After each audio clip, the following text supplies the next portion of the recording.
What's that?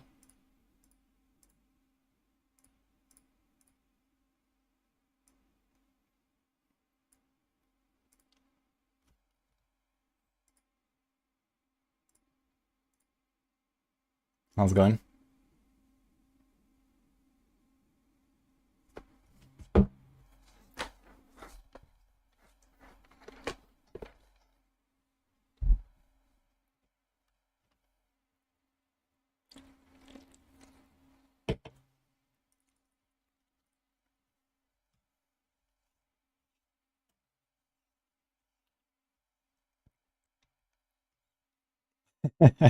Hello, Tadek. Hello, Alera. Also, highest pit clear. I think I've done like 120 or something recently with Rapid Fire. I'm gonna do another real push though later in the season. Didn't enjoy my day off. When I only stream in 6 hours, it's a day off. I guess you're right about that one, actually.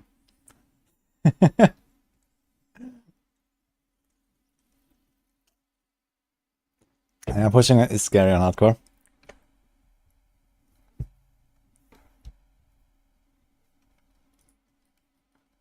Alright, are we live here? Yes, YouTube is up. Hello, guys.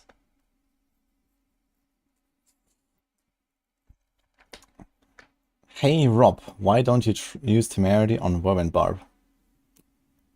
Well, I have to tell you, unfortunately, I'm not Rob, and I have not played Wob and Barb yet. But even more unfortunately, Temerity is a trash item currently because of the way it scales. It does not actually take into account your maximum HP, it only goes off base HP. Actually, even worse, it gives you a penalty for having more maximum HP than base HP. Which means even flat healing effects are actually reduced. Not just percent based. That's kind of funny about it. Am I doing PTR? Well, we have been working on planners and builds and stuff like that. There's a lot of stuff to prepare. Hello, Shane.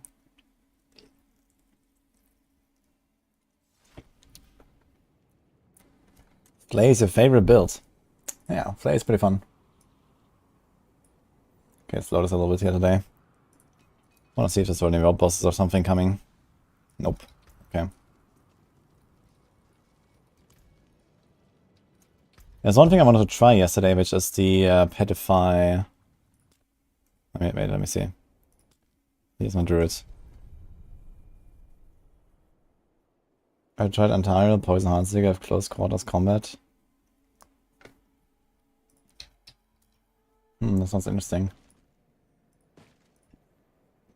Maybe you can make that. Ah, look, I'm done. That was fast.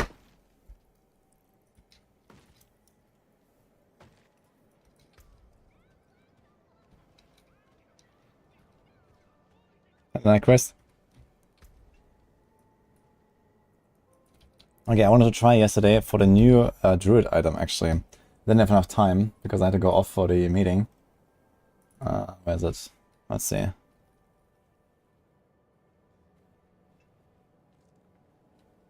Here, the Basilisk. So this item... When you first hit an enemy with an Earth skill, pedify them for 3 seconds, pedify an enemy additional deals physical damage. So I think this means that it's basically the same effect as the ultimate skill. Which means it's a stun and they take extra damage. So I wanted to try if we still knock back enemies when we bullet them, for example. Unfortunately, I was accidentally killing the enemies when I did that. I guess I can take this off. Do we have any good dress? We have very low armor though. So I gotta be a bit careful.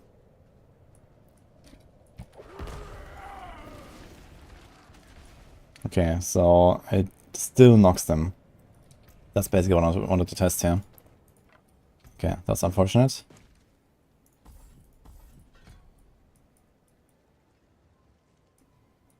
No idea where I took out this point here, by the way. Here. It looks like.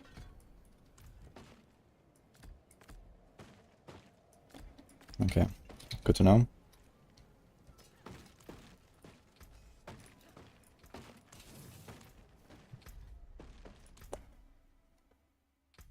Diablo 4 or Destiny new expansion if you had to choose.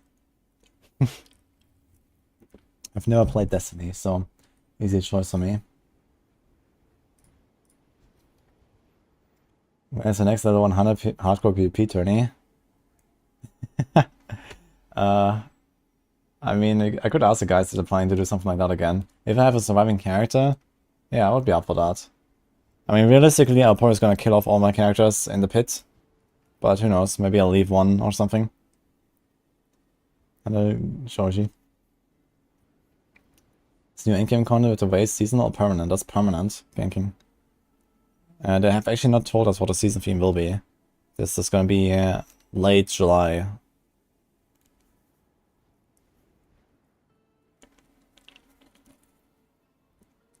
Season 5 will be the best season so far? Yes. Well, season 4 was the best season so far, and now they're making the game even better. Incredible, right? You think Flame will get nerfed? Yeah, I think we got, not confirmation, but at least a pretty strong indicator about Flay getting nerfed. Which is that Flay duration has become a utility recipe. And I think what they didn't say is that Flay duration now no longer increases the bleed duration, it just increases the buff duration, which is what it's supposed to do in the first place, right? Like Flay duration extending the bleed is just a bug when you get down to it. You know, this is not what you would expect to happen, right? It's just the same as Heartseeker duration giving you a longer buff, or, you know, there's Frenzy duration giving you a longer buff. So obviously Flay duration is not intended to actually give you more damage. It's just intended to, you know, not have you press the button that often to get a damage reduction buff and whatever else it does. So I'm pretty sure Flay is pretty much dead next season, but we'll see.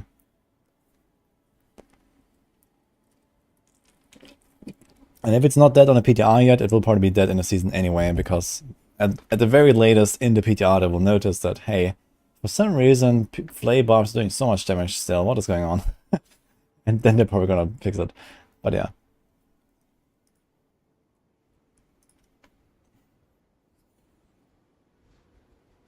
Once doesn't proc with Berserk Ripping, because Berserk Ripping computes its damage with base damage instead of initial damage.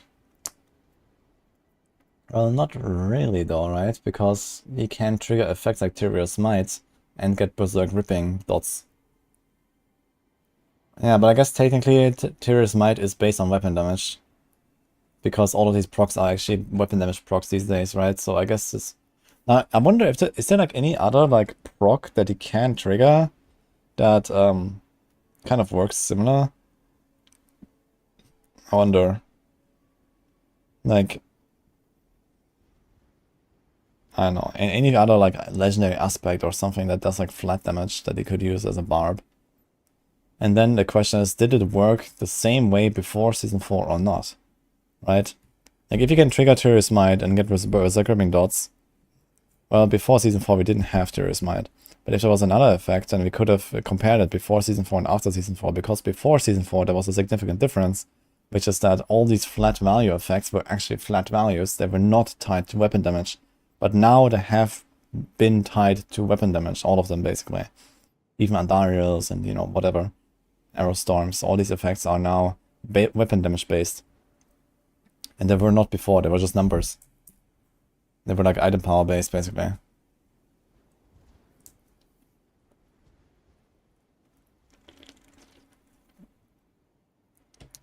Jigsaw Tate will work with Poison be able to change? I don't think so. If it did, that would be pretty big buff, but I doubt it. I think this is intended for non-poison builds. Or I don't know if it's intended, but at least for now, it doesn't seem like they're going to change it at least. Currently, it doesn't work with poison.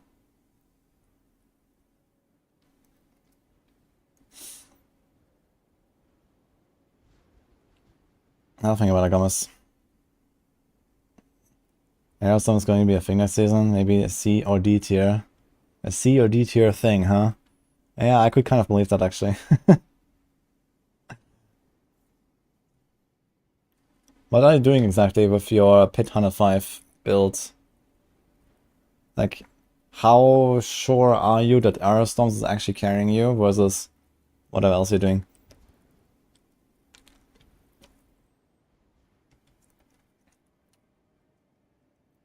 The aspect that is fire damage to berserking. Ah, that's a good one actually. But it might be a dot thing. Spamming Heartseeker to proc them. Okay, so is this like a close quarters Heartseeker Aerostorms build, or what are you doing? Okay, so I guess in that case, if we don't run Moonrise, etc., then it's probably mostly Aerostorms. Okay, interesting. 105. I mean, 105 sounds like a push, right? Not a farm. Yeah. Yeah, the Aerostorm stuff is kind of significant. Let me see that, actually. Aerostorm. I think more interesting will be to try to combine Aerostorms with Rain of Arrows. So that could be kind of cool. Aerostorms increase from 5 to 7. So that's basically a 40% buff there.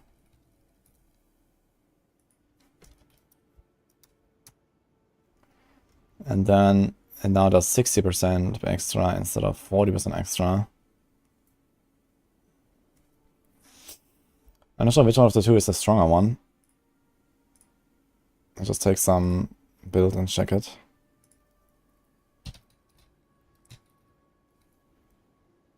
So Aerostorms goes out to 13,500. And Vengeful goes out to 16,400 actually. And it has the same chance and works with everything, not just with Marksman. So Vengeful is the better one. Is that still true here? 40 or 60? Yes. So if you put this on a two-hander, it's a 120% buff instead of it used to be 80.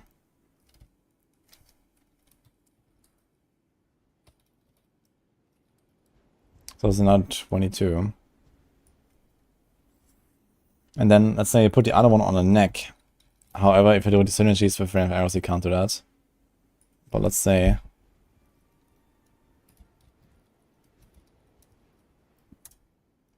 so all these together, it's actually roughly double.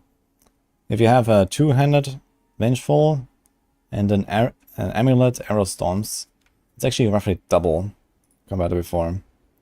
Plus, I mean, there's a chance that they've actually readjusted the numbers on this a little bit, which is not visible here.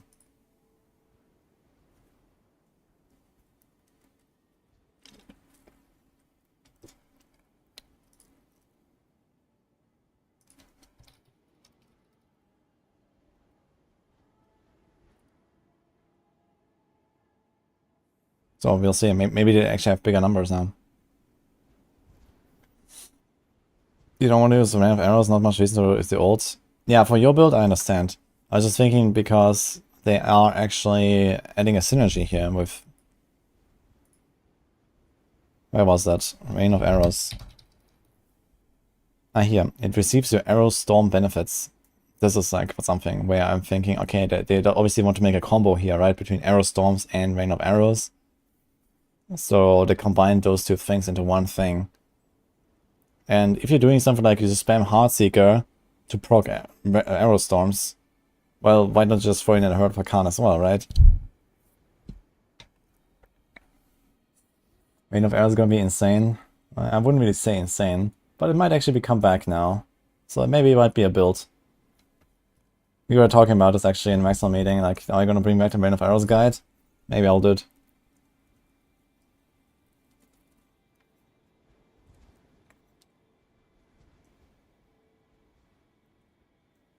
You just look up to find if a mindset in fact, see if Onslaught died using Andariels. It works. But if once Barb died and it works, like how does that combine?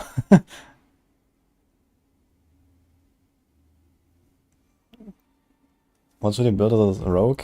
Oh, you start with Barrage for leveling, and then you can play Rapid Fire if you like ranged, or you can maybe get lucky with an Andariels, you can play Andariel build. If you like melee, you can play TB. Or you just play Heartseeker, which is like the meta that most people are playing.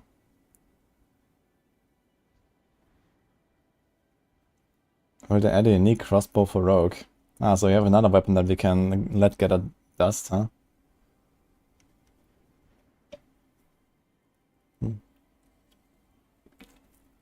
I mean, eventually. There's like many cool possibilities to like take a unique weapon and then alter one of our existing skills into like a new version of a build or something, right? I think you just have to be careful to not make sure that this is like the only way to play that build then later. So for example, what I've done with Scoundrel's Kiss, it's not a crossbow, but they've taken Rapid Fire and transformed it into a new build, which is interesting. But they've basically completely killed off the old Rapid Fire, right? No one is going to play Rapid Fire without Scoundrel's Kiss anymore. There's no Pen RF, there's no Flurry RF anymore, and there's not any pure Rapid Fire build anymore either, besides with Scoundrel's Kiss. And, you know, the more they do these kind of things, the more it's going to be, yeah, they're not really adding, they're just like replacing one thing with another thing. So I have to be kind of careful with the balancing there. But I would like to see something that, for example, transforms Barrage to fire all arrows at once. And it says something like, okay, minus 50% attack speed, plus 200% barrage damage, fire all arrows at once, they pierce all targets, but they go only like 1/3 as far. So it's kind of like a shotgun, you know, you walk up to the guy with a crossbow and then bam, you know, and then again, bam, like something like that would be cool. But I don't know, there could be many possibilities, right? So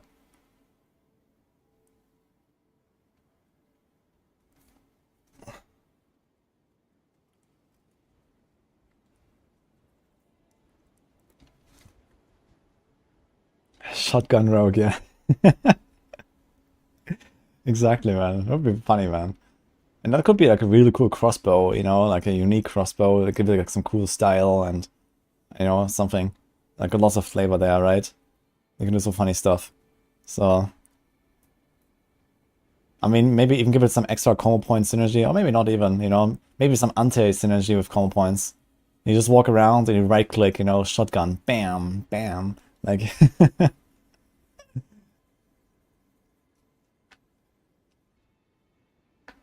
The momentum buffs are whatever. They're actually not entirely whatever, turns out. Because momentum will make you so tanky that you can easily get away without might aspect, and potentially even with Tibalt's Will in your setup. And it has perfect synergy with Tibalt's Will. And with Tibalt's Will potentially even getting buffed, there is actually a bit of a reason to believe that momentum might be playable. And on top of this, we have Stolen Digger aspect, that technically should become an offensive power now, but it may remain a defensive power. Oops. Because of... It's currently a defensive power here, and it basically transforms into a damage power. But maybe it stays defensive because it's like related to a defensive key passive, right? Momentum is effectively a defensive key passive. And you could argue for Unsolvable also being a defensive effect. So if that remains a defensive power and you can easily combine it with Tibalt's Will, you can kind of get the damage back that you lose. You could even put this on a neck if you really wanted, and buff your damage quite a lot. So I guess either way, it doesn't really matter if you put it on neck. What's interesting. Siphoning Strikes enough healing drop Undying for might? I mean, for melee builds, absolutely. Siphoning Strikes is pretty good for healing.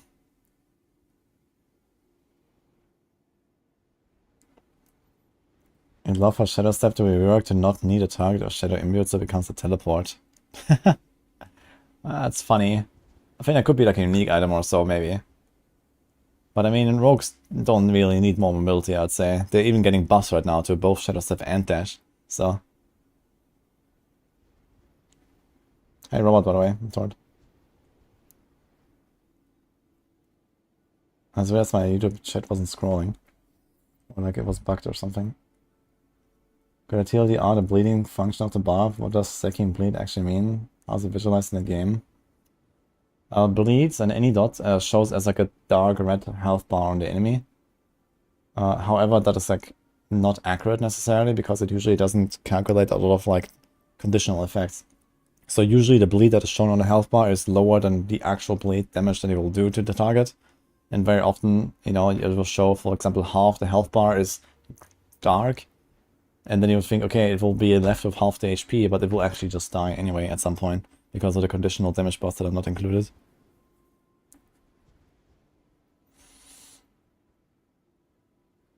They announced they're going to add 50 new uniques. They did not say that. They said 50 uniques and legendaries. And there's a lot of new legendaries in here, so...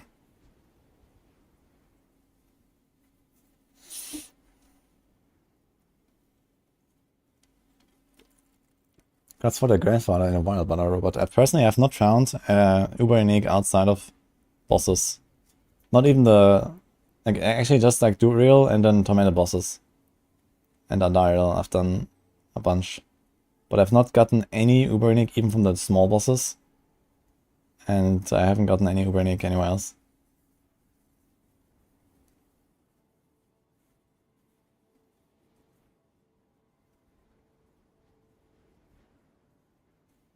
Want a great barrage but for high pits. We have barrage stuff here. If you're ever looking for some builds, always check the channel, guys. Here. Woody Builds channel. I'm starting to make Season 5 plans right now. We're gonna do some more today. I already have Flurry, Whirlwind Deathblow, and Chain Lightning. And here's like the Season 4 builds. There's a lot of stuff. There's Barrage. Actually, I have the Poison Barrage and the Cold Barrage there. So there's like a bunch of options.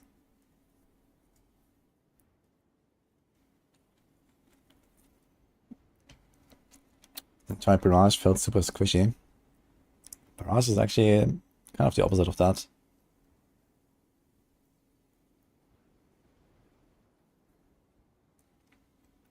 Read somewhere in Discord I might be able to cast 72 Hydra heads. Yeah, this depends on like how optimistic you think about the patch notes. But you have this extra Hydra heads on cast. And depending on how the scales of masterworking, you could get either +4 or +6 heads on cast. You can put it on 2 weapons. That could be a lot of heads. Do a build for Hydra. I guess I could do it actually. This could be interesting to try. Like a pure Hydra build. How would it work? We can make one.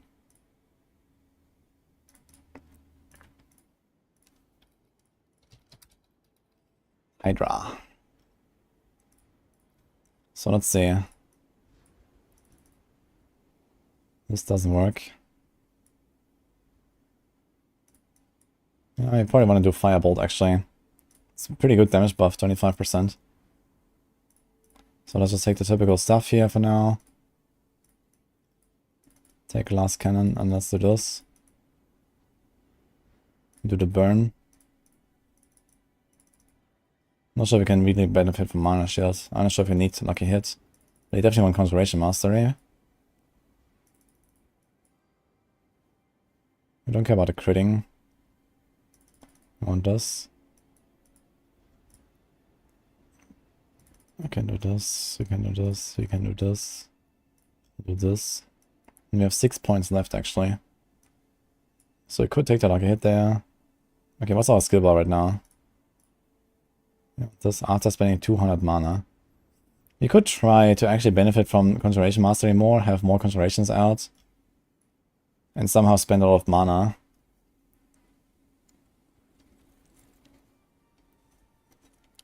Please no Hydra and Blizzard interaction anymore. What is the interaction? I don't see any interaction. Yeah, so the attack speed seems good. Yeah. But does he have to scale crit though? We don't really want to go for crit. And combustion is getting buffed. And you also lose an aspect. And you already kind of like, you have a lot of aspects you have to put in here. So we need the Hydra aspect.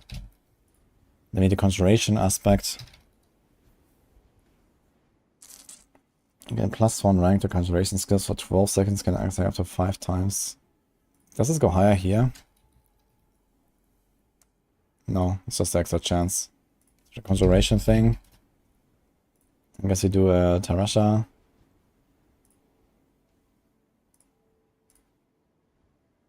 Gold Slayer. Yeah, Hydras don't pierce, right?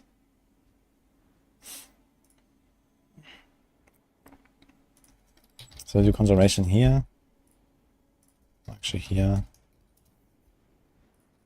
Do Ever Living or something. I mean, you could do something like Accelerating or so, but for this need the core skills. We don't have a core skill in the setup right now. So like this.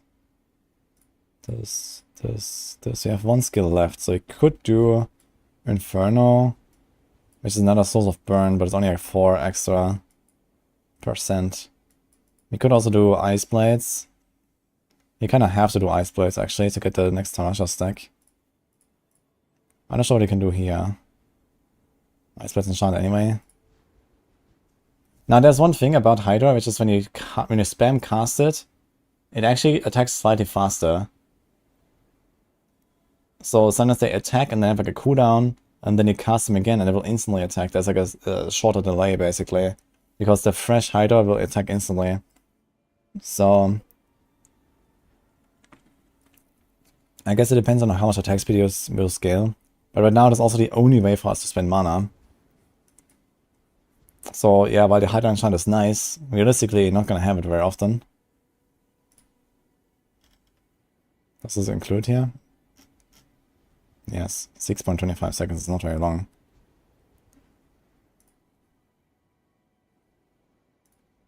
But I guess we have the glyph that also gives us plus 20%. So it's gonna be like 7.5 seconds. Not terrible.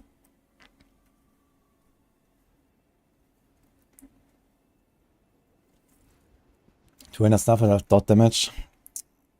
Yeah, but I kind of doubt they're actually really making like significant values here, right?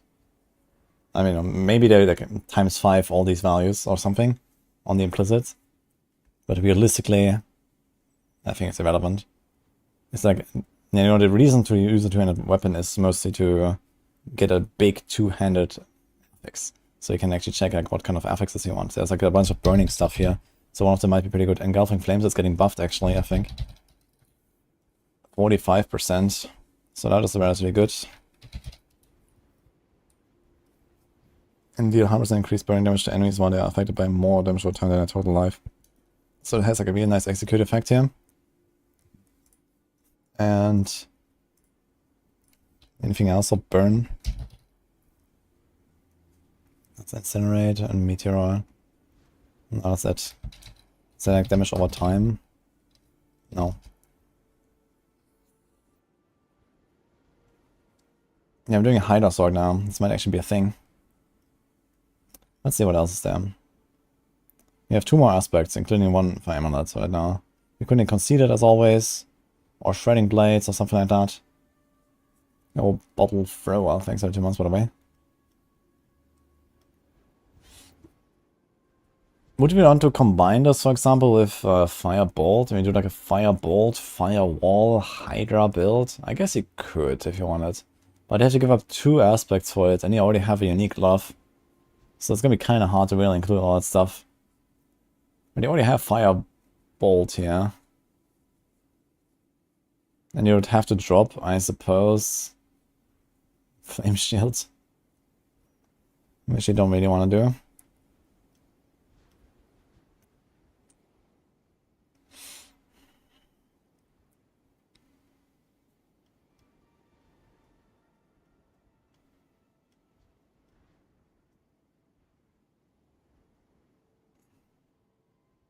Hydra is not a core skill, right? No. It's only the mastery skills that become core skills now.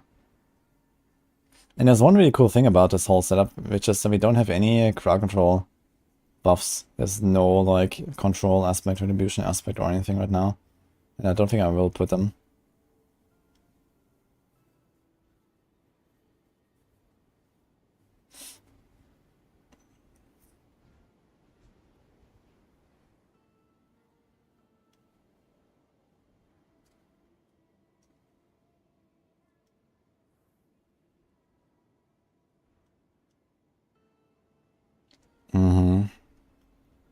Don't think we need any resource powers. Okay. So can you concede it?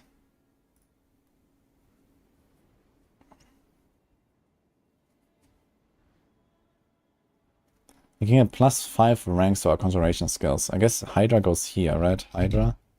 Yeah. So if you have something like this is 7 ranks.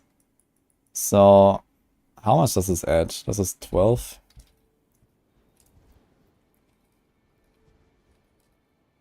That's 22.7%, even when you have a lot of ranks.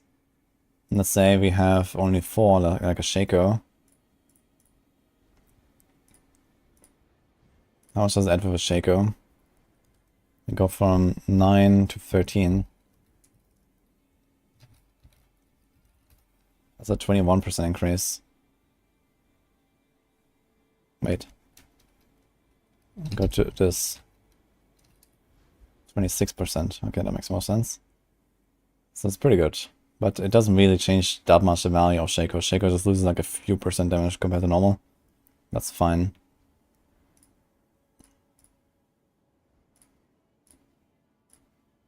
When you have a perfect roll, we have 13 ranks.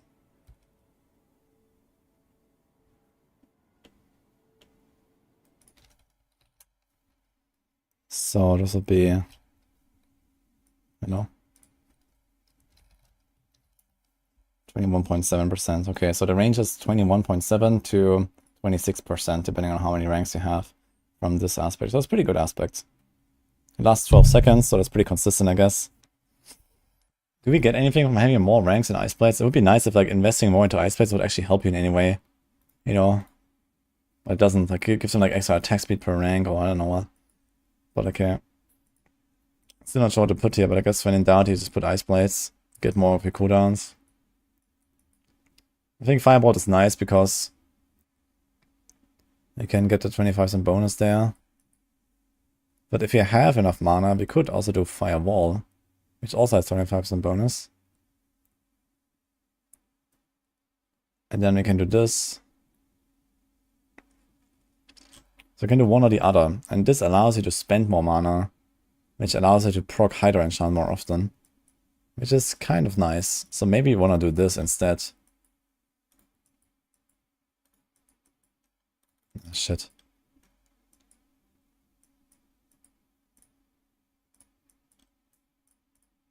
Depends on the mana. Now another question is, does the Hydra enchantment count as Conjuration Mastery? I need to try this actually. Let's see this. I'm gonna try that. At what point do legendary temple recipes drop? They can drop in World War 2 already.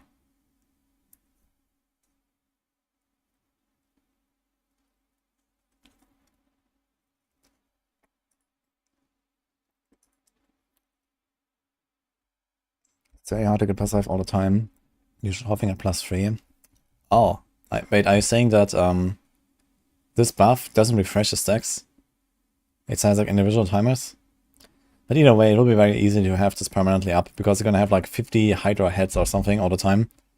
Like, even with the low lucky hit I have, it's gonna be fine, I think.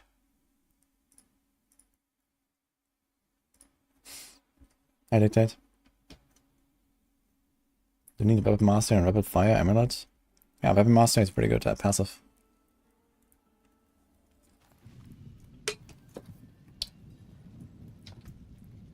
Okay, I need to check this real quick.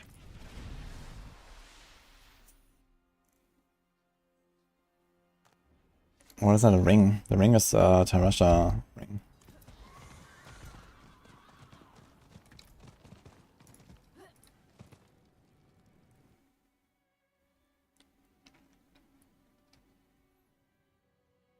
Hydra's getting not just 60% buff. Hydra's getting something like, I don't know, probably a ×3 buff or more. It's a pretty big buff. Okay, we have Conjuration Mastery already, but I need to point in Hydra.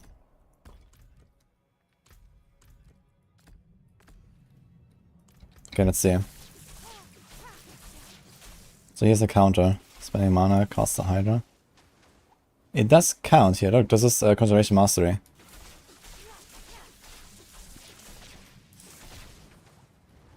And actually casts near the target. Doesn't actually spawn where I have it.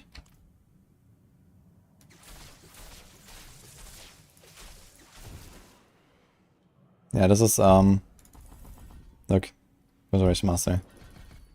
Okay, that works. That's nice.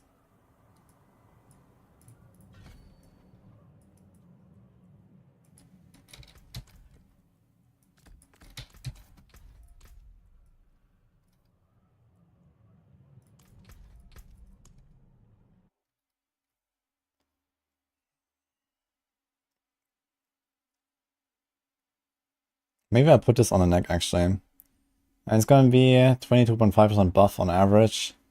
And then it's insane extra burn when they are dotted up. I mean, how long does the burn last? 6 seconds. So instead of burning to death over, let's say, 3, 4, 5, 6 seconds, they'll just basically burn to death almost instantly. So in most cases, we'll actually save, yeah, probably like a few seconds per target. I think it might actually not be the worst idea to put Engulfing Flames on the neck. It's a pretty powerful burst. Because as soon as they're dotted up, it's like, bloop, dead. So we can do something else here. We have one more power. I guess it would be like Shrine Blades. Vulnerable. And then you put something like a vulnerable chance here. And you have the Ice Blades also for vulnerable, and this should be okay. It's like any other like power. I guess if you, there's one advantage here, we can ride Might Aspect actually, if we go this instead of the Firewall. Hard to say, really. We could also run a Tibbot's Will or something. Tibbot's Will would actually kind of sustain us with resources a bit. With Teleport, Flame Shield. This could help a little bit. Because I don't think there's any other defensive power.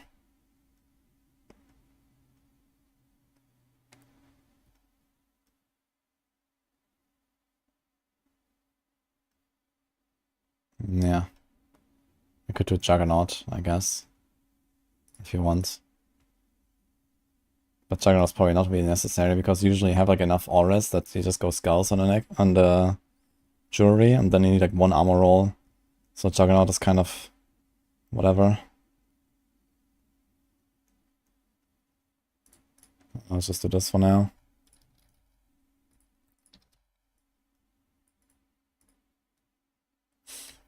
Firewall increases the burning damage enemies take by 25%. Yeah, I heard there are other ways to do the same. So the only advantage is we spend more mana, so we can get a Hydra enchantment, and I guess you kind of want it. So I guess you're gonna do something like a mana per second here. Now, okay, how many conjurations am I expecting to have out?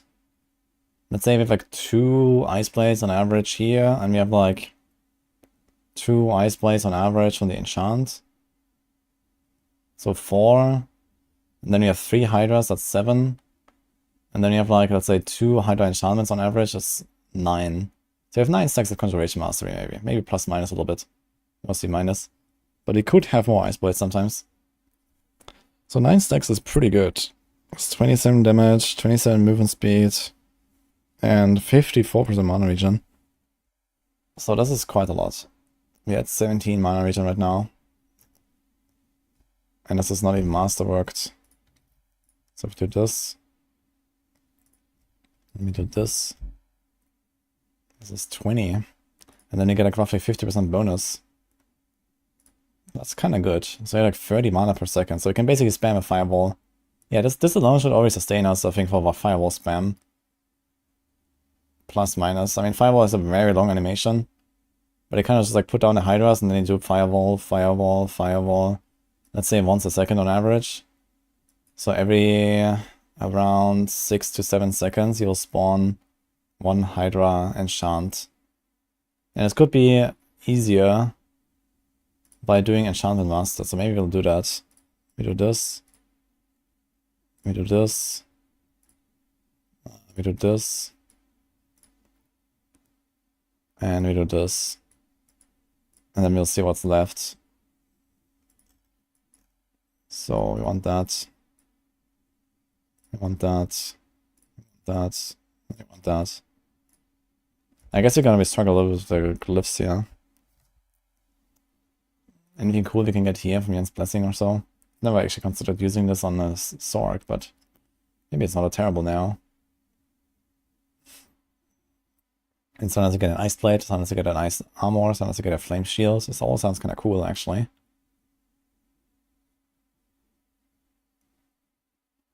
Is there anything else we could need here? Nope. So just movement speed, life, armor. Is there any utility power that we care about? No. I don't think we care about lucky hit either. I mean, there's concussive strikes maybe you consider, but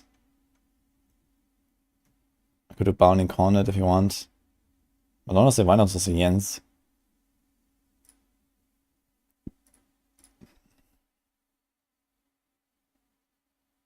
There's a movement speed you get from walking over Flame Wall. Yeah, I guess you could.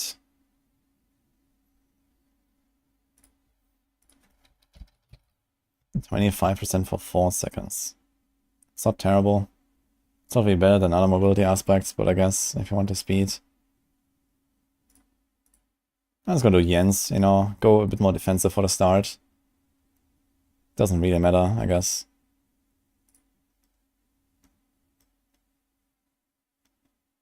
And a good question is, do we put damage over time gems or do we put crit damage gems?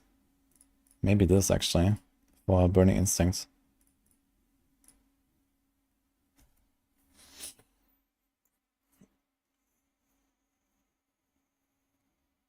Yeah, we're cooking a Hydra build right now.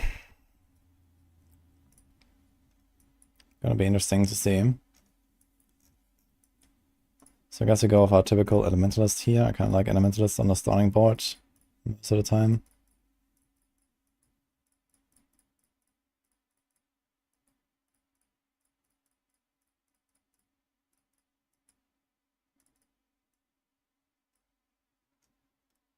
Okay, we want this probably.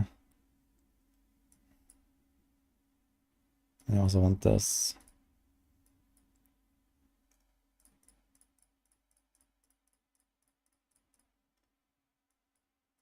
Okay, which glyphs do we want? We want the Conjurer for sure. This is very good. Then we probably want like some burning thing. Blah, no, just not this one. We want reinforced, that's for sure. So this goes on a Burning Instinct glyph.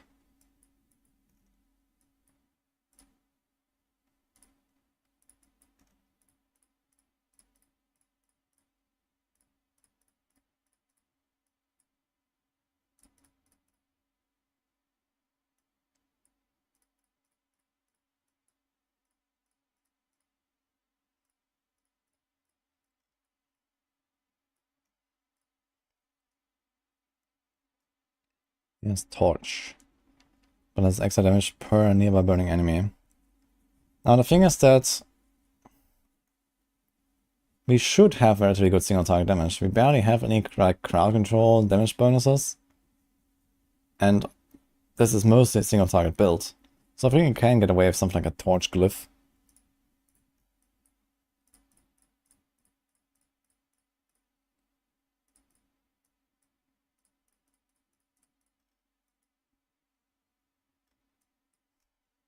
So look at this though, I guess.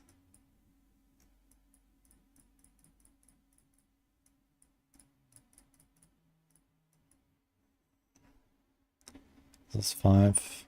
This is 5. This damage over time taken reduction, so let's take this. This is relatively good layout, I guess. This is like not terrible to have. The always might be overkill, but damage over time taken reduction is okay. We have 106 points left. We have to get this still. This is a burn damage reduction, which is very nice. This is 7. How do you get from there to there? I guess we go this path. I think I did exactly the same on the other board yesterday.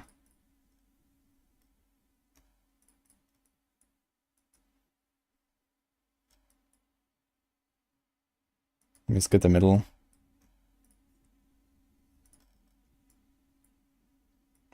So do Frigid Fate now. Now I could do Exploits. Could do Unleash. For a lot of mana regen. Can do Tactician. Also has rare notes, though we don't really want to buff any rare notes here. This doesn't work. Enemies damaged by your concentration skills deal 1% reduced damage to you, up to 15. Your conjuration skills gain crit damage. Blah. If that was like real crit damage, actually, that would be really useful for Burning Instinct. Where is it Burning Instinct kept? Burning Instinct caps at 40%. 1% per 25 to 1% per 50, now caps at 40.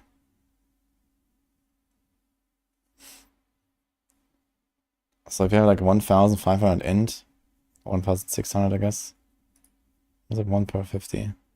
So it'll be 30% at 1,500. So you basically don't need any crit damage anyway. Okay.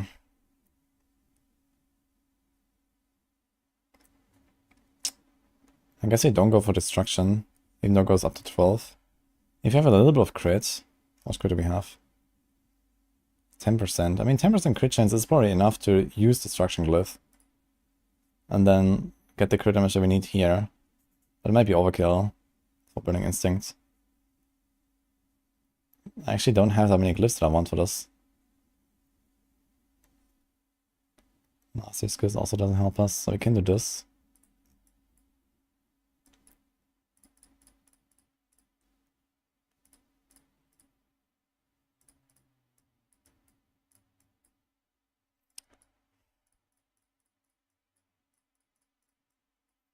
Something like that.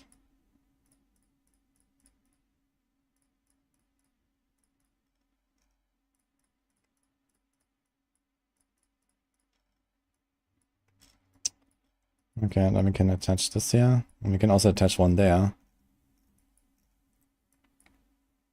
There's life and mana.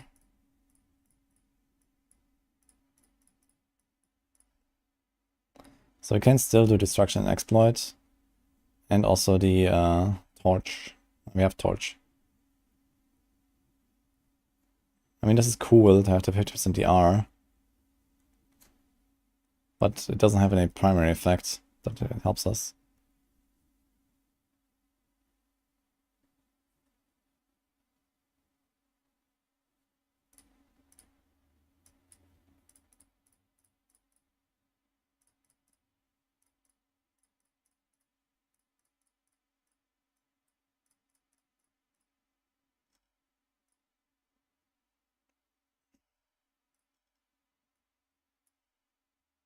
This is kind of a painful path here, man. I need to try to put another glyph there. This is also a Dex glyph. This is a Dex glyph, this is a Dex glyph, this is an Int glyph. It has magic buffs. I mean, there's conservation damage, which is not terrible. Which we actually care about here, I guess. Also attack speed and conservation damage, which is also not terrible. If you can hit that, it's 5%. And then 3 small nodes. It's like 8 point something % attack speed. Might be worth picking up something like this here.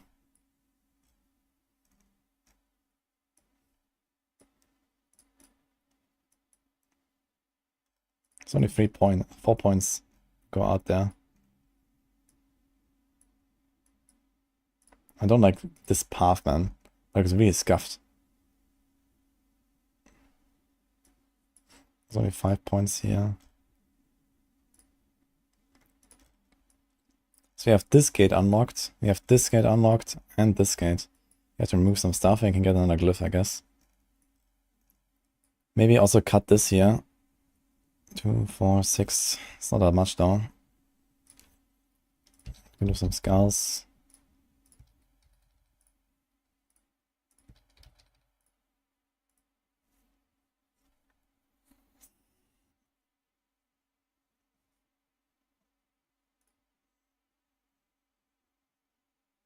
I'm talking about the Chain Lightning explosions. I don't think the Chain Lightning explosions from the pants will be that significant. It's like half an X-File proc. There's not really any build where X-Files does any significant damage output. Or like high pits or so. I don't think this will really carry the build. I think the Chain Lightning stuff is kind of copium currently. Like Chain Lightning will be much improved, but I don't think it will be like some crazy build. The way it looks right now. Actually, I have very few boards currently. For Sorc standouts, only 5. There's lightning. Okay, this is kind of terrible. Has fire damage at least, I guess. He has the damage reduction from chilled. And he has nothing. There's a lot of life here though. For whatever reason, this node is 6% life and not 4%. Always bamboozled me. So I could puff in there and grab this life. Like this is 2, and this is 6. Usually the small nodes are always half. Kind of weird. And typical life nodes are 4.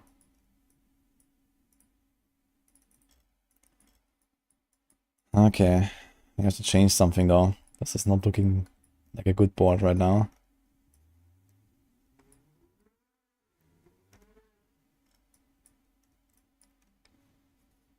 So you can't really change this here because you need Burning Instinct.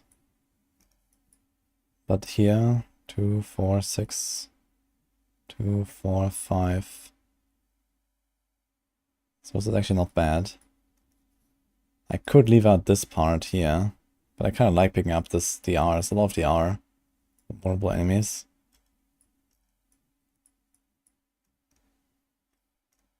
This is 2, 4, 6, 8, 9 points to get a bunch of concentration damage and a lot of attack speeds. How much does this attack speed do for us? It's probably worth like a third of a glyph or so for 9 points. I'm not sure if it's really worth it. Maybe not. Maybe I'll leave out this part.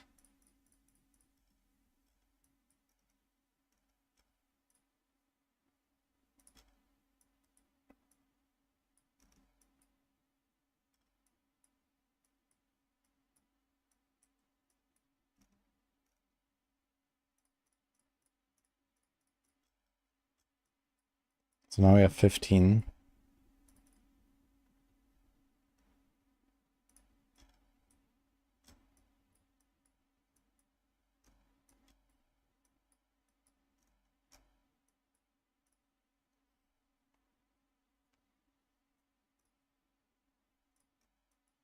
So like this, you can get away without having any crit roll on our gear, I think.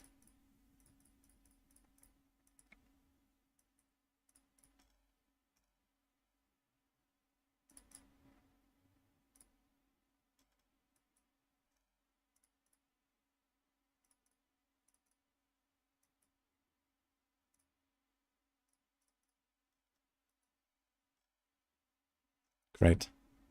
What a path. This looks so weird. Trying to dodge those rare nodes and magic nodes. And get the strength instead. Holy man. Okay. I need a bit more res.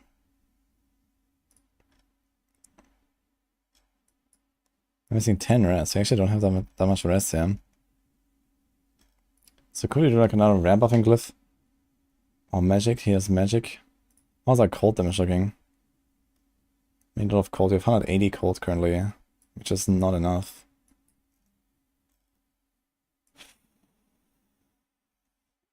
So maybe we're gonna make this a enchanter.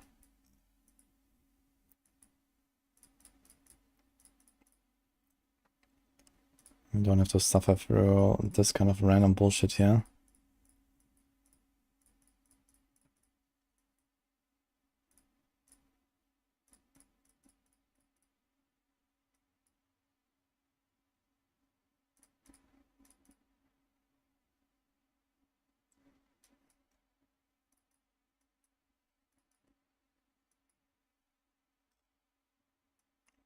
This looks much nicer. We have a lot more points.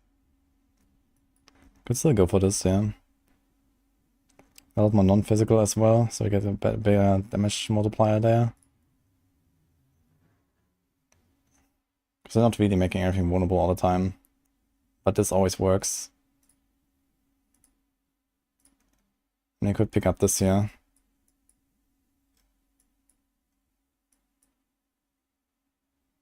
Fuck.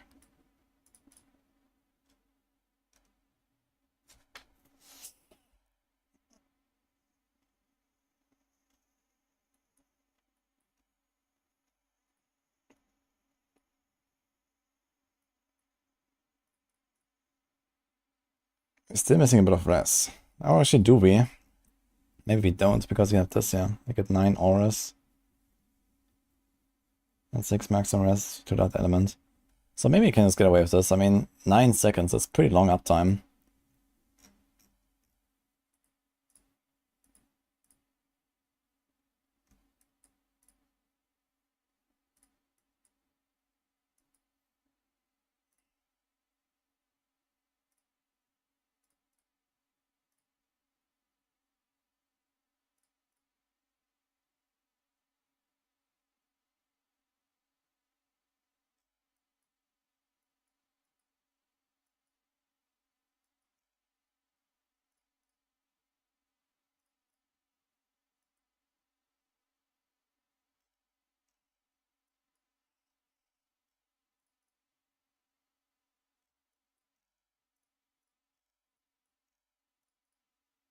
We're not 73 with cold, so we have almost the Fish of Fate multiplier stacked. Missing a tiny bit, we can do this there. Okay, can I get like a little of int? Actually, I have very low int right now because I didn't put anything on our gear. We can actually remove some res from the board. So like cooldown. I guess like defensively, it's gonna do like, I don't know, dodge chance. And then this would be like Hydra heads, right? Wait, is Hydra heads a weapon power? It's a weapon thing, right? Tempering Hydra. It's a weapon. Okay. So we're not gonna put anything there. Do we actually go for wand? What else is there? Swords for crit. Maces for overpower. It's kind of interesting they gave maces to Sorcs. Seems like they have like no synergy. So what do we do here? Fire damage over time. 75%. So the dot tempers have definitely lost a little bit here in value. Because usually you just did like percent damage, which is 90 basically, times 2. That's only 75. There's distant, which is relatively high. We could go for distant if you want. Ah, wait, there's Hydra. That's a lot. Okay. We could do Hydra.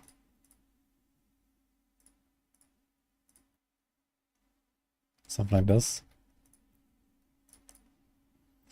And here we can do glass cannon, I guess. And then we would do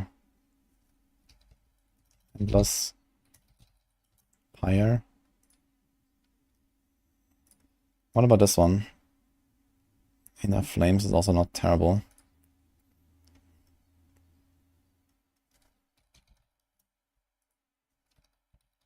Hydra damage. What is this other thing? Hydra resource cost reduction. Okay, whatever. Movement. And let's do attack speed. Hydra damage. What do we do here? There's Ice Blade's cooldown. Maybe we're gonna do Ice Blade's cooldown, because why not? Helps us a bit with extra DPS as well. Don't have that much movement speed on the setup, but we're gonna get some from the Conjuration Mastery. We're gonna be okay.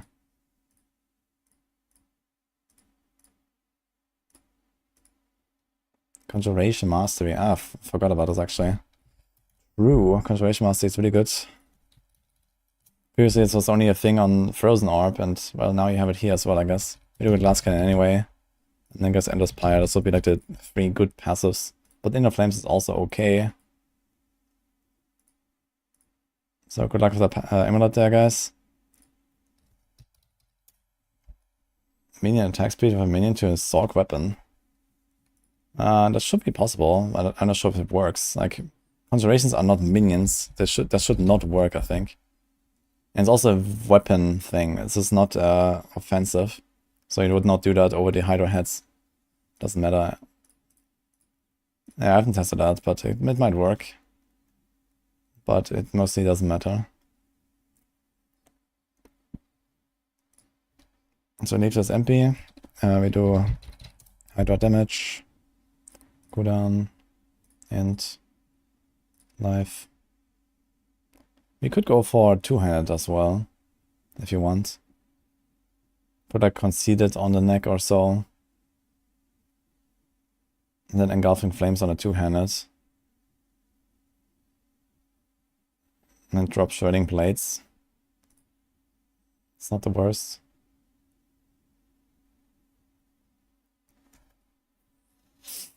In the PTR, the stuff has dot implicit.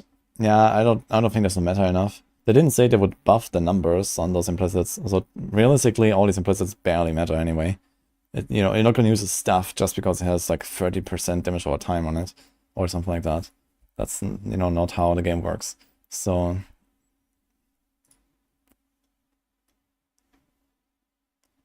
let's do like a freeze here. Attack speed and can do damage over time or life. I guess they do life. We're playing Sorc. We do Hydra damage. And then we do a stun, I guess. And do we want defensive skills? It'll be kind of nice to have a bit of cooldown reduction on teleport and these kind of things.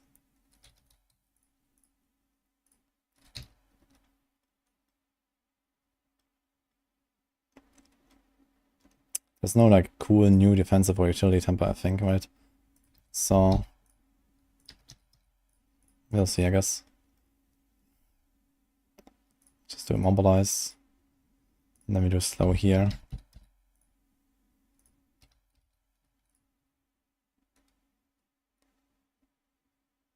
One freeze is maybe a bit optimistic, so maybe we're gonna do it in the second freeze. Freeze is kind of useful for Hoarfrost, which I guess we have not taken yet.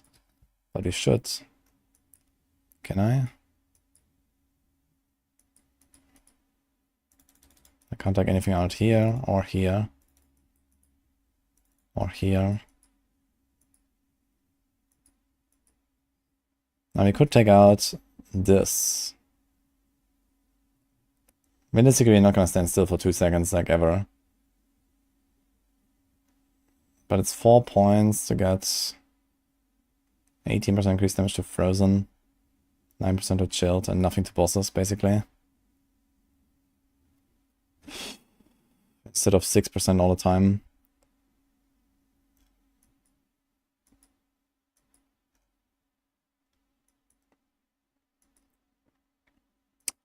So maybe it's gonna do this here.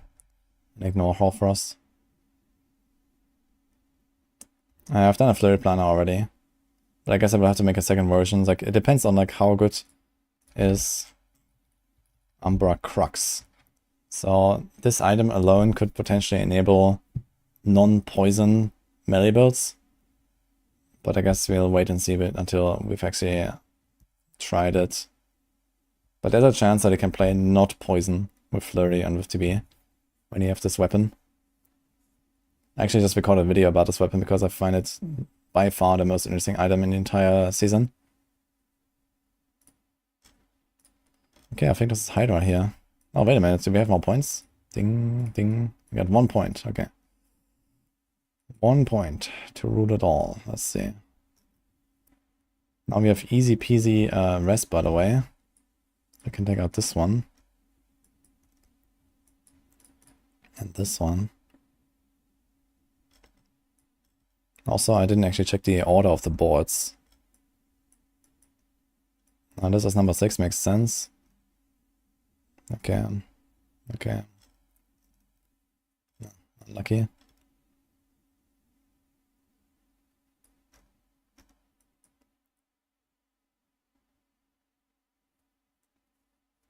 After spending 166 mana, you summon a 5-hit Hydra for 7.5 seconds.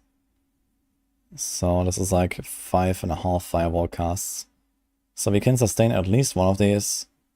Maybe like 1.5 of these. It's not that crazy. But it basically gives us a 30... Maybe let's say around 30% DPS increase. 30 to 40. Something like that. If you spam Firewall at all times. The problem is it will not be where we want it to be.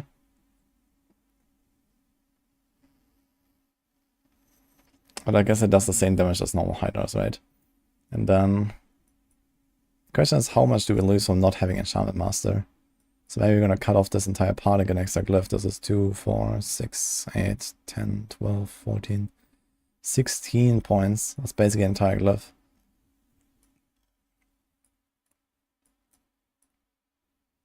What could we get from a glyph?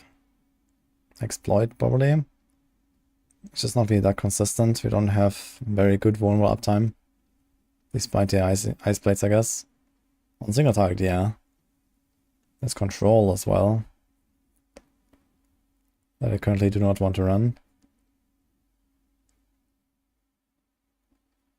I got this here for the R. So maybe keep this. It also gives us more ice plates, which helps in general.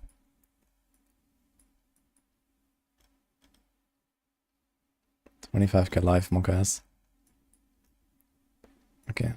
I have to put these points somewhere. I guess I can do this here, actually.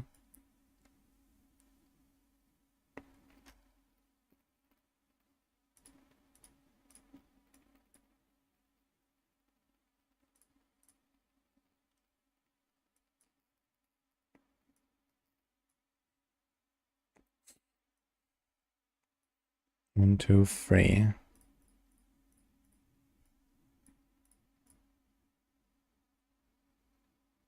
Man,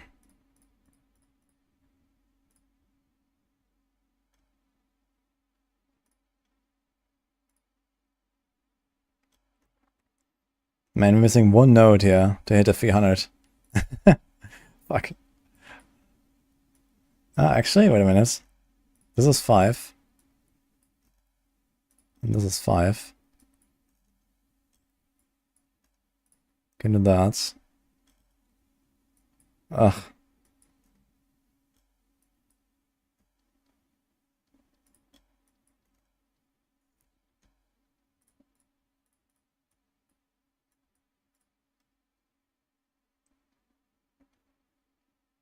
Unlucky.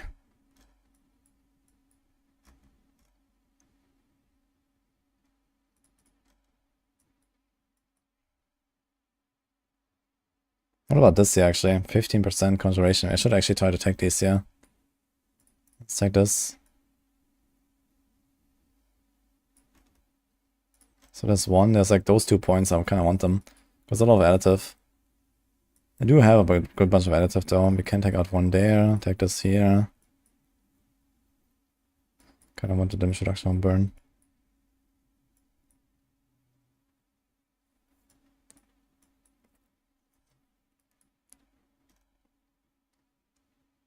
Nah.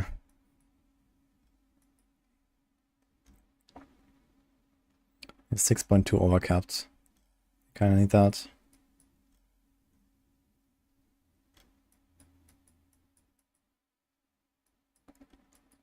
Okay, safe. I guess this is our Hydra build, guys. So let's see how this will go.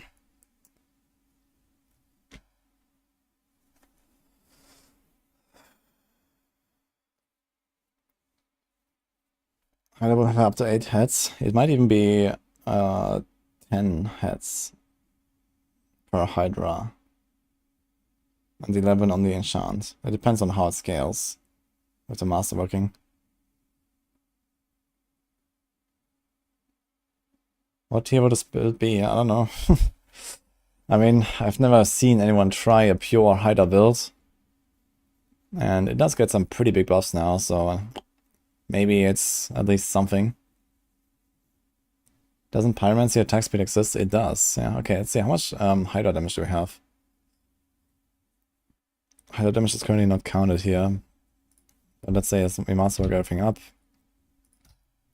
Like each one is like 180, 360. Here's another one. It's like almost 200 per slot. So it's 1, 2, 3, 4, 5 slots. So it's like around 900 or so without any master work crits. And then you have another 300 for 5, 600. So like roughly 1500, 1600% additive. I've got a lot of additive. But it also means that, for example, these 15% additive nodes that we have here are still like almost 1% damage. This concentration damage node there. So I kind of want to take this 1 point there. But I cannot.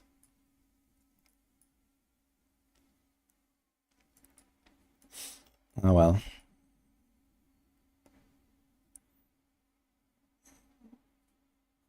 Okay, it's fine. How much attack speed can we put here? Hieromancy attack speed 16%. How much attack speed do we have here? 26% bonus. So if this directly translates to the Hydra's shooting 60% more, well, minus this. It might be not that bad to have like 1 Pyromancy attack speed or so. Get more Hydra hits. More Hydra hits means more lucky hits. Means more chances to proc all your shit. So why not actually? We could do it. Maybe 1.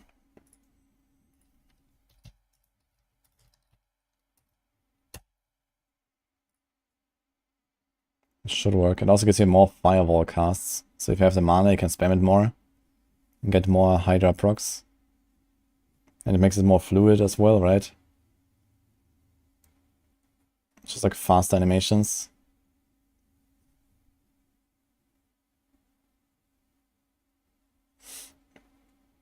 Your free crafted ice flurry build for season 5.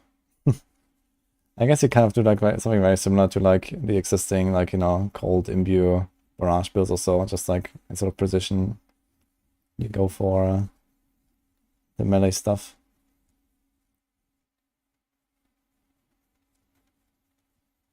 Don't think Hydras benefit from attack speed? Really? And if this Pyromancy attack speed does not benefit the Hydras, it should though. That's a bug, I guess. So even normal attack speed doesn't work? Does it like scale the damage at least?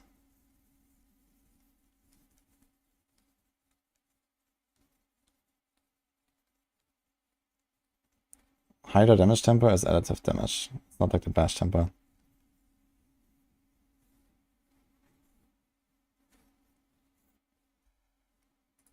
I can't actually take out a skill point here from Firebolt, by the way. You need 6 points to reach defensive skills. And there's nothing to put here, so I guess I can take the 1 point in maximum mana if you want. Can do this, yeah. Not that it really matters.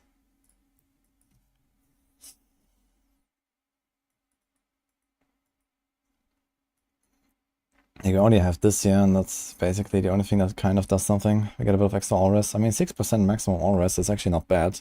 So you're gonna have to for fire, for cold, and probably for lightning most of the time. At 6% is actually 20% damage reduction for those elements. It's not bad. Attack speed does work on Hydra. Okay, I'm gonna leave 1 Pyromancy attack speed. Maybe even go for 2 if you want.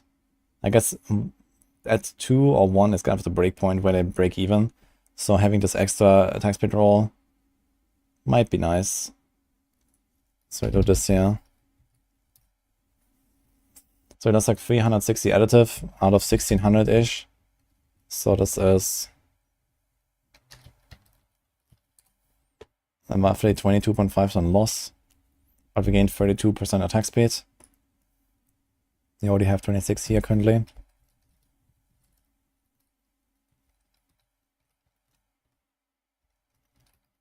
It's a 25% gain in attack speed. Not counting any breakpoints or something like that. So this is kind of like break even here. And more attack speed means, you know, faster firewalls, faster ways to spend your mana for Hydra enchant. So yeah, I think this is okay to go for like, you know, for example, 2 attack speed rolls and then Hydra, Hydra, Hydra.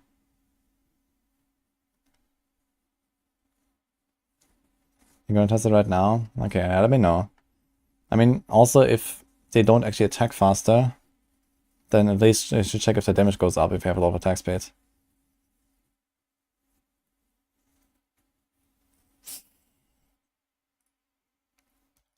Well, let's put this in the channel.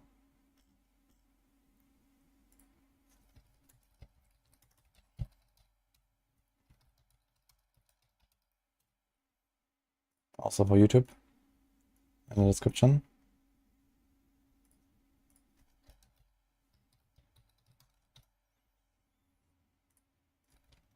Also gonna slink it.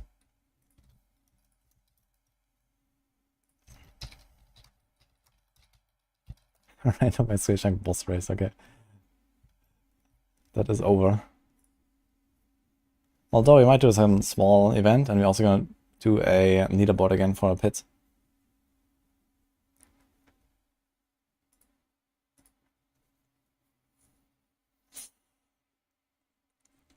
The pants have no aspect and there's no tempers anywhere. Oh, really? I wonder how that happened. Why would that happen? Maybe I should open it again. Okay, what else can we make, guys?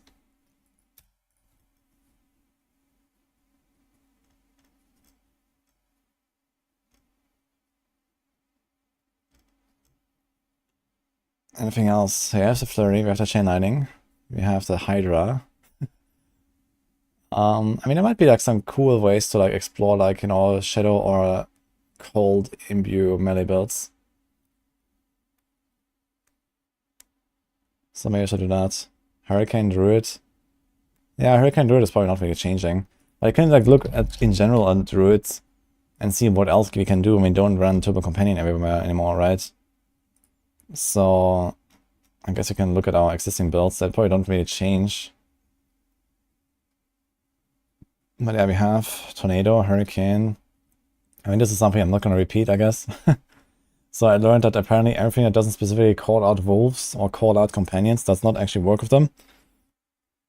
Even though they get like the werewolf tag and stuff. So that's a bit unfortunate.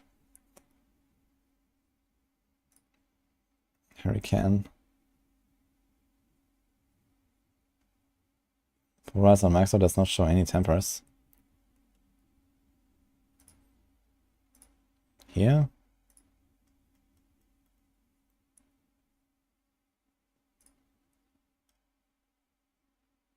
I see tempers.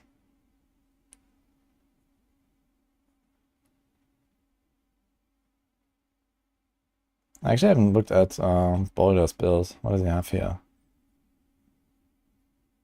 He's running Godslayer. Changeling. He's running Natural Balance. Raw Might. Okay, there's like more of a farming build here. With Raw Might aspect. Does he have a pit version specifically? I guess I have to see this here.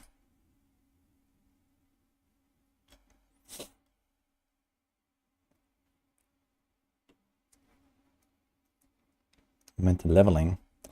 The leveling is at a point when you're not supposed to have really any tempering, so that's intended.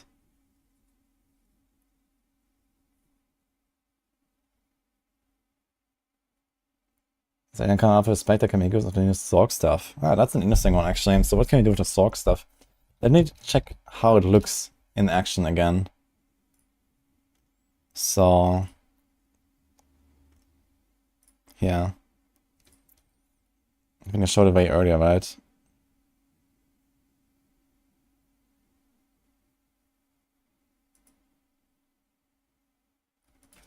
The Umber Crux. Yeah, perfect. So he's casting Fireball.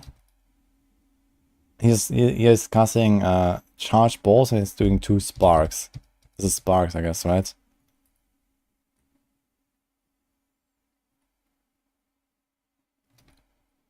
Actually, his weapon is glowing. Look. I wonder if this is like the new charged mechanic from VS Mastery, or if this is part of the staff. Because here I don't see any fire, for example. It would be pretty badass if actually it has an animation depending on which elements are coming out of it.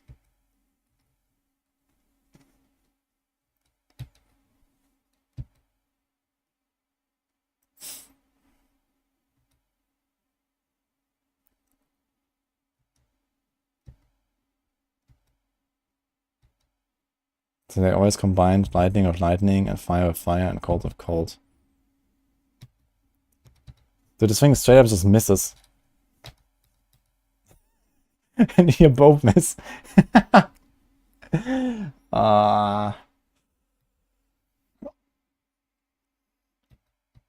Yeah, they all like they fly basic and out in like an angle.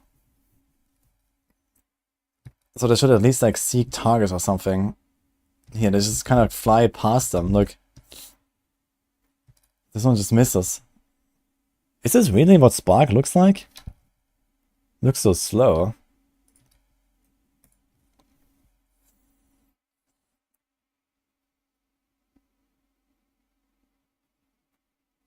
Lots of the leveling builds don't show tempering. Yeah, this is because those leveling builds are for, you know, day one of the season, you know? They're not twink leveling builds. They are day one of the season leveling builds. I mean, of course, they have all your temperers and all of your aspects already available, then you can basically just start from the entering guide at level 1 if you want. Because you have most of the stuff.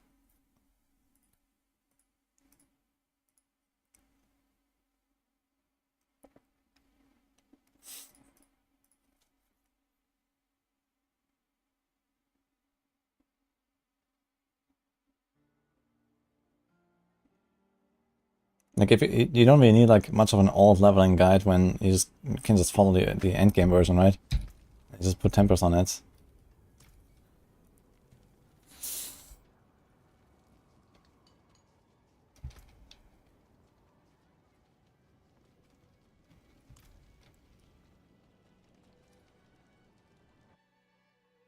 The stuff sucks. Yeah, the stuff seems very interesting, but the fact that it doesn't even target enemies is really bad. Like, you know, you can't even like hit anything. Look, it just misses. Look at these clips. Here. He just misses both his shots. And he does this, and he also missed one of his 2 shots. And here he misses both again. And here, okay, this one flies past. 1 hit. Here 1 hit and the other one flies. Like, so far his hit rate is something like 40%. So... oh man. Here, straight up both miss.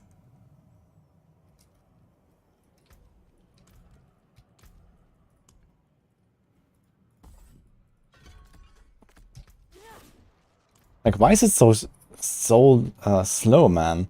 Look at that spark. Where is it? Here, why is it so slow? What the fuck? Look at this. What is going on there? Why is it so slow? And it also goes like...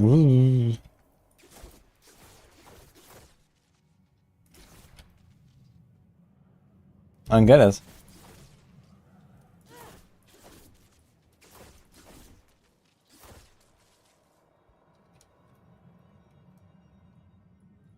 Is that even the same animation? It doesn't even look the same. It takes the speed of the charged bolts. Oh, because it's doing charged bolts, it flies at the same pace? That could be, actually. So they made like a custom animation and stuff?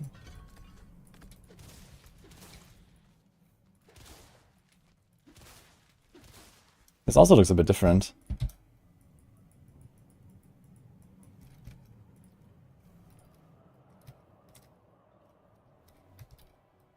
Fuck.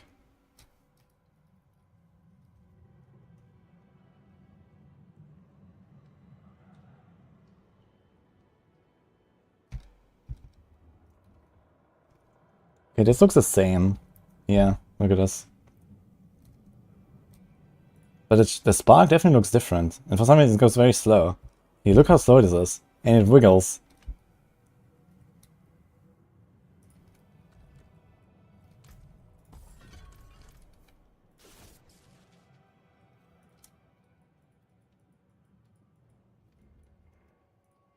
Okay, I guess it doesn't really look different. It was just like, you know, the lightning looking different in that moment.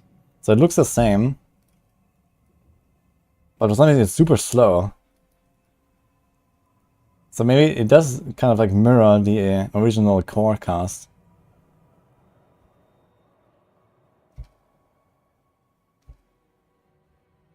Yeah, Flurry is looking really good.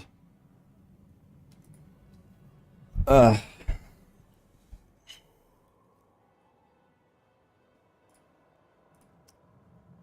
guess at this point, I'm not sure if I should even try making a build. I mean, what could we do with this stuff that we cannot do already? That's the thing. If you look at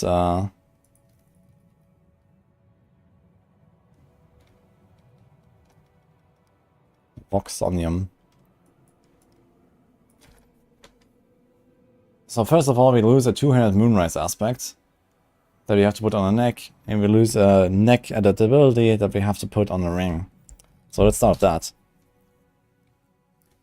200 Moonrise is a 160% bonus, right?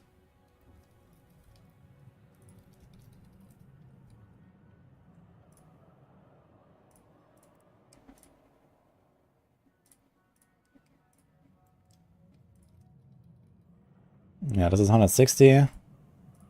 And this is 80. No, it's 120. It's baseline 100. Okay, so instead of 160, we have 120. So it's this. So we lose 15.4% from that. And then we lose 18.2% from the adaptability. And we lose another aspect that is for Sorcs. Losing a random aspect usually means like around 30%. Like Sorcs have pretty powerful aspects usually, like, you know, shredding blades and whatnot. So let's say we lose like, let's say 25%. Let's say we lose conceited or something like that. So you have 0.75. Actually, 0.8. It's 1 divided by 1.25. Times 0.81818 times 0.84615. So we start at 55% of our damage using that stuff. So we lose almost half of our damage just having that stuff equipped. And we gain, I guess, okay stats. We gain basic skills. Now, how many ranks of basic skills are we gonna have? That depends on which basic skill we use, right?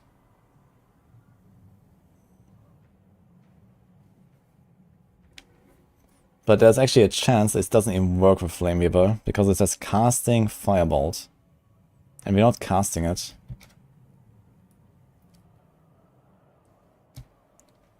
Casting usually means that you have to do it. And here it says fires 2 instances. So there's actually a pretty good chance that there's no synergy between the two. So this means you cannot do Firebolt. So let's assume a non-Firebolt build. So there's going to be a Spark or a Frostbolt build. So let's go with that. So this means we have basic attack ranks. Optimistically 8. And a Shaco.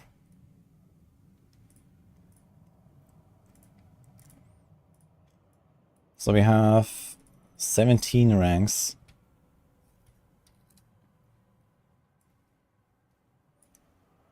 And then you can get how much? This is a unique.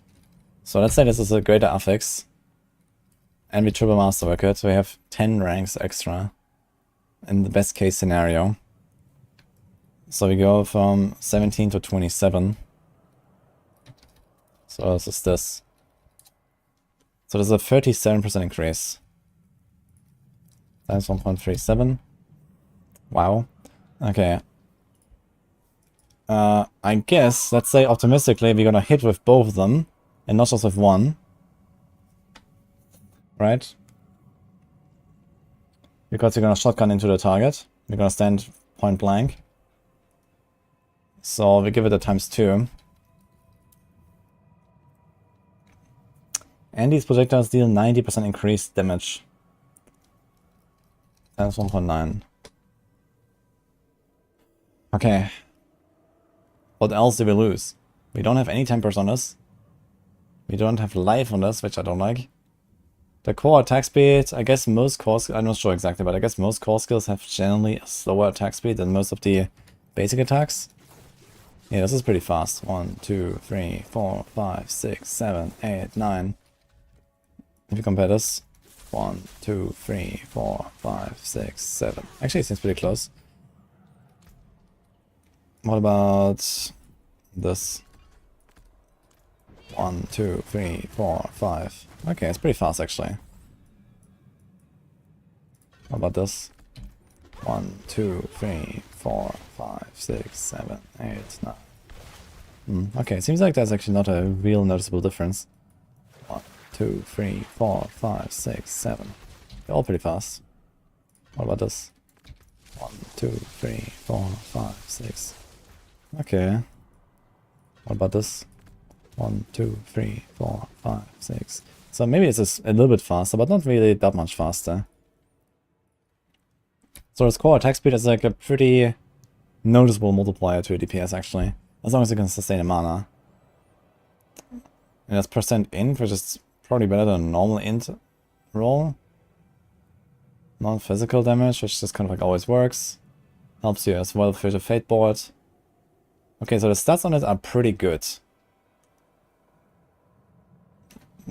Let's just give it like another 10% for the stats. And we lose tempers. So those tempers are chance to cast twice. And a lot of it.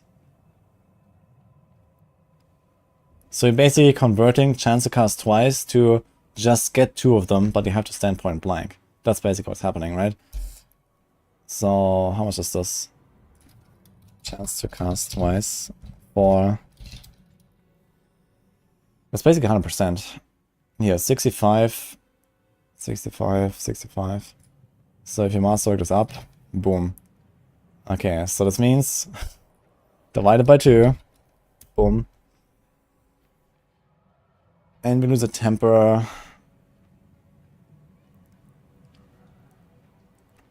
Let's say 15% for the temper.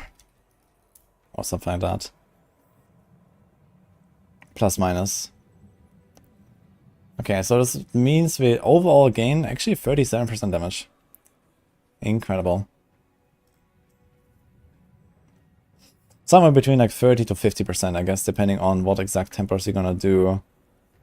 And so on. And we lose a bit of life.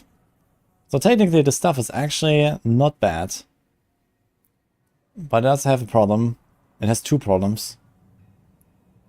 The first problem is you have to stand exactly in the enemy's face to do anything. Because else he's gonna miss.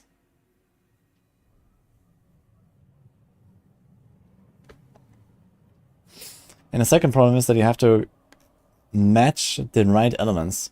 You have to have 2 non-core casts, and you have to make sure that you don't fuck this up. Right? So if you want to make a Frostbolt build, you need to cast Ice Armor, and then nothing, no teleport, no flame shields. So you have to cast like Ice Armor and, for example, Ice Blades. Right? And then spam.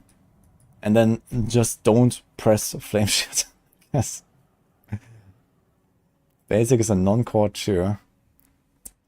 Ah, you're right, actually. Technically, I can just do Frostbolt twice and then spam cores. So I guess it's probably kind of doable. But is it practical? What if we cast 2 times Firebolt and then just spam Fireball? Yeah, that sounds terrible. I mean, number one, I don't believe that it actually works with the split from the Flameweaver. And even if it did, you would have 2 Firebolts flying off in some shitty direction and then spread into even shittier directions. All over the place. So I don't think so. I mean, maybe for shotgunning the boss really hard, that could work. If you like literally stand on the boss and spam Fireball into the boss, and then you get 2 of them and they split and they all hit the boss, maybe. But that's really the only scenario where I can kind of see this work, and it's really clunky. And if the boss moves, or if you have to move, then you will do no damage for a while.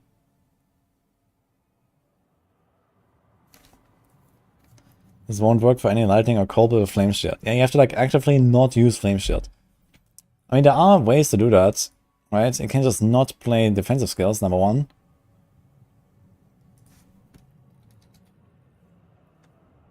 There's like this really nice aspect here. 40% increased damage when you have no defensive skills on your bar. But this means also no teleport. So what do you do exactly, right? So we're gonna have a basic. 1. You're gonna have a core. 2. Nothing here. We're gonna have ice blades. Nothing here. You're gonna have, let's say, an ult 4. And then what? I guess you can do a lightning spear. And 1 empty slot. Or you cast a blizzard. You could also do blizzard, you know. Blizzard is not terrible to have. Blizzard actually has a pretty nice defensive power too. You can do blizzard and then stand in it and, you know, blast or something like that. So there's actually some synergies there, I guess.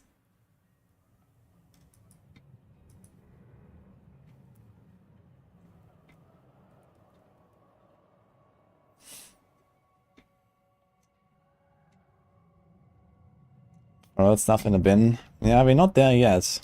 It's still a damage buff. Under pretty average conditions right now.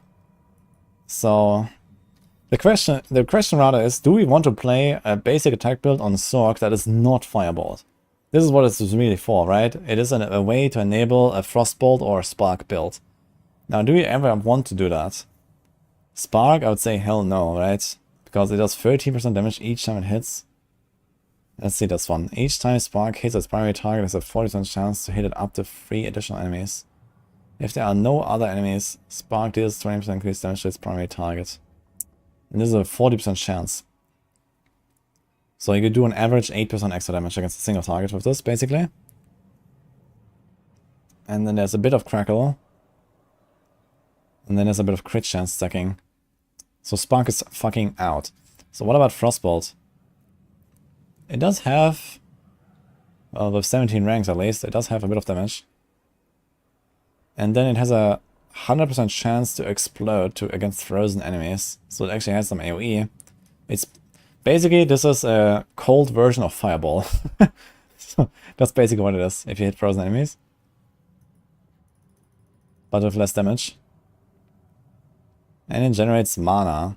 So it kind of fuels itself. But it doesn't work when the target is not frozen, so you have no boss damage. So you have to solve your mana anyway, so you don't really get anything out of this, because you need to hit a shield or frozen enemy. And this also doesn't help us. So I guess since you want to solve the mana anyway, you can just do this. But again, yeah, whatever, right? So you just need to find like a way to make single targets vulnerable, which I guess you can do with Ice Blades. So you at least have a good vulnerable uptime. Arclash doesn't work with the thing, and Firebolt we don't want to use. So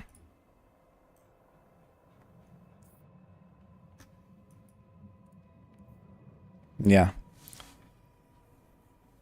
The thing is, if Frostbolt as it exists right now, without all the downsides of, like, you know, playing only shotgun, but you can actually, like, you know, right now play it at range and stuff. If you make a Frostbolt build in the current version of the game, without this stuff, is a 38% damage buff enough to bring it anywhere?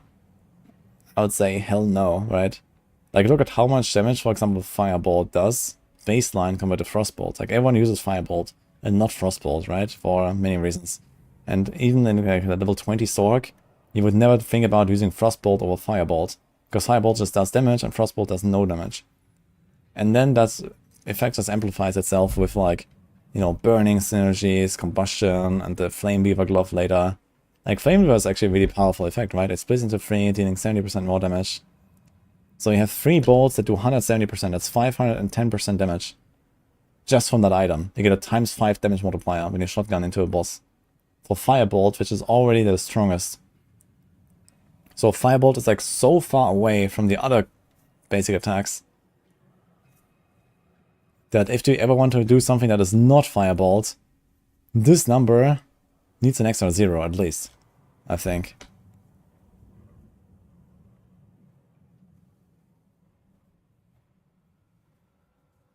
The stuff would be cool if it wrote reverse, casting basic skills, cast core skills. Yeah, I mean, that'll be interesting as well. To be honest, I kind of like the design of this thing. It's a very interesting item. I think it's just way too weak if they ever want to do something of, like, Firebolt, sorry, like Frostbolt or Spark does. Like, these skills that have no damage. They need something really big. You know, Flame Weaver is really big, right? That is a really big item. It's like one of the biggest uniques, basically, that the Sorc has, or maybe even in the entire game. It's a really big item.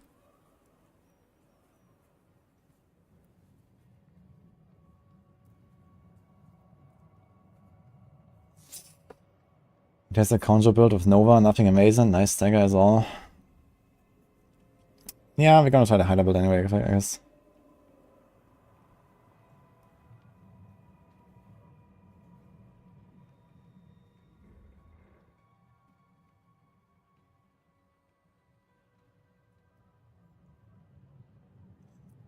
On the build on description up to date, I just put in there, you saw the Barb, but it's not using Shaco or even Grandfather. Yeah, Grandfather is not really a huge thing these days. And I didn't put a Shaco in there because on the PTR, it's unlikely you're gonna get a Shaco, I think. I mean, with character copy maybe, but just throw a Shaco in there if you want.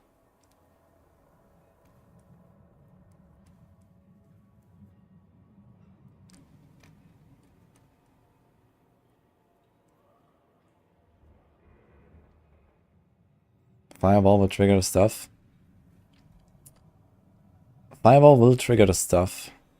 Fireball is a core skill these days.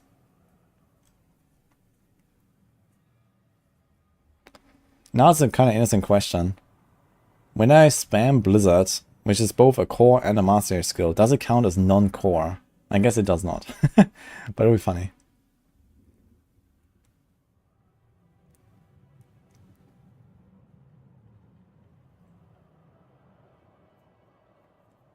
Yeah, you can spam Blizzard. Blizzard is the only thing that would make some kind of sense here, I think. I mean, Fireball also gives you extra mana vision and applies burning, which is useful for example, Devouring Blaze, I guess. You could do Fireball. There's also Meteor to like immobilize stuff, but that's about it, so it kind of looks cool, but you know, if the real damage is actually the basic attacks, then yeah. I guess Blizzard has like the best utility here. You get the chills, easy Hoarfrost. You can freeze them, get this. I mean, since we don't really know what to put on a bar, if you don't do defensive skills at least, then you could also do Firewall and Blizzard on the bar.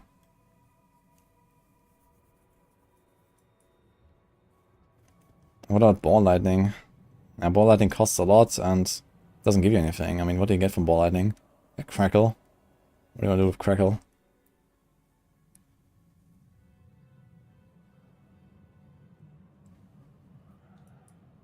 Blizzard also has a very powerful defensive power, and you kind of need defenses if you want to like face tank, right? You need to stand right in the face of the enemies. Blizzard gives you damage reduction, which is very nice. Isn't like a new aspect as well? Sorcerer aspects.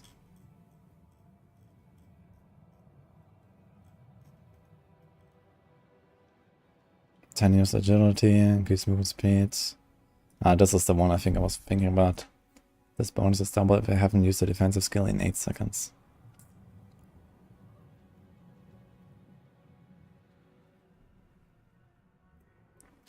The problem with the setup is that it has a severe lack of the cooldowns. If you actually go without all these defensive skills. So you don't really proc protection, and we don't really have barriers. It's gonna be a struggle. So it is definitely a bit of an enabler for like a really different kind of Sorc. Maybe like a life-based Sorc instead of a barrier-based Sorc, for example. But I think it's just not going to be tanky enough.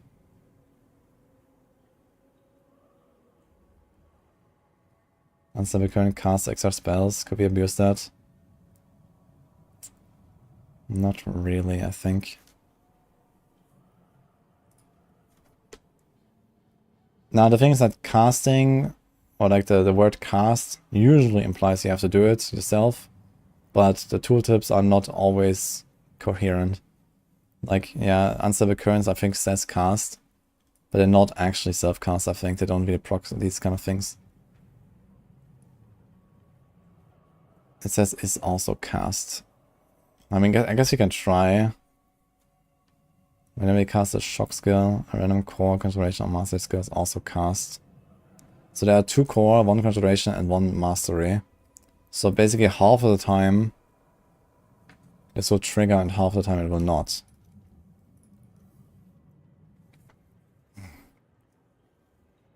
So even if it does work, like half the time it will just not do anything.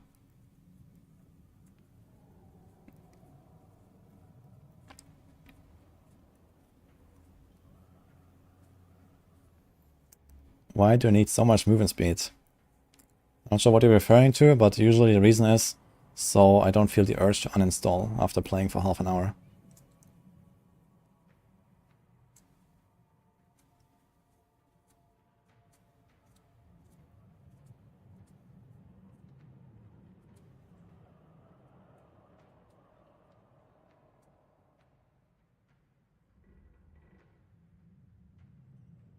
Blizzard, Ice Blade, Lightning Spear, Fire Shield, the Hydra, Non-Core Fire, and Frozen Orb.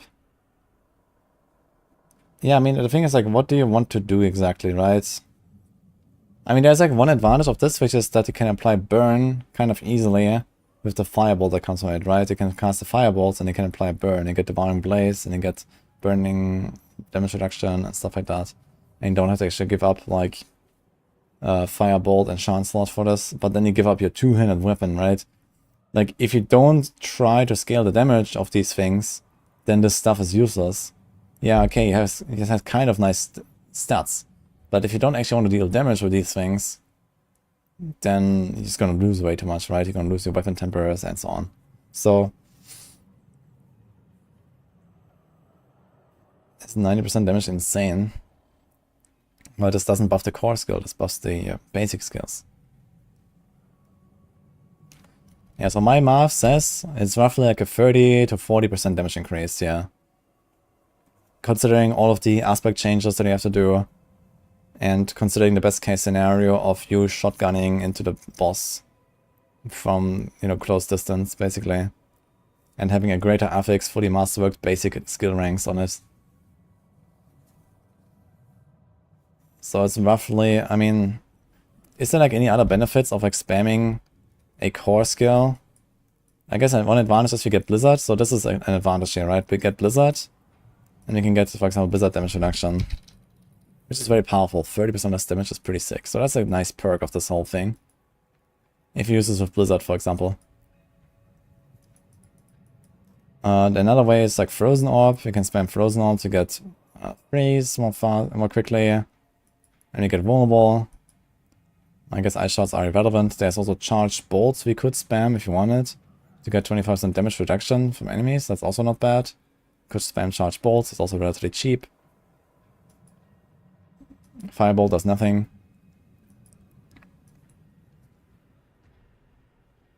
Okay, there's one other interesting thing here actually. So let's say that this actually does work with Firebolt and the Flameweaver gloves. Okay, let's assume it works. So this would basically be just an extension to Flameweaver build, right? And then you can do this. And that is actually pretty good. If it works with Firebolt, then you can spam greater Firebolt into the boss. And constantly do this burn damage. Because the burn is very long on Firebolt. It's a very long burn, I think. It's 8 seconds? 6 seconds. The enchantment is 8. For some reason the enchantment is 8 and the normal is 6. That's kind of strange. So you could do that. And constantly get this effect. So this might be, if that works, this might be how you play it. And then it would be pretty good actually. Because then you get more than just this number that I here calculated. Here, this one. Because suddenly you get this bonus all the time. And just spam it in the boss. Boom, boom, boom, boom, boom, boom, boom. And it's always like 10% of the burn. And on a 6-second burn, let's say you attack like 1.5 times per second, means you get 9 fireballs off in a 6-second window.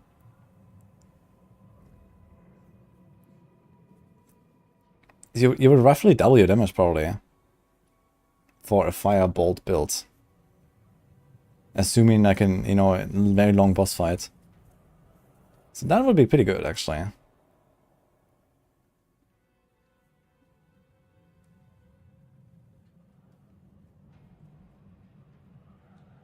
I guess the stuff will work with Pain Gorger somehow. Yeah, Pain Gorger could also be something. That's actually something I didn't think about earlier. So we have, for Firebolt we have the Flameweaver gloves, but for the other two we could use Pain Gorger. And if Pengorger actually procs on both of the individual hits, which it should, that would be pretty good as well, actually. I completely forgot about Pengorger. So we have this. And this is also a pretty big item, actually, because it does 200%. Okay, maybe we're getting somewhere. Damaging enemies with a non-basic skill cast marks them for 3 seconds. When a basic skill first hits a marked enemy, the basic skill's damage is equal to all marked enemies. Okay. Maybe this is actually something. I completely forgot about this. Yeah. Paingorger, Frostbolt, Blizzard. Yeah, maybe this would actually be the combo now. This seems like a good enough thing to kind of elevate Frostbolt. Now, there's one sad part about this, which is that Frostbolt already kind of has its AoE built in with this. Chance increased to 100% against frozen enemies. I guess that still helps slightly.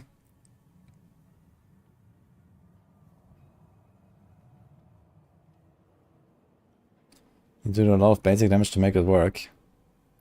Yeah, of course, we're talking about a Frostbolt build right now, right?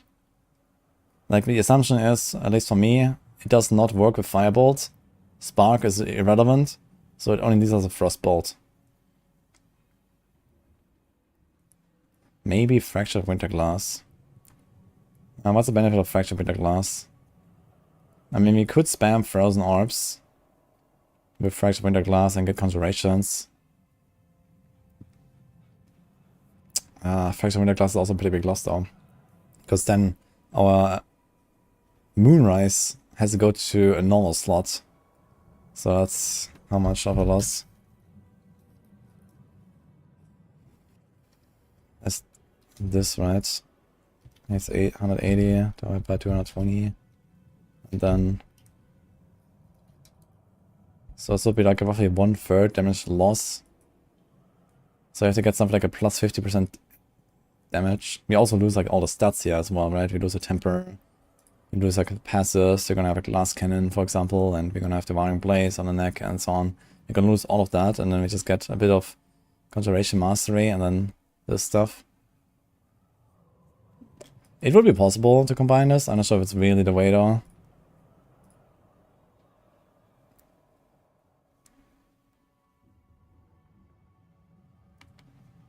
Because if you play a Frozen Out build, I don't think you're gonna like randomly throw in this new stuff. You know, you have to actually go for the aspects, you have to go for the skill ranks, and so on and so on. To actually do anything, you also have to get the Paingorgers. So it'll be very hard to just run Frozen Orb and include this stuff. Do you even have slots for all that? Wait a minute, so you're gonna have Paingorger, unique stuff, Tar Rasha's Ring, and a unique amulet. So you only have one single offensive aspect. If you do that. Which has to be the Frozen Orbit, I guess. And then there's no Moonrise, no adaptability. So... no. I would say. No. Like, you're already struggling enough.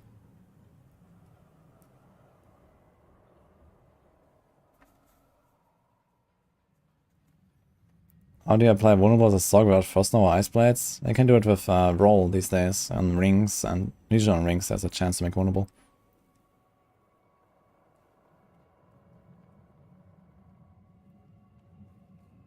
Yeah, I mean, there's no way you're gonna like do a Frozen Orb and what is that thing called?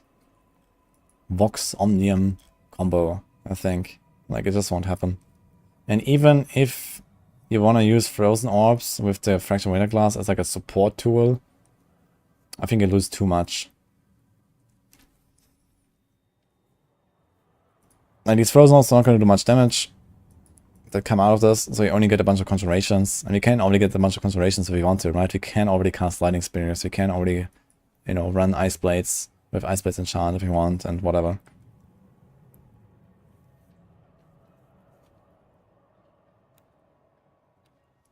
Adaptability as a cast wording. Ooh. When cast below 50% maximum resource basic attacks. Oh. Yeah, this is something we have to test actually. Okay.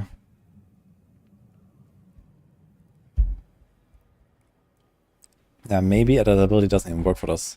If not, that will be a problem.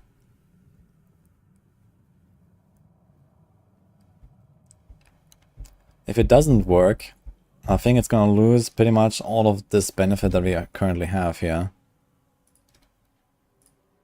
So, and that ability is a pretty big power.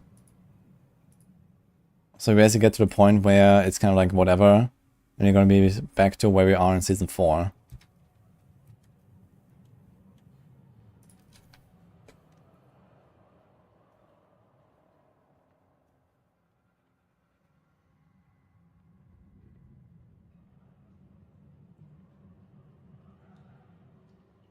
Wasn't that something when they said uniques could roll tempers as a stat? You were dreaming that. Well, not exactly. You were misunderstanding that. So what they said is that they're gonna put temper stats on uniques. Like, for example, what they have done with the unique pants. So if you see this here, the Axiom Conduit, Axial Conduit, this has chance to cast Chain Lightning twice. And they're gonna take more uniques like that and put more stats like that on these uniques. It's not you can temper them, but they put temper stats on them.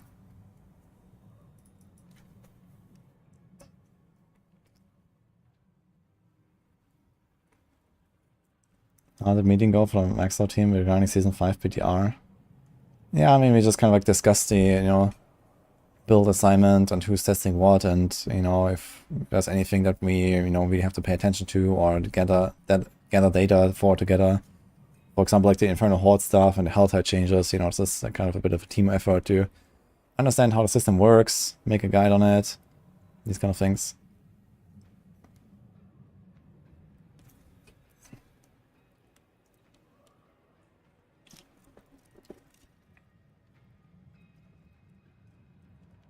How do you solve spirit issue and polarize while leveling? I can put like 1 or 2 resource aspects. Could try an umbral aspect and try to get something like... There's a stun from polarize itself, for example. You can also include Calm Breeze with Wind Shear. Put Calm Breeze aspect on your neck. You have some damage output then. That's what I did.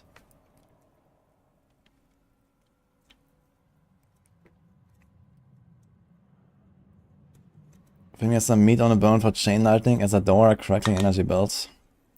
That depends on how much the buff is Adora. I currently do not believe at all in a Crackling build. I think this is mostly kind of a meme. And I don't know, maybe they mega buff it. And Adora's is gonna be good, and then you get a lot of crackles. Maybe. You can definitely produce a lot of crackles from this new Chain Lightning thing. Here. So that could be a combo.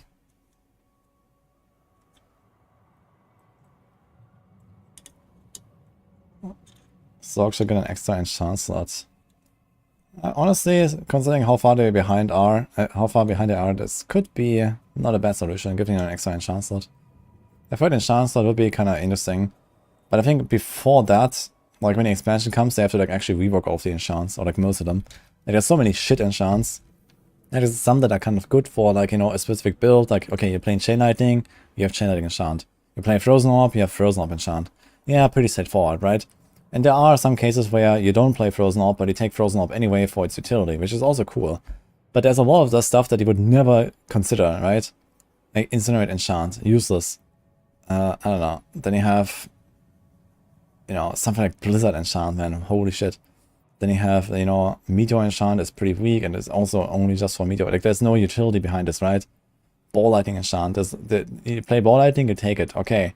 But there's no utility behind it, right? Like, these things cannot be used as, like, an extra effect in another build. Like, there's, like, so much stuff that is kind of, like, either too specialized or just shit.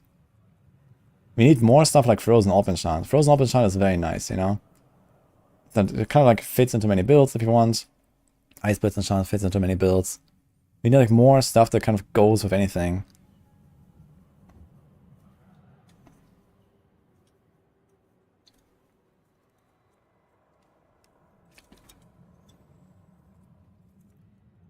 Soon last epoch update. Yep, we're gonna play.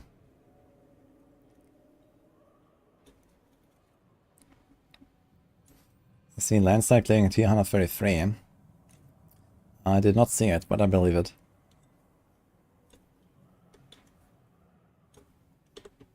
I mean, landslide is probably around the level of wind shear or so. Maybe slightly better, actually. Seems like a relatively powerful build right now, and it's about to get a lot stronger, funny enough. I'm not sure why they're buffing like one of the strongest builds on Druid.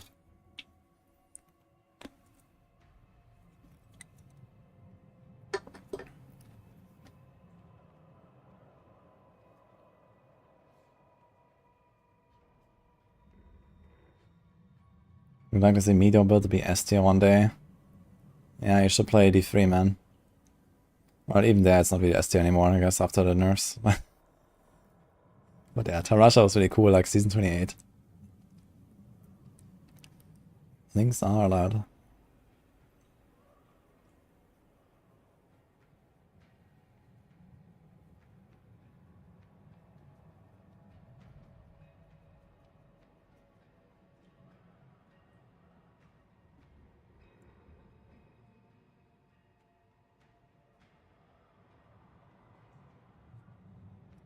Yeah, I didn't listen to the dev stuff the other time. I guess we have to do like a big like catch up.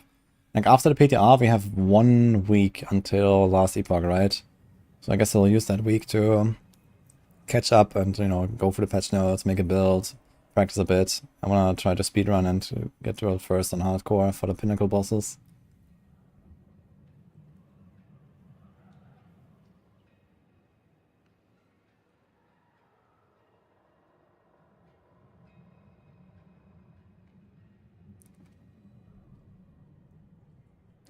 You've done 127, what do you do now in the game?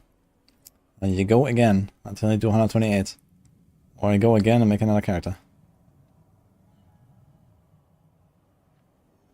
Would like to see Nova cooking something. Yeah, Nova's builds are always interesting, so I wonder what kind of ideas he has with this. And also with the new stuff. But at least from my perspective, I guess it might enable something like a Frostball build, but it's not exactly... It's not really even enabling. It's like a bit of a buff to something we could already play, basically. Like someone could literally just make a Frostball build right now and see how good it is. And it's probably not very good. So there's that.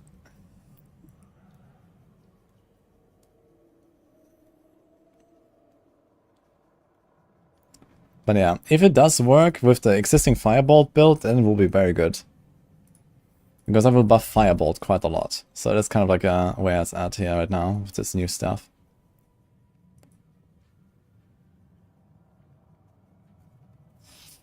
When will we have PTR planner? Yeah, probably on Tuesday.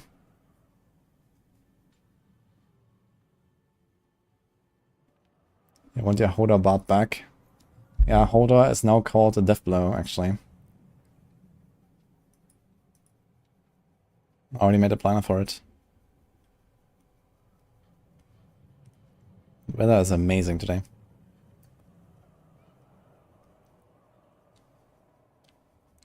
Did you notice the announcement about summoning altars? No yellow stuff from Duriel. Yeah, they said that there's no yellow items anymore from the bosses.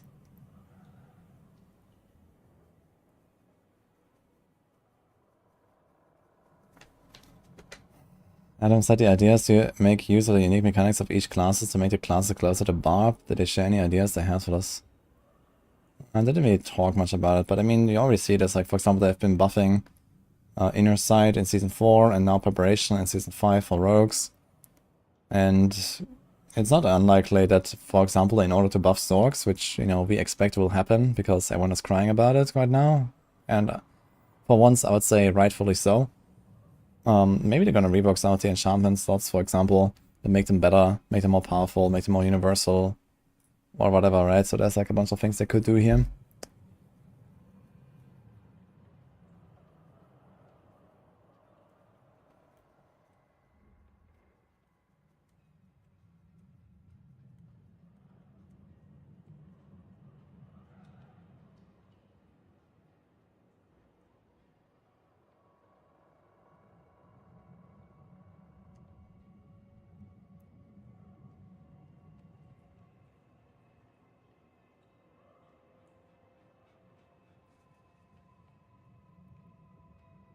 A start would be 1 enchant slot per element and a 4 for a key passive enchant.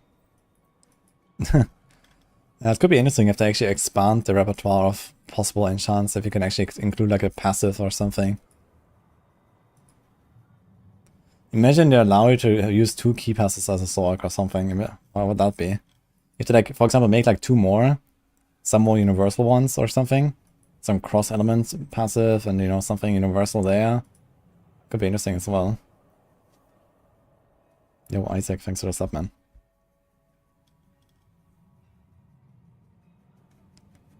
What's the best build for Uber bosses for Rogue? Rapid Fire?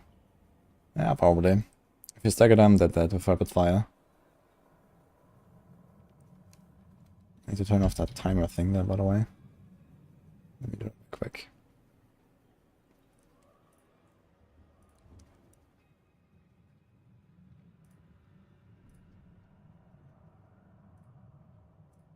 Okay.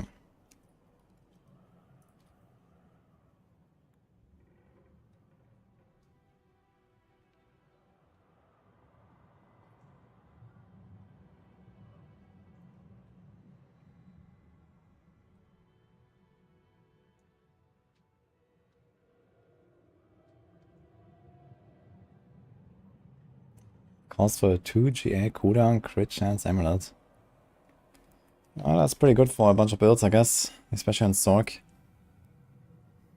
Although, not for the meta Sorc builds. The best build is not a crit build on Sorc, so... But yeah, it's generally kind of a nice amulet, I guess. Okay. Question is, do we want to make something like a... Crossbolt Sorc now? I think not. I think we're gonna wait and see how this thing actually works, if it has like any merit at all.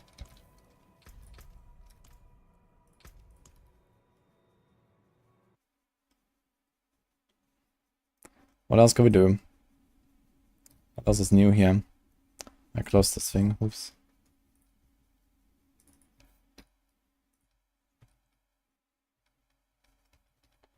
Anything that we can do with this? Swords, pole arms, axes, and maces. So there's no unique one-handed mace. There's no unique pole arm. Now druids can run a Shira's Kanjar. Wait, is that a thing? Or is that like a rogue only thing? Druids can now use daggers.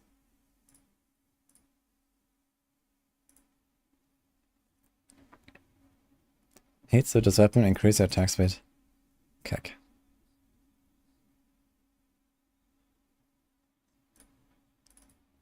Nice. 103 minutes, that's pretty good actually. Thanks, Isaac. Glad you enjoyed, man. Yeah, when I put out the video, I was actually not aware that when I tested it, I didn't have enchantments slotted. So I made my video about the entire Sorc, and I was showing it, I was like doing like 85s, 90s, and I was like, yeah, it's not that crazy, but it works. And then the day after, I learned, oh shit. I opened my enchantment, my skills, and there was no enchantment. And I was like, whoops.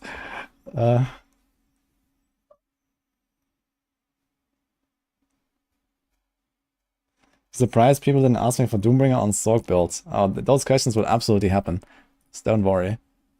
Every class can use Doombringer now, right? Hey, do Druids use it as well? Yeah, they can also do it. So Druids can now have Doombringer, but they don't need it. Sorcs can now have Doombringer. They might need it. I mean, the thing is about Doombringer, they really buffed its damage. And there's actually a world where you could stack a lot of lucky hit on the Sorc, kind of like how I did with the anti-Sorc, right? Or you just have naturally a lot of lucky hit and kind of get a bit of an extra benefit there without really losing like your entire weapon. But realistically, it's quite a damage downgrade, because also no chance to cast twice and such. Okay, I guess Ashira's Kanjar, if it's not getting an Omega buff, it's not really gonna be very useful. It's probably gonna remain like mostly a melee weapon, a rogue weapon. Condemnation is for rogues only, so that doesn't help. There is no one-handed mace. There's Butcher's Cleaver. Fear and Slow. I guess we don't really care about that. What else? What about two-handed axes? I mean, there's Ancient's Oath, but this is a Barb-only weapon. And Polearm does not exist. Yeah, so it doesn't really open up very many things, currently at least. There's like just not enough items sort of stuff. So what the hell is this helm? Ah, wait. Like, this is the background here. I was like, huh? Okay. Fleshender, Mace, or Druid? Ah, true, I guess. But it's a Druid only thing. Anything else there? Waxing Gibbous is also a Druid thing.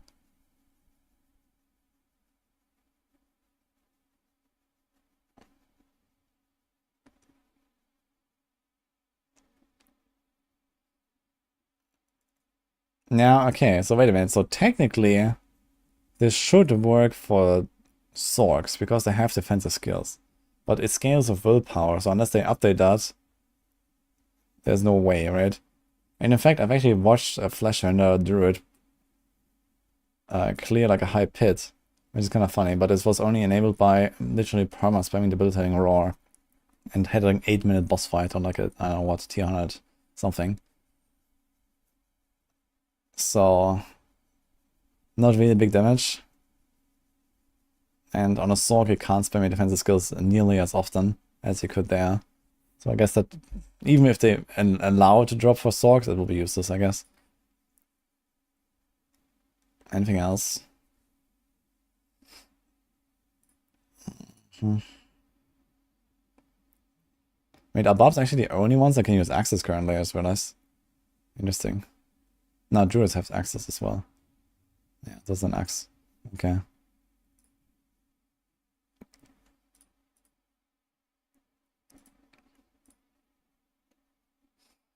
Azure Wrath on Sorc, man. I'm gonna get questions about this, man, 100%. Hey, can't I use Azure Wrath on my Sorc? So I can trigger a Hoarfrost and control glyph? Oh, man. It's gonna be beautiful. Okay. So this doesn't really do anything, I guess, currently.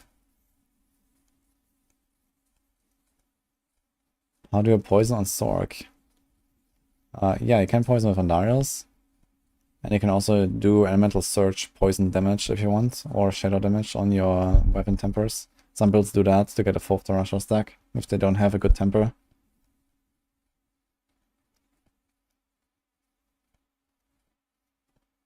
The only polearm is the Uber right now that nobody will use? Do you mean a Havarion? That's a staff. Actually, it's kind of interesting that it made Necromancers not... like, they didn't allow Necromancers to run staff. I think a Necromancer with staff would be fine.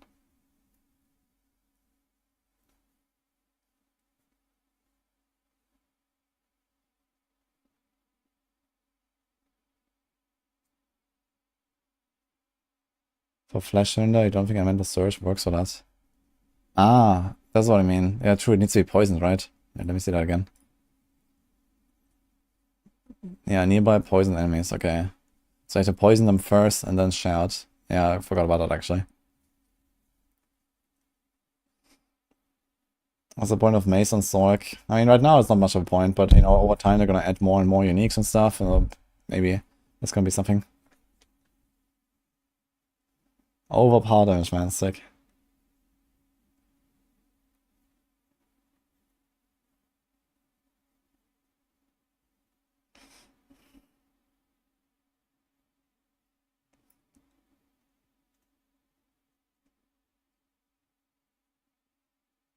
Yeah, and Dice Effect counts as poisoned, at least for everything that I know.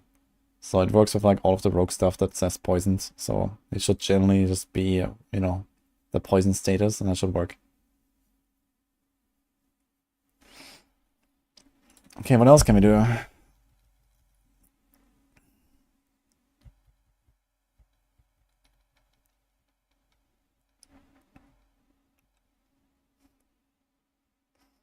Companion skills, the additional 10% damage per companion you have. Yeah, but companion, I don't know, man.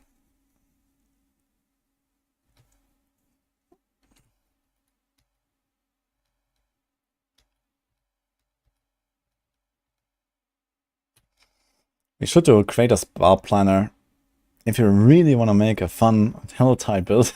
And now we don't really farm health that much anymore, right? There's no Iron Wolf reputation anymore. And they're also gonna make it so you can spend less time in Hell Tide. So Hell Tide in general is just kind of like losing interest. But if you want to make a cool Hell Tide Barb, this is a nice item for that. And that's about it, I guess. It does have its 30% damage effect, which is kind of interesting.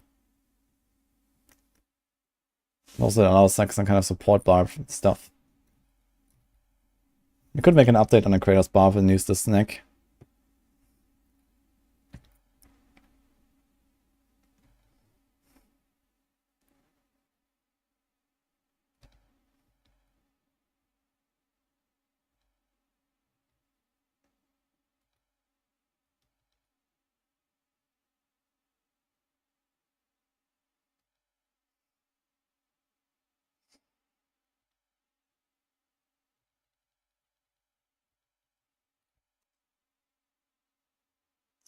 I think the best way to use Ragnar's Wake would be Meteor, Sorc, or anything else that can somehow reduce the cooldown to like 0. Like for example, Flesh Runner Druid. I think Boiler told me this. Flesh Runner Druid basically gets to the point where you spam Debilitating Roar like once or twice every second, which is technically a cooldown skill and would proc this. So this could be something. But for Meteor, you also lose the Meteor ranks on a boot, so it's a pretty big loss. Probably not worth it unless you really need a cooldown. Umber Crux OP. Water Crux useless. This is very fun. I already made a build for it. And this, I don't really consider it very good, I guess. It's just a Hell Tide item, basically. I don't think this has any purpose in like high-end content. Only works on the first hit, so it's kind of like the opposite of like a boss killing item. Okay.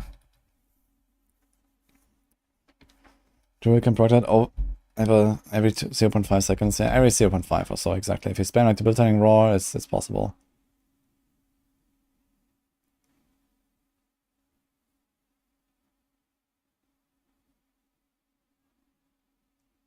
What are you looking for, Jamie?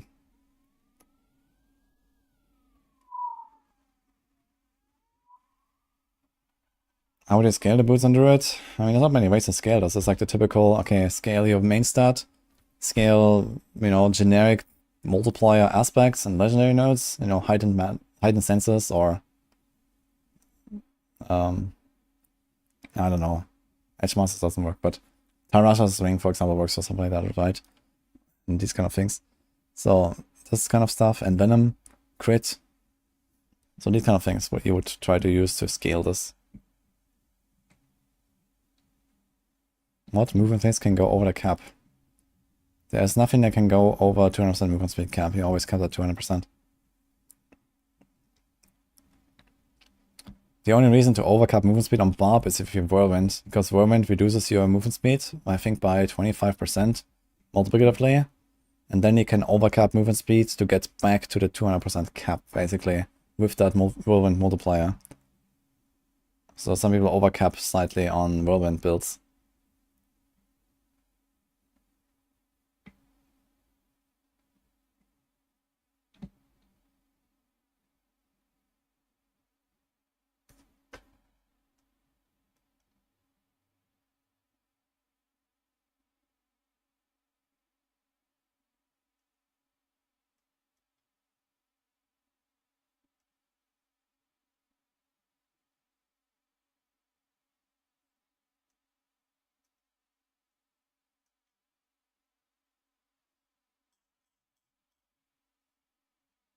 Can I go over the rogue item again? I actually recorded a full video on this, like a 20-minute video that you're gonna see, I guess, tomorrow. But TLDR just opens up a lot of possibilities, if it works the way I think it does. And if it doesn't, then it's useless. So we'll see. I mean, there's a chance that it will not work as optimistically as I think it does. But if they want to make this in any way useful, then it should work with all the stuff. Like, you know, you can hit it for lucky hits, you can hit it to have multiple targets for stuff like Pen Shot, you can ricochet off it with Barrage, you can CC it, so you get all your damage multipliers. So if all these things work properly, and it actually gives you 30% of the damage done to it as an explosion, it's actually very powerful. So this is kind of the TLDR here. But I already discussed this yesterday, and I made a video on it that will go live soon. They hit each other. If they hit each other, then the game will instantly crash, so I hope that doesn't happen.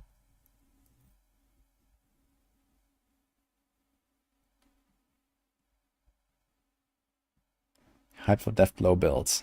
Yeah, Deathblow is gonna be cool.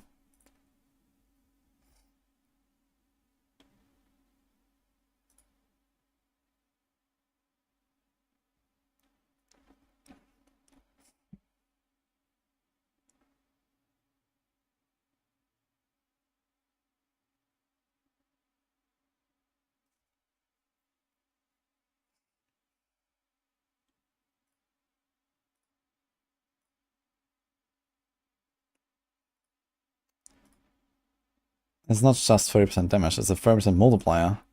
And you can have 2 of it. So, it's very good. Like, this item is very good. At least my hopes are very high for this. And it also enables straight up, like, many builds to actually function in the pit, which is also nice. I'm really excited for this one. Is there any other stuff in the patch notes that we should go make a build for? Let's see, otherwise I guess basically it's gonna take season 4 builds and start tweaking them, I guess. Like Druid builds in particular. You can remove all of the companions everywhere and these kind of things.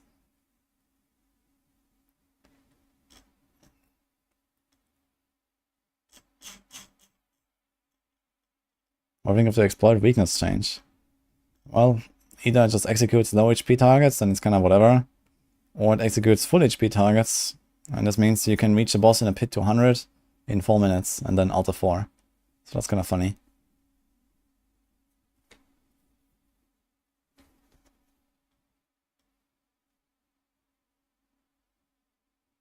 I think the traps count as crowd controlled. Well, for this dagger to do something, it has to be crowd controllable. If you can't crowd control this totem, then this is kind of useless. Because there's no rogue build that doesn't entirely rely on crowd controlled enemies to actually do any damage. Some a bit more than others, but ultimately you don't do damage if you don't crowd control the target. So, is there any big Necro stuff? Yeah, mostly nerfs.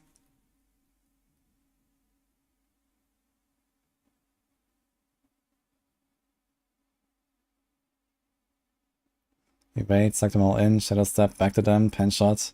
Yeah, there's lots of really cool stuff you can do. Like, rogues got a lot of really cool items and effects and stuff this season, so I'm really excited for it. I don't think that Overcrux will be massively OP. If it works as advertised, and you can crowd control the totem, it's a really good item. But it's not like massively OP, I think. Like, there will be builds that will not run it. But it does solve a lot of problems that rogues have, which is mostly no damage without stagger. You can actually do damage without staggering the boss, and this is very big.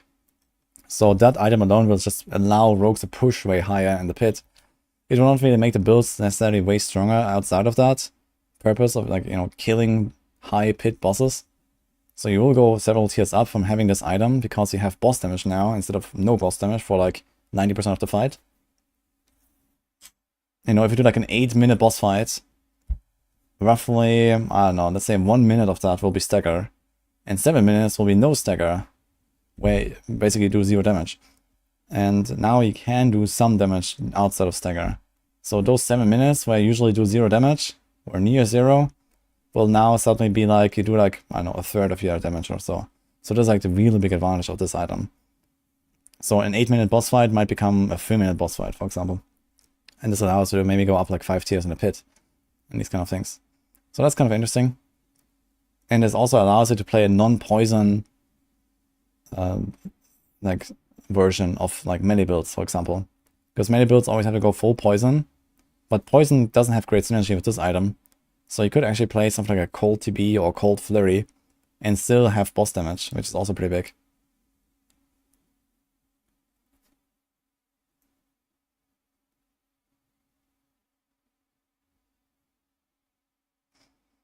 It's considered a trap skill, so I can use blast trappers. Yeah, you could use blast trappers. It depends on how this actually works with the trap skill. So that's something I discussed in the video as well, but TLDR is when you use Death Trap, enemies have kind of like a lingering affected by trap effect, despite Death Trap being like a instant hit ability, right? And this is the same thing, right? It just explodes, but there might be like a lingering effect of like 1 second. They are affected by traps. So that could also open up a bunch of possibilities like ambush glyph, deadly ambush, and so on. So that's kind of cool about it. But yeah, we'll see how it works exactly.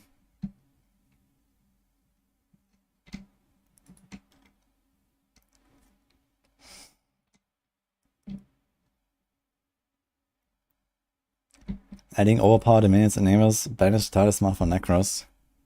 Does it though? In what way?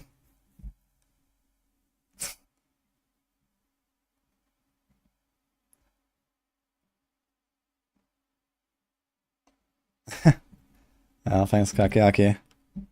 Well, I think number one, Blizzard is way closer to the content creators than GG is, I'd say. I don't know, at least based on what I know. And yeah, I mean, there's like, you know, basically a regular flow of feedback and information and all that. And, you know, a lot of the patch notes that you see, a lot of, you know, buffs or nerfs or bug fixes, definitely relate back to what certain content creators have said or reported or something. I think GG does a lot more of their own thing. They're like much better at like kind of like including the community as like, you know, like for the fun factor, let's say, for the entertainment value. But I don't think they really care about what the content creators think as much as Blizzard does. So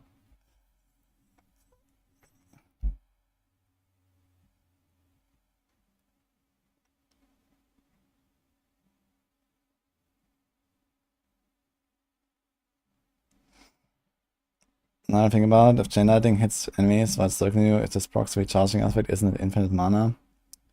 Yeah, basically.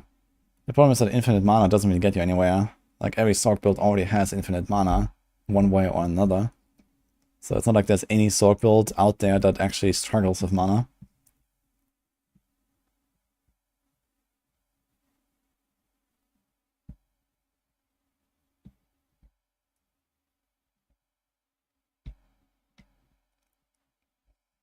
Imagine GGG listening to Quinn.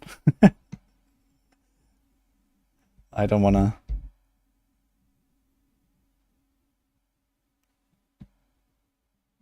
They pay streamers to spam D4 bat. I kind of doubt they're doing that.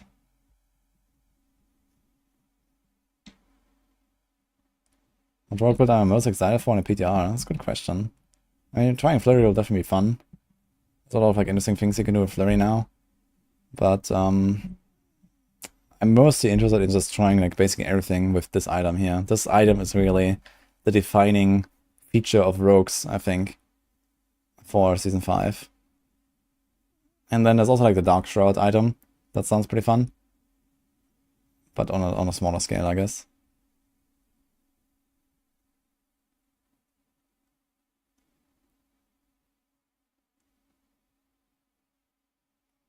That's not how it works, Azeroth.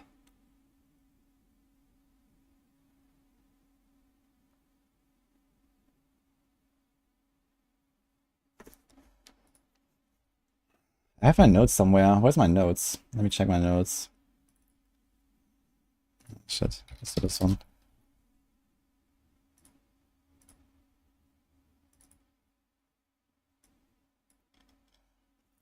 Anything else that we want to check out here? Alright, you want to do the Iron Maelstrom build? We can do that.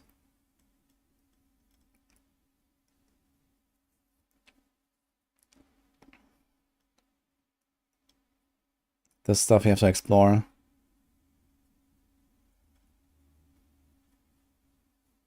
Hurricane build is gonna feel so good, man. With Hurricane size and Hurricane duration together, that's really cool. I really like that change.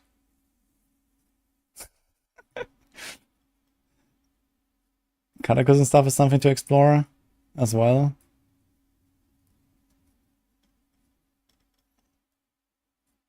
This is something we have to explore as well. But I guess it will be mostly just kind of like a feel it out thing on the PTR. And see. It doesn't mean to fundamentally change anything on the class, I guess, besides, you have an extra skill that is now your mobility skill. Maybe you need a bit of extra resources. Although, there's no skill in the game currently that has both a cooldown and a resource cost. So it might actually not cost resources.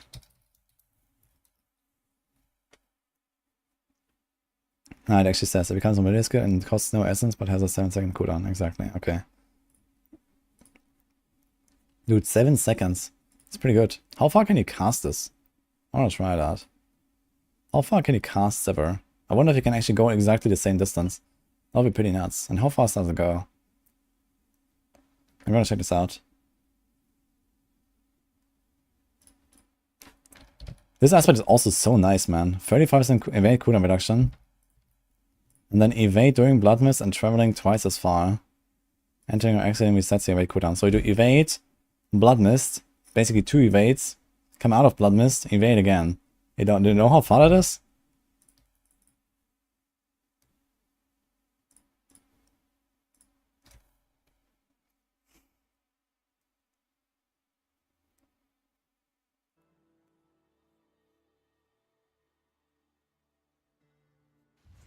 Hey, Tommy.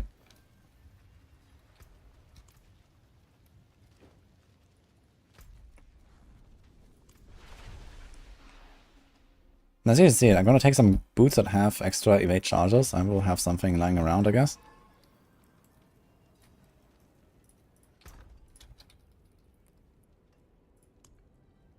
Yeah. Let's just take this.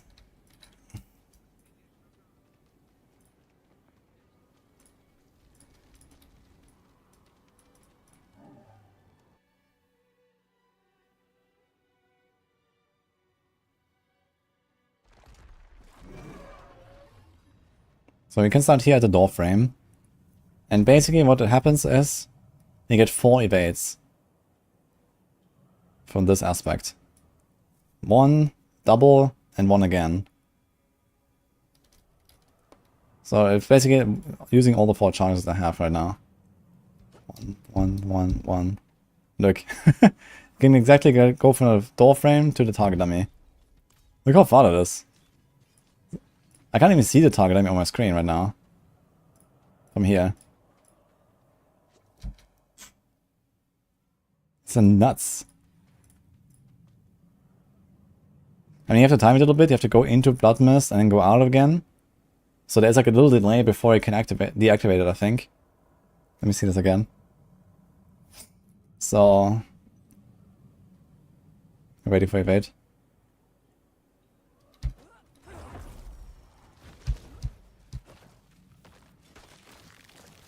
And it has like this little delay. How fast can I actually... Yeah, you can deactivate it pretty fast. So I guess you do like... Okay, let's do this again. I'm gonna wait for the evade cooldown.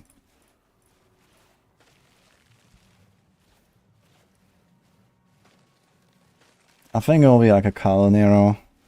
If it would be 100-0, that would be relatively silly.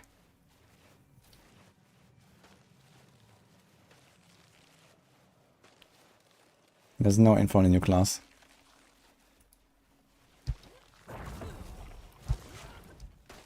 And the things can also move during Blood Mist.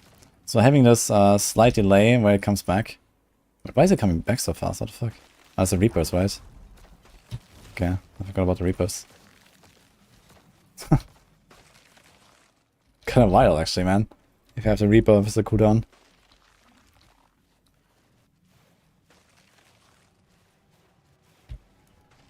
Necro should not have any evade stuff, instead the minions should pick them up and run the distance carrying them. That sounds great.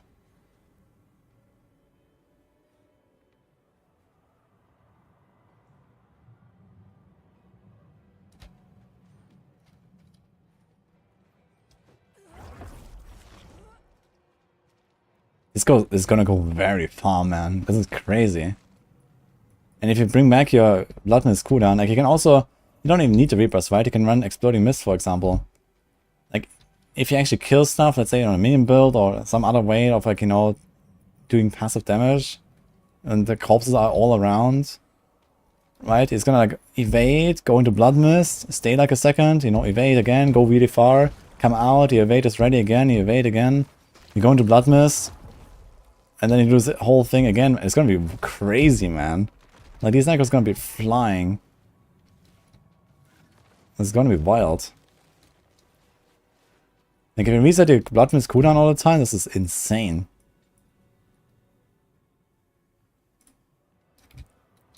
And I mean, worst case, it doesn't even increase your evade cooldown, it reduces your evade cooldown. So, even if you don't have anything else, you know, you're gonna get the evade back after 3 seconds. Not even having the extra charge, not having the extra reduced cooldown, right? So here, you have evade charges right now, but if you have like attacks reduced evade cooldown, you do like 1 attack, maybe 2, and you have it back. Catch me if you can, Blood Mist. Yeah, you're not gonna catch any Necro anymore, man. If they don't want to fight you, they're gone. So, that's it, man. You know? Like, look at this. Ding, ding, ding, ding, ding. And then you go into Blood Mist and ding, ding, ding, and go again. Like, crazy.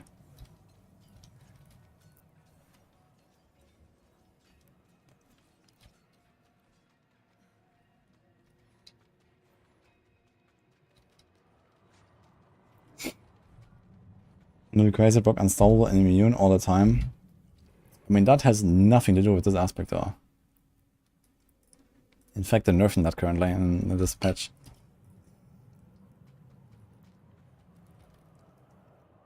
Now, let's try a Sever.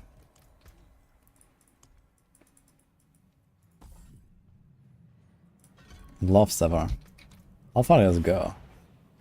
That goes very far. Is that how far we can teleport? Imagine if you dash like this.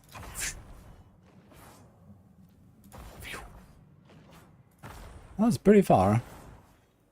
I think it's slightly less than teleport, but it's pretty far. And it has a 7-second cooldown, which is pretty nuts. 7-second base cooldown. It's like by far the lowest cooldown, I think, of any movement skill, right? Teleport is going to be double that. Teleport is going to be 14. Now, I guess there's one disadvantage, which is that you cannot add extra... Or maybe you can add extra skill ranks and reduce the cooldown. Maybe. But it's gonna be pretty wild. I mean, that is really nice. On a 7-second base cooldown.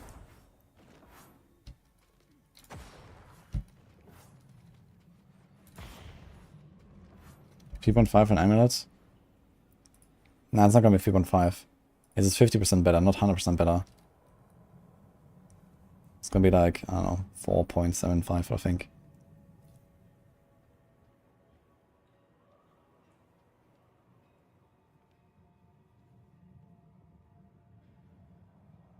Sever is basically teleport for a Necro now. Yeah, I guess the question is, does it go over cliffs and stuff? Does it go for walls? Can I cast it? No, you can't cast it through the wall, for example. And I guess you probably can't cast it over glyphs either. They go and check some glyph, for example. Let's see here.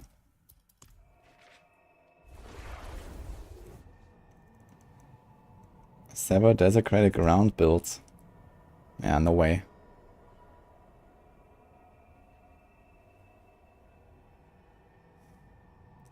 The nerf to TP cooldown is madness. I think it's okay. I mean, Sorc has long dominated, you know, the speed meta, basically. Because of teleport. I think giving a slight nerf to teleport and stuff is okay. That's not really the problem that Sorcs have.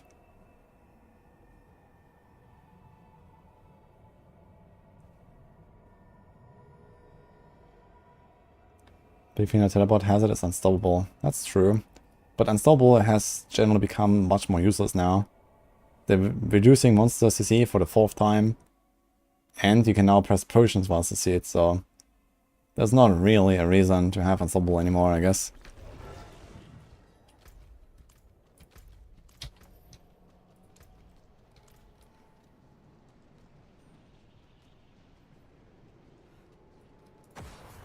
Okay, we can't sever over cliffs. It doesn't work. Neither up or down or something, so...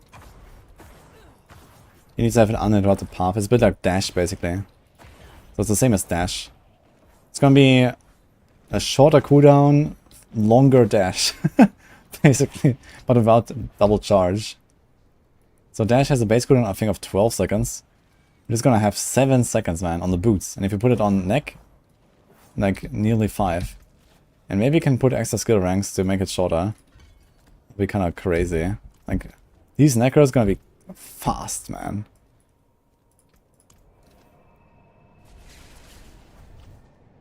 Grease out the ND2 will be good. I think there's not really any synergy there. I mean, number one, Grease out the ND2 out of slot where you're gonna put that aspect usually. But let's say you put it on the neck. What do you get? And it doesn't go to ground, it's irrelevant. Movement speed is just a normal boots. Essence cost reduction is whatever. Shadow lucky chance, kinda whatever. Shadow damage reduction is kinda nice, I guess. So, no.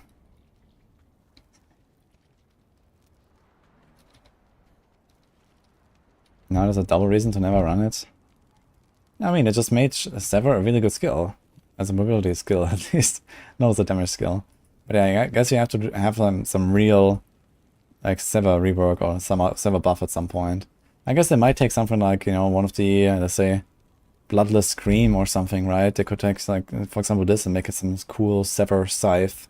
I mean, why not, right? There will be some cool synergy here. Maybe this becomes something like a huge Sever item and this actually enables the build. Right now, this, like, what do you do with this thing, right? So...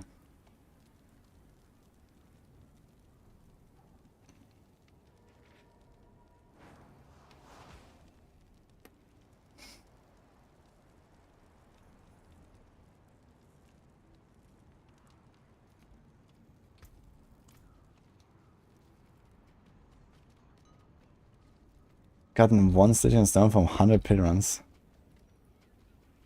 I would almost say I don't believe you.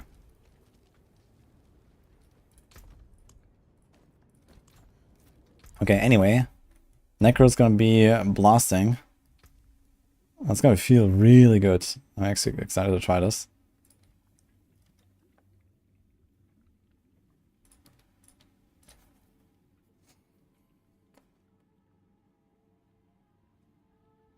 This is also a pretty powerful aspect, to be honest. Unhindered means you can walk through enemies and you can't get slowed. And this is 6 seconds, 40% movement speed. That's pretty crazy too. And on a real golem build, you're gonna activate this easily every 6 seconds.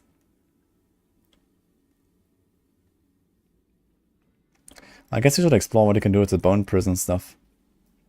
Bone Prison traps enemies in a large area and fires 20 to 35 bone splinters at enemies trapped within. Increase the maximum energy by 2 for 8 seconds each time these bone splinters hit an enemy. I wonder if I can actually make some actual bone splinter build. Like actually go Moonrise and adaptability and all that stuff. And actually just scale that. I guess it depends on whether these things scale with the aspects. At least adaptability is kind of a question mark. We could try that right now though. 250 Essence, Bone Spear. Bone Spirit is on the menu. It's already really powerful.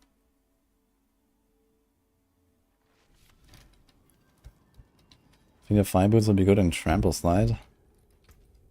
I don't think they're going to do enough damage to really matter that much. But we'll see.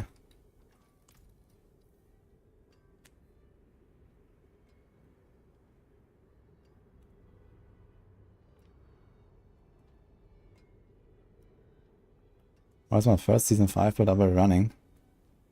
I don't know. I mean, rogues are looking pretty juicy. I wanted to maybe start a Druid as well. I was already thinking about starting a Druid in season 4. And Druid got some cool stuff in season 5 as well. But rogues also got a lot of cool stuff. So I might just start a rogue and race and then do a Druid right after.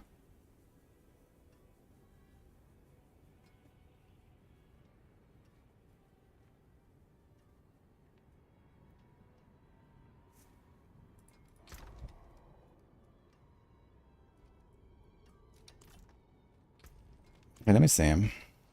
Let's remove this. a chance, wanderer. Oh, very nice, but could be better.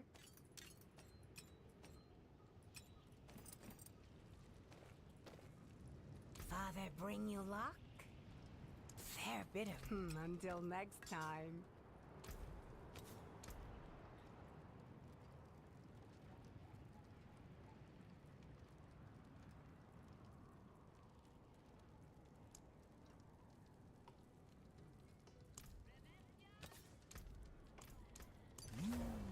That's a good omen.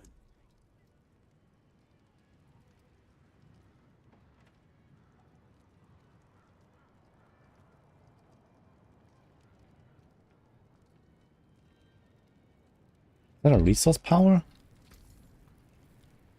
Fair bit of magic in that one.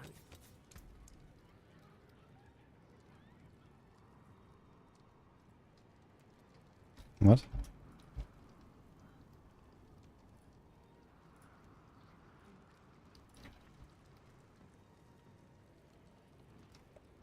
Shattered Spirit.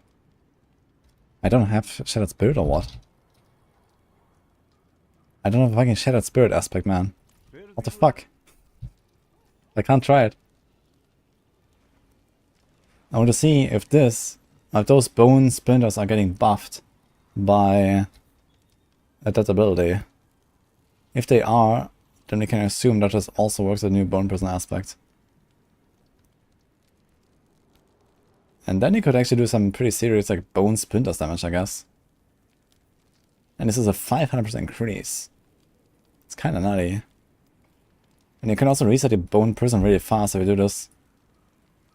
It's 18 seconds baseline, you can have the Reapers. Reduce active cooldowns up to 3 seconds. You can have a bunch of cooldown reduction, you can stack something like, I don't know, 40% or so cooldown. From Helm, Nick, Offend.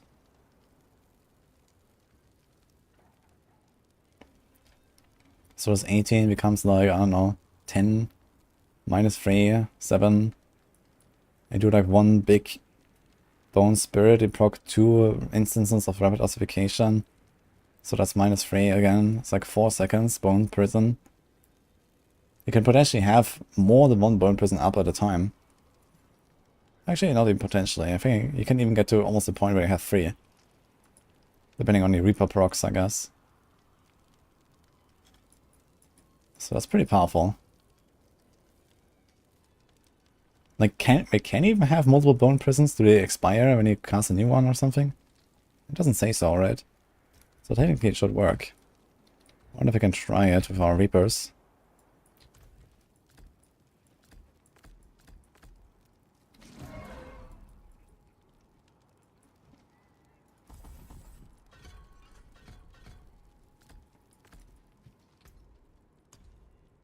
Here's a cooldown thing. I live in Bulgaria right now for another month.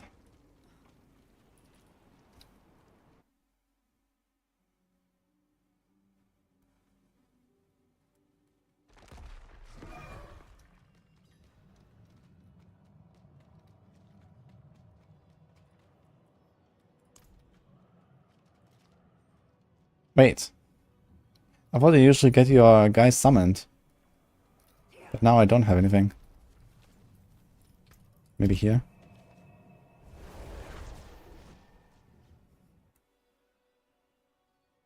That doesn't work, I need essence to give damage, and I spend all essence using Bone Spirit. Wait.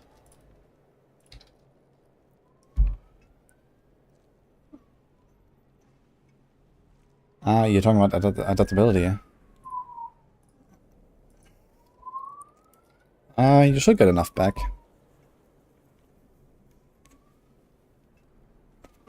You should get enough back.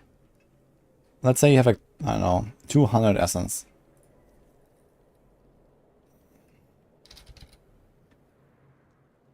You get 21 without masterworking. You get 30, 90, sorry, 30, 60, 90 with a non-banishable Starless Monarch.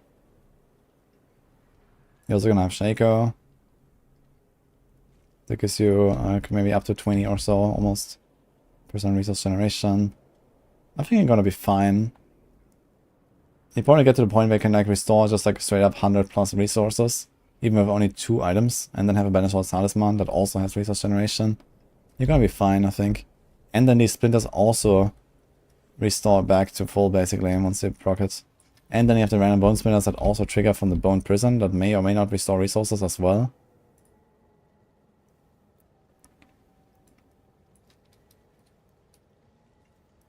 Increase maximum energy by 2 for 8 seconds each time these bone splinters hit an enemy. So if you assume that those 35 bone splinters cast over the entire duration of the 6 seconds, that means you get 6 of them per second. So you can actually go beyond the 35 stacks and you can go up to 47 stacks if you perfectly chain your bone prisons or just recast it while it's still active. So you can get roughly 100 extra maximum essence. That's a lot of essence actually. This means you have to somehow restore all the essence. Now if those bone spinners actually restore the essence as well, that's gonna be kinda large. You just have to time your bone spirits a little bit. So it's not gonna just like spam ding ding ding ding ding. But maybe you're gonna have like a 1 or 2 seconds between your casts. You make sure you restore the essence properly. And then you cast it. I think it would probably still be worth to run at that ability. Because if that actually works with those bone splinters and the ones from Shattered Spirit, they also generate essence by themselves, and then they're gonna also restore extra essence once per cast. So I guess it depends on how it works. I'd like to get some minions, by the way. That would be cool. I guess I have to generate some corpses.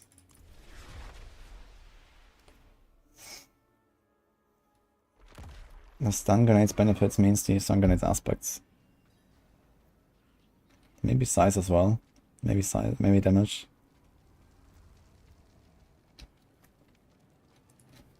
Hey, there's like a slight chance for a Caltrops damage build. Okay, plan B.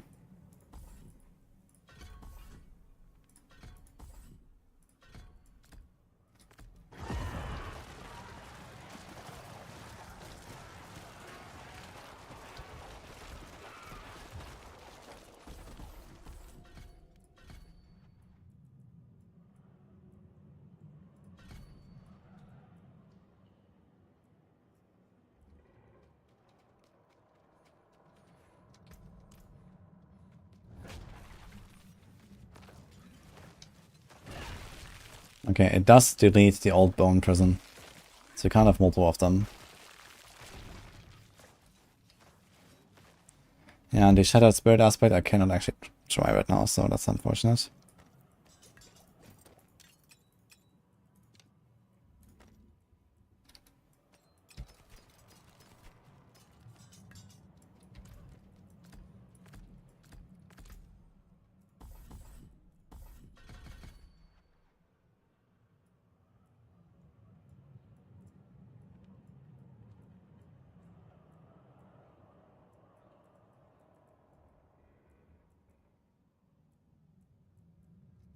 Okay.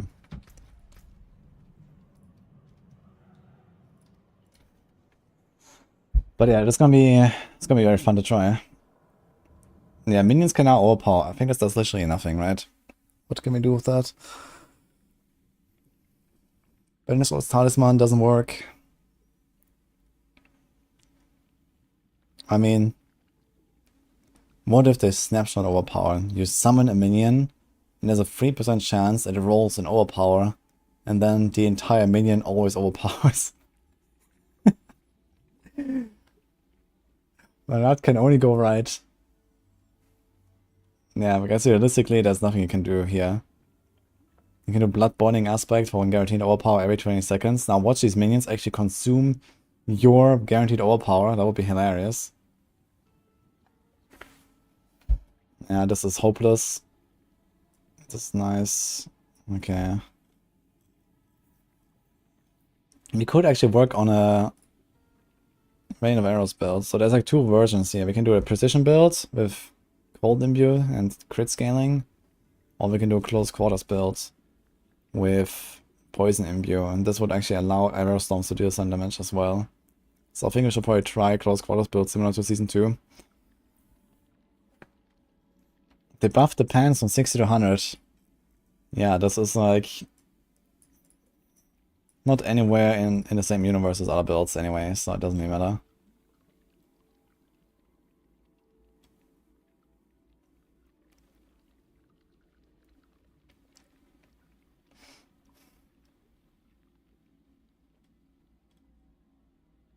Scoundrel's Letters. I should also re-explore this one. Scoundrel's Letters could be pretty good now too. With very high attack speed. Especially to buff it a bit. Anything else I can try on this? Arclash. Is this Arclash stuff enough? Probably not. But it could be fun to try to make something. You know, like theorycrafted Arclash.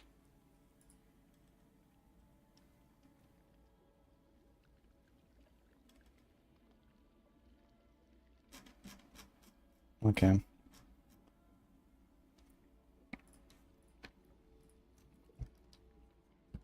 Hi, Symphony. They made a smoke grenade build yet. Yeah, I think smoke grenade is not really like a carry. It's like a support skill, so I don't really have hopes for that. Okay, time to... Can I reset this or something?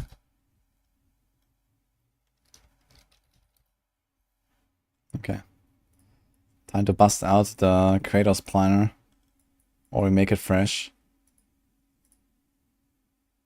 Let's make it fresh. So we put a neck.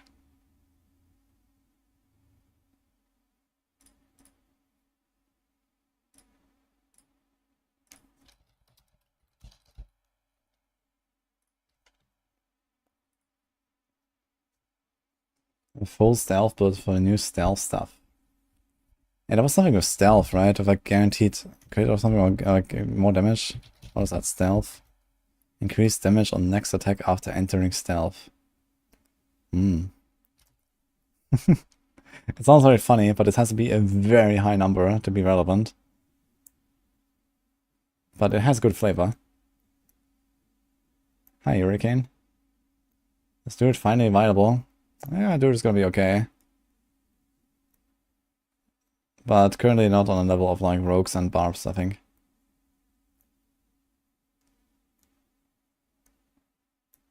Could do a dash build at the auto smirk at the end. Yeah, Quickening Fog is pretty powerful.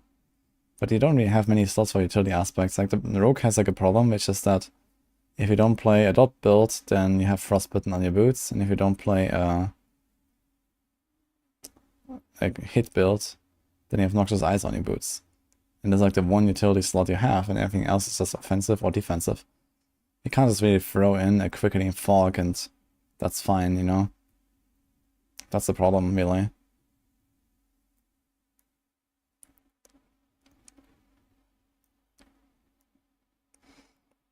Maximum life percent per dark shot is like imposing presence.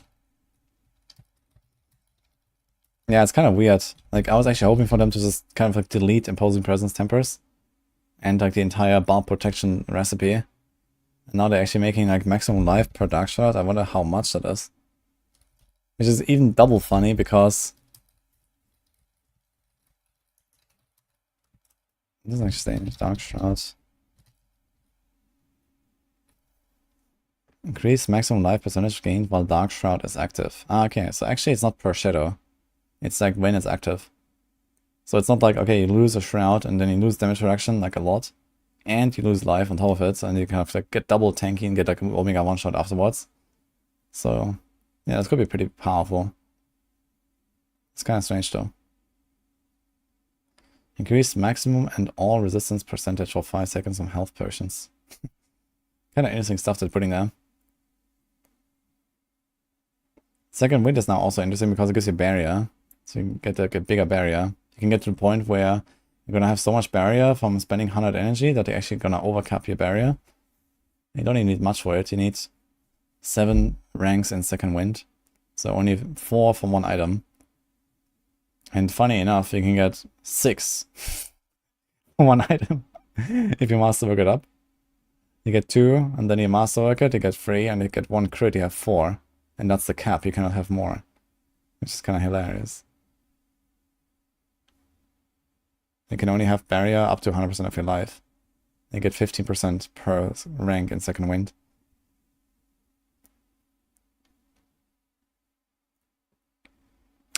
Aftermath is changing as well, right? Aftermath is like has health regen now.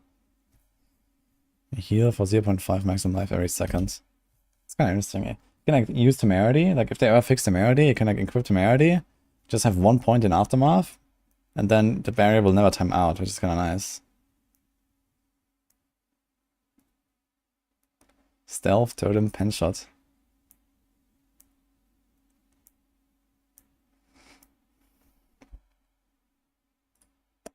Anyway, let's do this, yeah.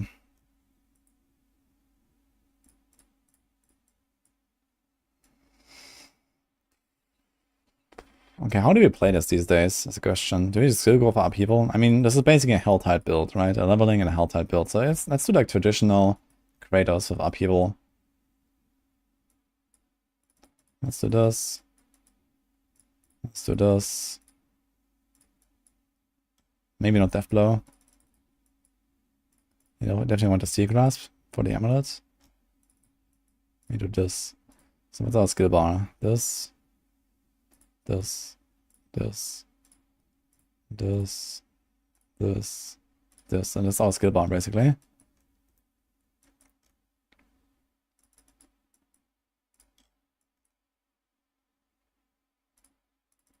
Can we do this as well?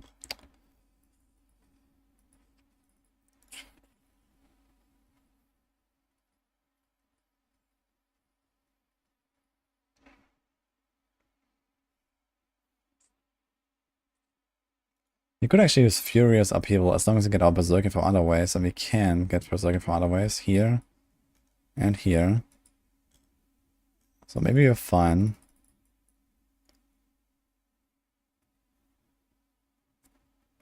You also get longer vulnerability here. So Steel Grasp, do like an Iron Maelstrom, follow up with an Upheaval. It's gonna be fully stacked with a 6% damage. Kinda nice. Something like this, maybe.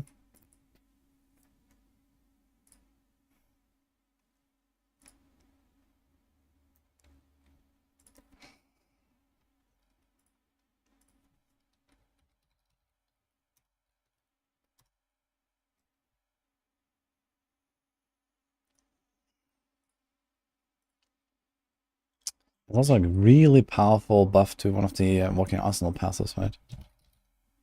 Oh, it already happened actually. 65% new generation and 15% resource cost.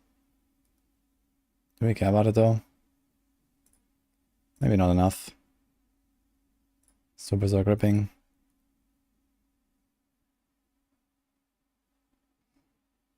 Access is gonna be dot damage, right?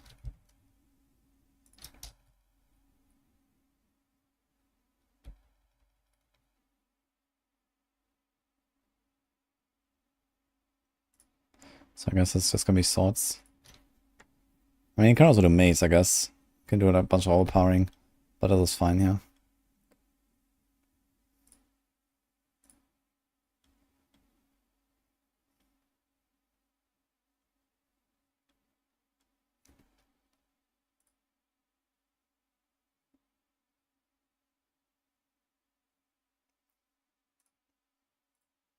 Can do Earth Striker.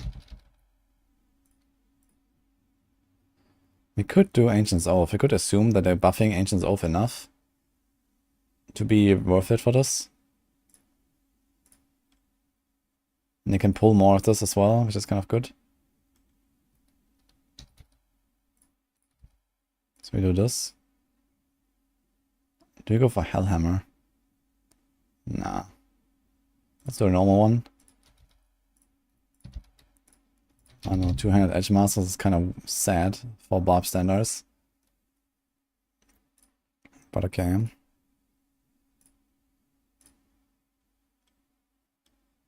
Can do elements. Can do blood boiling for the guaranteed all power. And wait 20 seconds. The thing is that it's like not the best chance to hit upheaval with that, because you also lunge, you also leap and charge, and even steel grass can consume the overpower, and iron maelstrom. So there's like a lot of skills that are not upheaval. The idea is that you mostly cast upheaval. The idea is to mostly cast steel grasp and iron maelstrom, right?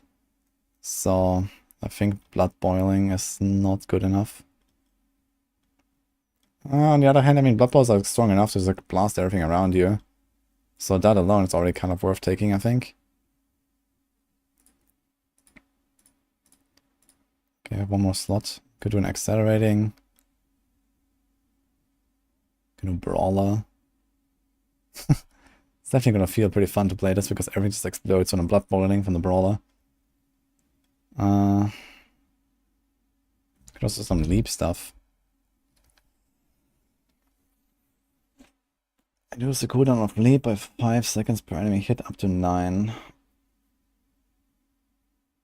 I mean, you could also just invest into like mobility skill cooldown reduction and brawler skill cooldown reduction. I mean, just leap and charge a lot.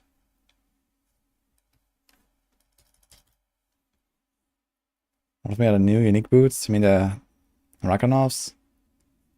Yeah, not many applications for it. Maybe a Meteor Sorc, maybe a Shout Druid. I mean, they have cooldown, which is kind of nice, but that doesn't really make them good enough on its own, I think.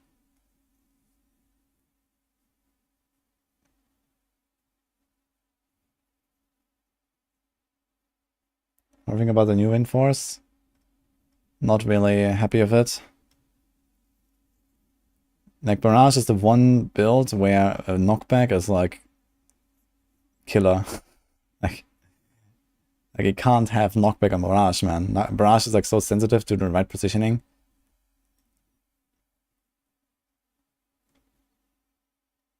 It's like the exact opposite of what you want on Barrage.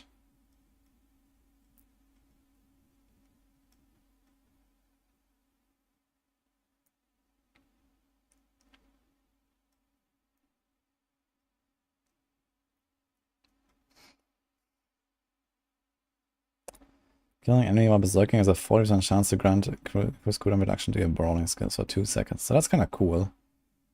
Good with that. Since you're going all in for like a Helltide version, right, and leveling build, could do something like this. Let's do diamonds.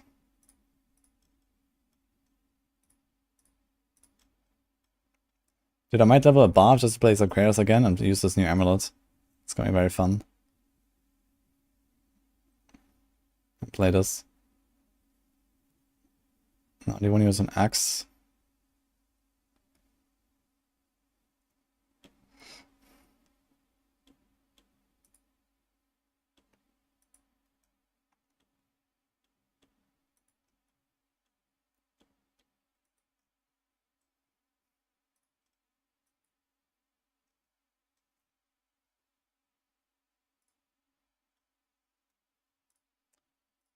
And then we can do something like, you can do tables if we want.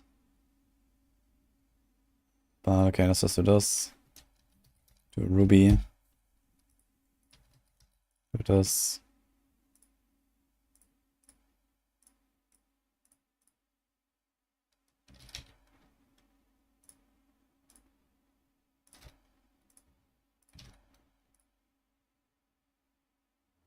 $100,000 steps.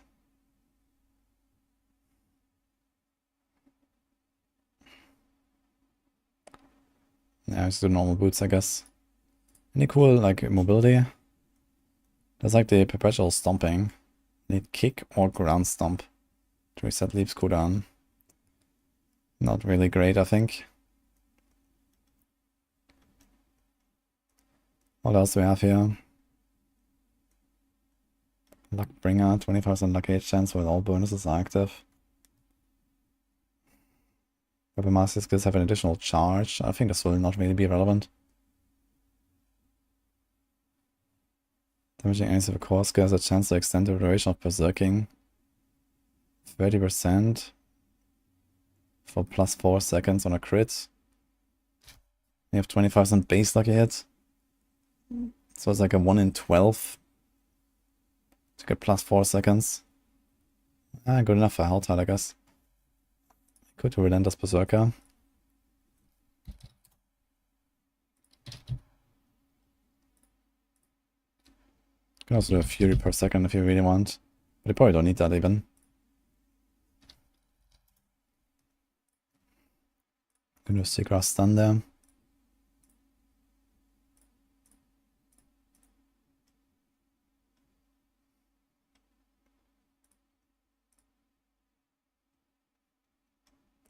So that's Iron Blood, you can do that.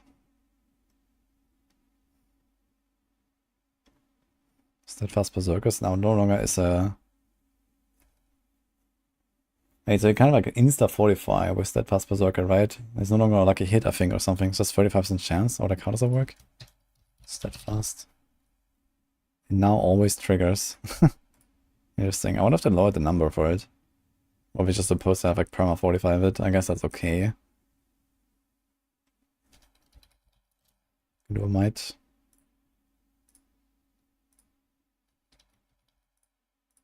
Strength. Life. I guess you can do a rest here as well. Where do we get Steelgrass Brangs actually? Is it on Helm? I think it should be Helm.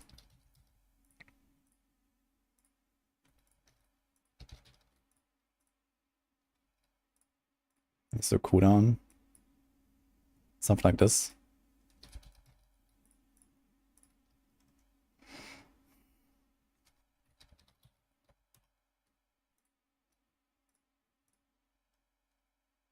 It's like some other cool new utility tempers. There's like Frenzy and stuff, right? It's like Frenzy duration, alright.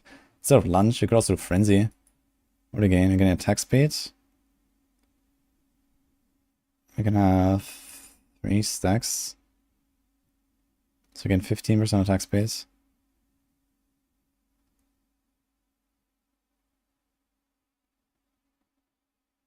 Or 24% damage reduction. What about Flay?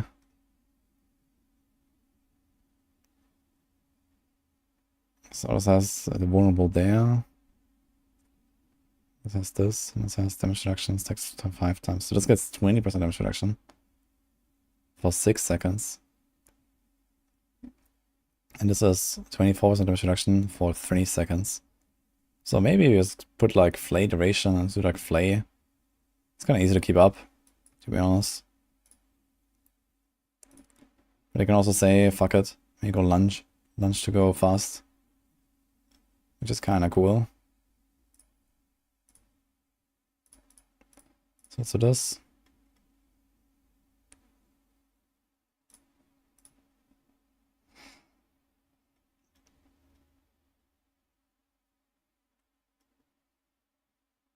Maybe do Steadfast Berserkers anyway.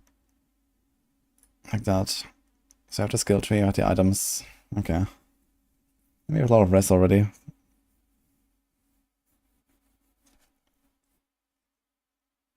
Is there a way to effectively find the spots that the ritual people are farming in Helltide? They're always in the same spot, so you can have to learn the spots. It's like always at 1 per zone. I guess you can maybe try to add them to the Maxwell map page. I don't think they are displayed there, right? But for example, for the current one, there's one here. Basically to the top right of Kiwashad. And the other one is here on this cliff. Next to this transition between the zones. Right above Kiwashad.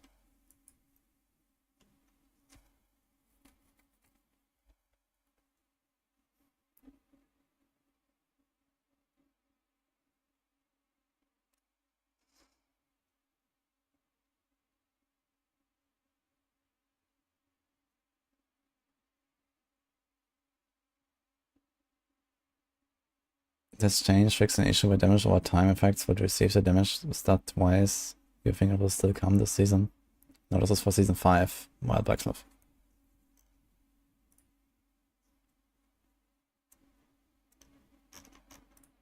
Okay, what else we got here? Let's make some Paragons so this.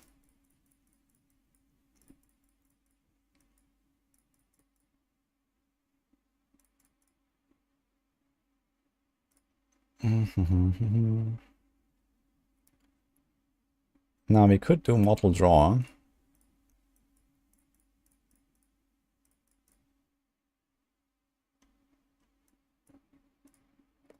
Okay, we might want to do Weapon Master. No Warbringer. Although Warbringer has a res.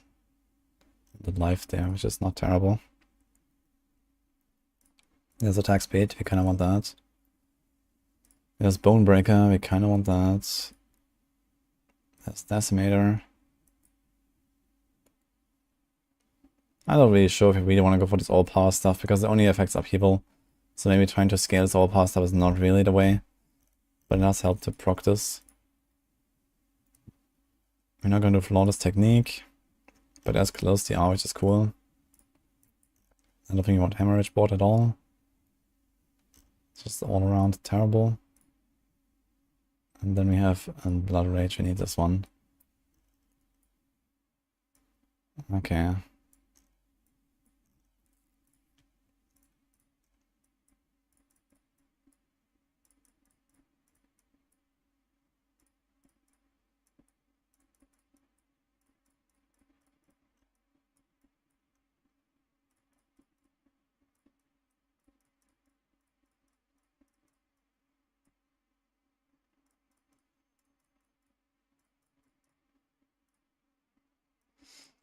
There's also Berserk Duration, you kind of want to pick that up, I think. Alright, here's Weapon Master. There's res, a lot of it actually.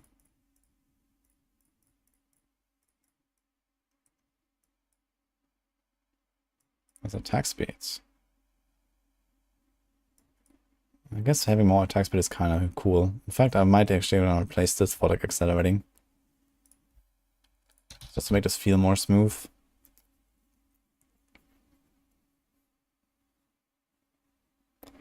Yeah, Korska is overpowered enemy. Yeah. Don't think we need this bloodboning stuff after all. What else can we do? Can we just...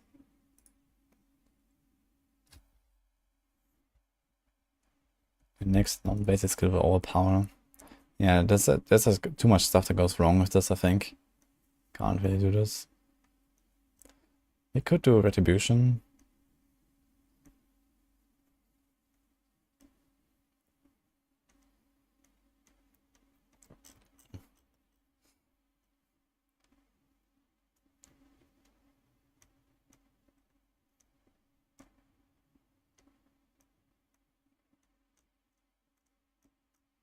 I don't really see much else here.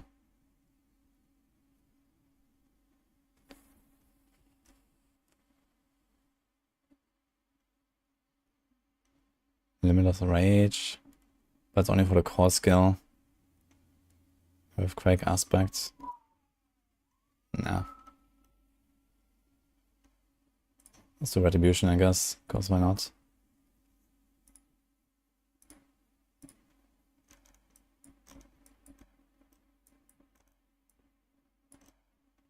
I think I'm gonna put this here as like one of the last things, just to like have more resources.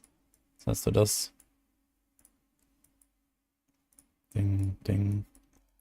Okay, what we got here?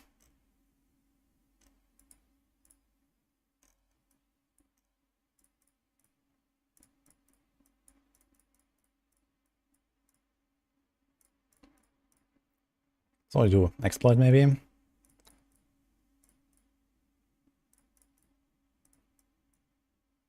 We can path out right here. It's also res, not terrible. It's too much text actually. Could delete all this.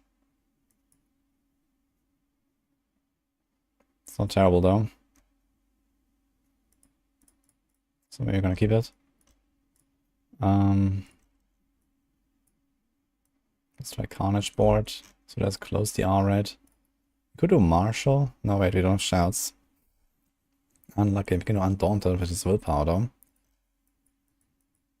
Kinda like Undaunted. There's a Wrath as well.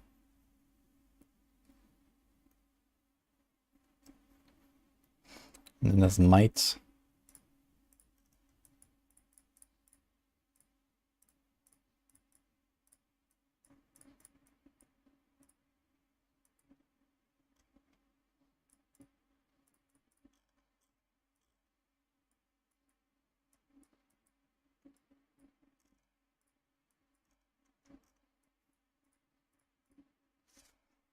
So we can do this.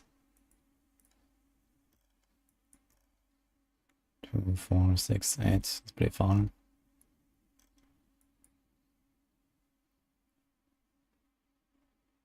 So lots of the are Wild Healthy though. I mean, Wild Healthy is just one thing. That's damage section of 45. That's also guaranteed all power. But I might not actually go for it after all. There's also this here.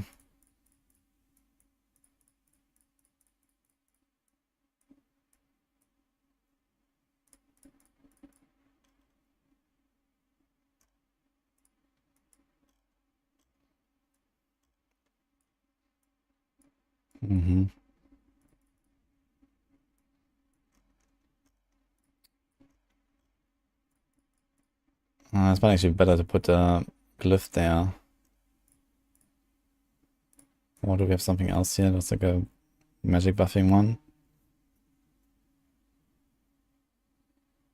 Not really. So this is our only shot here. So we put us here.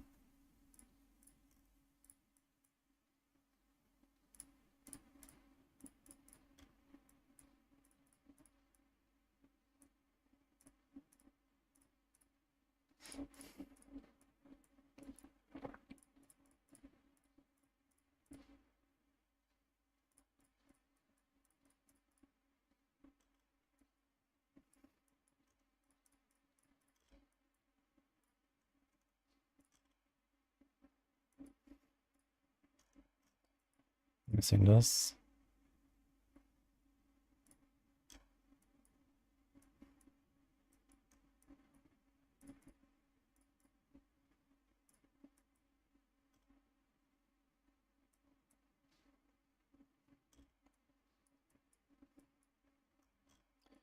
I still have to fix this glyph here. So what do you put Undaunted here? You have 7 willpower.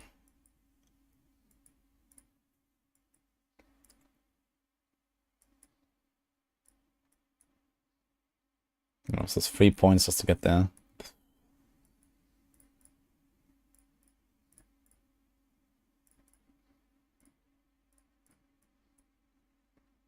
It's kind of awful. We do a dex glyph here.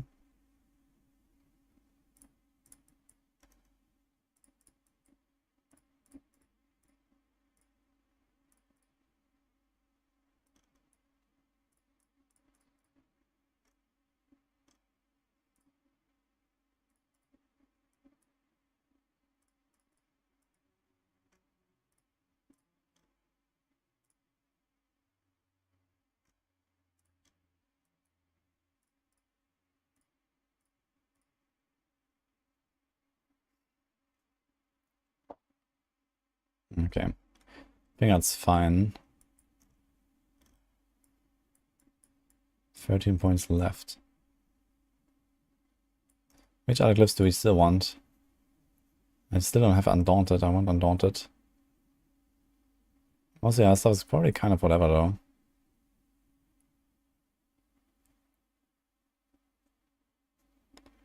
Territorial is not required, I'd say. Hitting with a Weapon Master skill reduces the active cooldown of another random Weapon Master skill by 2 seconds, so this doesn't help us. Okay, so it's only Undaunted missing. Need to have that somehow, and then I'm kind of happy actually to set up. We're gonna have Ire, Exploit, Might, Wrath, Auto draw. It's gonna feel really good. Lots of crits, lots of resources. And I think it might not even need Weapon Mastery, although it's getting buffed to 8%. So you're gonna be upheavaling a lot.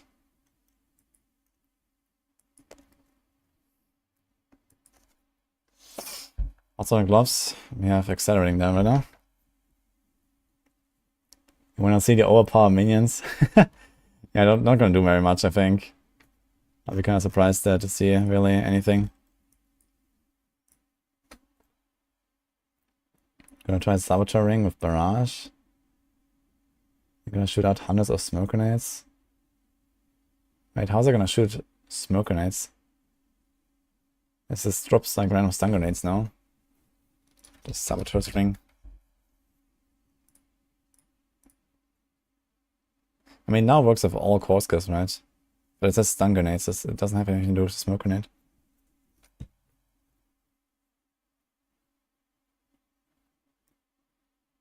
If labeled can be used for leveling? Hell no. That's like exclusively a late game build.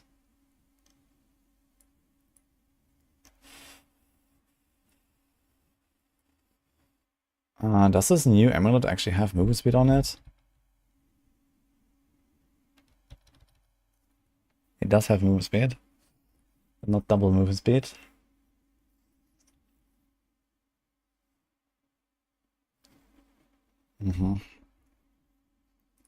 But then we have Berserking, and we can have double movement speed here, so we're probably gonna be fine on movement speed.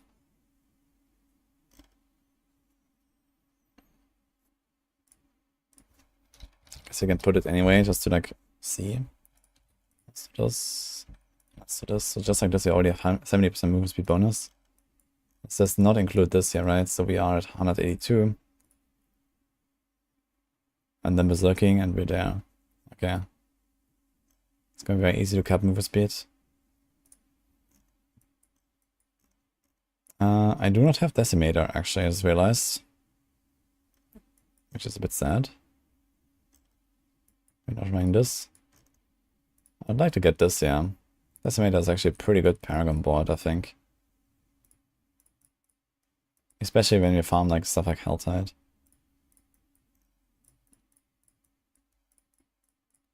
I think you might have to drop something else for this, yeah.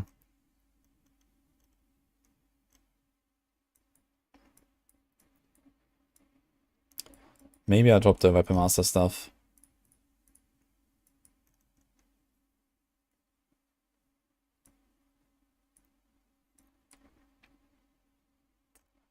The other option would be to drop the Warbringer stuff. But that's a good amount of res, and Maximum Fury is not bad to have in some life. We cannot drop this though.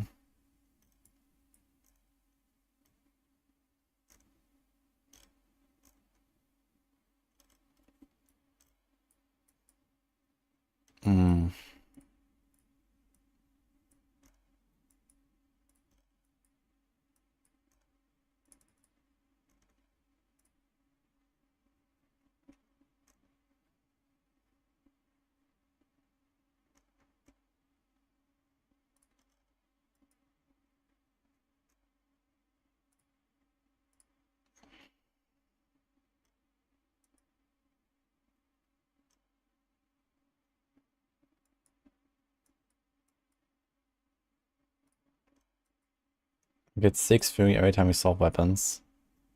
So left click, right click. Again, a bit of extra here. Fury generation. I'm gonna get a bit from leaping around. But realistically, we don't really have enough resource generation if you don't do this Weapon Master thing. I kinda wanna keep this. Just so we can like reliably upheaval all the time. So this leaves us with dropping Warbringer board. So let's make another variant. We do this.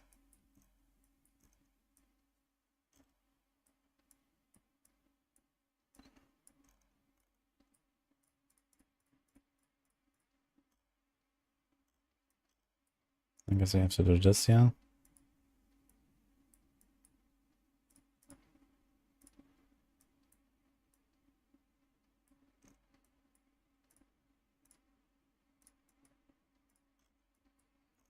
Suddenly have a lot of points left over. And we can still remove something here.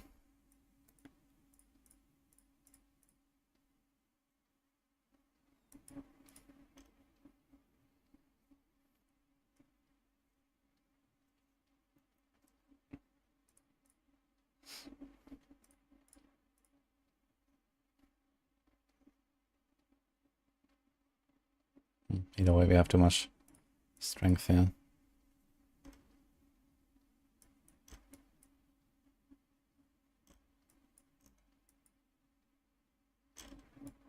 Which cliff did I remove? I have Undaunted there. And here I removed Exploits.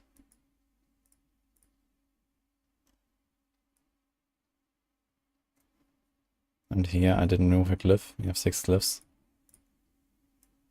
1, 2, 3, 4, 5.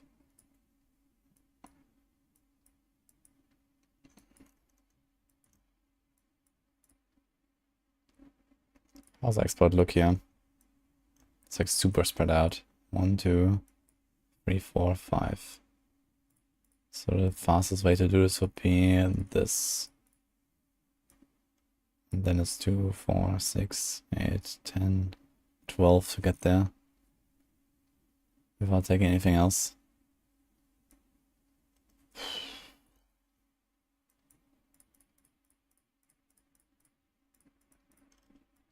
Might be doable. Didn't even take this man. That's kind of weird.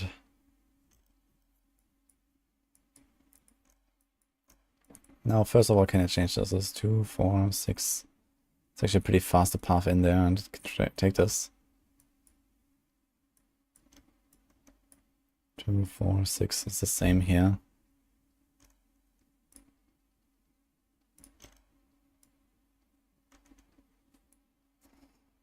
Could save 1 by doing this.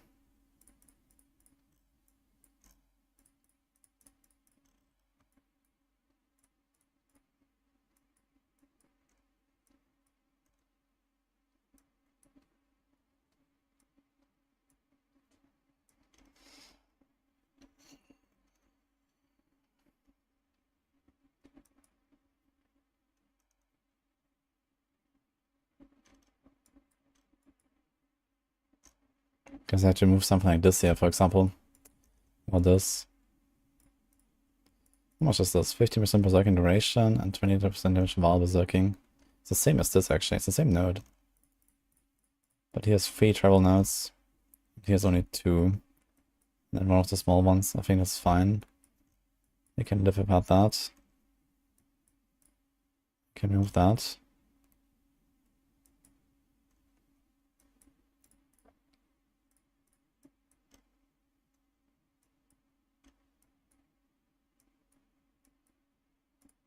Remove the wound. There's a random strength node that I forgot. And this can also be changed if you want.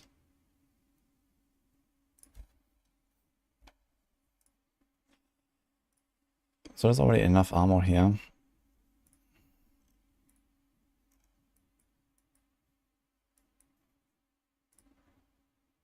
I'm going to make a pen shot build. Pen shot is relatively unchanged. I guess it's gonna remain a victimized build. And then he's gonna use the new Umbra Crux dagger, and that's basically it.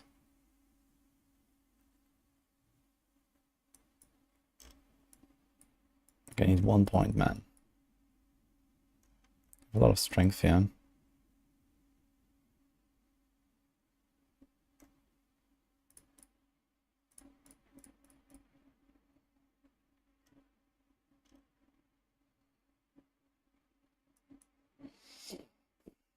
Can do this. That's fine.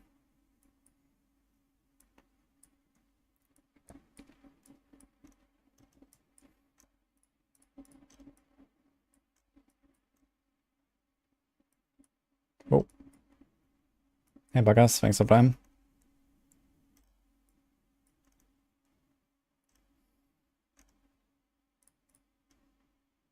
It's a lot of armor.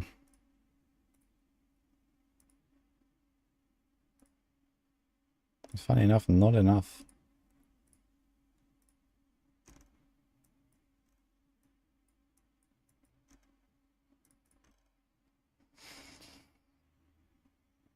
I'd like to get his attack speed as well, man. At least this 1, 2, 3, 4, 5. Can I do the same path here? 1, 2, 3, 4, 5. 1, 2, 3, 4, 5. We can. Then we are right here. It's like 3.75% attack speed. Which is kind of cool for 3 points. Plus a bit of physical damage. I kind of like the idea.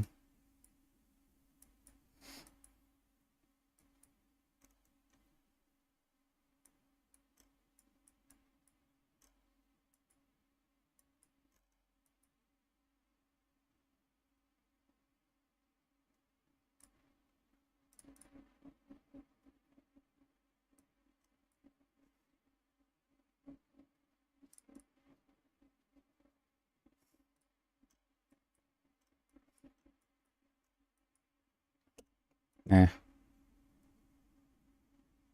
Really don't care about his overpower stuff, actually.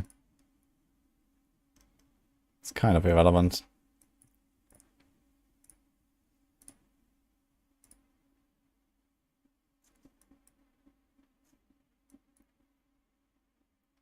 One, 2, 3, 4, 5, 6. And we save 1, 2, 3, 4, 5. No.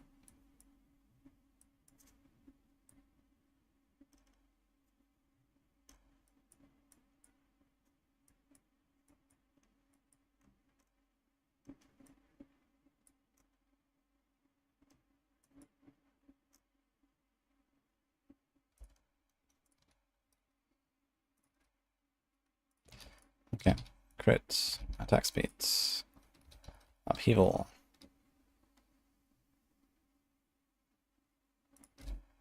Let's do some stuff here. So we have strength, life. I guess crit. Now, what do we have for upheaval? Nothing. Do we have something for Iron Maelstrom? He has 400% damage while Iron Maelstrom is active. Kind of interesting. Ultimate skill damage might also be a pretty high value. What else is there? Pressure point, earthquake, damage while berserking. You probably have to put one of these. And damage while berserking is not enough currently, I think. I think you need 250, right? You need 300 actually. So let's do a berserking. So this is enough. You can also do a berserking duration if you want. 130% berserking duration. This kind of like makes it very easy to keep it up. So that's kind of cool.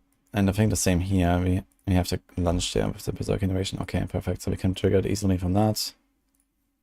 We do strength, life, crit. I guess we could do upheaval size, because why not? And then we do damage while Iron Maelstrom is active. Sounds kind of funny, actually. Strength, life, crit. And maybe more damage while berserking or so, cause why not? Crit, attack speeds. Anything else here? We make enemies vulnerable, right? So it's fine. Gonna do life. Gonna do some resource stuff. That would be brawling, cooldown. Damage while berserking.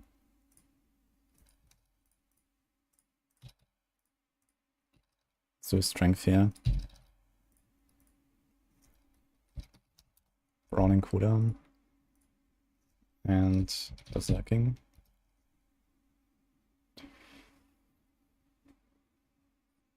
Maybe don't really need berserking duration. Do I have that here somewhere? Upheaval size, berserking duration bonus, 150%.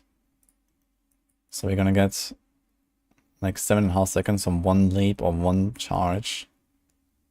We're gonna get 5 seconds from one steel grasp. That's a lot. So this might not be needed. You have a lot of attack speed in the setup, which is kind of cool. Makes it like very fluid. Very fast Seagrass, very fast Iron Maelstrom nukes, very fast upheavals. So that's gonna be nice.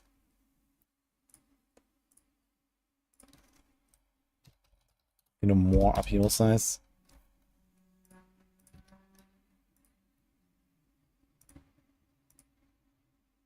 Like that.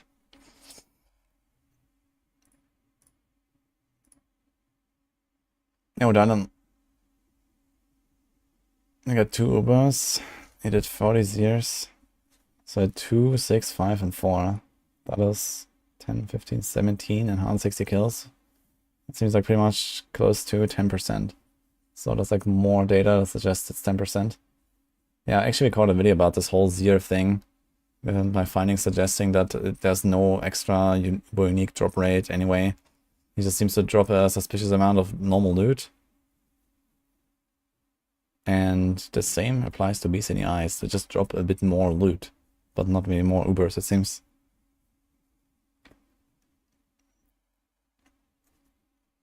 Okay, I think our Kratos Barb is kind of ready, guys.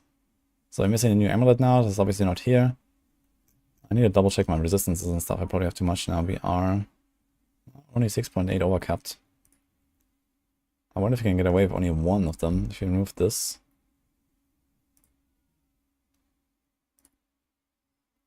Let me do this.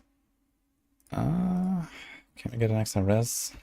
We have 1 point left.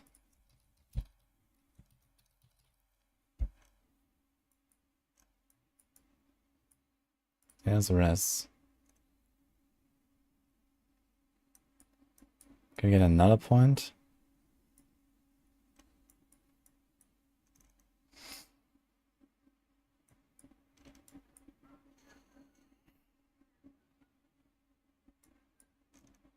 I take the armor, and I don't want to take the armor, to be honest, but we could try to do this.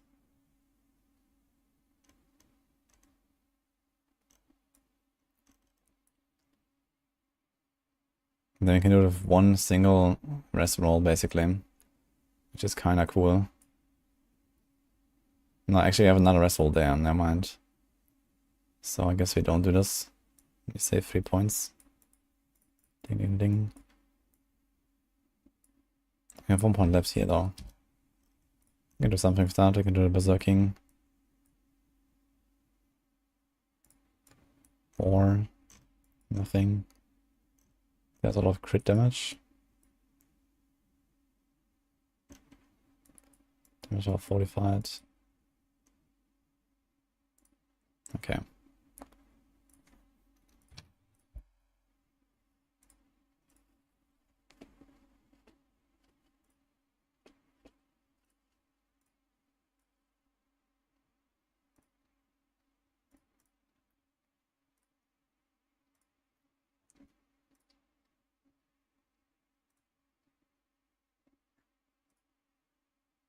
Just do this. We have more than enough armor. Can do imposing presence ranks, because it's nice.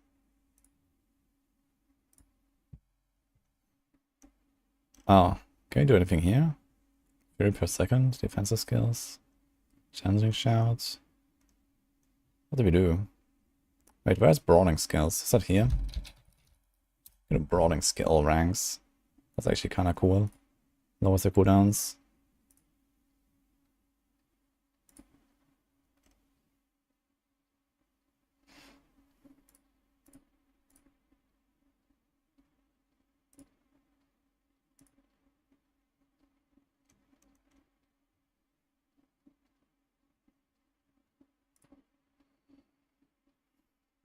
Okay.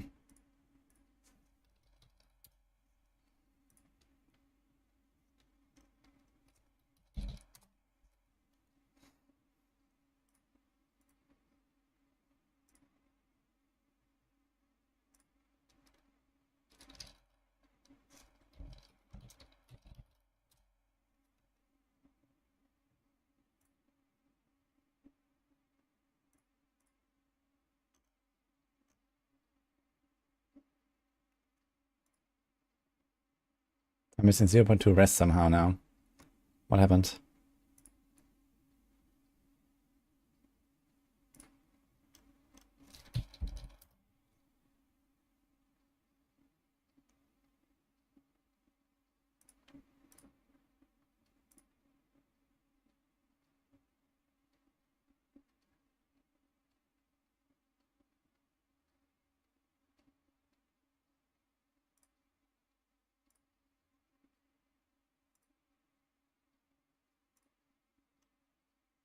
What's our crit chance? 47.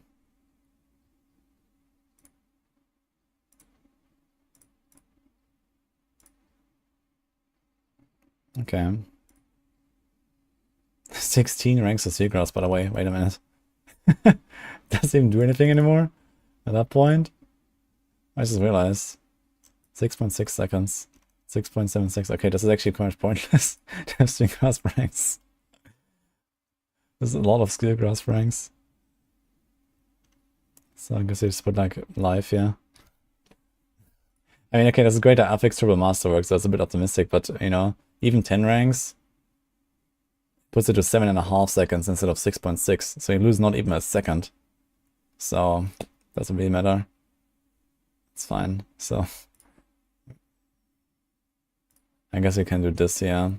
Getting a greater affix and like, you know, really high rolls and stuff is like kind of optimistic, I guess, so whatever. Okay, you guys can also do something like this here, maybe. At some point it just doesn't really do much anymore. It's like half a second even, getting a greater affix. And you're gonna have like more seagrass cooldown reduction there on the neck. It's gonna have like 40% or something like that. How much is that? It goes to 22.5. So upgrade is like over 30. Without a crit or anything. So it's gonna be fine. The base cooldown on seagrass is gonna be like 5 seconds or less. It's gonna be pretty chill. So I can, like, you know, reset it here, I can reset it there. Leap, charge, lunge. That's gonna be real cool, man. It's gonna be like real Kratos build. That's gonna be very fun. How much strength is this? 2100. How much life is this? 43, and this is without 14 ranks here. So with the nerfs, that's 70% bonus. Yeah, that should be at like pretty comfy, I don't know, 70k life. That's fine. We have even protecting bubble if you want. Steadfast Berserker, we have might. We bleed everything. That's gonna be such a fun build. Can't wait to try this.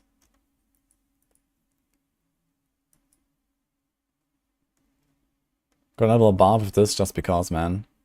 It's just gonna be fun. Every time there's Helltide, I'm gonna go there with this Barb.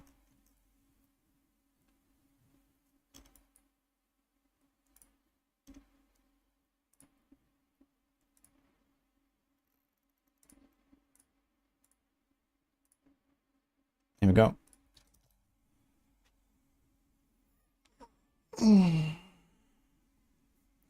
Bone Spirit in Season 5 is gonna be absolutely disgusting. Yeah, I think so too.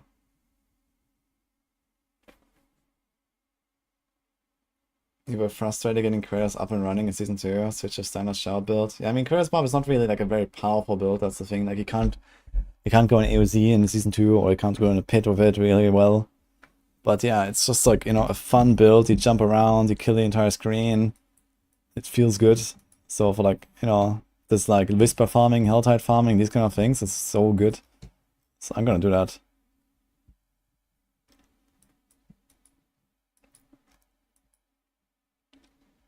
I think it's a solid setup here. And for those who want to play it in the current season, I guess you can do the same thing, kind of. You can like just take this setup and just have something else on the neck, basically. And it will kind of work just like that. So you can try that, or you can like tweak it a little bit. You can like, you know, remove the steel grasp. You don't have to go that. So that's fine as well. You made a perfect sword with 3 GA and all tempers 100%. Nice. You won. You could have had the lottery win, but you chose the 3 GA sword with tempers. Congratulations.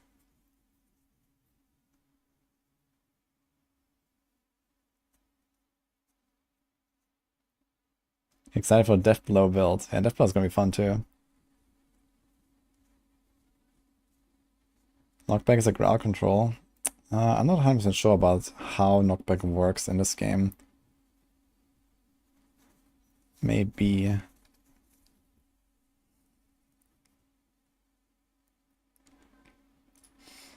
think what we can do here is actually upheaval size on a two-handed. 65. We do like one like this. We do berserking here, berserking duration, so that's kind of chill as well, I guess. We have a lot of berserking duration, we should be more than fine. Dude, I'm missing 0.2 res. It's actually triggering me. Can I take an int node? How much does an int node do if I take it? Dude, I need one int node. I need to path through an int node somewhere. On purpose. How do I do this?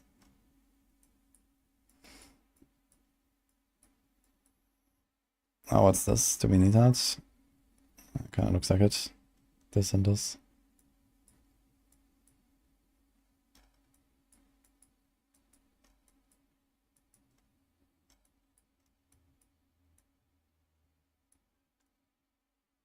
So we can 1, 2, no, it's 1, 2, 3, and then we need an extra. Dude, I need to find an int node. There's no int. It's insane. We can do this instead of this. Which is very funny. But it's also our res. That's kind of hilarious, man. Look at that. Okay. I'm doing it.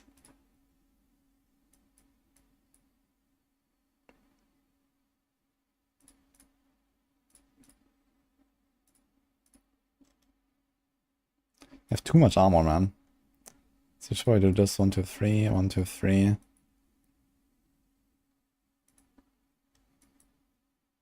fact, I don't even need this really, if I don't want to. Like, it's 10 strength. 10 strength at this point is like 0.3% damage maybe. For 2 points. That's actually not worth it, man. I have one armor roll, right? And that's it. Yeah, I just have so much strength. So at that point, I don't even need this anymore.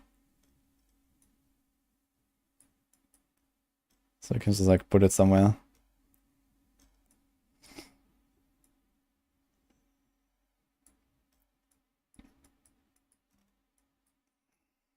Can do this. Can do this. You can also do a double DR there if you want.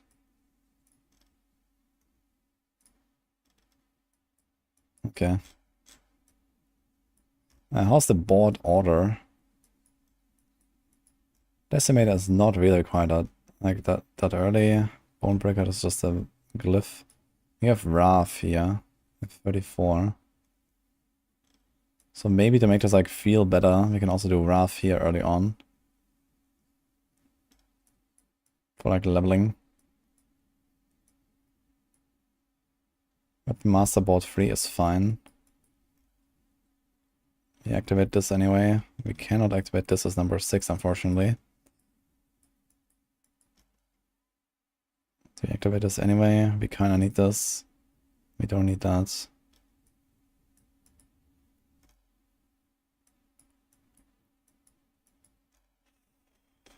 I guess it's fine to not have this doubled. With a Shaco we'll have this actually. When you have a Shaco later, like this is like, you know, just get a Shaco later, then this is fine.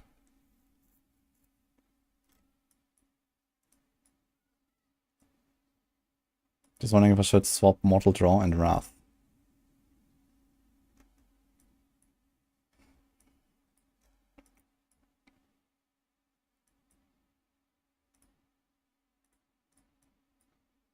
I think I'll do that.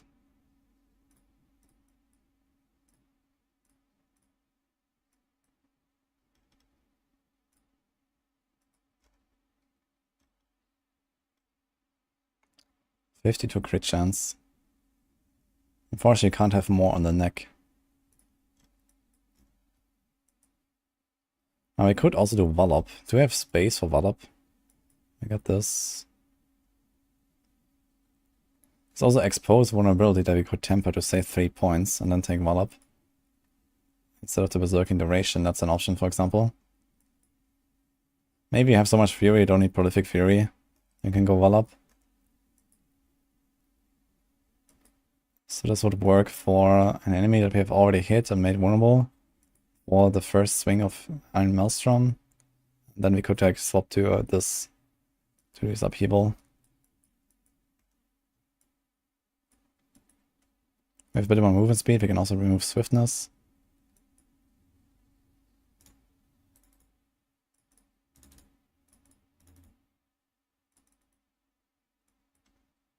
I mean, there's like some tweaks you can do. You know, get more ranks here, for example. With Shaco, we're gonna have 10 ranks though in those skills. So 10 ranks is really good. Plus a bunch here. So Shaco solves a lot of problems. Bit more damage. I think it's just better. That's fine. What about Invigorating Fury? Every 100 Fury we spend, so that's 2.5 upheavals to get a proc. It would be nice to have that. Maybe I'm just gonna put Undying here for the Feels Good Man effect. Undying is nice on a Barb. Let's do that.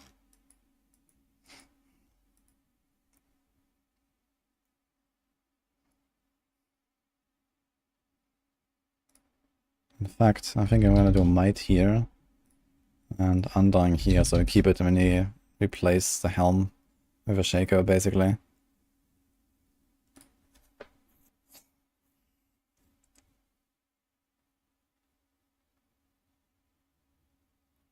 Alright, I'm away. Sorry I missed that earlier. Find a Heartseeker guide from Discard. These have 12 points in Dark Shrouds. Yeah, this is for the Umbrus aspect. You can trigger the Shrouds. What other builds are made today? So I just made a Kratos Barb build. In case you don't know, this is based on Upheaval and Iron Maelstrom, and they're getting a new neck here in the next patch. This one. So we're also including Steel Grasp now, which sounds like a really fun combo. So I'm very excited to play this. Unfortunately, it's not a very high-end build, but it's a very fun build to play. I've played this a bunch already in the past, something like that. So we have this. Putting it in the YouTube description as well. Kratos. And let's put this here on the Discord. And we also made a Hydra setup earlier, so that's kind of interesting.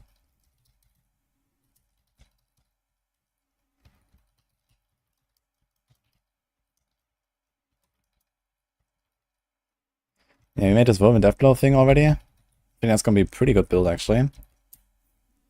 Especially if they nerf Gushing Wounds, this Deathblow stuff can be really good. Maybe you can even play this with Gushing Wounds. So if they don't nerf Gushing Wounds, then I guess you're gonna rework this to a Bleed Deathblow build. Because everything on Barb is just Bleed at this point. So I hope they're gonna kind of fix that.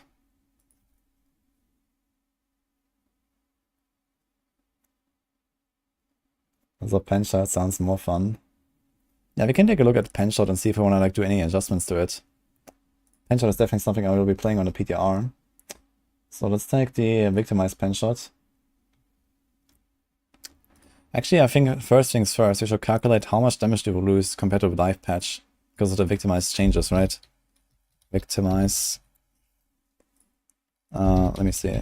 Play.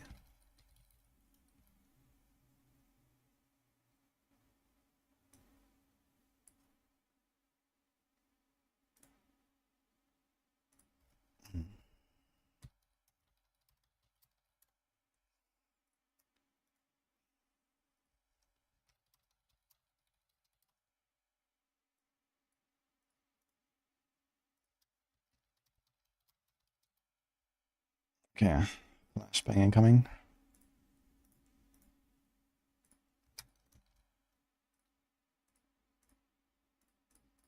Okay, so we got this. Yo, we got a raid. Hello, guys. Necro talk. Thank you, man.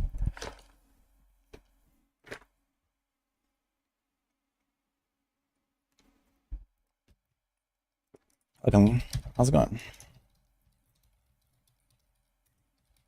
What have you been up to?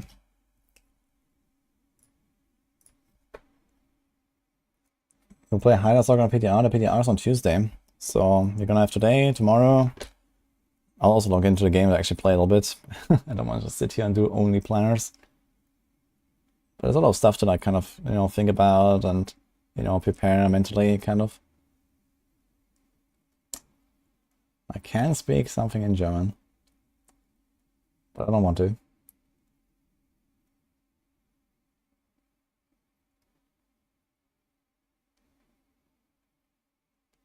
Has D4 finally become great? Yes. Epoch trash? No. Anything changing for Fireball? Not yet, but they're about to buff the uniques and Fireball has 2 of them. So I guess Fireball might just get like a pretty massive buff from those effects. Kind of, based on the items basically. Okay, so I want to calculate the victimized changes.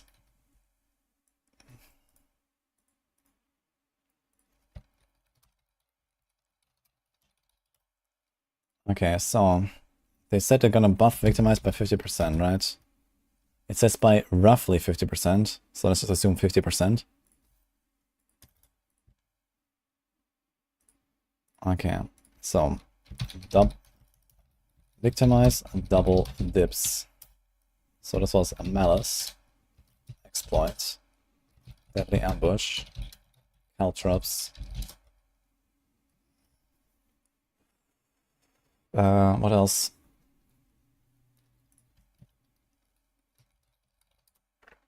Crying the pit. Okay, good luck with the Hornsky and Necro. We're making some builds here right now for Season 5. Control glyph. Okay, control glyph.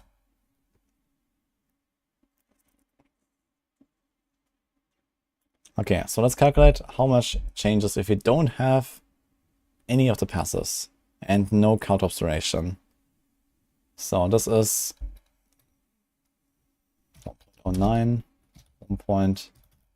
Okay, this is kind of hard to say, but we assume, let's say, a long fight where exploit isn't just like one-shot enemy, right?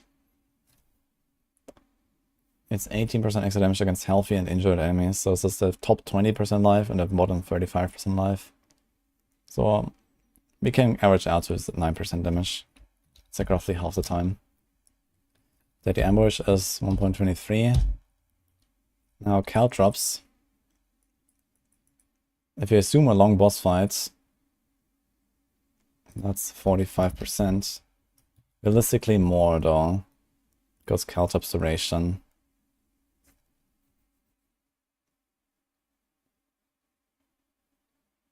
Wait a minute, didn't I update this at some point? Pinch on victimize? So if we do something like caltrops duration here, like this. This is 76.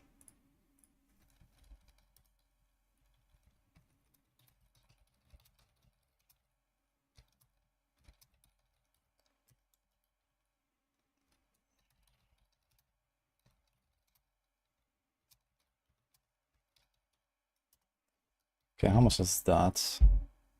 If I go for triple, for like melee builds, for example. Or for like...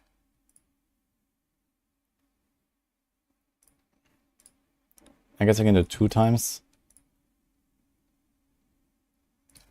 Caltrops duration. How far does it go? Fully stacked is 106.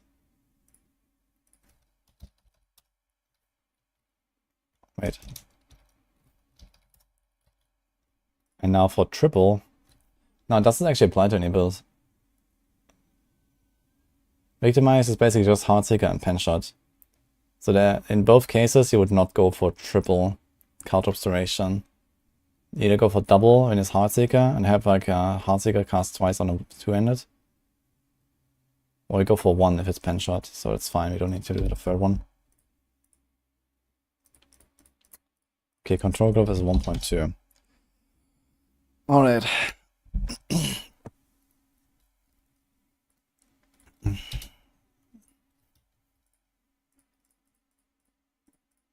So these are the double dips. I guess we can change this actually, so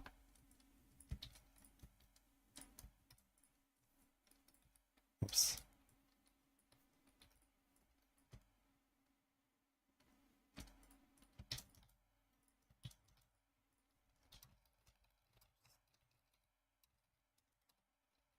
Okay.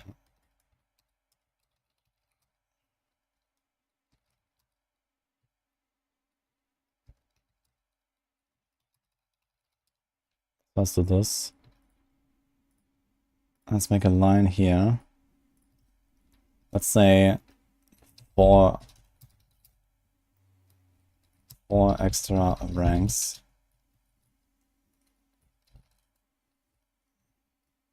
So it's just be like another 12%, I guess. And the same here. If you had like an amulet that has these extra ranks.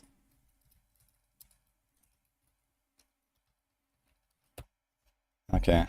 So these are basically the different cases that we can like look at here. And let's see how much we lose. Baseline loss without temper plus ranks. So that means 1 divided by this plus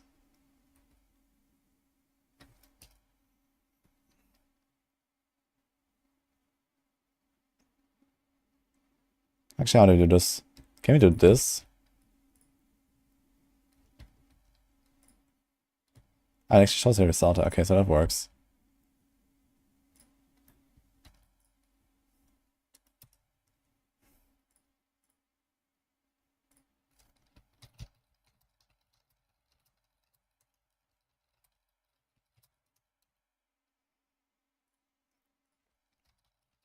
Everything up. So this is actually... Oops.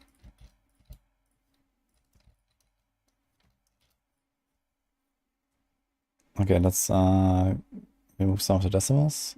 Increase decimals. So this means we lose around 60% damage.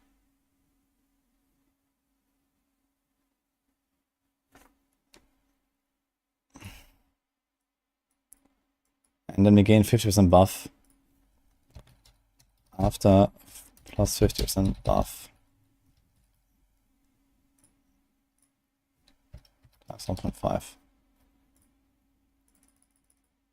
So that's kind of where we are here with Victimize. Damage with Monarch Caltrops duration. So this is this. Shit. So we have to do F4, F4, F4, F4, F4. Okay.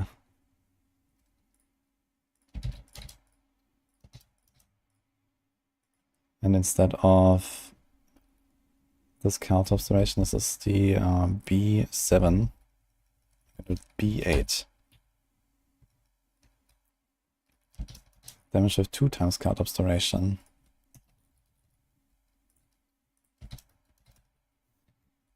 So this is B9. Okay. Now say damage with 2 times Caltrops duration. So that's like for Heartseeker, I guess. And 4 passive ranks.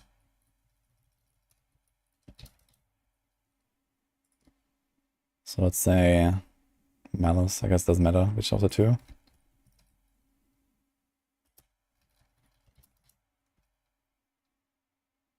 Wait a minute. Ah, okay, that makes sense.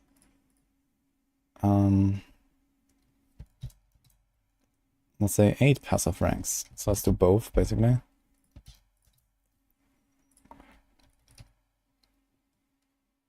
So this is P4 becomes P5.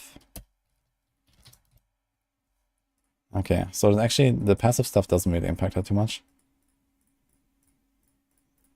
Okay, what else can we do? Should probably do like a calculation without counters at all. Damage without caltrops at all. So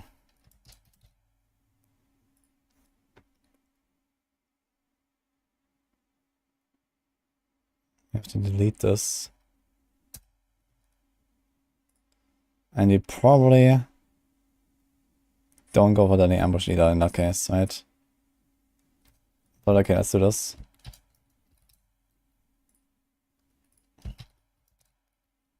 Damage without caltrops and deadly ambush. Sorry, more deadly ambush. So remove the deadly ambush thing. Now we do the same actually. Interesting.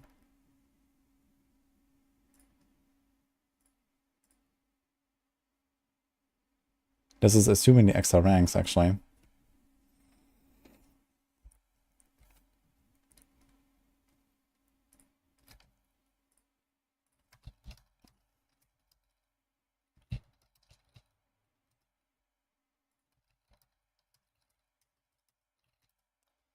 Okay.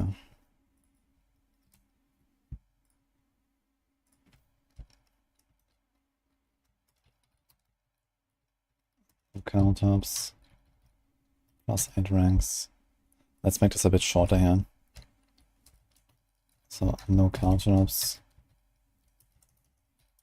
No deadly ambush. Plus 8 ranks.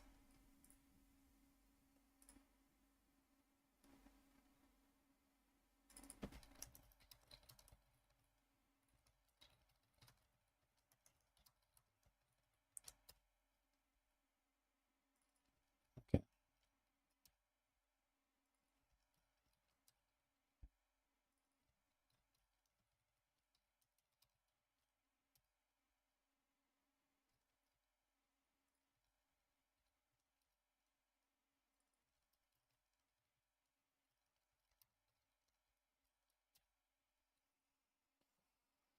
Okay.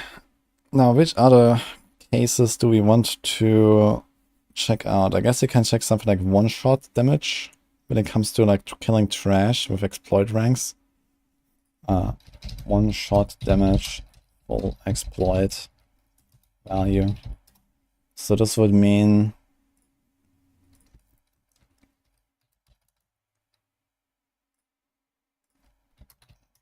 no caltrops. So we have to remove this. We have to like manually calculate this.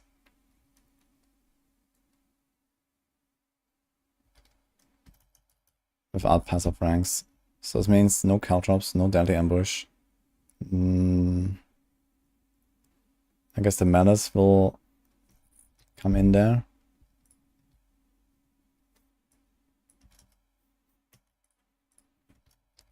So 1 divided by this.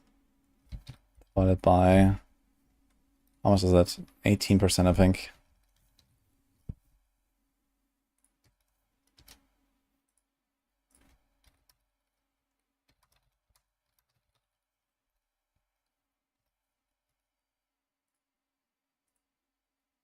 And I guess we also include control glyph. Like this. Interesting. One-shot damage, full exploit value. Let's say +4 exploit. So this would make it the same as this, but we changed this number from 1.18 to 36, 40, 42? No, how much is that?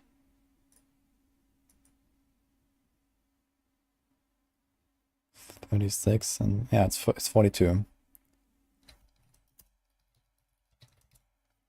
Okay.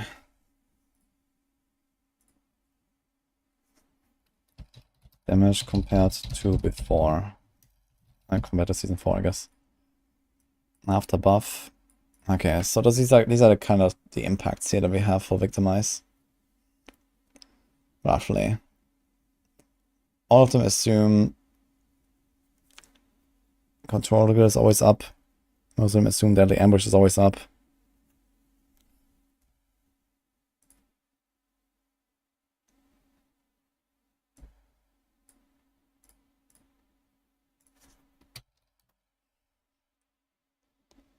Okay.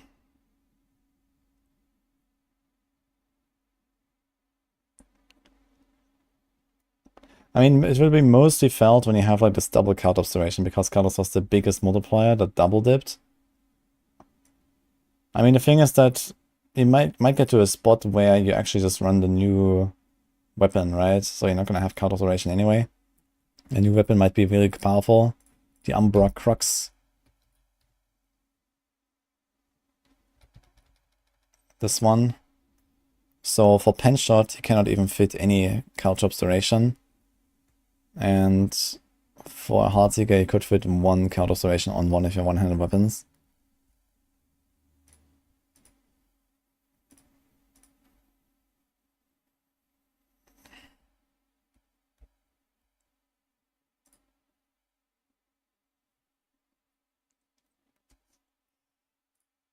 Maybe we should like check how is it on times. Okay, we should check this one here. Everything up. 8 ranks. Let's try this. Non-staggered boss. Everything up. Plus 8 ranks. But this means no control glyph basically. 2 times Caltrops duration. So this is like a long boss fight for like Heartseeker, for example. So we have to remove the control glyph. We got this, we got this, we got this. Okay. Which other scenarios should we investigate? We could investigate a scenario of a non-staggered boss with no Caltrops. Non-staggered boss, no Caltrops.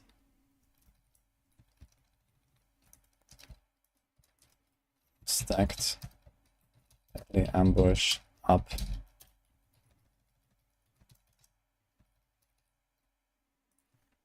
So this means we're gonna remove this Caltrops thing. It's this one. So we assume that, you know, we kind of just casted Caltrops, you know, fresh, basically. So this Caltrops thing really makes a huge difference. You basically get the same damage compared to before in this scenario. You also have the same damage in this one. No Caltrops, no deadly ambush.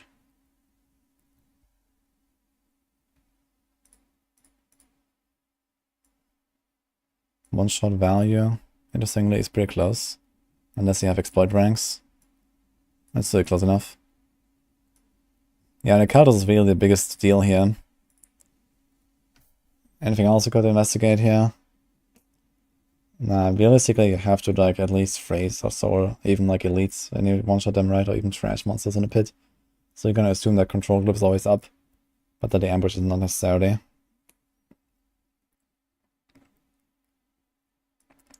Okay.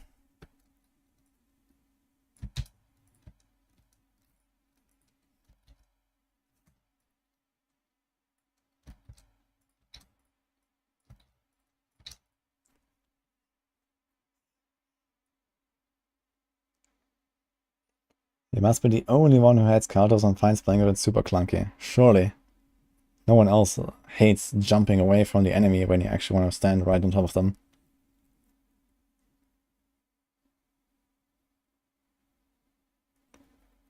What's the best build for new Rouge?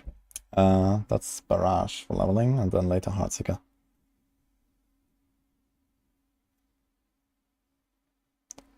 Does barrier generation affect temerity? Actually, I'm not sure, but I don't think so. Haven't tried it. I'll just wait for a bug fix, like I wouldn't use temerity until then.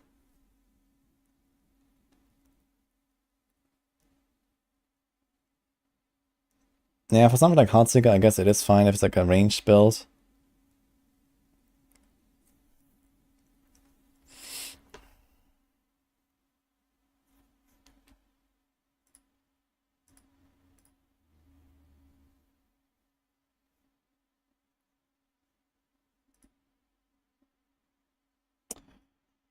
Yeah, one thing that's gonna be sad about this whole thing is you're gonna feel the impact on boss damage. And there's another problem with this whole thing, with Umbra Crux in particular. If you actually decide to run this weapon,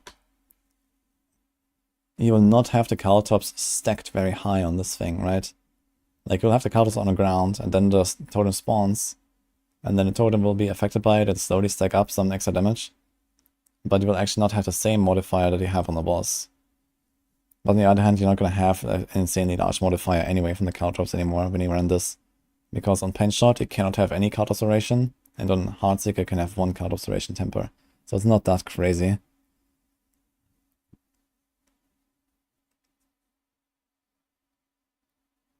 And the double dip is gone as well. So it's really good.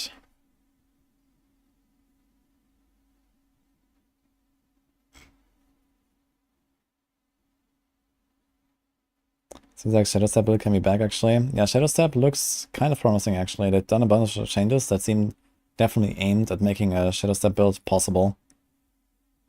We were discussing this yesterday actually in a meeting, and Mippy was explaining it a bit. He's been already like working on this. I guess I can also like bust out the Shadow Step planner and see if we can like do some adjustments there for the PTR. Because that might actually work now.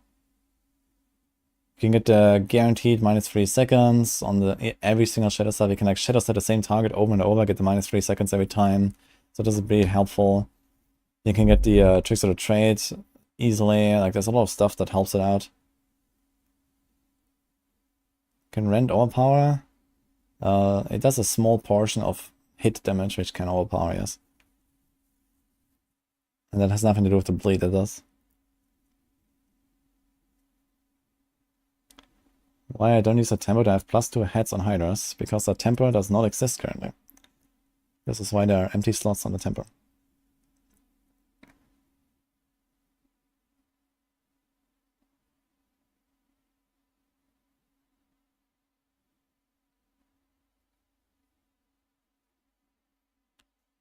Yeah, we just calculated it, yeah. So there are a lot of circumstances where you will actually not feel a difference at all, basically. So here, for example, one is no caltrops, no deadly ambush, or one-shotting trash, or non-staggered bosses without the caltrops stacked. But especially if you had like a lot of caltrops duration and stack the caltrops on like a long boss fight, for example, you will feel that. So you will notice something like a 30 to 50% damage nerf, especially on long boss fights. This is basically where we're at. But yeah, for general content and general blasting, you will actually barely feel it. Until the boss. On the boss you'll feel it.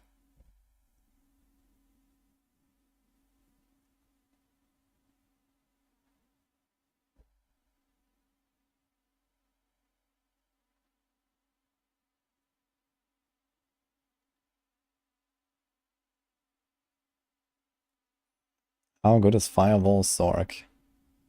I mean, Firewall Sorc realistically is just Firebolt Sorc at this point. So, just play that, I guess. Like a pure Firewall build, I guess, will just like no longer exist. You might actually nuke the guide as well for Maxwell for Season 5. Because it's basically just Firebolt. It has Firewall, and Firewall is like, okay, it's like an activator for the Firebolt damage, but Firewall is just not really gonna go anywhere, I think, anytime soon.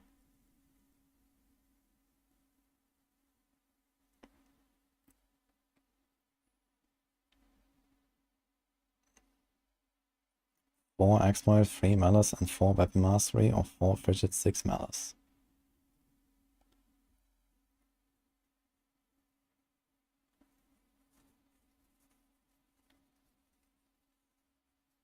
What is the other stat?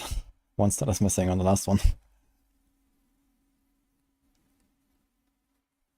You won't feel at all because you'll be playing Andes. Yeah, Andes is looking promising for sure. Now the big question is, does this change mean we're not gonna play Penshot Victimize anymore, or are we still gonna play Penshot Victimize? Because for Penshot you have the option to play Precision. I guess they're effectively the same build. Just that they have different stats. Otherwise they're basically the same. This is just a different key passive and different stats. I don't think there's really anything different here. Maybe some slight tweaks.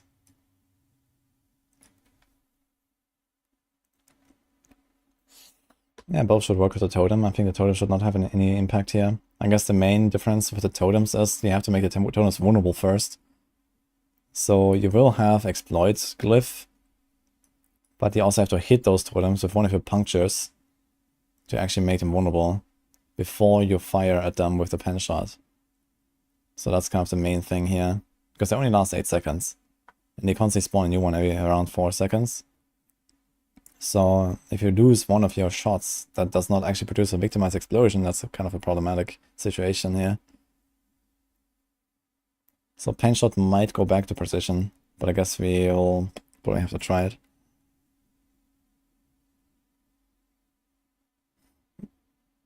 I mean, on the other hand, I mean, the lucky hit is really high on pen shot, right? It's even better than Heartseeker. Does it matter though? It does not really matter, actually. I wonder if you're gonna overcap on lucky hit. There might be a way to actually get to 100% chance to proc victimize, which is kind of fun. I can make an advantage now against lucky hit.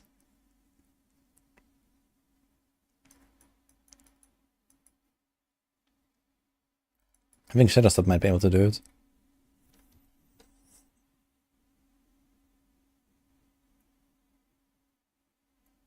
You see a Mercer Plus, you don't max out the stat bonuses on the glyphs. I mean, since season 4, generally it's better to not max out glyphs, yes. I mean, there are cases where sometimes I pick up a few extra points because I have left over and I don't know what to do with them. And then you pick up a few, like, you know, 1-pointers that are just in radius already. Like, I don't know. For example, if it was like this, right? And then I have like 2 points left, I will just do this and this, for example. So that's happened sometimes, but usually you don't really stack glyphs anymore. This used to be like a thing in, like, you know, the previous seasons, like, you know, basically season 0 to season 3. Very often you just go for maximum glyph value, but these days you kind of go for minimum glyph value and just try to get the glyph effect and then move on. Because you have so much additive damage these days from, you know, the items, like you have ridiculous amounts of, you know, wound damage, crit damage, whatever on your items, and then you temper more of it. And, you know, most builds have easily like 1200, 1500, even 2000% additive damage or something, which is way more than we used to have in the past. And it didn't upgrade the glyphs, so the glyphs just kind of like lost value through the season 4 changes.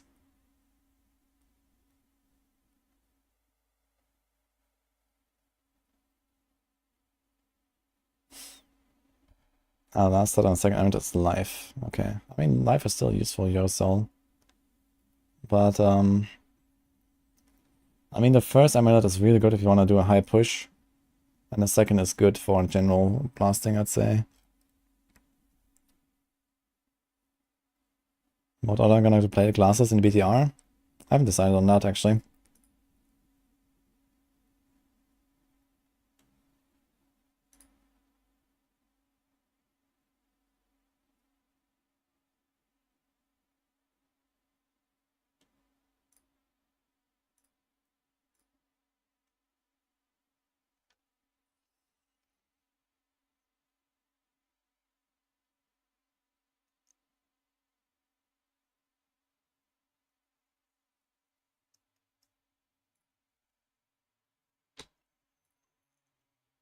Now, if you look at this here, do we change anything?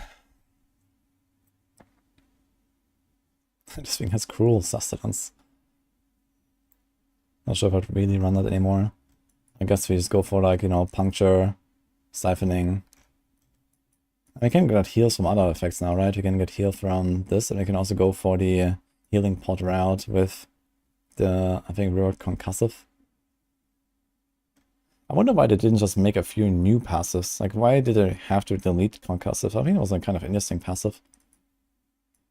Just like add a new one somewhere. Yo, Seeked. Thanks for Prime.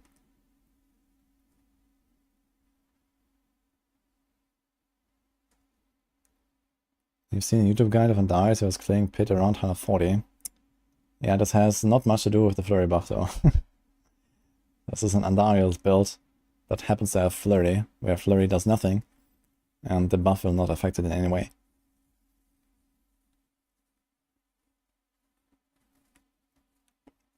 I also made that video for that build. But we're gonna have a proper flurry guide. Just have to see if we're still gonna play poison, or if like a non-poison melee build is actually possible in the future. Because they did buff Tricks of the Trade. So Tricks of the Trade now gives you an 8 seconds buff that gives you the 25% damage when you use one or the other skill, instead of only working for one skill cast, which is a pretty ridiculous buff, and it does not apply to poison damage. So this is like one step in the direction of poison and non-poison builds, but I guess the bigger one is this one here. So this is the real enabler for a non-poison endgame build for melee rogues, and we'll have to see. When is the Amber Crux video dropping? Probably later or tomorrow.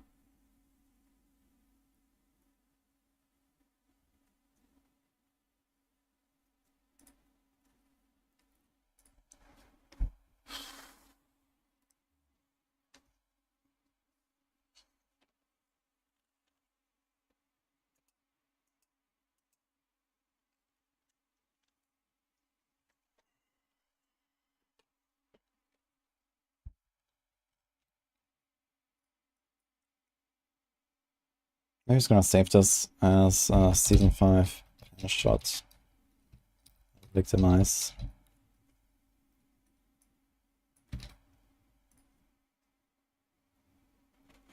There's like a few things I would change for sure. So first of all, I'm gonna go with a crossbow.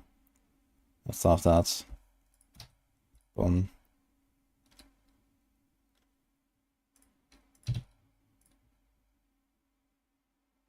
Knife, bone, dex.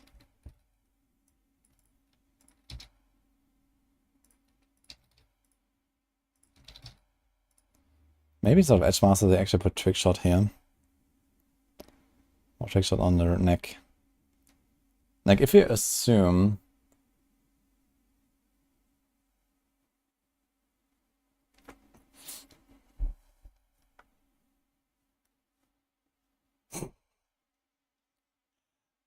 Thank you, sorry, not Mercy. Yeah, I know how powerful Andariel is. I've played it for like a week straight. But yeah, it's a pretty good build.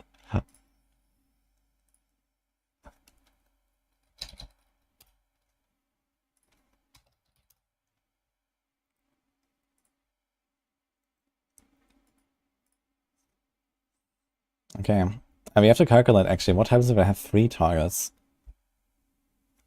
And we use Trick Shot on the neck or Edgemasters on the neck. So we should probably calculate that stuff. We have Might, Gross Sustenance. We have a few things to do here. We go this. We also have to get Siphoning Strikes or some healing.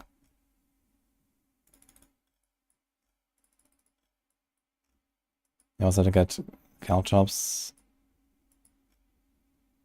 We don't do this.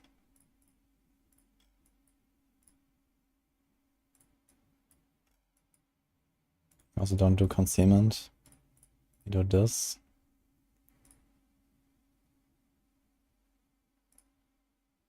We delete this.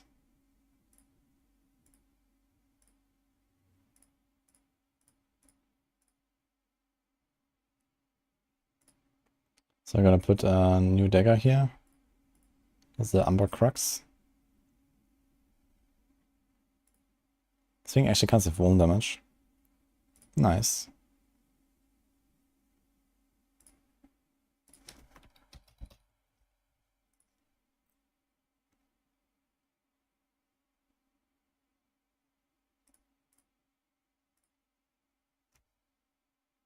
No Shaco. I mean, you want a Shaco, but not everyone has a Shaco and they won in the season. Or in the PTR, so...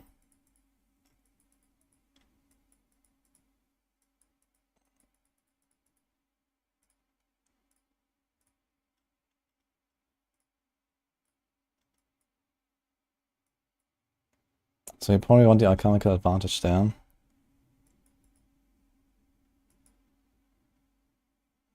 It's gonna be really hard to find those points. You could remove something from Sturdy. I mean, they buffed Dark Shroud.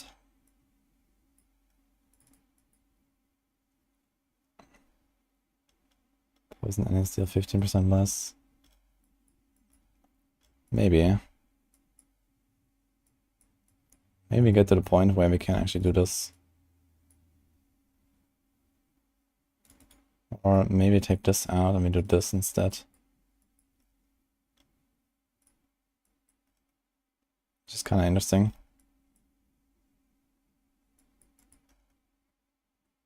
And we may not need Unstoppable and we do this instead. Now, which other two upgrades do we want?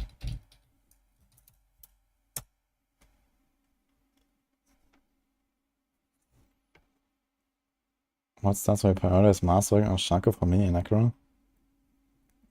First life and then cooldown. It's basically for every build, unless you really need cooldown.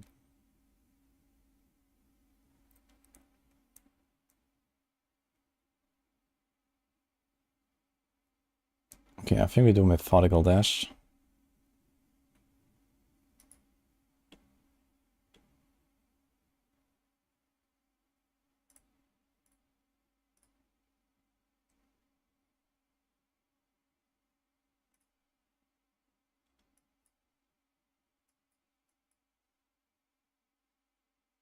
Frostbitten, Might. I don't do Cruel Sustenance. I probably don't do Assimilation either. Put Umbrus here. Put Trick Shot here. Rapid. Can we do anything here? Accelerating, maybe? With a Cursed Touch. You might need a Cursed Touch, actually. There's Synergy. Do we care about Synergy? Not really. Can do Elements.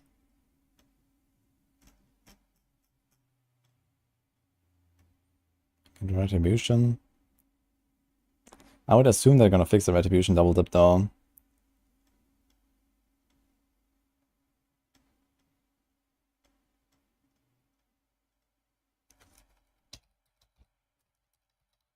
Just do this.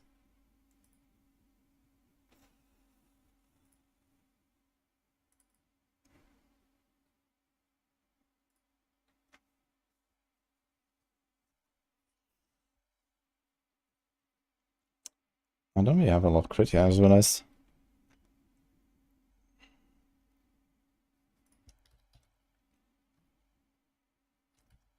I wonder if we're gonna fix the deadly ambush bug. Because we don't actually need crit if they don't.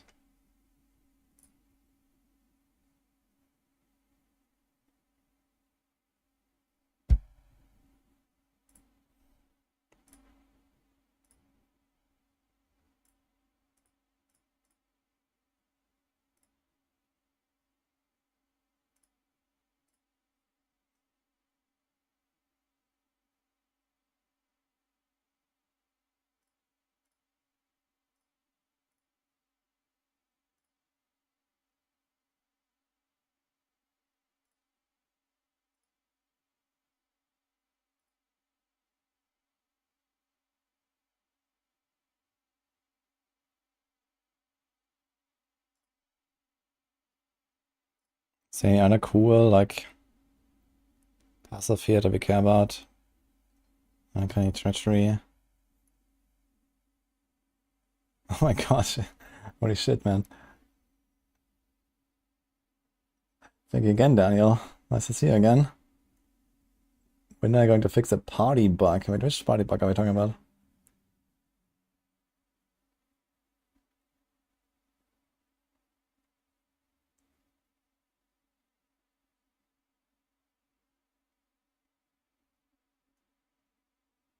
We'll definitely implement the PTR arc in Axel planner. We're gonna have a PTR version in the planner again, yes. Really can't join someone. Ah, okay, so yeah, this happens sometimes when I think you try to invite someone and then you cancel the invite or something and then it bugs out and you have to relog or so. Yeah, that annoys me as well. But it's easily fixable at least.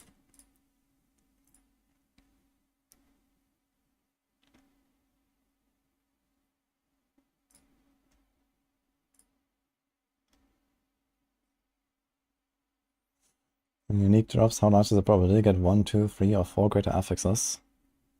I don't know. I expect it's probably something like around 10% per. So it's like 1 in 10, 1 in 100, 1 in 1000, 1 in 10,000. But I'm not sure if that's actually true.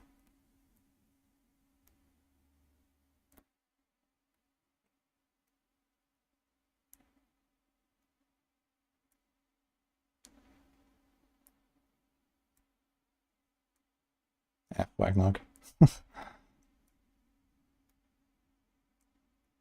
You wish that Grenade Rogue would be strong AF. I mean, I recently buffed it. I think I have Grenade Rogue in B tier right now. It's not that terrible. And there might be some other new stuff you can do with it, so let's see.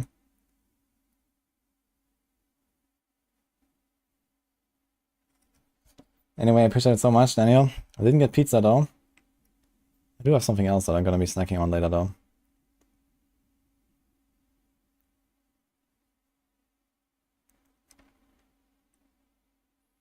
You Druid werewolf fantasy dashing around and shooting everything in seconds. You can actually. You can. Yeah. Have you heard of the new and literally improved flurry?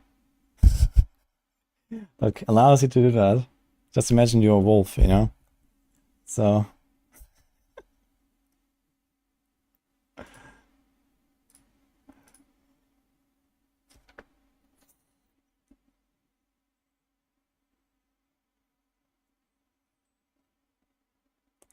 You have a Starless skies with greater affixes. Nice.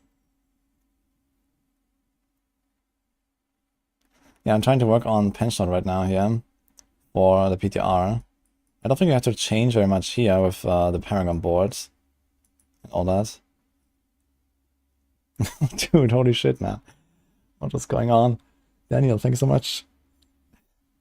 I'll get a pizza again. But for today, I'm covered. Thank you, though. Also had this earlier, do you guys know that? Hashtag not sponsored. But it's really nice. I have not really seen this anywhere, Dr. Pepper, but there is like this one place that has it. That came with my food. I brought Nini to the airport earlier, she's back in Greece now. Almost. Yeah, I get a Wolf Rogue cosmetic Geodality, good luck.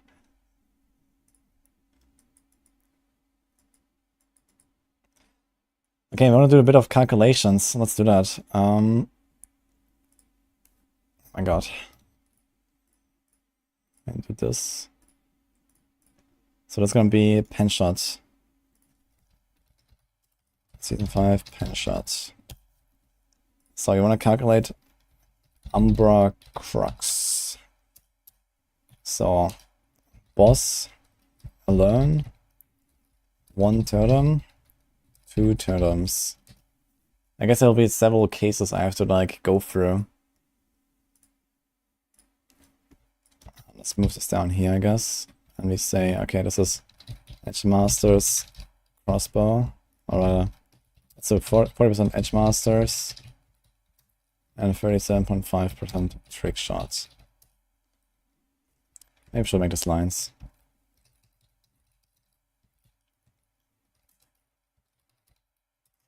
Trick shot.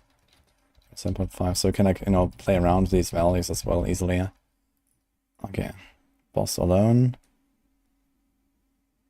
So in this case we do base damage 1. Something like this. So this equals this. And this equals, we have to do kind of complicated calculations here, I guess. Depending on if you hit the boss first or the second or third, there can be different outcomes.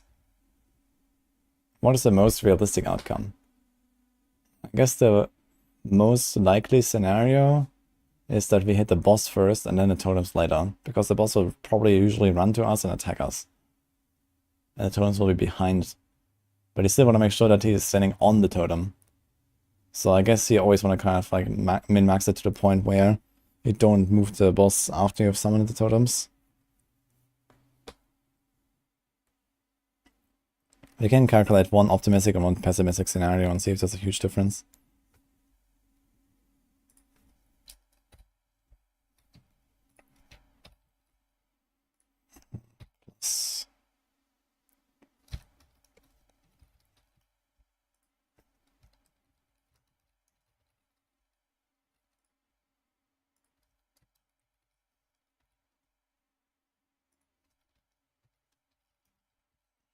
Okay, so this is the boss alone here. So now, plus, you get 1 times this divided by 100.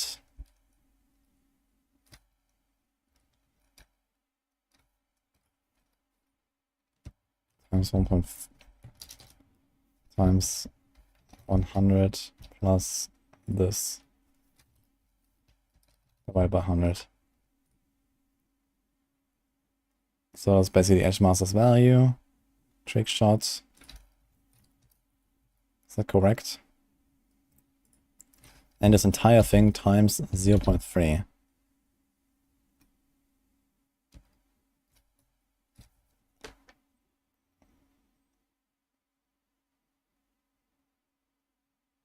No. Not times 0.3. So this is the extra damage. Does that make sense? So it should be 37.5% higher basically, right? 1.925. Divided by this. Yes. So we just did a very complicated plus 37.5% damage calculation. We're doing this. However, we also get the piercing effect. So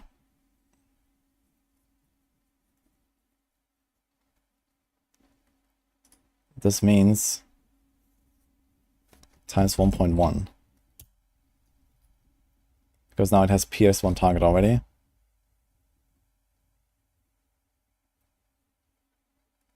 And we get a totem effect itself. God, it's kind of complicated to calculate all this stuff actually. You're tired of breaking items?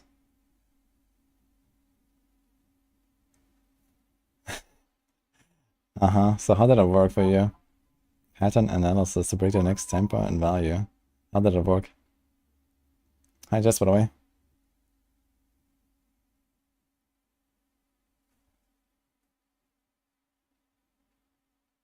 Right, so I drew to the pit 133 and it's getting buffed. Yeah, I know. Although we don't know if they're like also fixing some stuff behind the scenes with the lightning storm stuff. You got 10 items in a row. Sounds amazing, Daniel. Can you tell me what you did there? Can you hit a boss and totem at the same time with Heartseeker projectiles? Not with the projectiles. The Heartseeker only hits 2, like, you know, targets maximum. One from the original hit and one from the ricochet. But with victimized explosions coming out of those, you can, yes, you can hit a boss and the totem.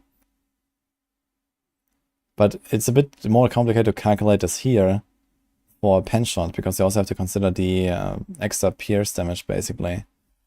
So I have to see what happens. You basically have to take this.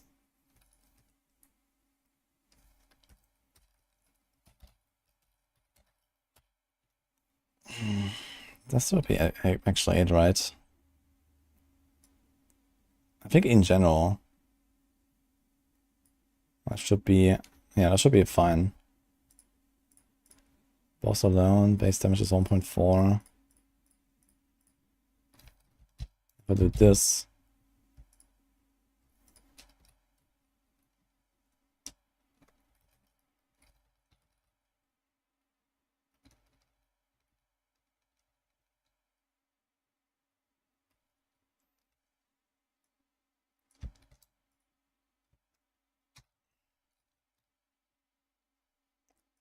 Now we do the whole thing again, but this one is times 1.2, and this is times 1.2. Right. There's plus all this stuff. Here's also a plus missing. Oh, I did a mistake.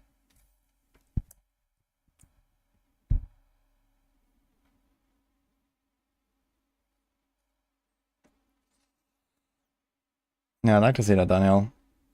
So you think that's actually not just random outcomes, there's actually a system behind it?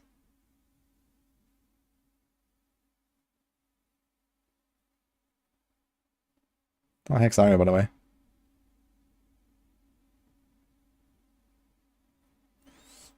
I don't have Weapon Mastery. What's the next best passive on RF? I'd say Frigid is really good. And any of the DPS passives are also okay.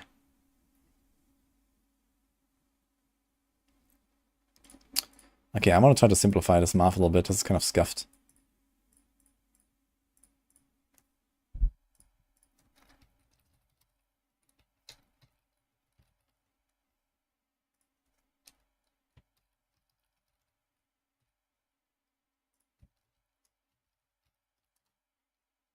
Oops.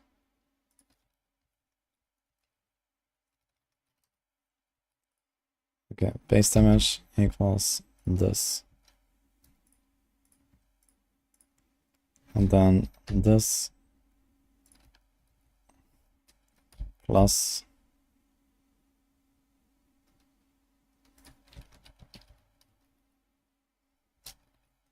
so this with a trick shot. And then plus 1.1 with the pierce times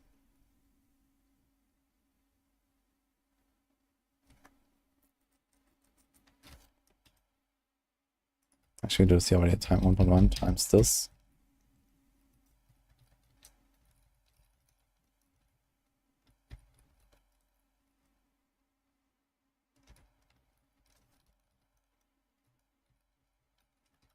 And we add 0.3 times this. So that should be fine. So it's basically 1 pierce, we get the trickshot value, and we get 0.3 of the hit value. So that makes sense. And then here, let's take the same thing. For this here, we can simplify this a bit. Plus 1.2.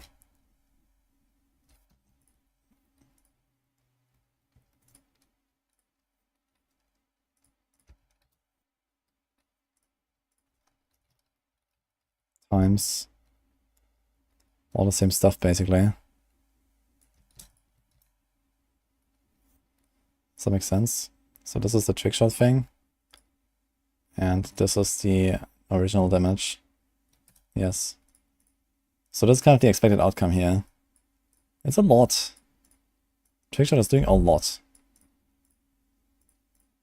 Boss alone. This assumes we hit boss first. Then totems. Now let's reverse this.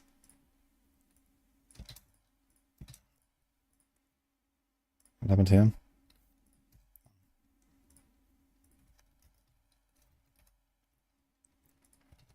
Assumes we hit boss last, totems first. Alright, so let's see how the difference is.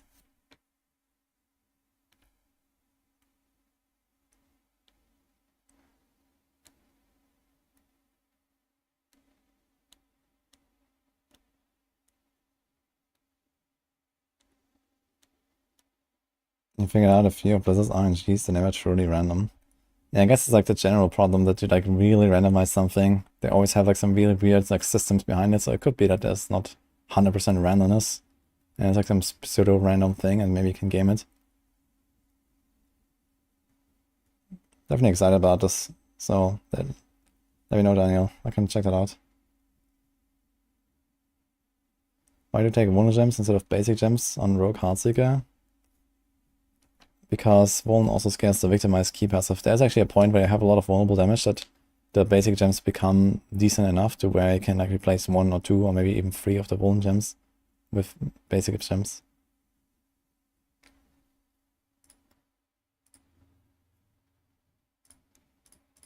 Alright, so how do we reverse this? We do basically this, and then plus 1.1 times this. Is that correct? So it is suggestion details. What does it want me to do? No. So you have the trick shot value, and then 0.3 of the totem. It goes to the boss, and then 1.1 the boss itself. Okay, that makes sense. Let's take this and put it here. And now we do times 1.2 the boss, and we do plus 1.1 times all of this.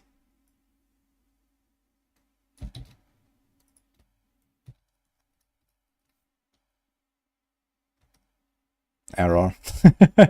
Fuck. What did I do wrong? What's the error? Do I not have enough closing? I think I'm missing a closing. No. Ah, that's missing a times. That's not it.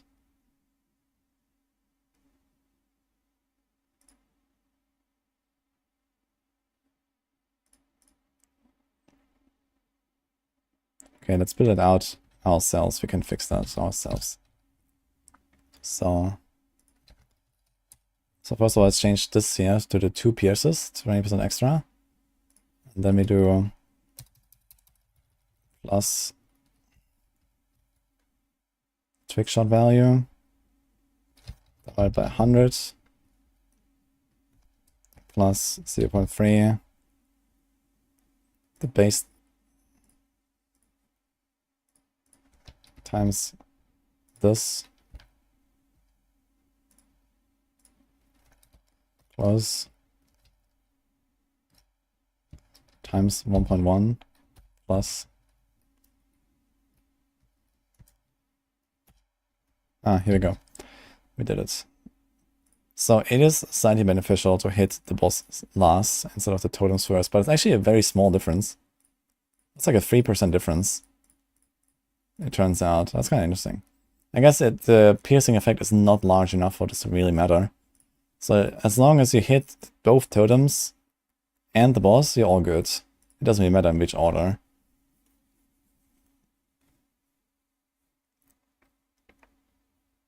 I guess we do future calculations only for the case where we hit the boss last. Let's just go with that, I guess. Although I guess it doesn't really matter. I guess realistically the totems are smaller than the boss.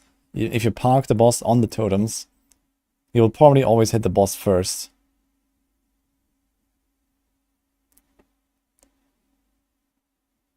I had times at the end. Okay. Yeah, I did a mistake somewhere from the copy paste, I guess. But we've built it out now. It's fine. So let's just assume they always hit the boss first and then the totems, which is like the worst case scenario, basically. But it's the most likely scenario, I think. So let's try to flip this, and we put trick shot on the two-handed, and we put edge masters on the neck. So basically I want to build this out the same way. But we're gonna do 30, 50. Well, we have to change a lot of stuff, so this becomes plus 15 lines, basically, so it's 27. So everything that's this is also plus 15, right? So this is 30. And then this is also plus 15 lines. So everything plus 15, let's do that.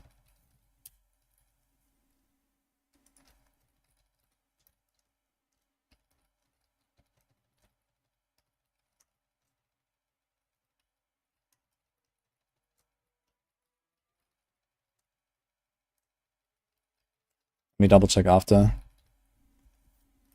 We don't even have to do this anymore. Okay. So it's actually very close, if you look at this.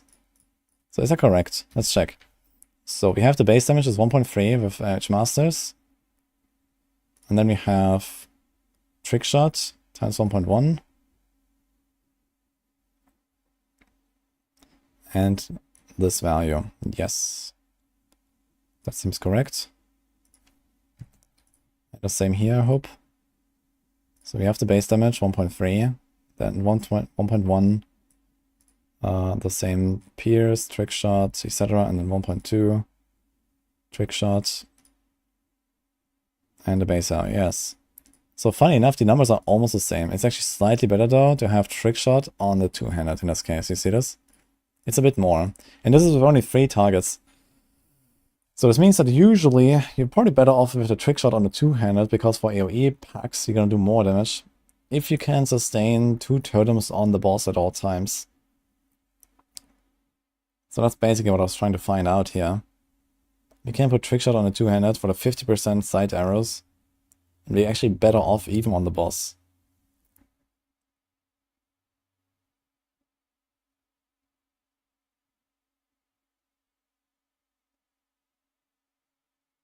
Even before a totem has a health bar that dies on the first damage it takes. That would be hilarious.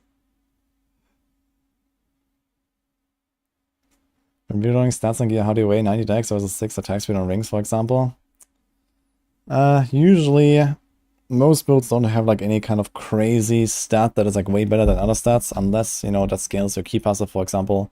Like if you have the Victimizer Rogue, of course you want to roll vulnerable damage over like some random other stuff, but it's even not necessarily the case once you have a lot of it.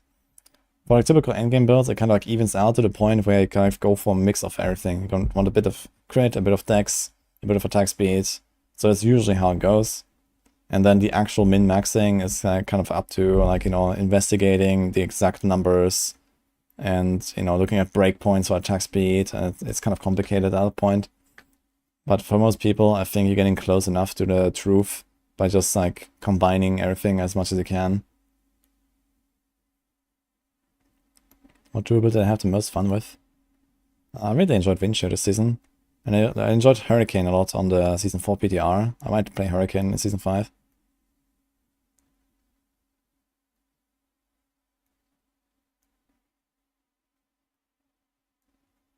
Thanks, Daniel. I'll try it. We'll see.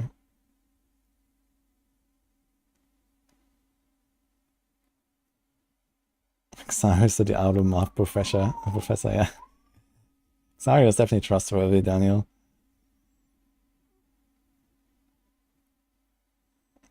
Beastfall boots are really good if that unique. I don't think that this really changes the value of Beastfall boots. Like the expectation is you always have 2 totems up permanently on the boss fight. So there's not really any value in like a burst from Beastfall or something.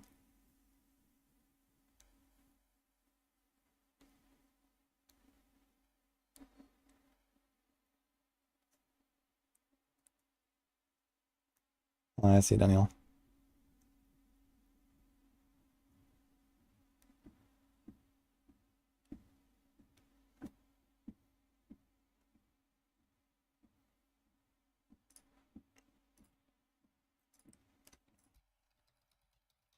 Here we go, trick shot here.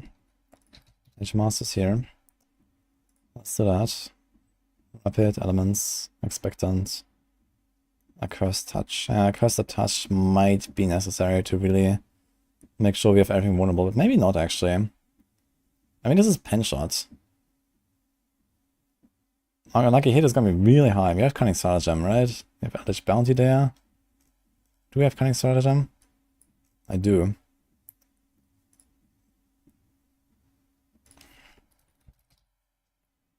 %34% chance of making enemies vulnerable for 2 seconds. In 2 seconds, we will generally get off like 1.5 pen shots. Yeah, the vulnerable time will not be great, I guess, without a Curse Touch, to be real. But I could replace it with an Accelerating and go for 1 ring with this.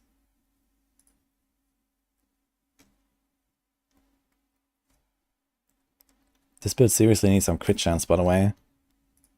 think we're gonna do something like this here. It's like no crit chance. If you don't crit, you're not gonna get Umbers. Or Siphoning Strikes.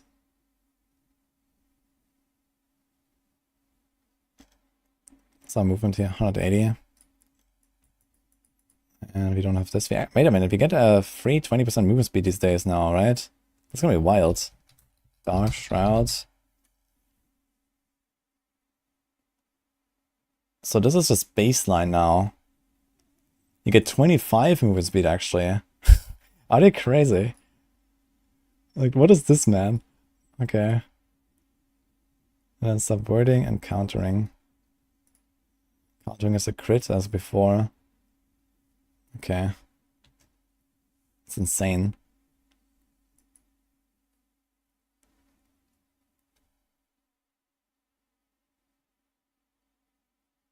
I'm gonna try to make a build that has really low CTR so you can spam your ultimates. I mean, on Rogue that's very easy to do with Exposure and Death Trap. You can use Death Trap like every second if you want in big packs.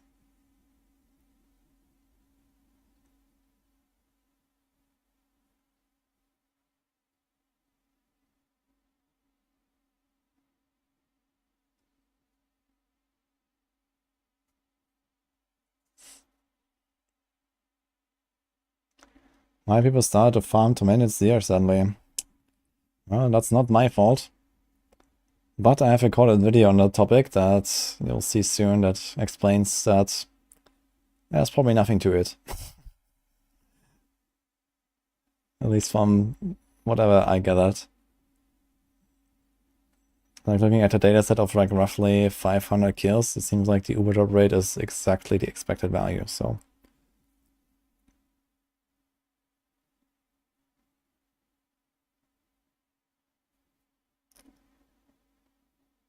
Yeah, I've made a furry build already. You can only have 2 totals, by the way.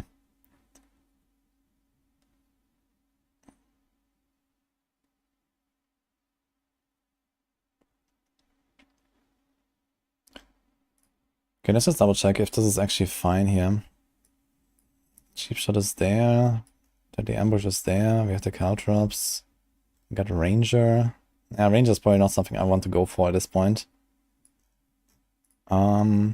What can we do? There's ambush. Especially if we go with the new weapon, this might be fine. There's turf. There's also fluidity these days. Could run fluidity. And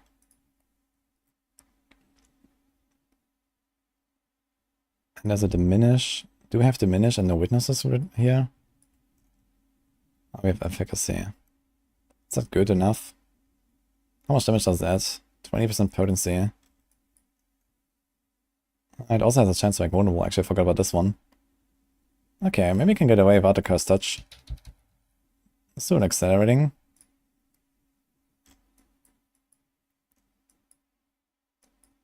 And we do one of the vulnerable things.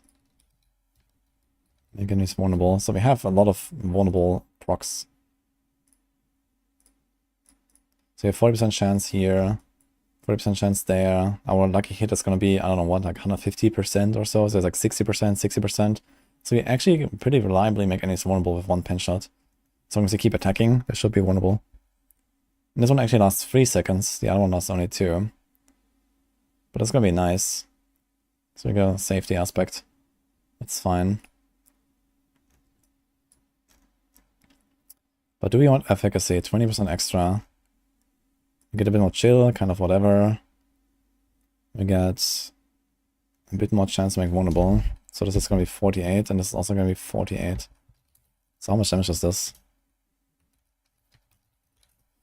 It's a 5.7% damage increase and a slightly more vulnerable uptime. I think we're changing this to diminish. Although then we need more points, right? Let's see. Oh, actually, we do not. It's the same distribution. Interesting. Because you have this strength, we have... I think I want to go for diminish.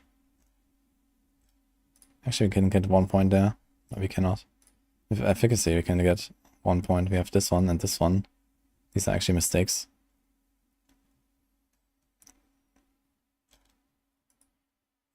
Tough choice. I guess that's fine.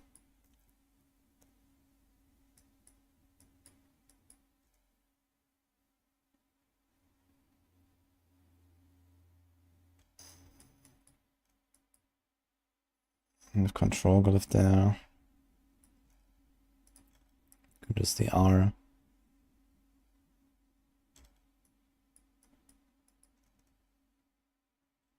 Could do the imbued stuff. I wonder if I can get like 23 strength or rearrange this.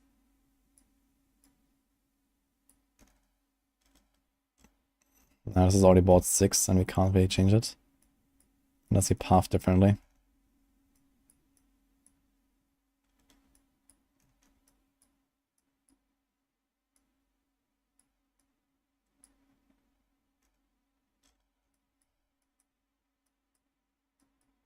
Okay. It's fine. Because pick up some wound damage. Because it's actually not terrible for a build like this.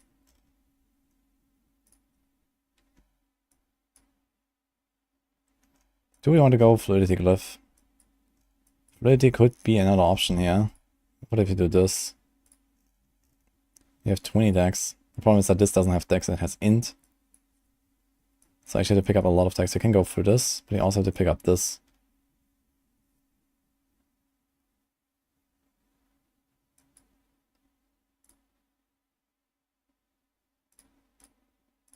Let's pick a variant, we can try like this.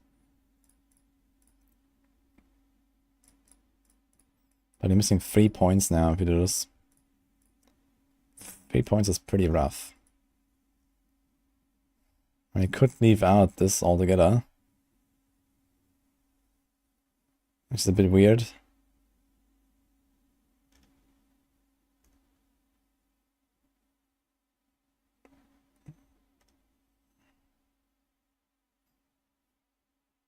It's like 2% damage maybe. A bunch of int. How much crit is this int? 0.4. That's like 2.5% damage, I guess, for those 3 points. Which is relatively nice. So could I get anything back? Here's, for example, some slow. We don't need this necessarily. Kind of like the idea of putting Fluidity Glyph there.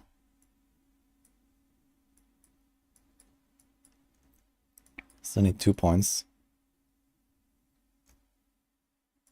Could take out one there. And one there. Because we don't have any card observation, right? Cards only last 7 seconds. So we will be casting a Fluidity Glyph every 6 seconds. Roughly. 10% damage and 15 energy regen. And the energy regen ensures that we have better Edge Masters uptime as well. So I think we might do this.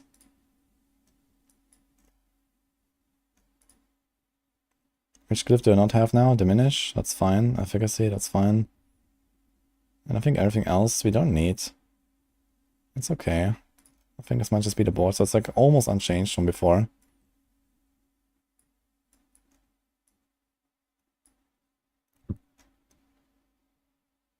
Our resistances are covered.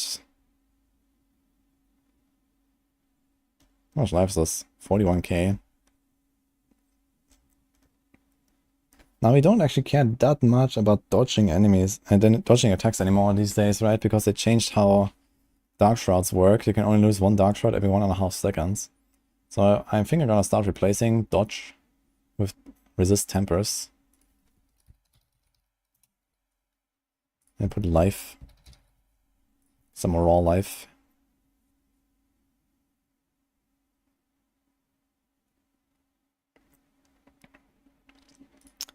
I think same story here.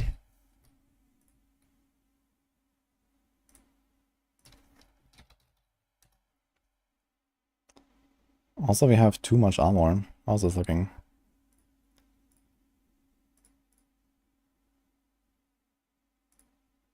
a lot of armor. This might actually be too much. We have armor here as well, for example. Here's the dex. 9,600. Can we get rid of this? Oh, we're missing 34. With one greater roll. Or you just do this and not greater if you want. So that works as well. But I guess we can do something like that. We got a stun, we got a daze, we got a slow, we got a freeze, and we got another freeze.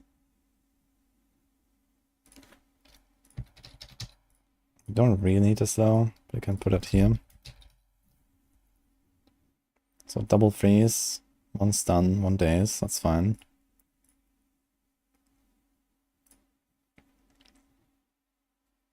Actually, this could be an immobilize. More stagger.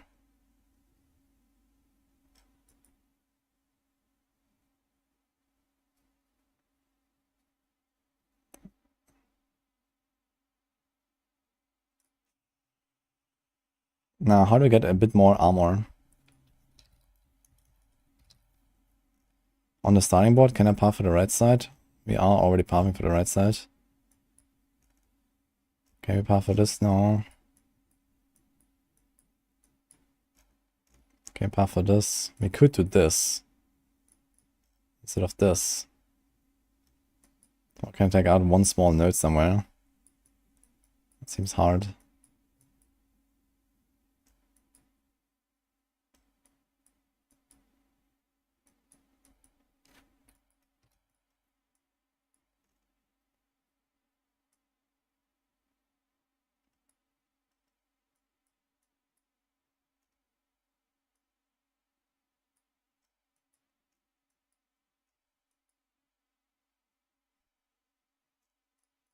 I guess I can just do this, it's fine. So the greater armor roll. Yeah, this looks good. And then you replace it with Shaco at some point. Then you have like the perma 20% VR. Instead of only with the shrouds up, which are generally up anyway. So the defense is kind of similar, but I get more life. You get the skill ranks. You lose a lucky hit, but that's okay. Shaco is gonna be a nice improvement. Yeah, and everything else is fine actually. We're gonna keep it as it was basically.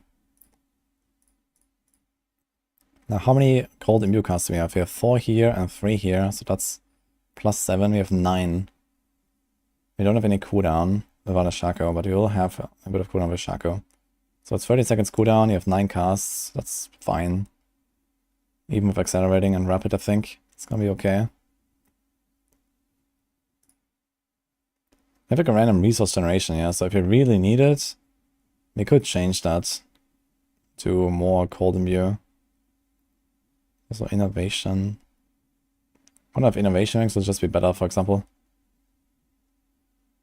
It's also agility cooldown reduction, which is nice. How often do I trigger innovation? We're gonna have a lot of innovation ranks, right? We have 3 here, masterwork to 4, without any crits, so we're gonna have 7 innovation ranks. There's a 70% chance to gain 8 energy. So we're gonna proc it twice with our punctures, roughly, maybe more. Actually more like every puncture, basically, we're gonna get it. And penchant only costs 35. Yeah, we don't need resource generation, man. This is unnecessary.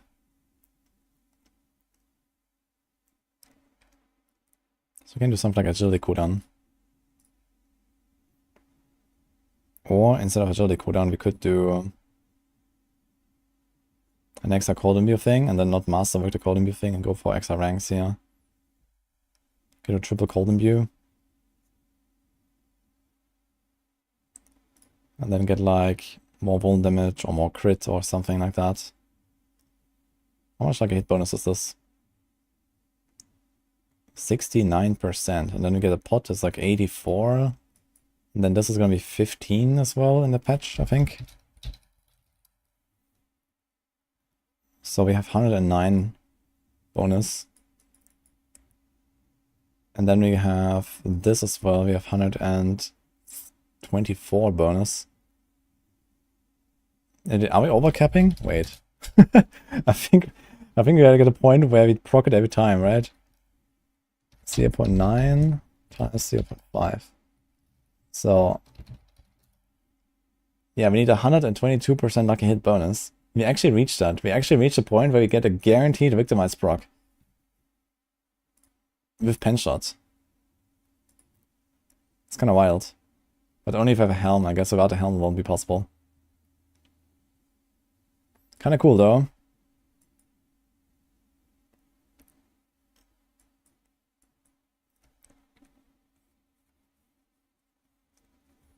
Do I seriously play hardcore? Yeah, pretty much.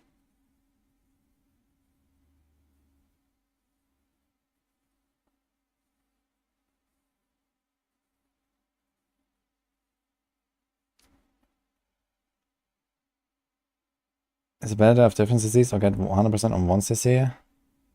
I usually want to stack different crowd controls because that staggers boss faster. Like, stagger works in a way that if you spam the same crowd control on the on the boss, it will kind of like build a resistance to that crowd control a little bit. And if you have multiple different crowd controls, you stagger it faster. So that's kind of what you need to know. So usually, for example, for rogue builds, I go for like double freeze, and then, you know, one stun, one immobilize, and these kind of things. How do you solve boss damage with pen shots?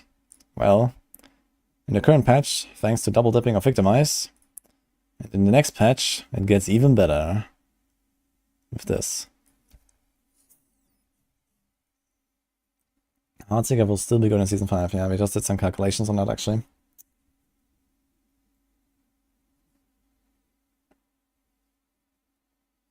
Isn't this too many legendary pieces? I mean, first of all, we don't know what they're buffing with the uniques, and number two, I mean, it's just the baseline, right? Like, you have to start with a build, and this is how you start, and then you get the uniques. And then you put in the Shaco, and then, I don't know, maybe a Condemnation even, or something like that, so we don't know, but yeah, you have to take Condemnation, and it put, like, you know, a chance to cast twice stuff on it, or for example, then yeah, you can do that. But right now, we have no idea about that, so... We are getting a Sorc unique. It's called Axial Conduit. It's a Chain Lightning pair of pants, kind of interesting one.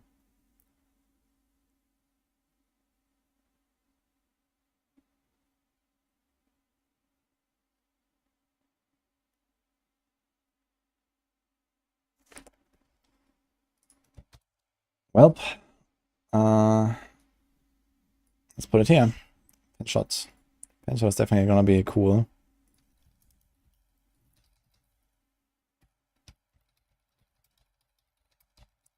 And I guess we kind of follow the same principle for a precision build. I guess Victimize might still be the winner though. I guess we have to try both and see. I know Pen Shot Victimize is very powerful right now. I think it's like the third most powerful build behind Heartseeker and Andariel. I think maybe it's even the second. Maybe it's even better than Andariel, I'm not sure. It's pretty close, I guess. Yeah, Flurry build is here. I think we should maybe update this though, in case there's gonna be a like a cold version possible of this. So let's call this Poison Flurry. And maybe gonna make another version of a cold version. Because if you get a new dagger, this one, and this works the way I think, then we're gonna play this with cold. So I should probably have that built out already, so we can slot to it immediately.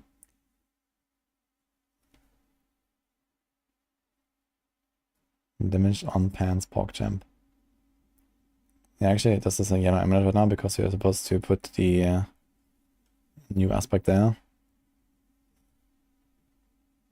Hi, Robert. Enjoying Heartseeker while I can. Ah, don't worry, you can enjoy it next season too.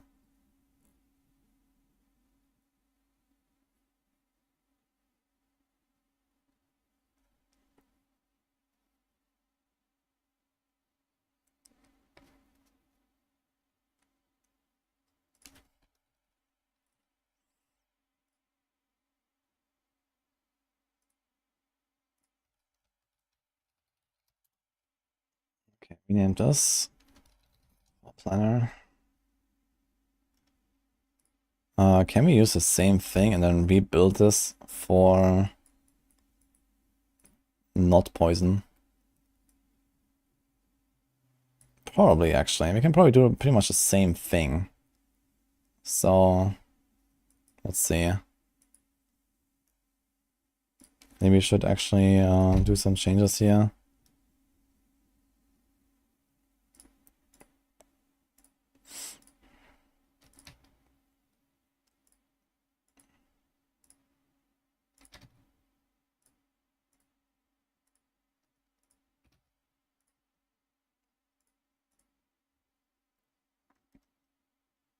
How's the armor here? Too much armor.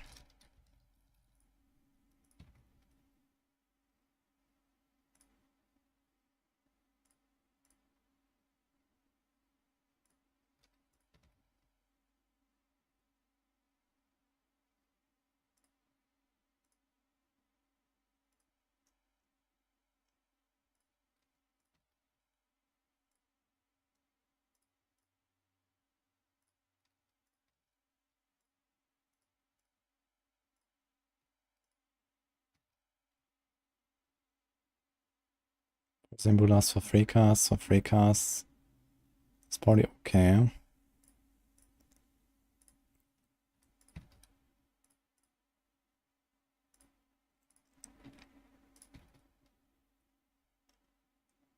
How much movement speed is this?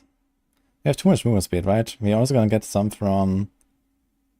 Oh, I didn't expect Dark Shroud, whoops. I actually forgot that. I have to fix some stuff here. Problem. So... I have to get this. There's like so much stuff we want on this build, man. Also, I do remember, what do these things do now? They changed trigger text, they changed this. Dazing or stunning enemy increases a crit chance and crit damage by 2% up to 12. For 5 seconds. So get 36, like, who came up with this, man? 36% crit chance and 36% crit damage. Like, what? And what is the other thing? Concussive.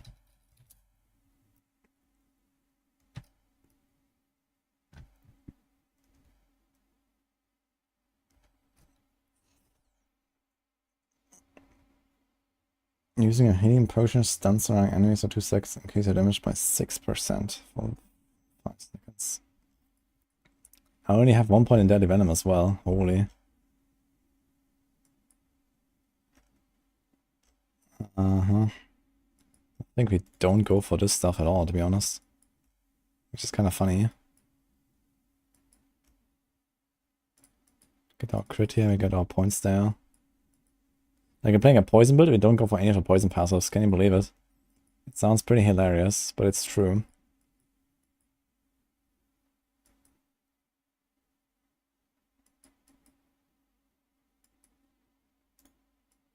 We can take this one here.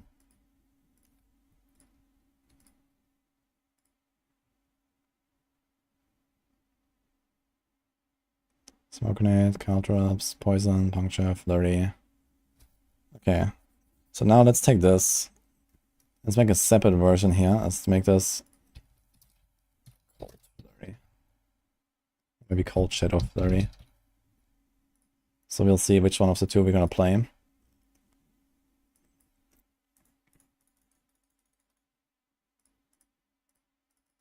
Shit, I also just realized I forgot the Frigid Finesse. There's even more points here to get. Uh-oh.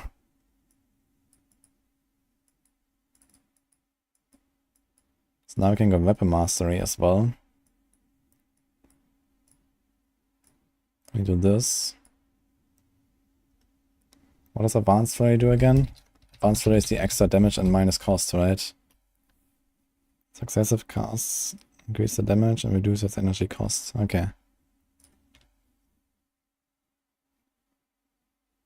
What about Rapid Fire?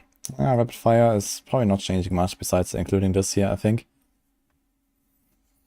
Like most of the rogue builds don't necessarily have to change very much. It's just kind of like the question, can we make a non-poison melee setup work. That's what I'm trying to do now. We can also try the same with TB, basically. We can do exactly the same setup pretty much and then put in TB, solve the resource a little bit. You can on TB, you can also try something like Inner Sight TB. But Inner Sight TB with like a non-poison build or not physical is kind of impossible. Like Cold and Shadow, Inner Sight, it doesn't really happen. You don't have the imbued charges for that. Maybe if they made something like plus imbuement charges for all imbuements, not just a specific one. Let's say 1 to 2 instead of 2 to 3. Then you could do something like imbuements, you know, change to disimbuement and then change to disimbuement and swap between them. What class do I recommend for Season 5? Not Sorc. PTR is on Tuesday, yes. I think any durable is S tier next season. Doesn't really look like it. Maybe Landslide. Landslide was pretty heavily buffed.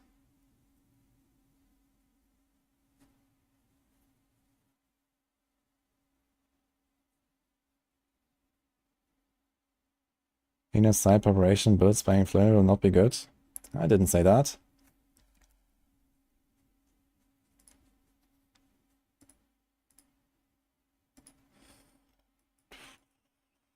Okay. We have to change some stuff. So we have Tracker here. Tracker needs to be changed. So you could run Ambush.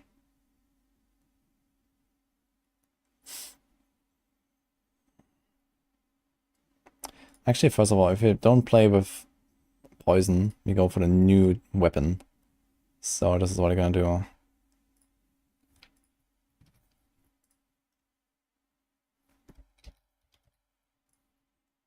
Okay.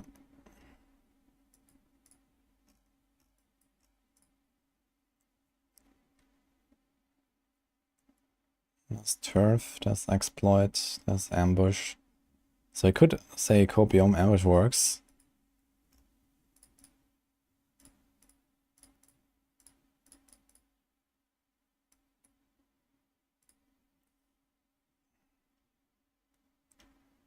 Kind of crappy. Oh, interestingly, we actually get points back on this. Because you don't have all this stuff here. But it seems like kind of crappy pathing either way, man. Don't like it too much. I still need 1 point down there.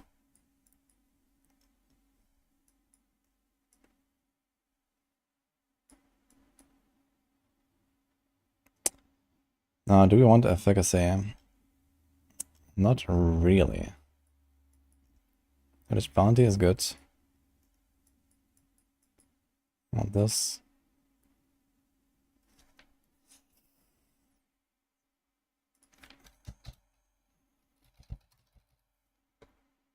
As nearby stagger boss provides the maximum bonus. Kind of crazy actually that they're doing this. Our versatility needs to be removed. You could do fluidity without any other changes if you want. Now we don't need Bane, so you might just do Exploit also without any other changes if you want. I could do this, because this might actually activate.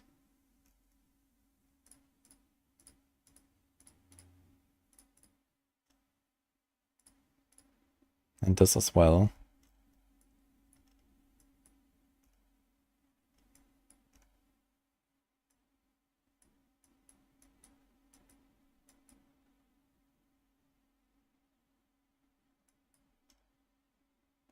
A 50 PK life, 30 dodge. A lot of this is coming from the helm. So we tempered all this res everywhere.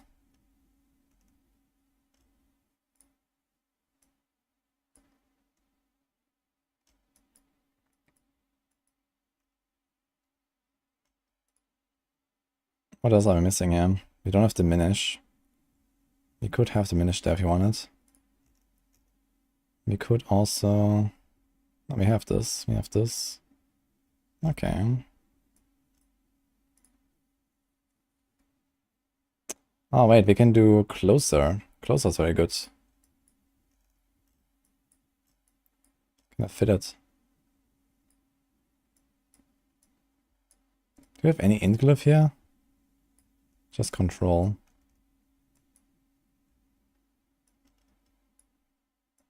Multiple Control here. And a Closer there, and no efficacy.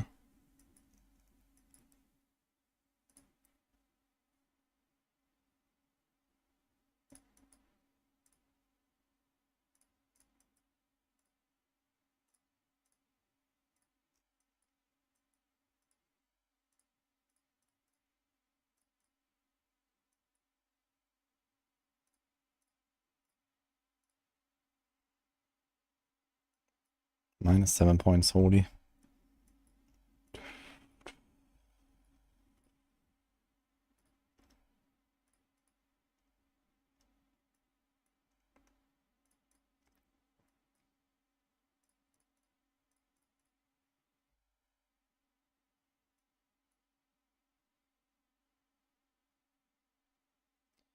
Okay, we only need 1 extra point. Maybe there's something I can remove here.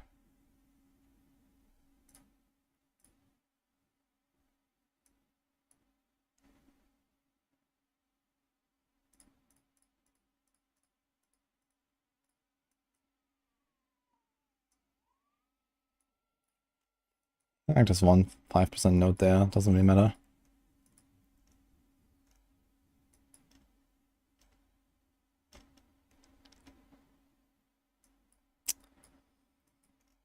We also have 44 int here, and we could go for stacking up these live nodes instead of stacking up this stuff here. So we can do another variant where we put fluidity here.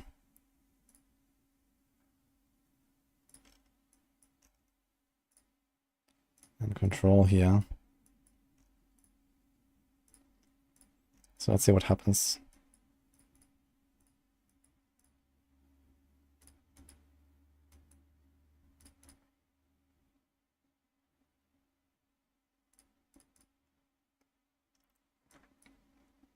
Something like that.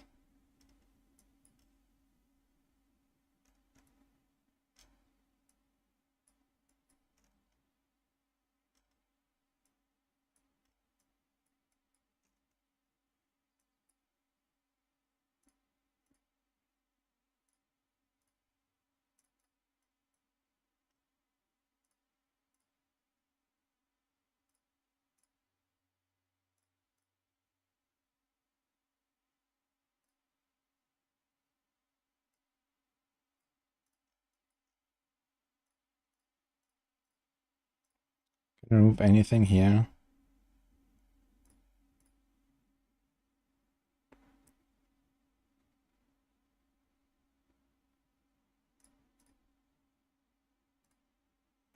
Like this maybe. Okay, there should be the same damage as this, right? For crowd control, this is 1 at 1039. It's like minus 3%. It's probably like roughly 5% DPS difference. Life. This is 48k, 0.5. This is 53. It's 9.2% difference.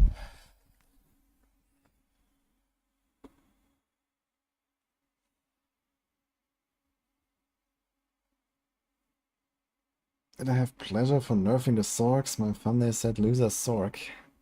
I didn't nerf the Sorcs. There's other devs doing that. I just explained it to people what happened.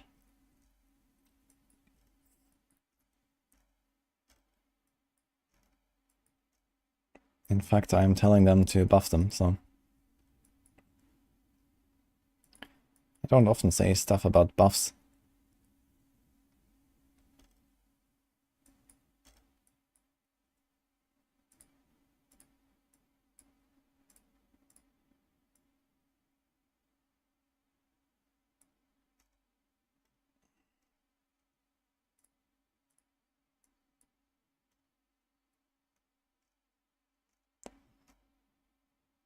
So it's 30.5% damage reduction from slowed. I mean, everything that's slowed is most likely also stunned and frozen and whatever, so this is not too relevant. This only really applies to like explosive elites and lightning enchanted elites and stuff like that.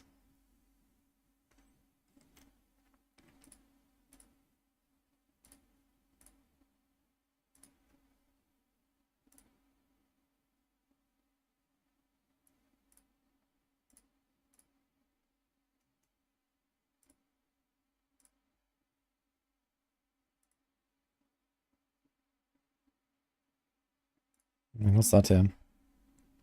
Preparation. Oh. It's a completely different thing. Let's delete this. So here we have efficacy. I think we delete this one. Do control glyph. We do closer glyph. Now the question is, do we do control here and fluidity there or not? I guess it doesn't really change too much. I think having the extra base life is really nice. So we can do this. Let's delete this. Save.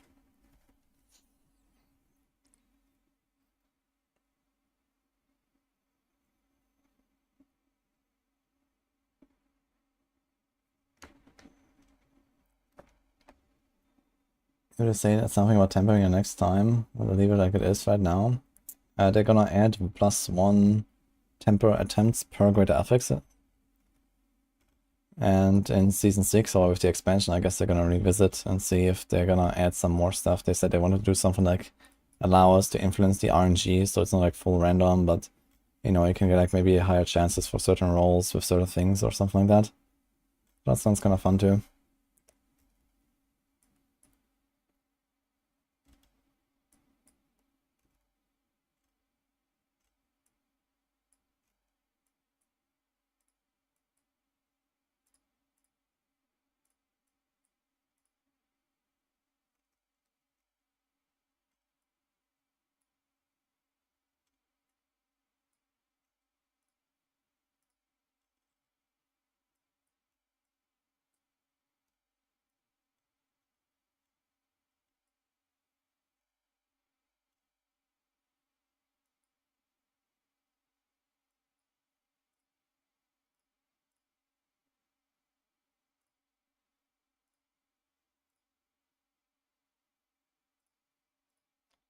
Not sure if I really want to run with the exploit glyph here. We have a lot of vulnerable uptime, right? You have puncture.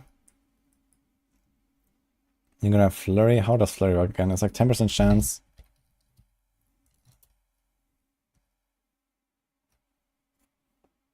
Each time flurry damages an enemy, it has a 10% chance to apply vulnerable for 3 seconds.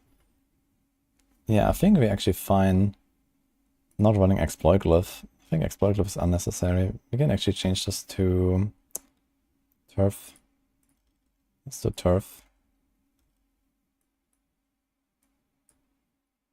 In that case, actually, we change those 2 glyphs. So we do diminish. Do turf. Wait. Ambush. Yeah, it does. I like that more. Okay, I think I got it set up. Now we just need to fix some of the aspects. So we have inner calm, accelerating elements, corruption, circling. So we don't need corruption. We do edge masters. Actually, we don't even do edge masters. We do the new aspect here, right? There's a new aspect for flurry.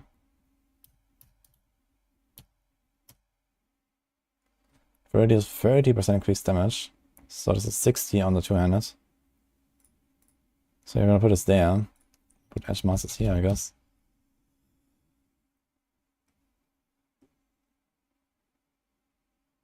And do cold imbue. Cold imbue.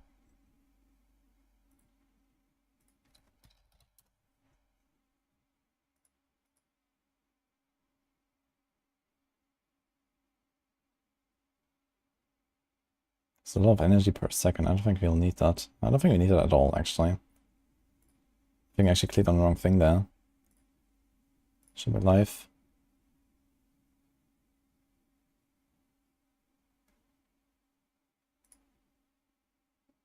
We also don't need poison imbuement.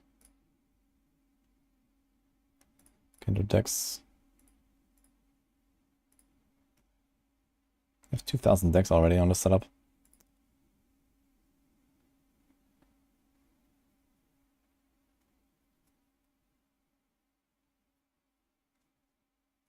Okay, I also have to change this here. I guess you do vulnerable damage instead of crit. Although we have very high crit chance. You actually have so much crit chance, you're probably gonna go crit damage. Funny enough. Because this has 63 crit right now. And then you get most of the time 10 here, and then 10 there. So it's 83 crit. And another 10 here. Actually 20 from Caltrops, right? They changed Caltrops. So we actually have too much crit at this point.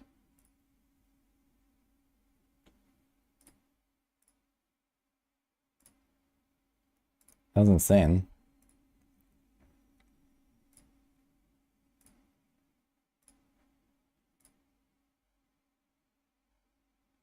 Okay. So I guess we have 100% crit chance. We can probably change the crit chance here, actually.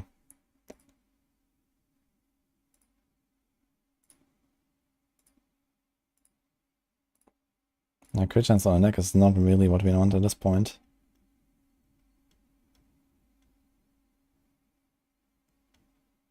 Now, what do we want? Weapon Mastery is really good.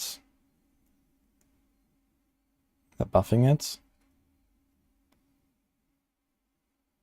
Weapon Mastery, I think. Maybe something like this. How's the movement speed? We have too much movement speed as well, right? Can delete this.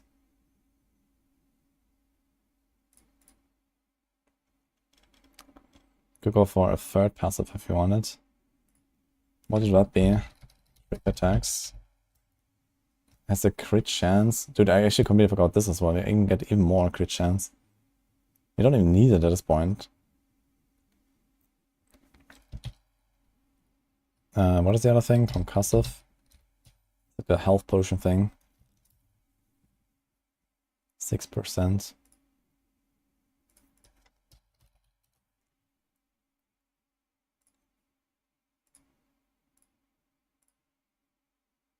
So, I don't know, something like that.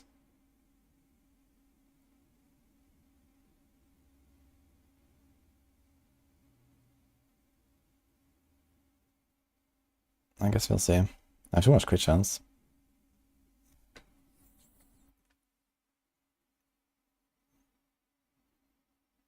Is theorycrafting days therapeutic for me? Good question. I kind of want to play the game though. I think we're gonna log in after this. We've done a lot of work now. So let's put this here for now. I think I'm gonna do more tomorrow.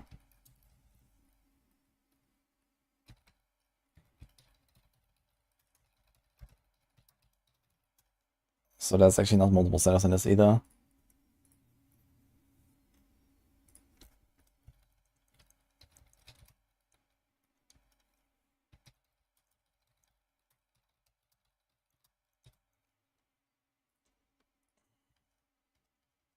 I think it's time for a snack though.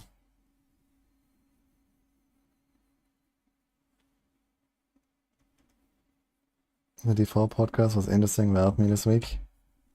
Nice. I'm glad to hear that. Thanks, Robert.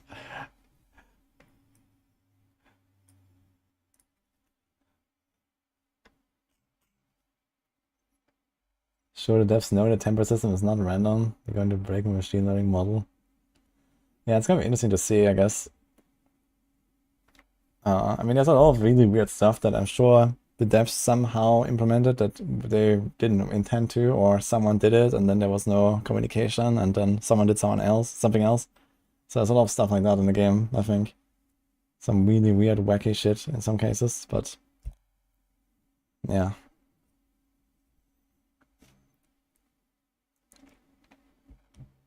Blizzard announced they heard the complaints about Sorc. Is that like a tweet or something?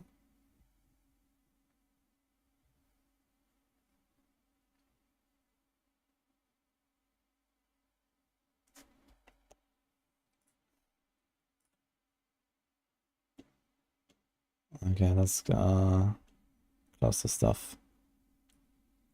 I think I'm gonna play the game a little bit, guys. What do you think?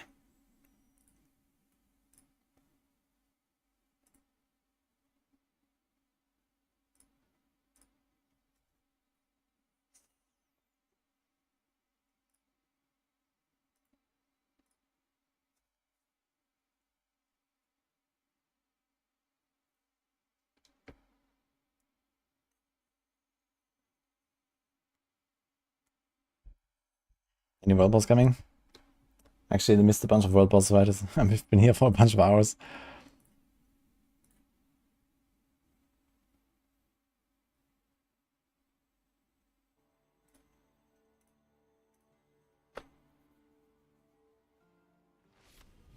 Shamsa?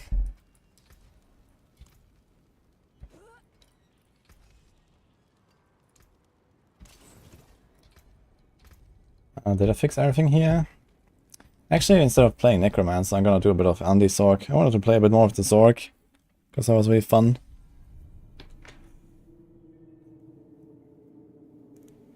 I have a bit of a rogue that I can farm 100 pits easily. Oh, we have many of those. Is it just Heartseeker or Andariels if you have that helm? What will it be?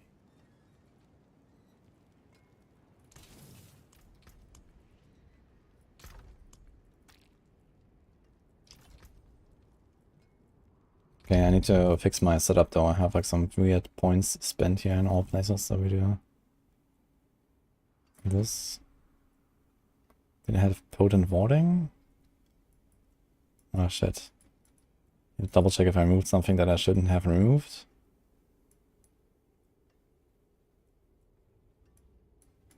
I think we are probably okay though.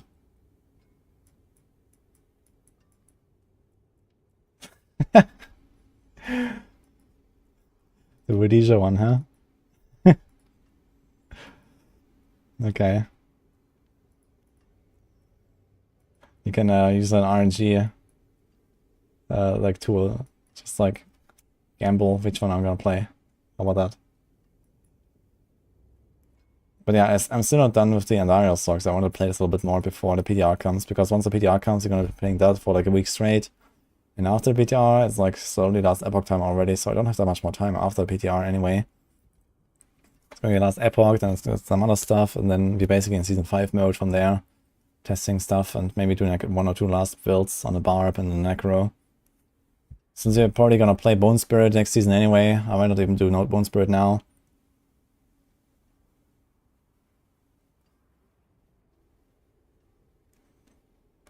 Go Barb with 700k HP and go brrr.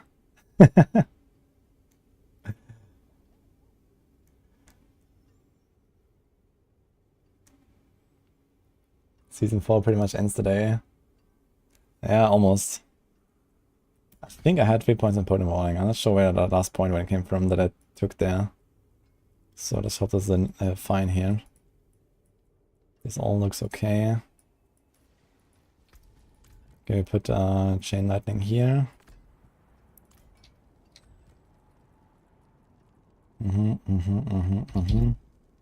This is fine, this is fine. I still have not masterworked my weapon.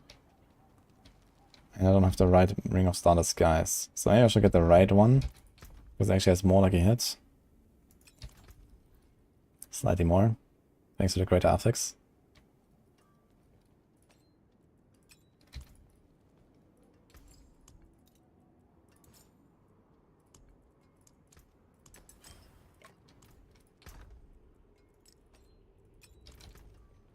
And what about this though? Should I run some Varshans?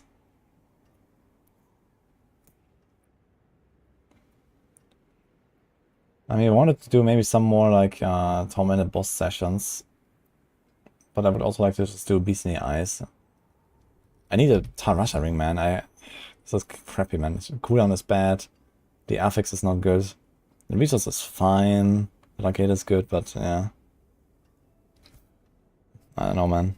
I never mastered this thing to 12 because I've used it so much on like all of my Sorcs, but I never actually decided to masterwork it up. Maybe just masterwork it up and call it a day for now.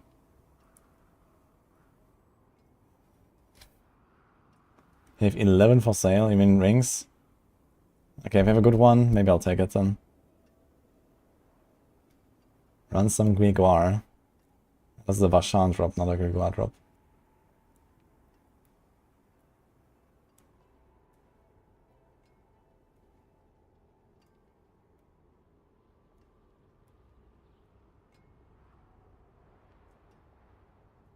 Can I do Pit 101 in Season 4 and Season 5? Season 5, certainly, I think. Oh, what happened here? I never imprinted this thing.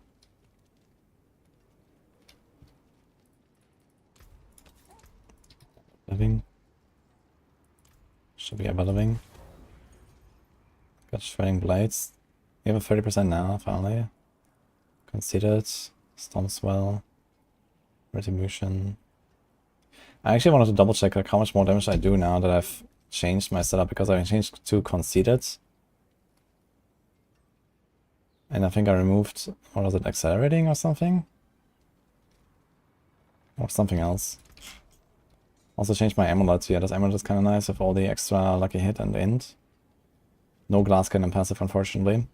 So you should be rolling for glass cannon.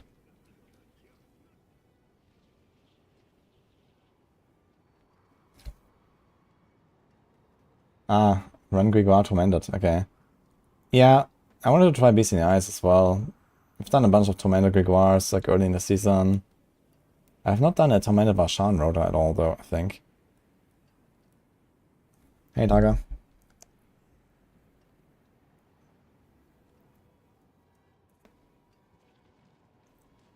This is not how Twitch works.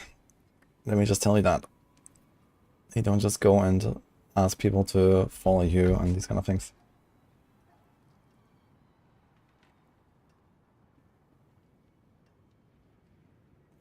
I have not actually done any planners or Druid builds. I guess we're gonna do that tomorrow. I mean, most of the time it's just like, okay, remove Shepherd's Aspect, put a bunch of like extra defensive skills like a Bulwark and the Cyclone Armor. That will probably be mostly it. I guess the big thing is gonna be a Landslide. Landslide's gonna be a very powerful build. So you should investigate that a little bit more tomorrow.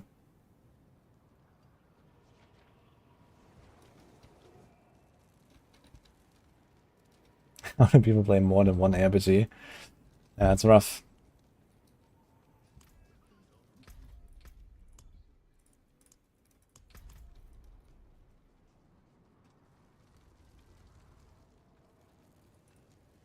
The mercenaries in the expansion will save Sorc. XD. Better nerf them now.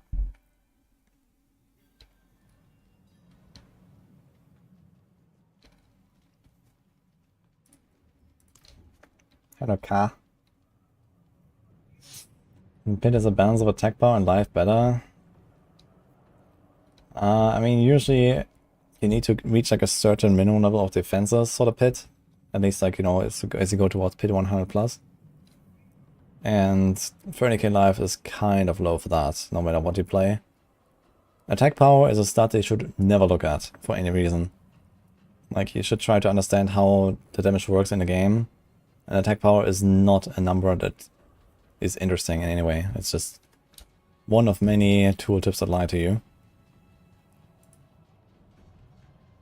Okay, that's a lot of different... I guess you want a good combo of lucky hit, resource, and cooldown with a good affix. So that's actually what you're looking for. There's lucky hit, greater, but oof.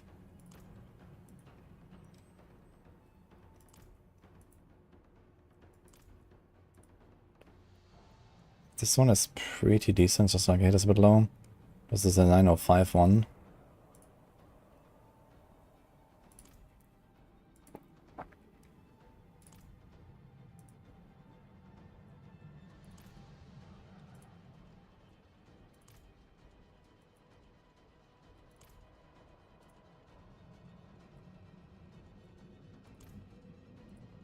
Okay, 905 one is the best for me, I think. I don't need a resource generation that much on this setup here. But let's have good cooldown. Like it is a bit low. Resource is high. Resource is good for if I want to play Frozen Orb again, which realistically I won't, but... Okay, how much for the 905?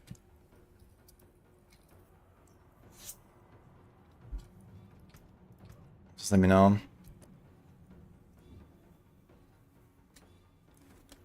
BRB in 1 second.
Alright, we're back, guys.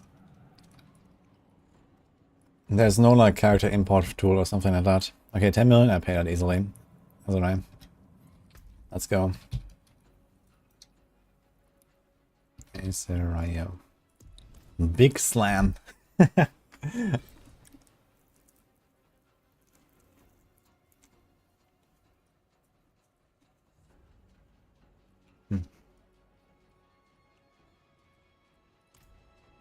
Before I go and farm Marshan like 200 times now.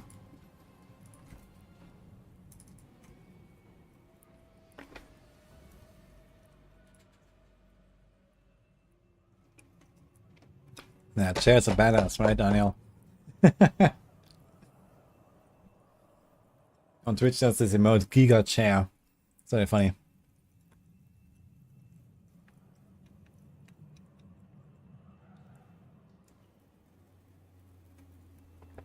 Chair found a cow level. Ah, shit. I hope they recorded it. Can I please? What's going on here, man?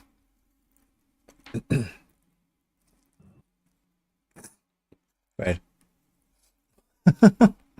Nice.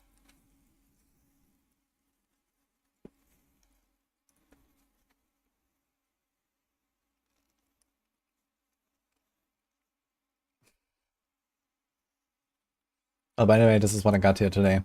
Like some nice, like grilled sandwich, basically. Some fries.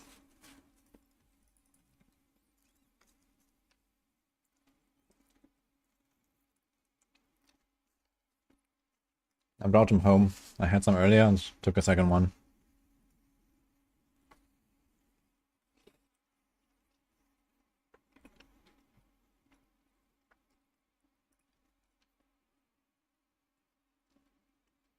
Someone mentioned earlier that Blizzard acknowledged that Sorc needs buffs or something. But I'm not sure if this was true or this was just for the memes.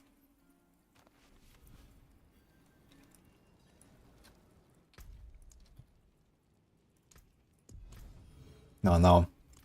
I think you bugged out now. I have to relog SRA. I gotta relog as well. Looks like from Frittenwerk. I actually don't know them.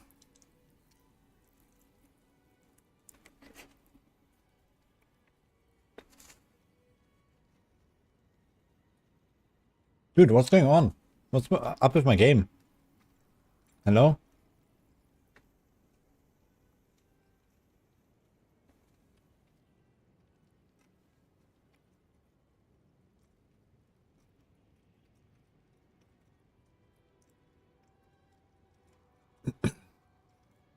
Every class can clear 100 plus pits. It's impossible to balance every class to match pit levels. Ah, that's not impossible.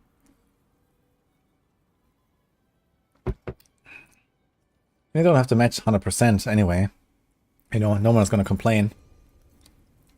When there's like a few pit levels difference between one or the other build. But when we're talking about like 30 pit levels or something, or more, we're talking about, you know, literally 2 extra zeros on your damage. Or somewhere along those lines. You know? It's not very hard to get into, like, you know, somewhat the same ballpark at least, you know? If it's like 20% off or 50% off, or in some extreme cases even 100% extra, you know, like double the damage, that's already very far off for what I consider to be good balance. But we are more like 10,000% off, you know? That's a bit much.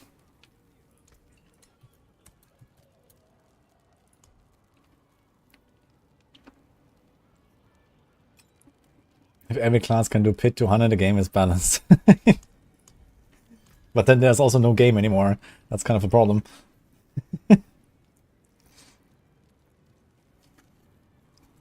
Thanks, is alright.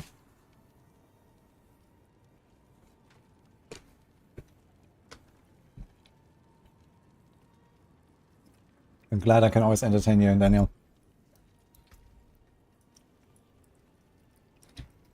Alright. Do we want to hit a specific thing? Maybe we want to try to hit a cooldown at least once. That there is worth the point. You can reset. Like a hit is also kinda nice. I want cooldown though. Let's do it. I want to feel the ring. Not bad. And with cooldown we will feel it.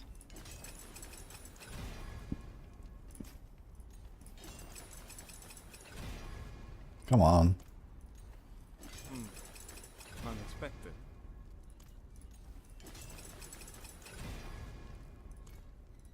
My goal, dude.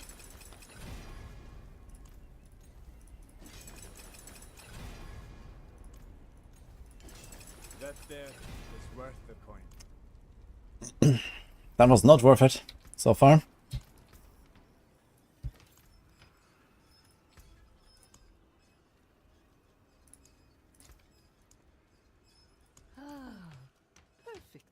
Fastest way to farm gold is go whispers.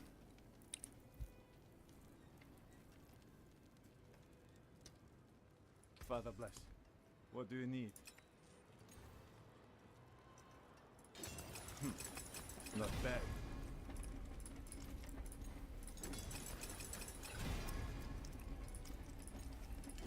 How often can you miss a 1 in 4?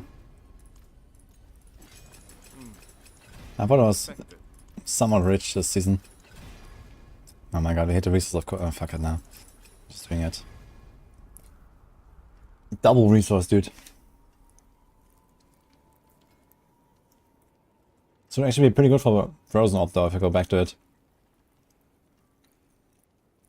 I should have gone for a lucky hit. I had like a lucky crit on like on the third try and just kept it.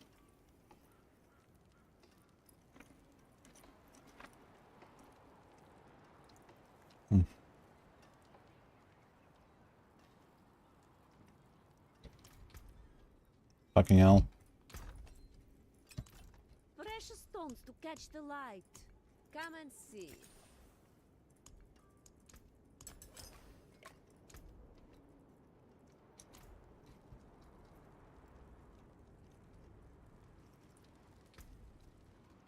Yeah, for Frozen Ops this will be nice because I actually kind of need the resource there. I don't think here I need the resources. You also have to double mana per second hit here, man. Ah. Fuck me, man.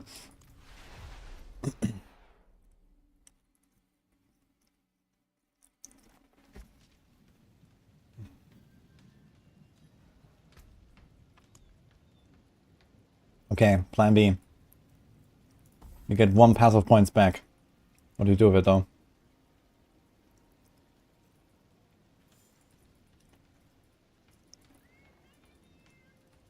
Nothing. Absolutely nothing. But I guess you don't care about the crackle resources anymore, so I don't know what to do with it now. There's a stun thing, here's a moving thing. I guess. I don't know. Maybe the elemental attunement. I don't really have much crit. So this would help a bit to proc this at least.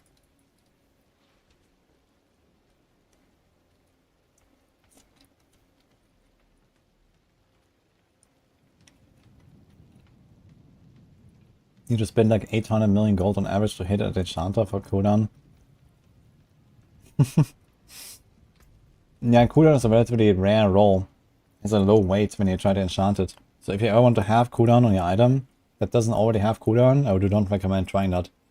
You need to find the item with cooldown on it and then roll something easy. Unless you find like some insane amulet, you know, that has like 2 of the right passives and you really want a cooldown on top of it, then you have no choice.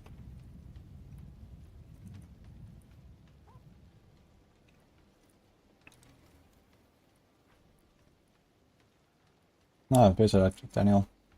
You said you wanted the boost as well at some point, right? Are you having a new one already or what?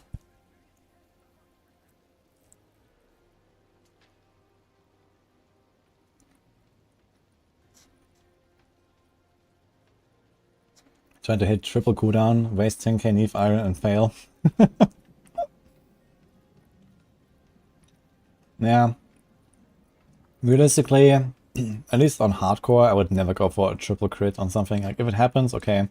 Like, going for a double crit is kind of realistic. Going for a triple crit is rough, man.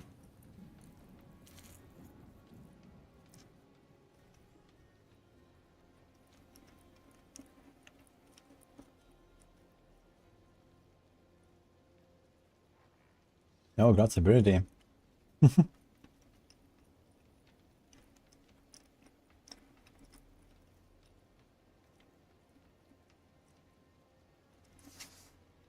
F in chat for all the immortal Sorcs in hardcore that needed to crit CDR and everything and died all the same.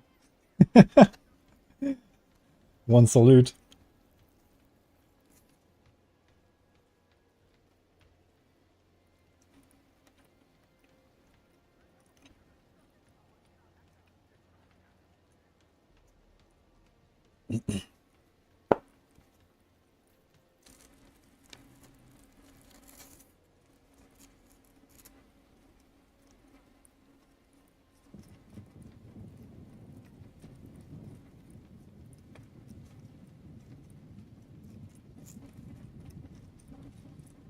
How much gold in a gold chest in Season 5 is a good amount?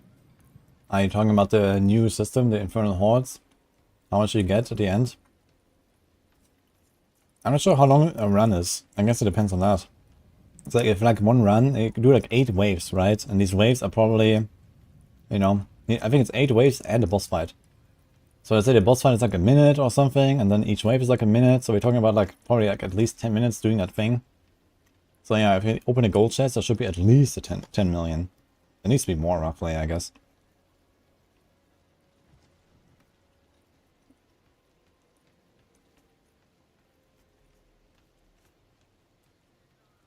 Hydra Sorc sounds cool. Stand at range, place 5 Hydras and win. Something like that. It's gonna be fun.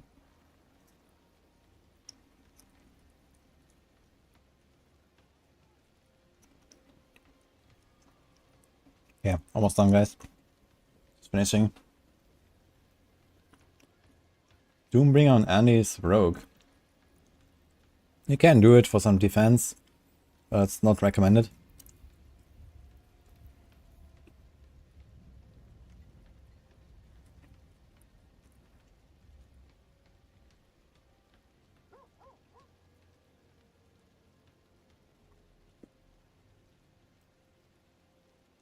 How much damage increase does Doombringer like a hit on Chain Lightning? Yeah, it's not an increase. Doombringer is always a nerf to your build. It just makes you tanky.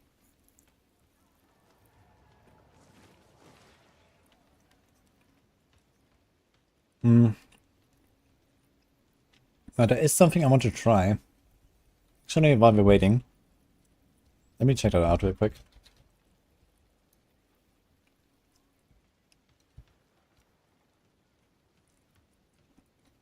So back on the Season 4 PTR, we had an Elemental Surge Rogue build. It was entirely based on just this weapon temper, nothing else really. Now this has been nerfed. This one, yeah. So I could have, for example, you know, done, I don't know, Shadow. And you can use Shadow Imbuement. And then Eldritch Bounty, and you can buff this. So you could go with like triple Shadow, for example. Now this was the buff, this was nerfed. This used to be like 20,000 or something. Or, I don't know, 30. It was a lot. But now we still have stuff like Doombringer, for example. And Doombringer was just buffed. And that actually does quite a lot of damage. And it has a comparable proc chance. It's like 40% less. But it does a lot more damage and AoE. And we have stuff like Blast Trapper. I wanted to try to make that build. You can basically do it with the Undy Rogue. Maybe some tweaks. I might try this actually before the PTR just to see what happens. This is a 60% chance to cause an explosion. That is also shadow damage, by the way. So I have like the perfect shadow synergy. You have Shadow Imbuement to apply the Eldritch Bounty and the non-physical damage increase. And then Shadow, Shadow, Shadow. Everything Shadow.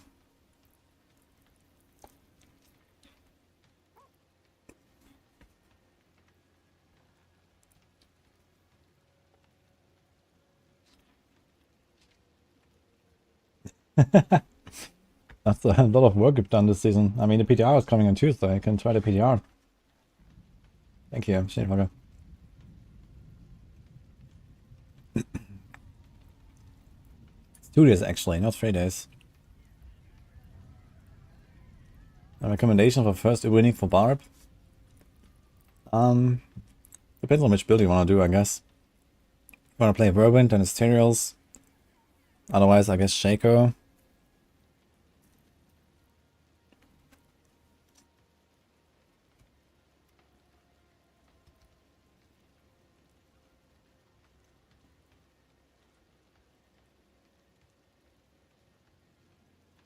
Did I 3 GA Doombringer and died with it? Uh-oh.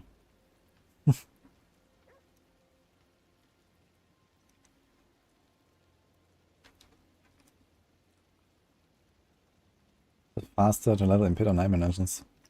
Usually Nightmare Dungeons is the way. Pit is actually kind of comparable to a good Nightmare Dungeon, but in Nightmare Dungeons you can also get events, and they are much better than just running through the pit, for example. So I want to do the events as much as possible in the dungeons.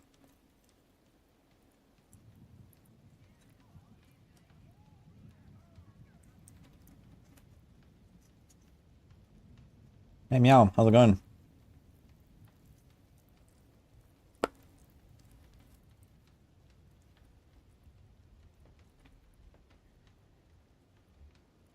I have them too. Wait, did someone give me a sub or something? Meow.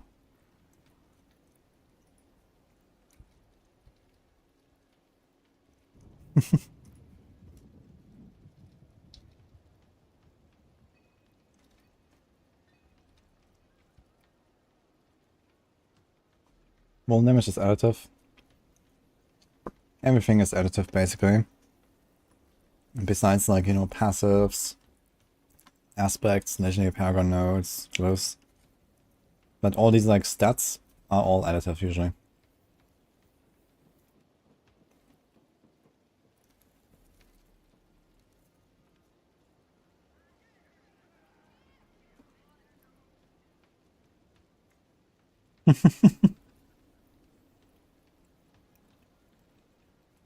Big slamming with 2 events on the same screen with the Druid. That sounds fun.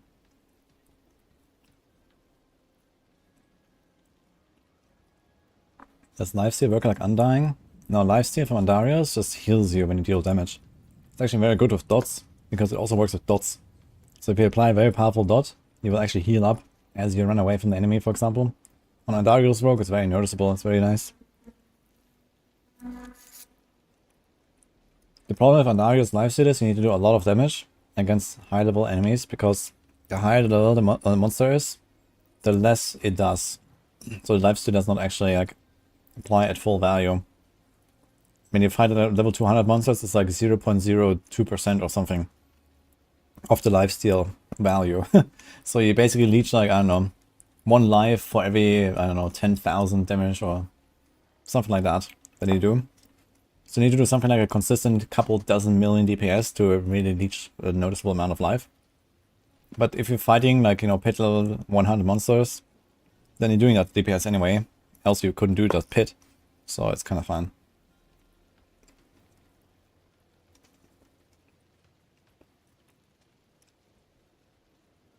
Yeah, it's really nice. If you play a dot build, then no dot can hurt you really with Undays, so that's kind of cool. You just out-leech it. Okay, we're done here.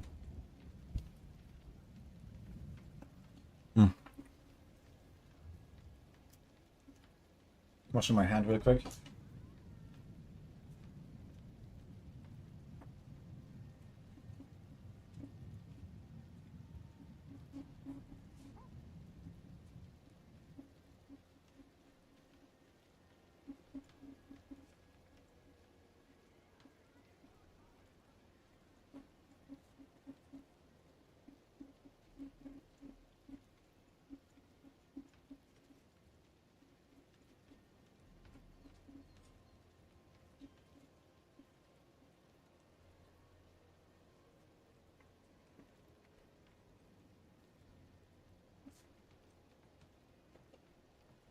Okay.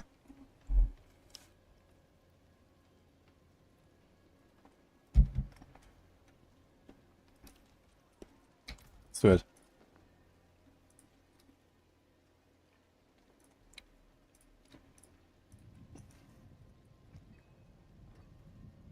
Greetings.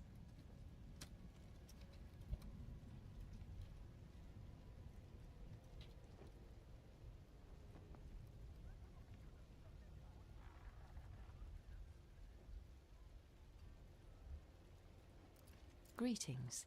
Greetings. This guy just scrolled away. Oh man. The end times are upon us, man. He just scrolls to kill my shot. Everyone's getting ready for PTR. In the critter season, I guess.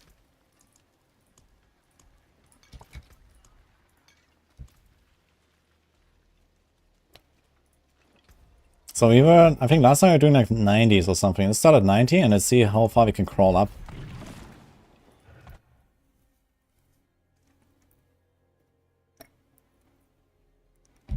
A piece of hay is not really useful right now.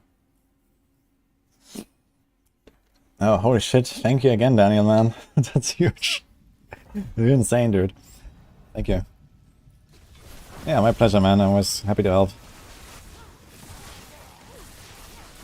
Oh, I have the damage numbers on. I wanted to try, I want to try target dummy one more time once we're done with this run.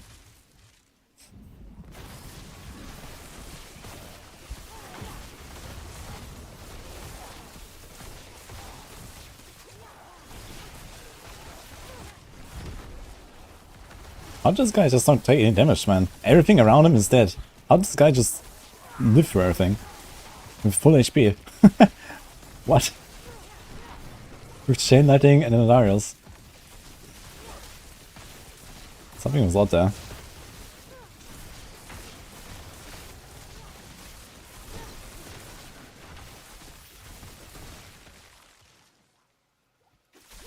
So is it season 2 for fun builds? Did you have an Iron in season 2? Yeah, in season 2 we had the ball lighting build, which was like just overshadowing everything, right?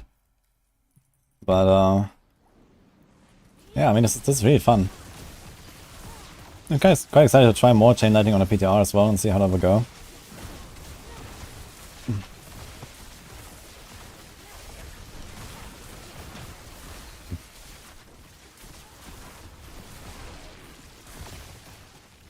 Hey, there is.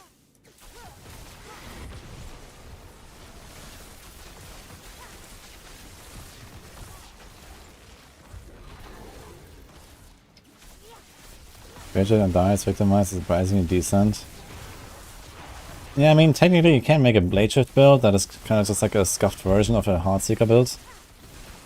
The Andarios is not very helpful there, I suppose, but I guess you can. But yeah, technically you can apply like all the same stuff that you do for Heartseeker to Blade Shift, because it also has 50% lucky hit baseline, it's just the same as Heartseeker. And then it just comes down to, you know, some slight synergy differences.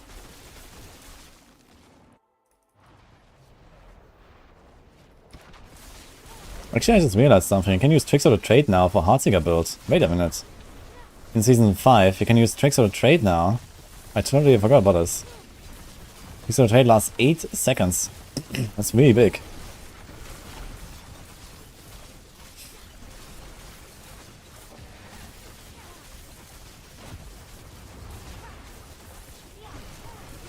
Any procs here?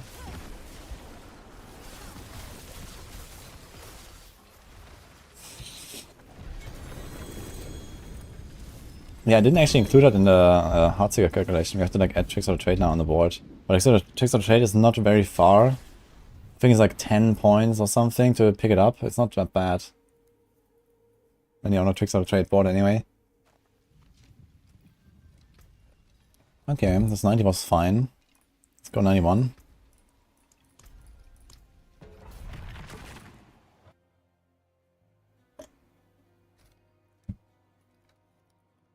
Some Shadow Rising live close by. Yeah, will the Shadow Rise actually help us? Usually you have to put 2 res rolls on a gear anyway. But I guess with Flamana's Instinct, you don't necessarily have to. Maybe go like 1 all res roll. I think that's what I actually done on Heartseeker. So yeah, I have to check out the Paragon boards there. The build don't really change. They could now also try some stuff with the Smoke Grenade. I mean, okay, Smoke Grenade was already included, right? They could try some stuff with like getting extra value from some of the passives and so on. So that's like some things you can investigate on Heartseeker Rogue. The good thing is you also don't have any healing, you kind of naturally press a lot of health potions. And this is incentivized now through the reworked concussive passive that gives you a buff for using health potions.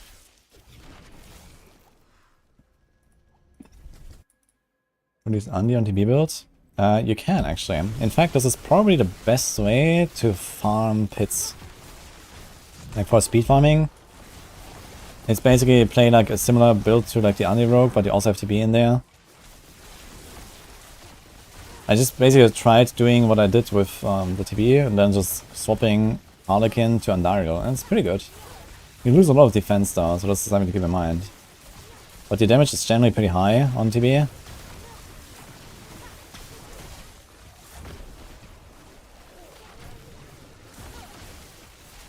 So it's fine to have a bit of a damage loss.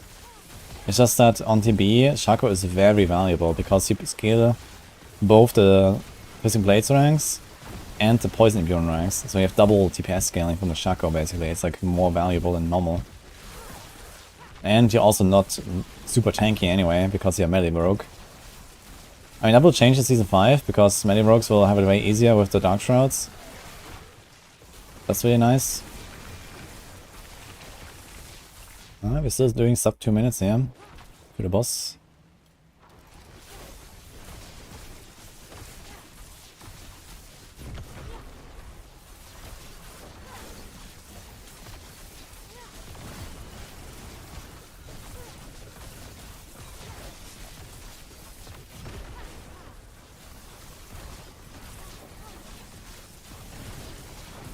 Okay. Melted.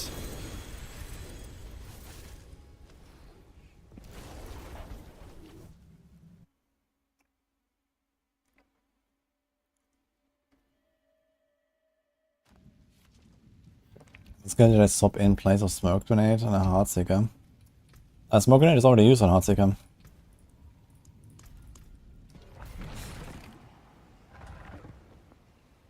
Let's do 92.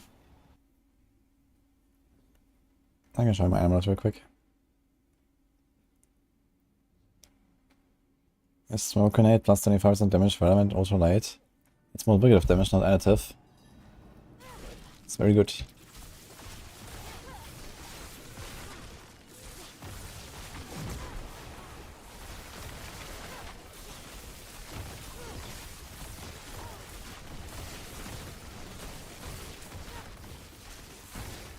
Two Anis procs and we get the pack.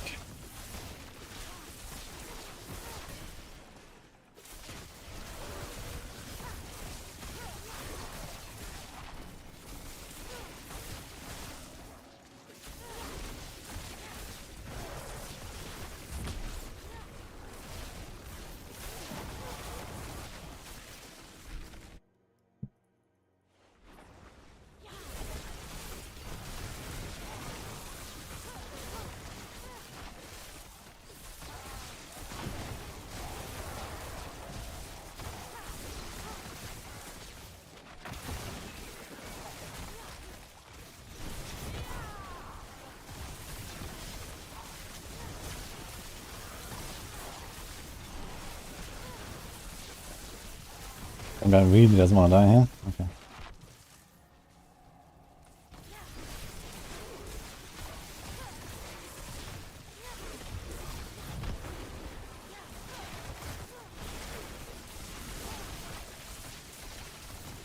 Anyway, as a of channeling, I cannot actually reduce the cooldown of my inner ice armor, right? But I mean, it's short enough.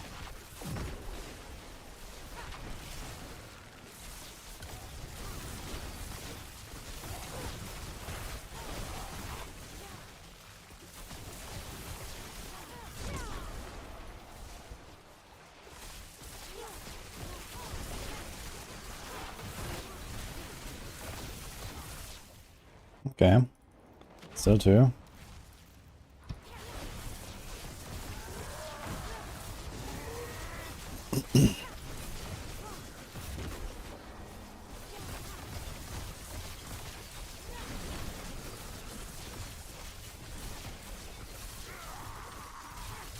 Almost one cycle them actually. Nice.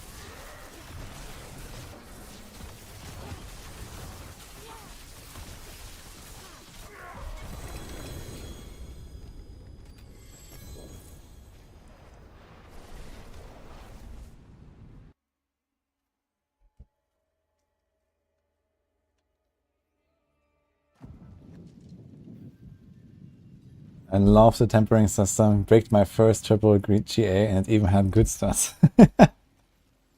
Yeah. Yeah, soon this won't happen that often anymore, so that's good.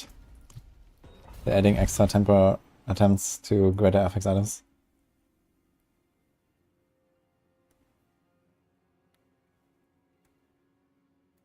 Chain Lightning will be so OP next season.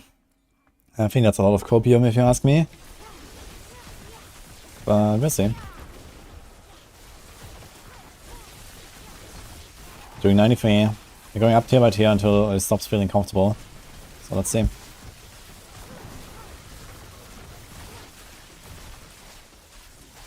You could also go for a triple stagger kill. It's not that bad. As long as we clear everything else in like around 2 to 2.5. I'm happy with that.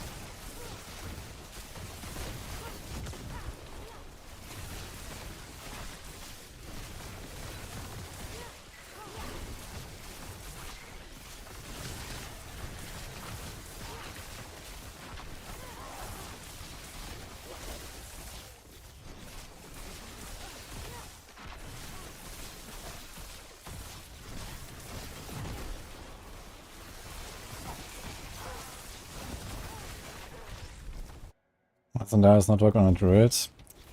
I tried. I don't know. Didn't feel good at all. I got to like a few million damage ticks. I mean, with the buff and, you know, a bit optimized gear and maybe a slightly better setup. More YOLO. It can probably also reach like 10 million plus ticks. Which is not terrible, but it didn't really beat like the other Druid builds, you know. Wind Shear is like very powerful if you want to do any kind of dot build or something. So, didn't really seem worth it to try it that much.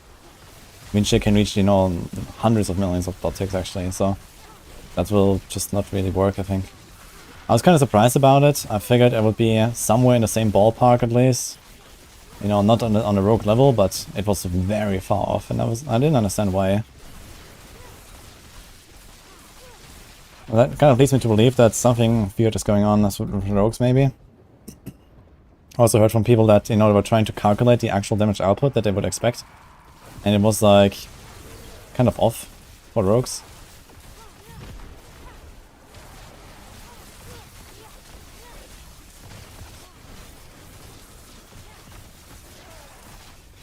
Well, a 2-cycling a sea hack, yeah. It's very good.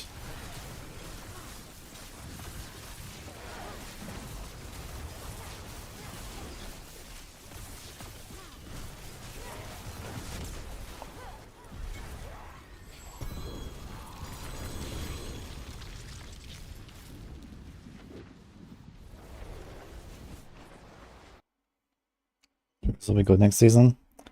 Yeah, I mean, they got like a general nice bump, I guess. And they have Landslide that is looking really powerful. Which is a bit sad, because that's gonna be like basically the only good build. Like, not necessarily only good, but a way better than the rest kind of build. And that's kind of a problem, I think. At least right now, Druids are really well balanced. And that balance will kind of just be destroyed through this Landslide buff next season. Which is a bit sad.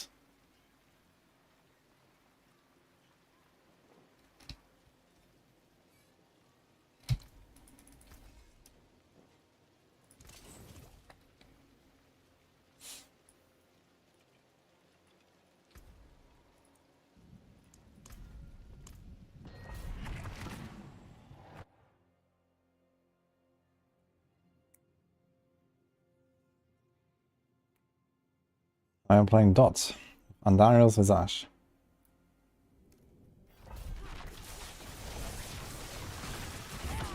Okay, doing 94. Let's go.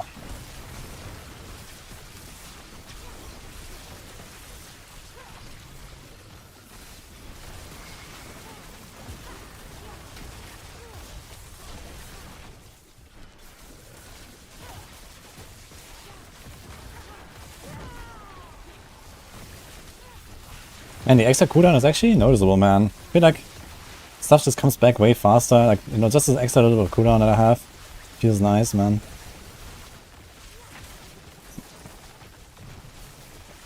As long as I crackle on the elites properly.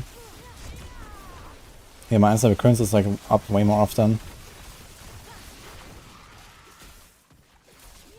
And I think I have the extra cooldown on the neck now. It actually starts to kind of feel good. I mean Andy, exactly.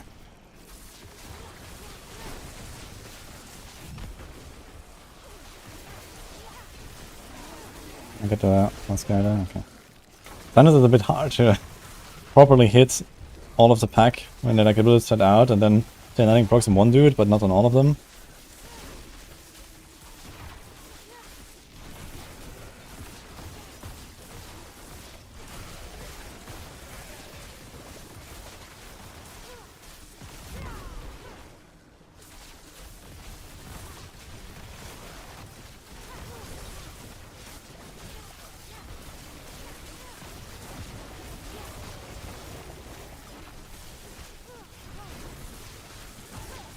CM be good, let's have glass cannon amulet. Which one is CM? Conjuration Mastery? Depends on the build. I mean, if you don't have conjurations, it's not that great. But if you cast some of them, yeah.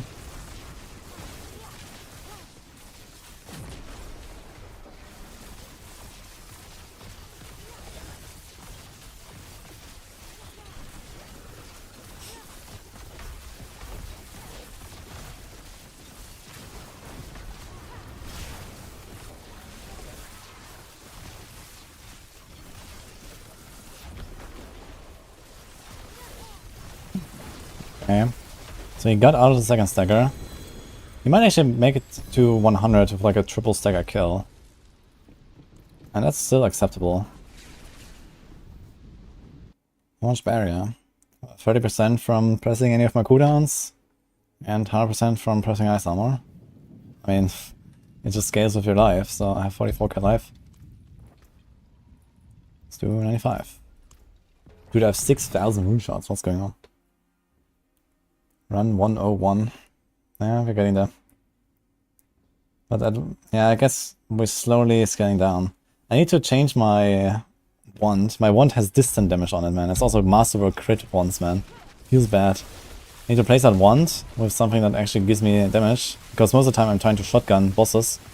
So this doesn't really help me at all.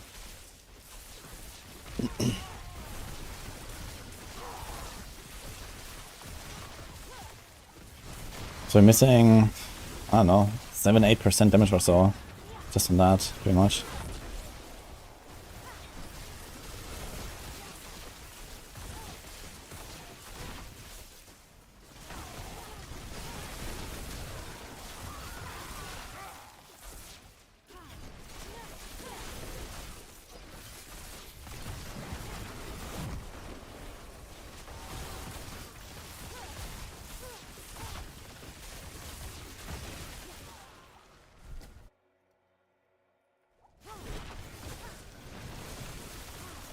Okay, lightning goats.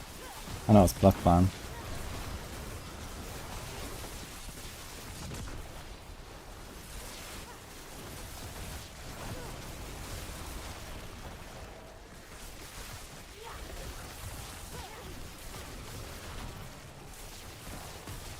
Try to remember to collect one crackling energy every like 5 seconds, I think it is, for the glyph.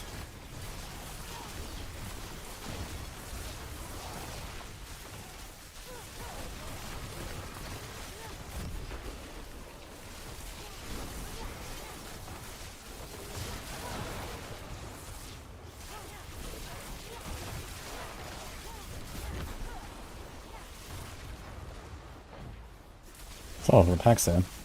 Every corner.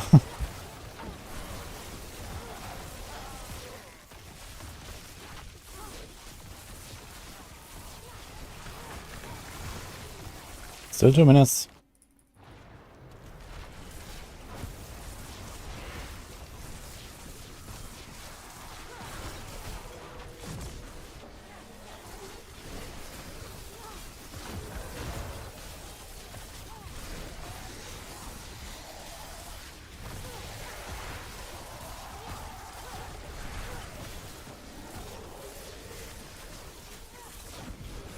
You actually get to the point where I'll have 2 unstable currents per boss fight.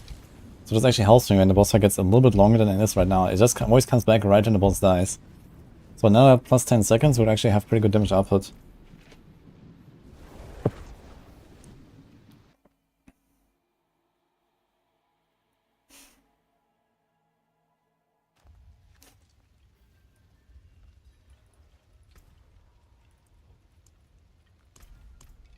Leveling speed is improved, but not even close to the free leveling speed. Ah, that is kind of like a hot take. We're not that far off these days.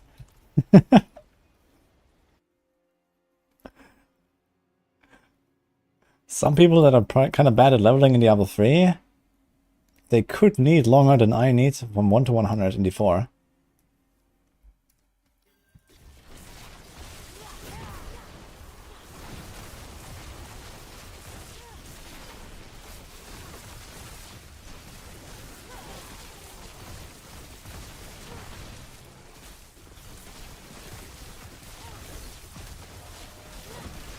I think PTR is not on Steam, although I'm not sure, they haven't specified this. At least last time it was only on Battle.net PC.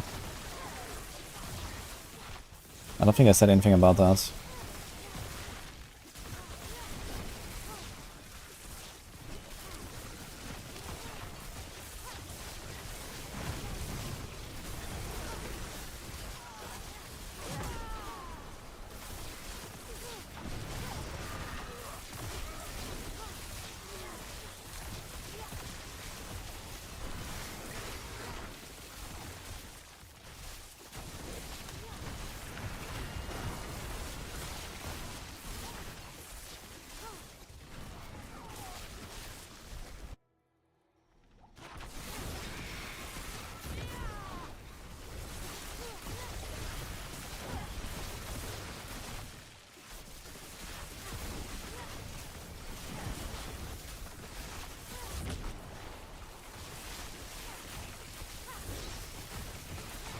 Dude, it's also a long half-minute run.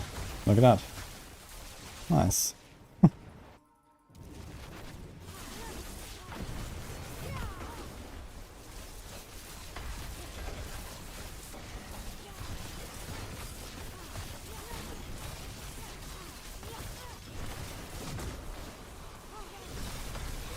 I see that shelling up when I went in. It's kind of funny.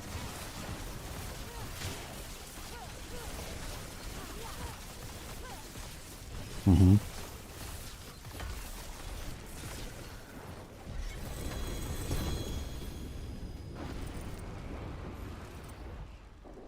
Nice.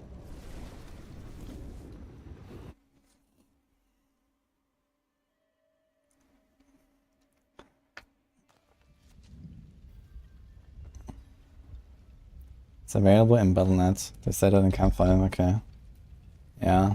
I guess they might have like some issues making the PTR available easily on other platforms.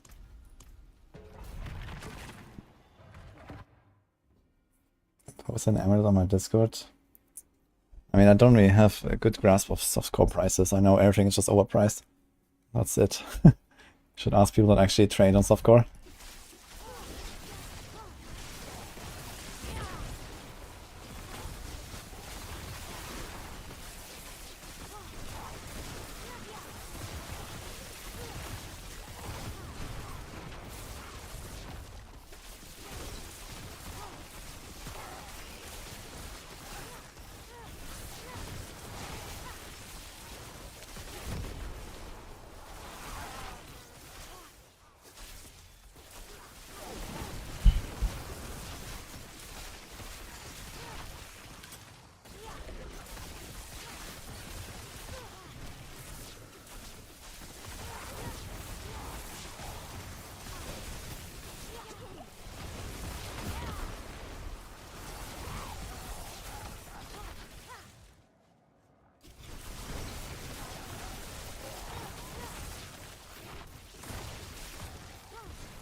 We'll buy for 1 billion. Tell me what damage it has. Maybe at least my opinion, I guess.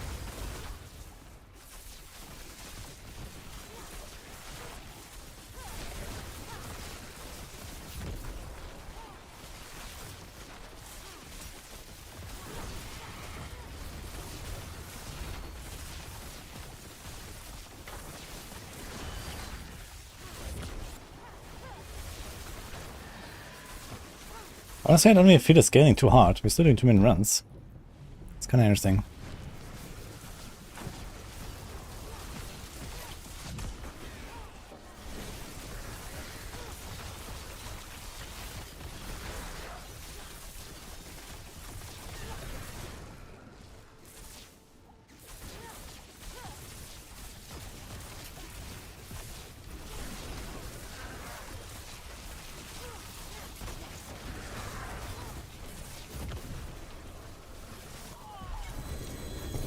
To be honest, I don't think I've ever fought Outlaw Sharpshooter on this character. I'm fortunately about to end. I could probably gamble on another character. Should I go on the Druid and try to gamble Glove? I think I'll do that.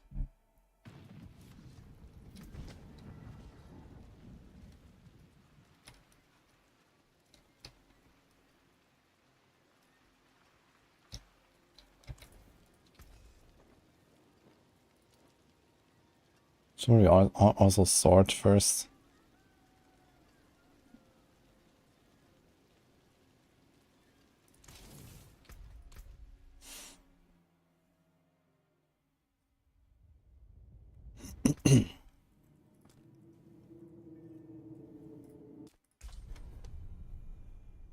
Yeah, 50% AME damage on methodical dash. We get echoed by Shadow Slicer.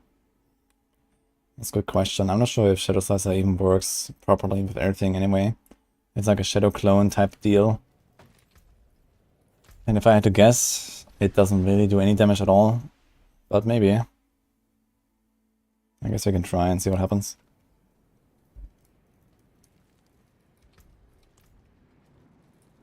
Take a chance, Wanderer. Fair bit. It seems you're very nice. It seems your prayers have been answered. I tried Undying Landslide, but it didn't really work out well.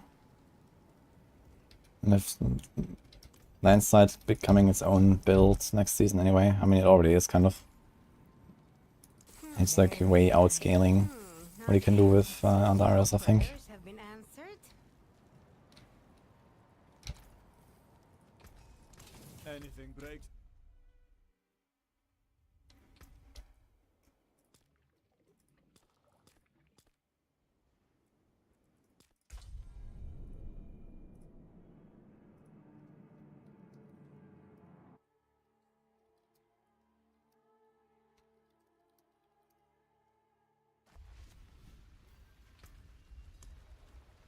Got 3 stations downs.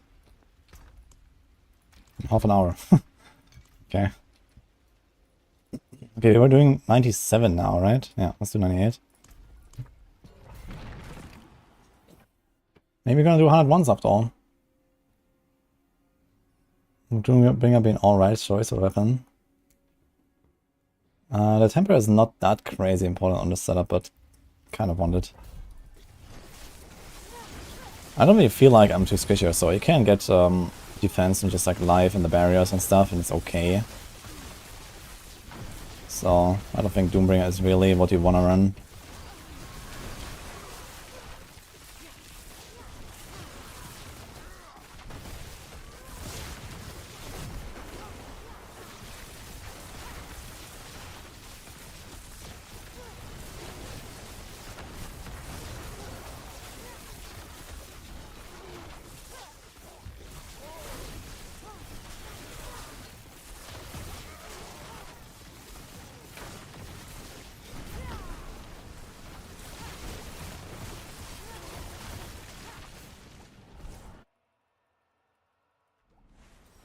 The Sorc is dying today.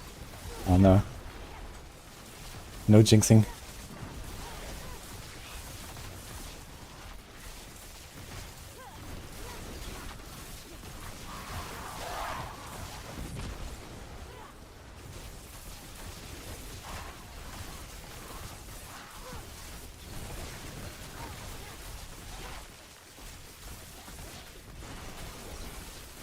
And these runs are pretty fast, man. I like the pace of it. It feels really nice with the teleporting and, you know, dot them up, you run away. Boom. 1.5 minutes, man. Okay.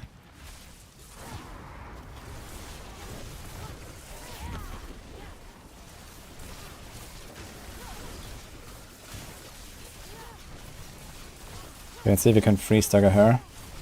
Would be possible.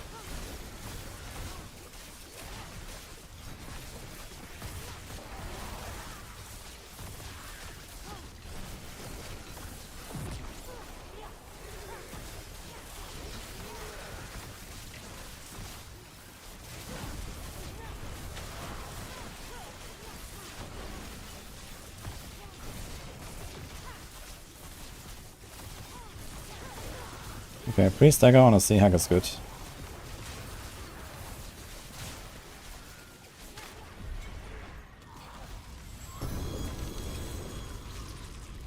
And double staff. Knife and crit. I can actually use this on my polarized druid. I think that's actually exactly what I want. That's funny.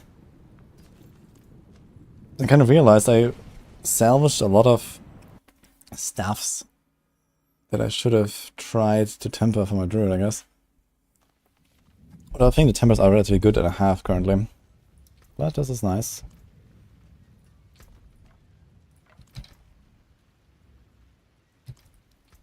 What's still got some good in it?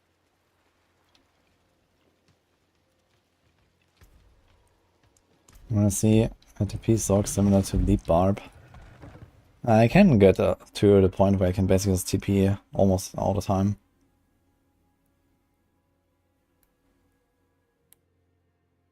Poor sea hack, yeah.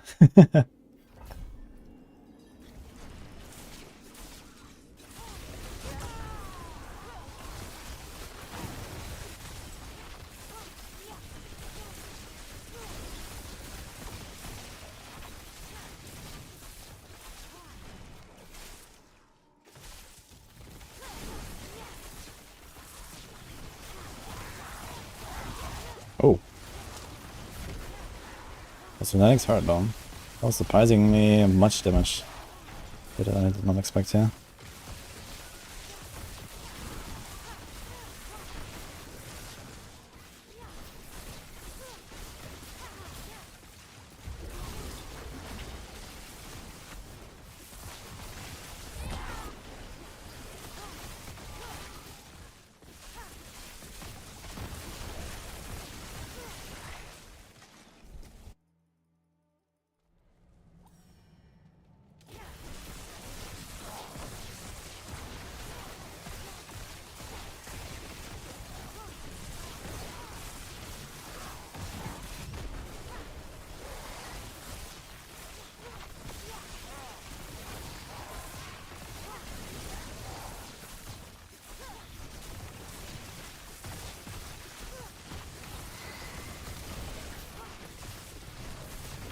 I like how fast Terrible comes back, man, with the key passive.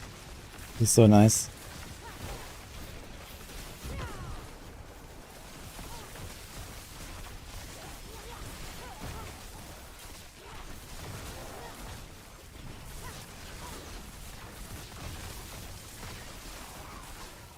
Here we are. 150 again.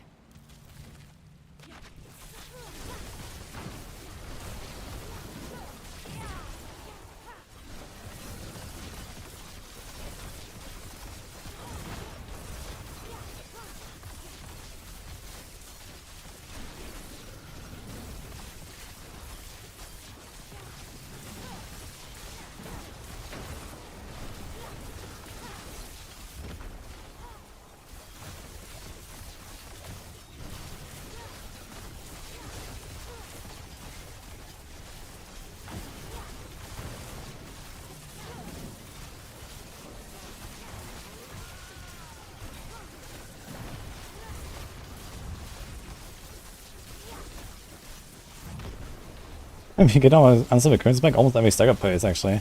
Now that it's like slowly getting a bit longer. It's kind of nice. We actually get it back really fast now. I like it. And we didn't even crit the cooldown here. We have only one here. Nothing there. We have one crit there. And no GA cooldown. Just like cooldown, cooldown, cooldown. Decent rolls. 1 crit, 2 crits, 0 crits. So 2 total out of 9. Pretty cool. If that distant damage, man, Was percent even close? I would take close even at this point. Damn it.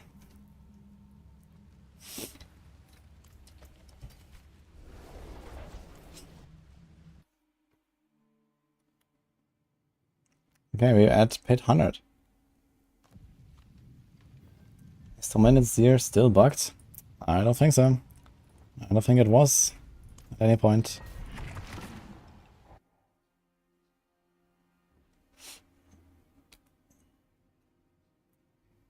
Yeah, Andy Sorc is in the build channel. You can find it on Discord. The distance for close is like roughly a waypoint size. It's very short.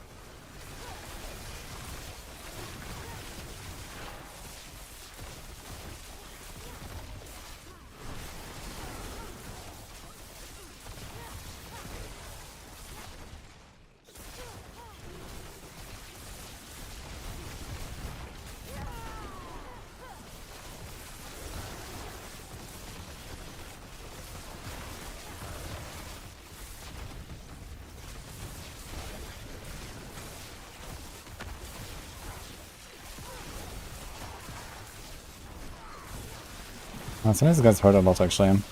Even with all the damage I do all the time. I can't get through my ice barrier sometimes.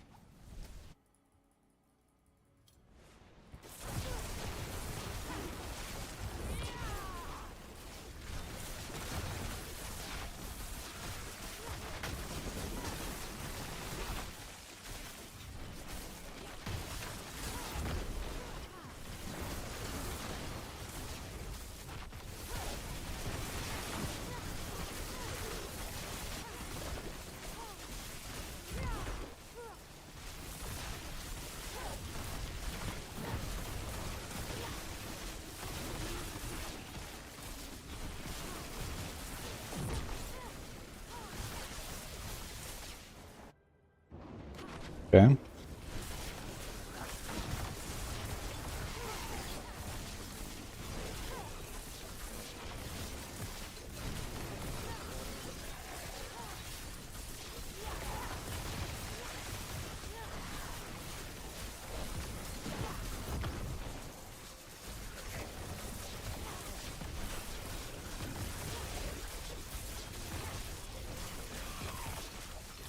Alright, we got him in 2 seconds.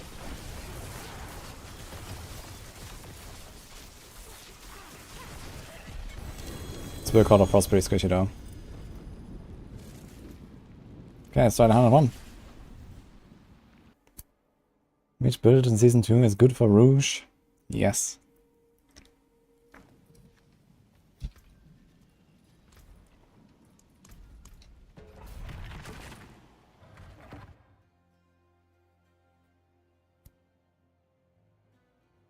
Once Basilisk 99% nerf in PvP.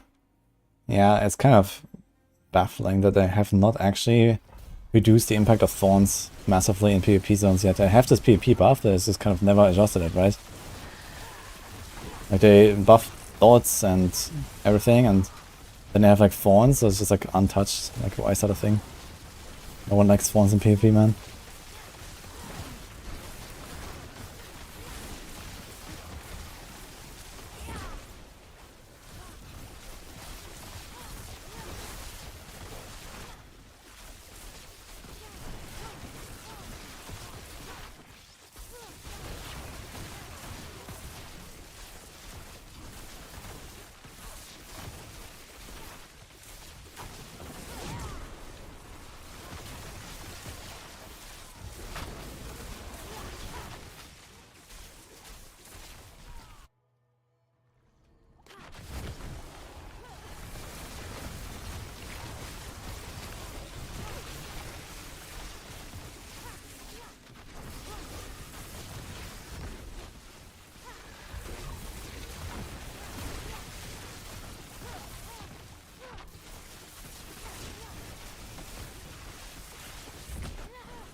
But like 2 anti-procs and that's it basically. It's kind of crazy.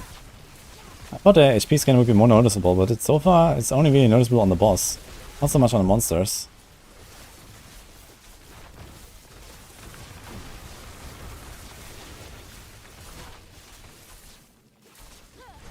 Yeah, it was 140.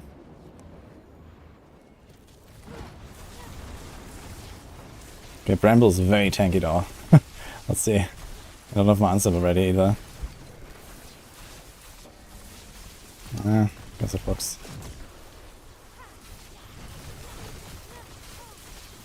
Good scuff though. We can do one more nuke, I guess, with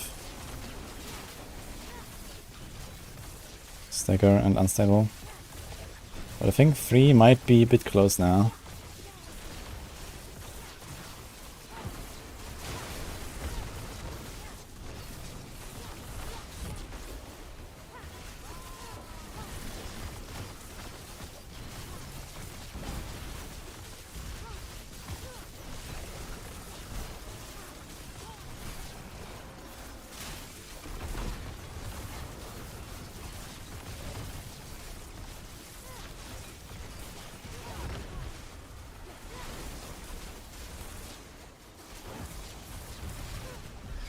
Okay.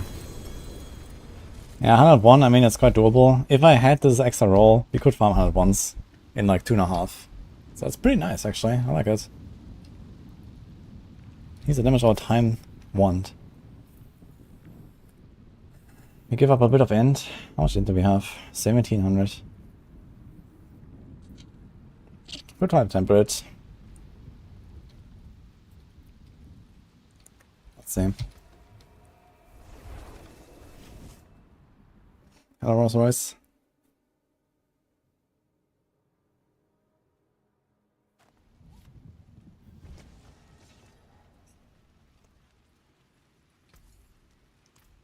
I forge more than horseshoes and nails. What do you need?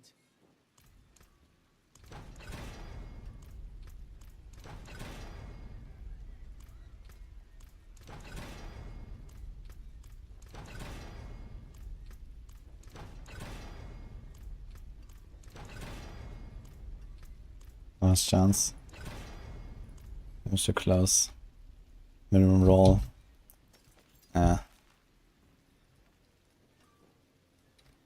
See some steel you need? There's a dagger. We go with dagger. Let's do another few 101s and see how it goes.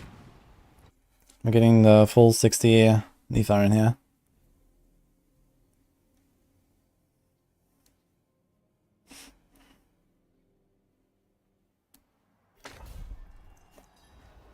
Spent 1 billion and hadn't gotten 2 times CDR Master on his Shaka. Well, it's a 1 in 16. Because there's only 4 stats. So you have 1 in 4 and then 1 in 4 again. So 16 resets is 80 million plus whatever you spend on the first 8 ranks. On average, it's probably like, you know, another 1 or 2 million or something to do the Masterworking each time. So I guess like around 100 million is the expected gold cost for that. I think that's pretty unlucky.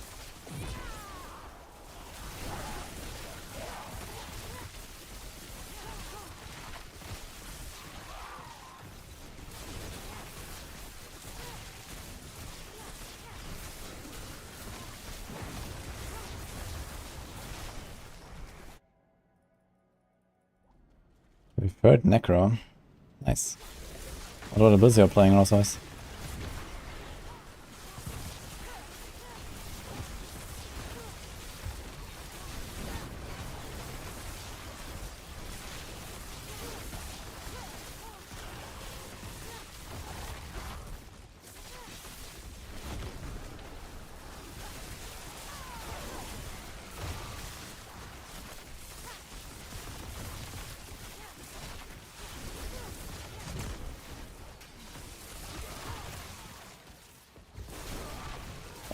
Just like dead end. Wait, these guys are resetting behind me, man. What is going on?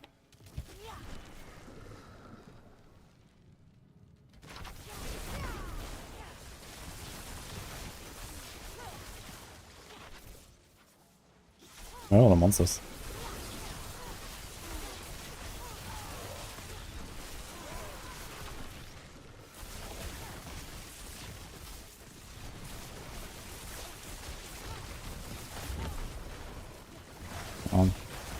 Guess I shouldn't have activated my unstable currency.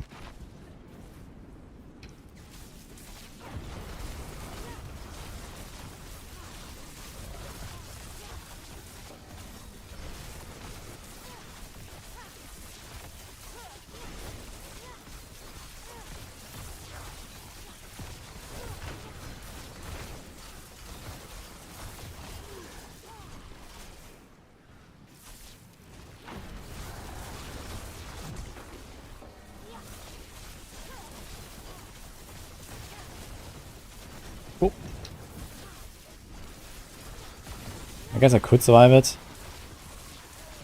I didn't have my ice armor, I just had a protection. It's not very much.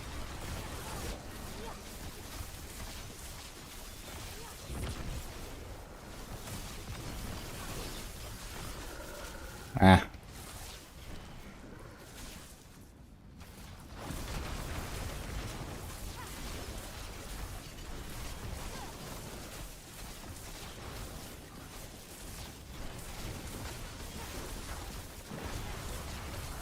Yeah, I didn't sort it out fully, and now we have to wait like another 30 seconds, man, for the last 10%. Ugh, that's kind of sucks against Mother. Yeah, 101 is a bit too high. I should... If I had a better item, I could. But I guess I found like 99s or something. Minus 2 tiers should make it pretty consistent. How strong is Sorc? Stronger than Red Fire? It's gonna be close, I think, between them. Anis is probably farming a bit faster though. The new pants buff Sorc? I don't think so. I don't think you would use them. I mean, you also lose defense quite a lot, you know, you can't just run some random pants that don't really help you. I think you're not really gonna run these. I mean, okay, there's one thing actually you could do, which is you run Chain Lightning, and you press one Chain Lightning every 10 seconds, and then you start spamming Charged Bolts. So this is like an option. The thing is we have to drop one skill from our bar, which is, I guess, Flame Shield. Or Ice Armor. I mean, Ice Armor is getting a pretty heavy nerf. So we could do something like that. And just have one Chain Lightning going with the pants. And then spam Charged Bolts. So that could work. Because I did actually a Charged Bolts variation of this. Which seemed relatively equal in power to this. And if you can just have a perma Chain Lightning going, that's actually kinda nice. It lasts roughly 12 seconds with the pants. So that's what you can do. So that would technically buff it, but I think you won't really survive with that. Like, you're already not playing a Shaco. Then you're gonna give up Flame Shield or Ice Armor. And then you have the general defense nerfs for the Sorc. And the cooldown nerf on the offense. It's gonna be rough.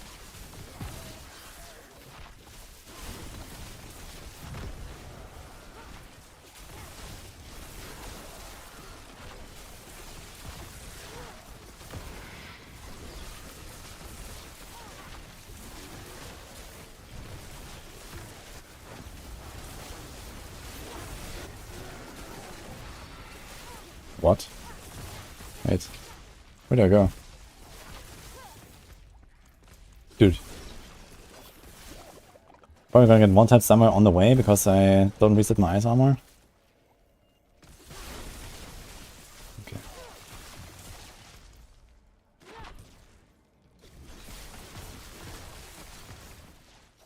I wonder if they're gonna fix this, by the way. Like, this crypt layout is so terrible. Really kills the vibe here.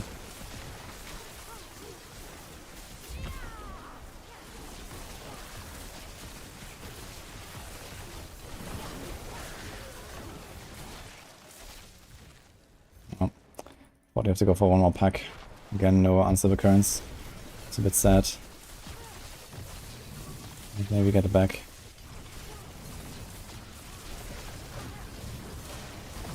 Okay. Oh. It hit me.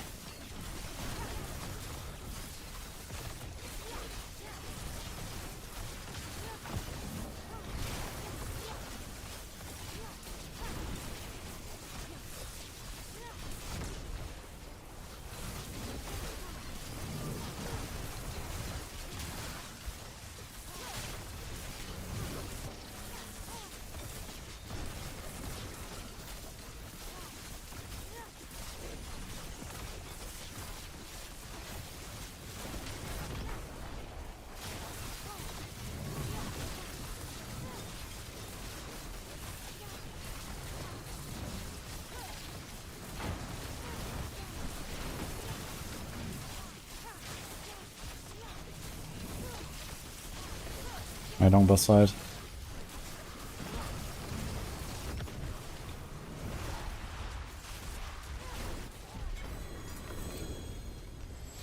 Maybe 9-9 is still a bit too optimistic for the shitty bosses.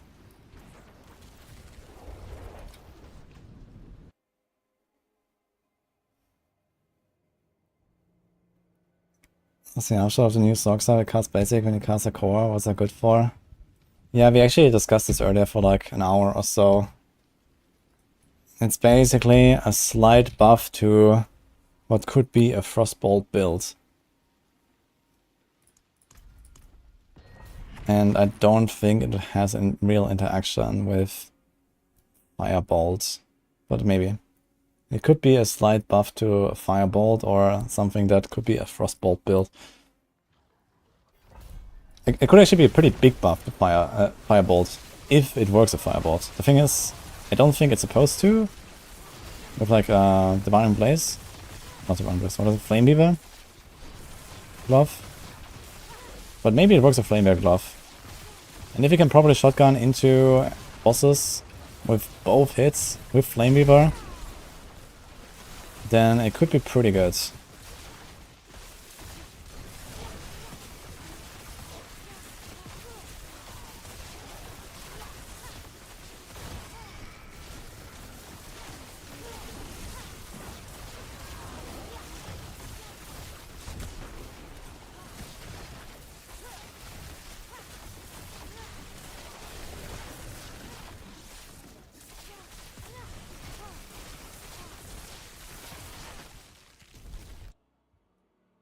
I did change staffs to damage over time. Yeah, that's kind of a weird choice, to be honest. But, I wonder if they changed the numbers to actually be like, you know, more than nothing. I mean, most likely we just won't even care about this stuff anyway. So, unless they really beef them up.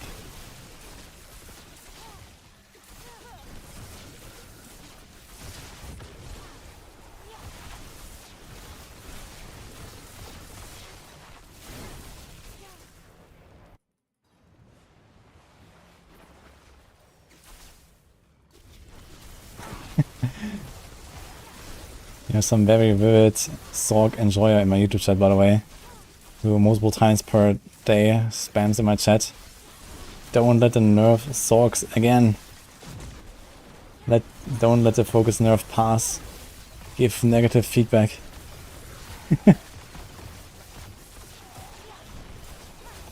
It might be they just want to like cut back on CDR ahead of the expansion, for example. These kind of things as well, so. And I mean, nerfing the CDR from focus also allows you to actually like run two-handed weapons more reliably for Druids and Sorcs and even Necros. Like the CDR being in your offhand, it's already a roll on your offhand and then you could get double CDR. And this is like sometimes too much to give up. This will definitely bring two-handed and one-handed closer together, because most of the time with Sorcs, like it's basically never a two-handed build for Sorcs. There's only one that I currently can think of, which is Incinerate, because it has a really big aspect. But even other builds that have a pretty big aspect don't actually really run as stuff on Sorc.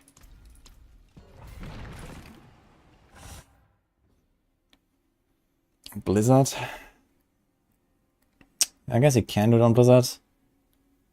It is definitely a nice damage buff over the focus and then running it on the... I can see for Blizzard you can run his stuff, yeah, okay.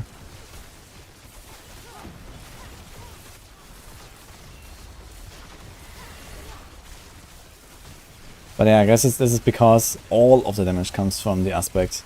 It's not just, okay, you put a good aspect on a two-handed, it's like all of your damage is on your two-handed, so it kind of makes sense.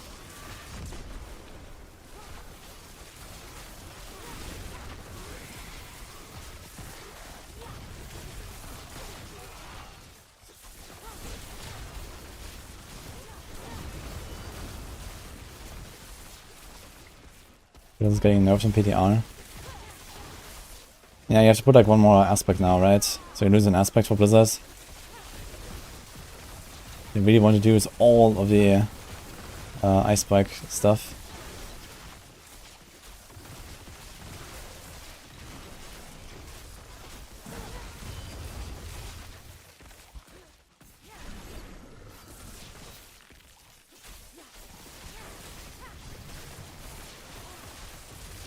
Using Chain Lightning on Darius level 47 and Stump with Holy Bolts.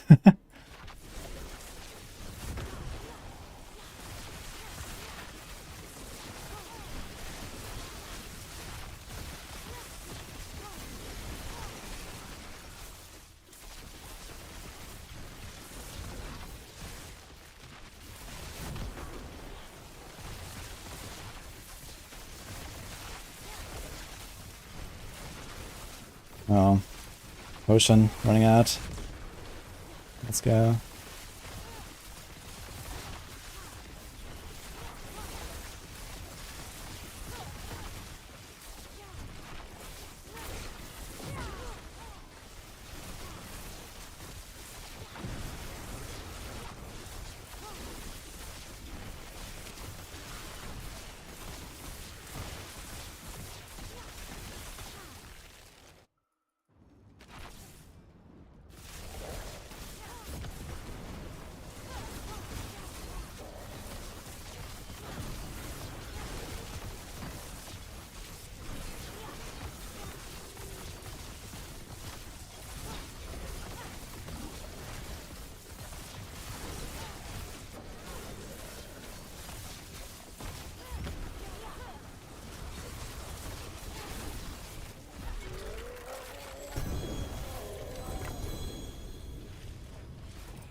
Why is the blood so expensive?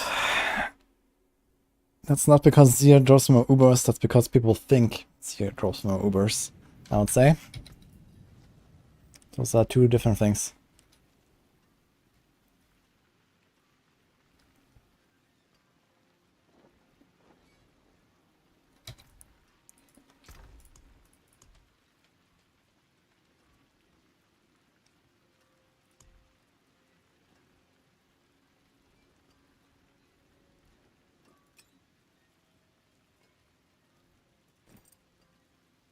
Do you want the stuff? Oh wait, you can't do the stuff on Necro, right?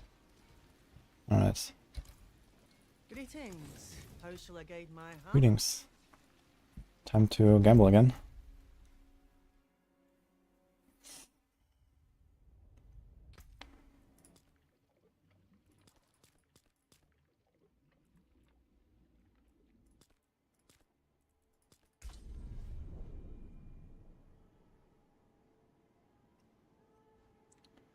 I guess I can put the Sorc back into the command.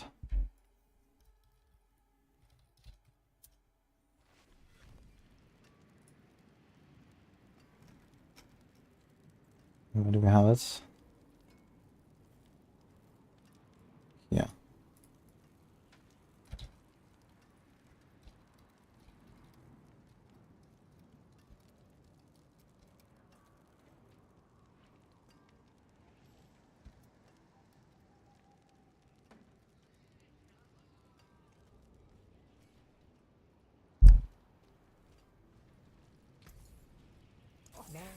Where's the Warpulse actually? I have not killed a single Warpulse today. I've been online for 7.5 hours. Something is not right. Try again.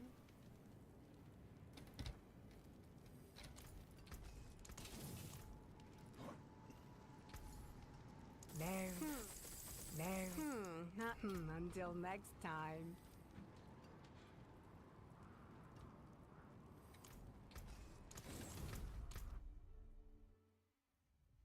Nice war size. That's very good.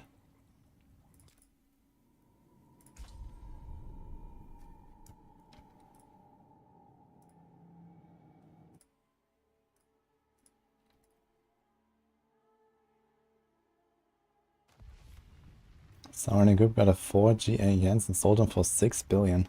Who the hell pays 6 billion for 4 GA yens? Doesn't it have like 2 stats that do nothing? I mean, the close and the movement together is pretty nice. But then his vuln, okay, I guess vuln damage also helps slightly for like the barbs. And the primary resources uses, I guess, for most builds. 6 billion, man. You got another 2 Stygian stones. You got 5 stones now in 1 hour on this.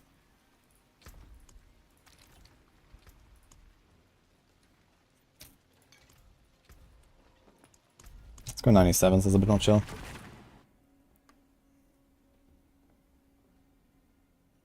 I have already made a Season 5 pen shot setup, Callum.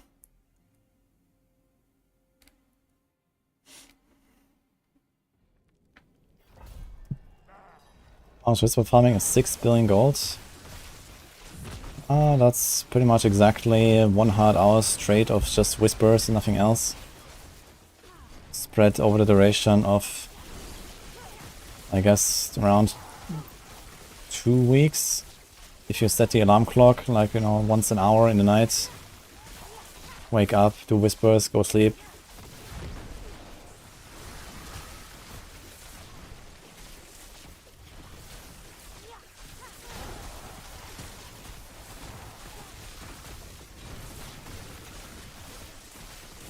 Log in, basically. Whisper time.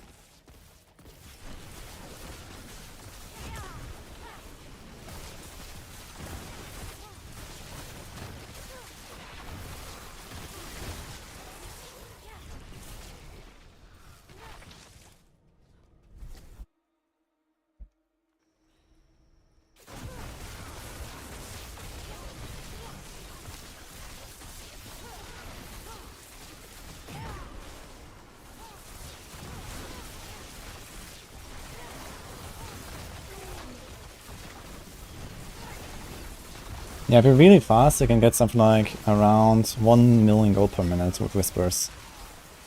If you skip the really shitty whispers and only do kind of good whispers. So this means you can do like roughly 15 minutes of whispers every 1.5 hours or so.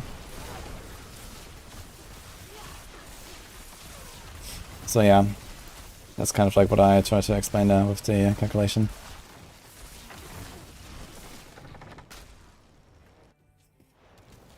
And if you do that, you get roughly 1 million gold per minute for farming. But you have to spread it out for, you know, many hours.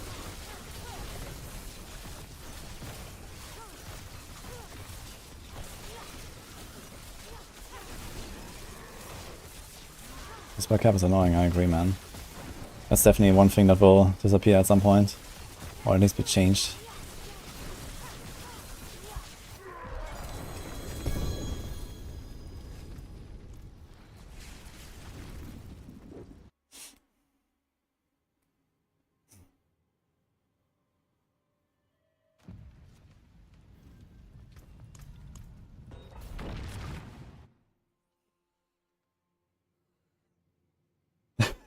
Hey son, it's your turn, go do whispers for that. At least I remember from Diablo 3, in the TOS it is allowed to share accounts with your minor family members. I guess the same is true in Diablo 4. Unfortunately, they never banned people for account sharing in D3. That's kinda annoying.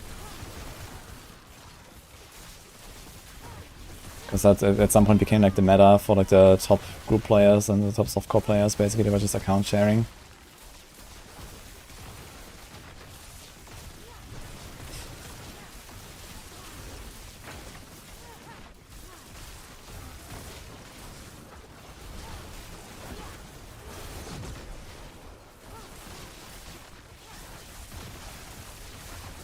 That's child labor. I guess only if you pay them. So, don't do that, you're fine.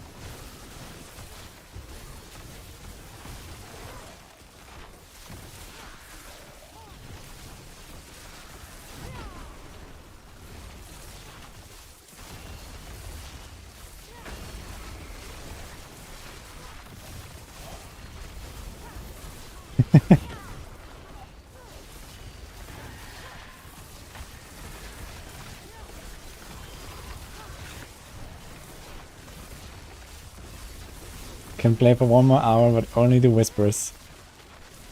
Oh, you know, if you give them the right story, they will enjoy it, maybe.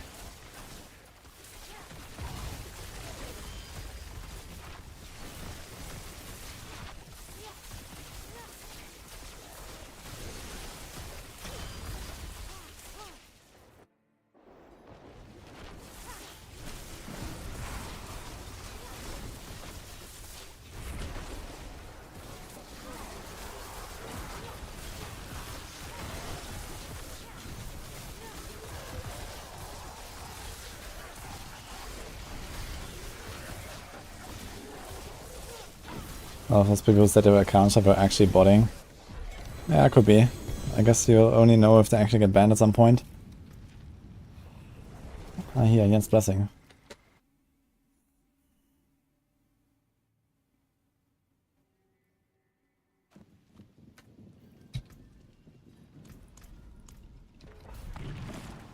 If you do 10 whisper rounds or dead, I will let you have your cell phone back. That's a good mother. You know. Like, kids these days, as much as I hear, they're only, like, you know, sitting on their phone and swiping and, you know, they do it way too much for my tastes. So yeah, be a good parent, take away the cell phone, let them farm whispers, teach them how to play with mouse and keyboard. They will thank you later.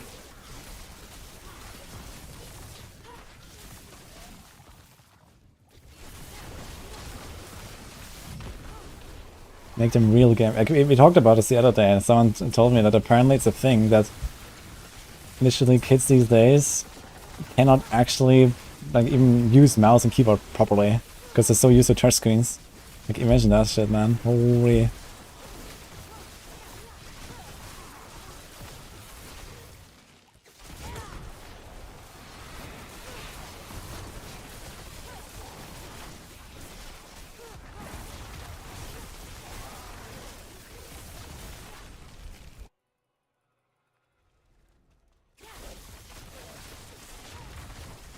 Honestly, Git got nerfed, then. Rightfully so.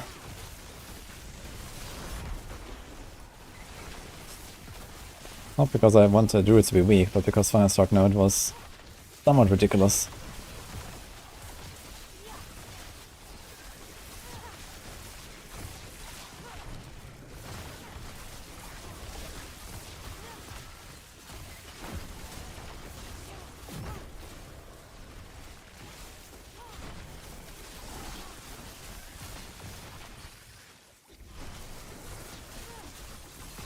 Maybe a Stormclaw. Yeah, Stormclaw has a rough for sure.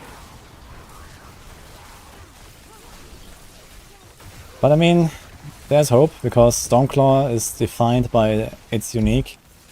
And they're about to mega buff all uniques in the game. So they might give something like a Stormclaw weapon a way bigger buff than other items. Because Stormclaw is kind of down bad already.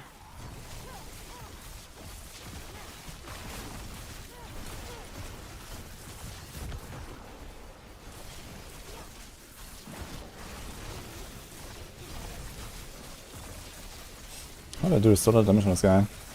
Don't get any procs, it seems.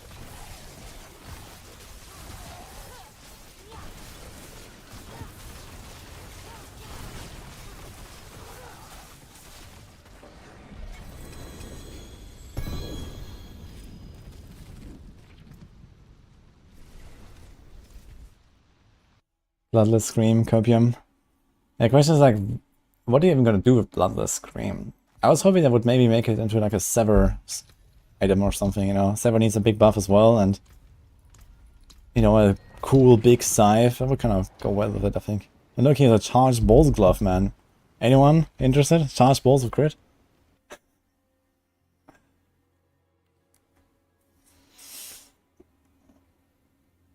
Can Tyria work for this build? More hit, more Anara procs?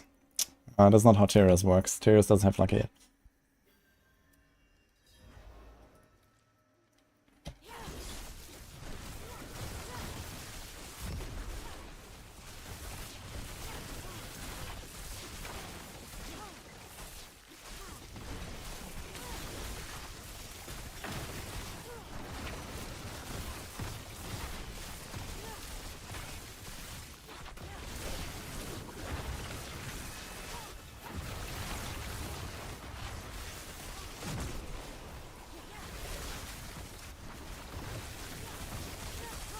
Would be OP.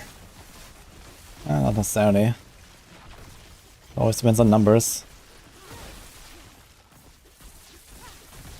I mean, the Tyrius would fit relatively easily into the setup, I guess. Don't really have anything super important on my chest.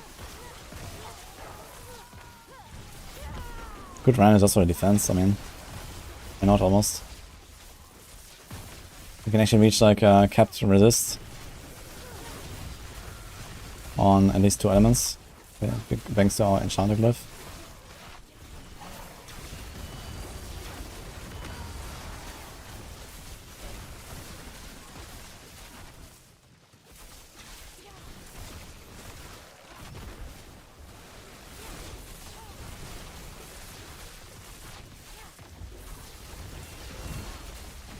You're trying to make a stable aspect build.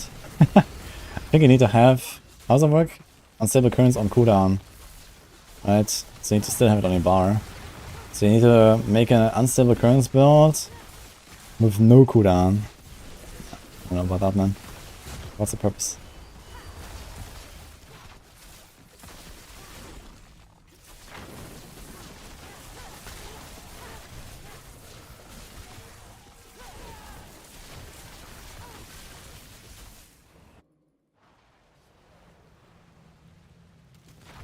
What's the best build to use both Doombringer and Andariels?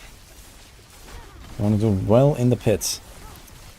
Well, the best way to do well in the pit is to not equip a Doombringer. Unless you really can't live, then you can do both, and you play an Andariels Rogue with a Doombringer.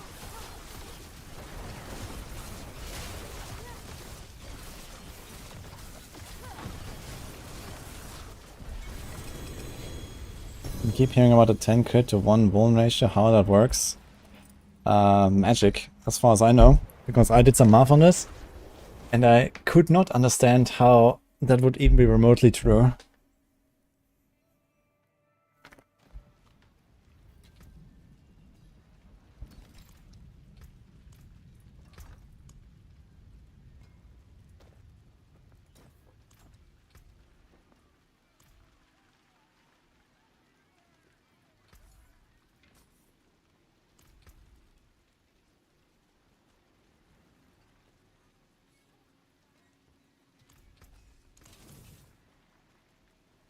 There's no clip on that, I think.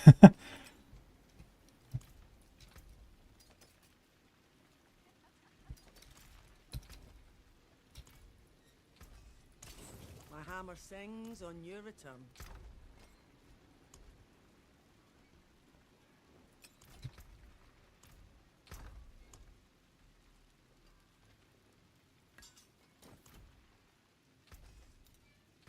What's left, you ask?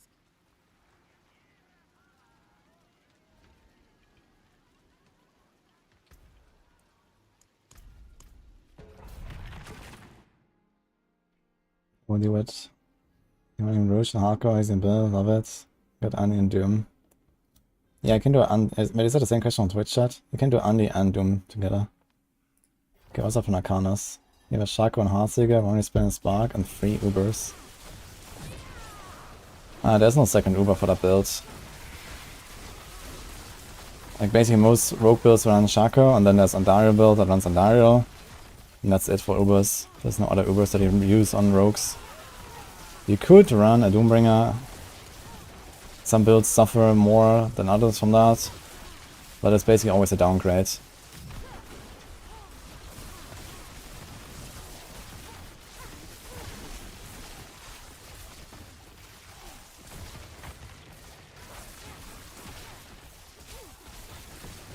There's so much health on the Sorc. It's an accident. I mean, I put a bunch of life on Paragons and a bunch of life on my gear, and that's it. We just happen to have a lot of greater life rolls. We also have a life roll on my offhand even. And this build doesn't need crit, for example, so you can like replace crit on the offhand. Go cooldown, lucky hit, and life on the offhand.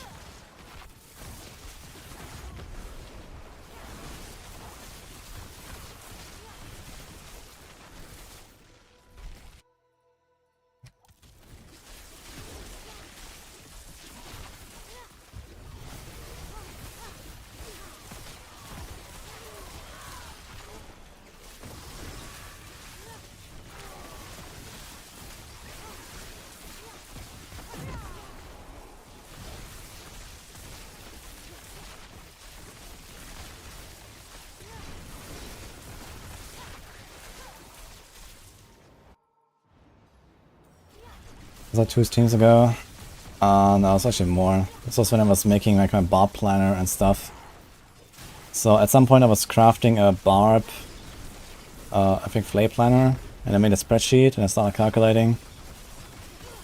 It was actually a pretty long session. It was like a 2-hour session or so. You'll find it if you look for it. But it was probably more like around a week ago or so. Or a bit less.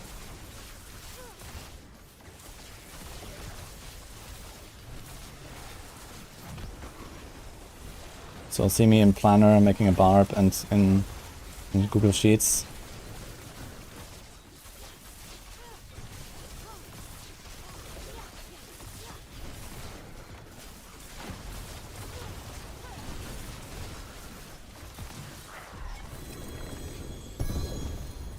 It's a double.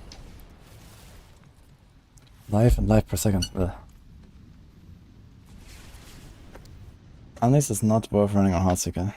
But you can play Undies with Heartseeker. If you're looking for that, then you can check the Andariel planner. There's a setup for that.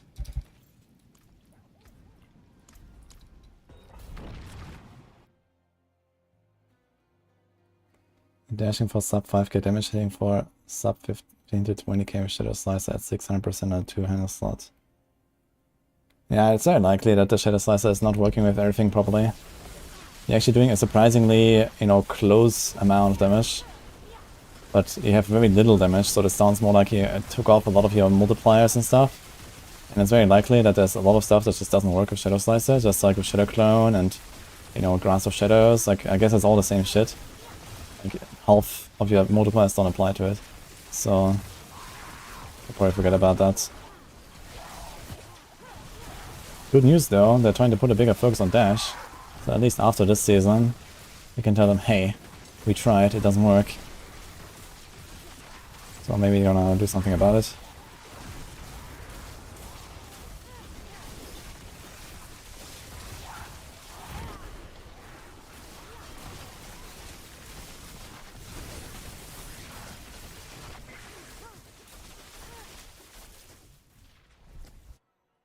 Slaking aspect says core, but it works on even basics.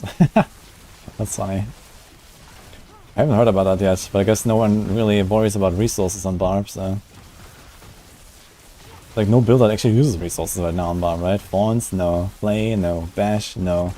Whirlwind? Maybe, but not really. So...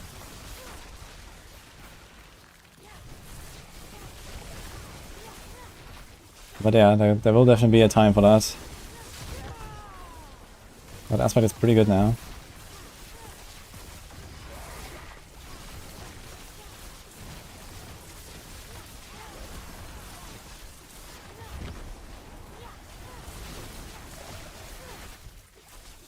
Wizard Sorcs is really average. They're very good at speed running. Both leveling and just speed farming.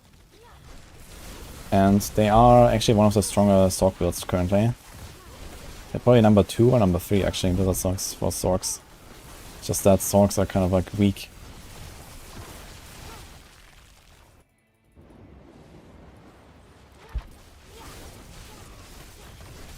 Yeah, I shouldn't have activated my unstable there. I'm doing a mistake. Oh. Why did 2 of the skulls shoot in the same place? What? They were like right next to each other.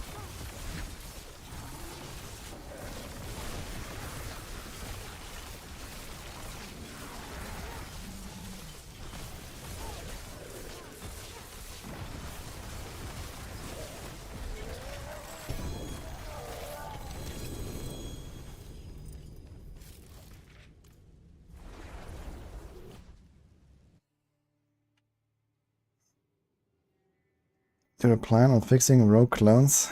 I don't think so. And rogue clones need a lot of work. And once they work with everything, probably a nerf. So, I don't know. If I was Blizzard, I would just delete clones and start fresh in the expansion with a new ultimate.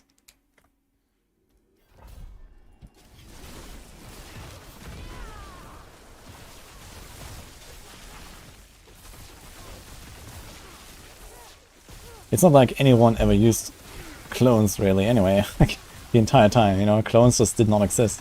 I actually did it, and tried a little bit on one of my earliest rogue builds back in Season 0. But yeah, at some point we learned just how much stuff is actually not working with them, and so yeah. No one will miss the clones, I guess. Besides the Aerostorm and Joyce.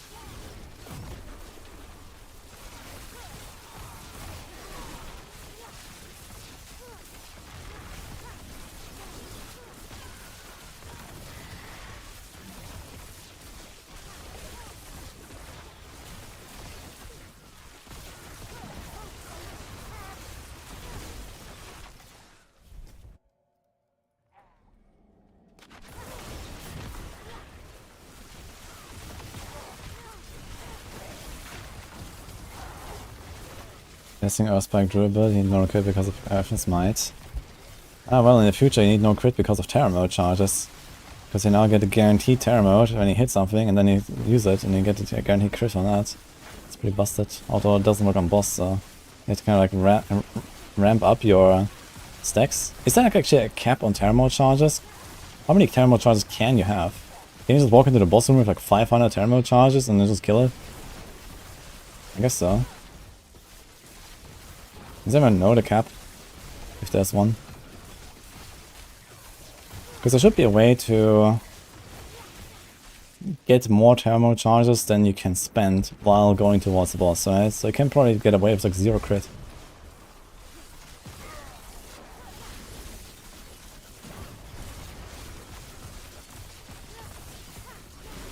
The finish Andaria build. Almost. Need to go on the target dummy actually.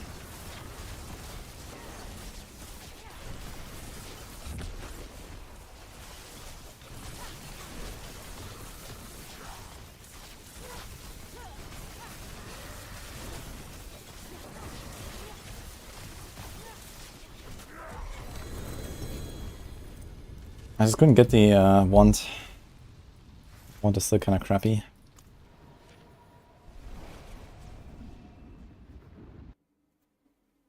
Remove the max amount of poison traps. Trust.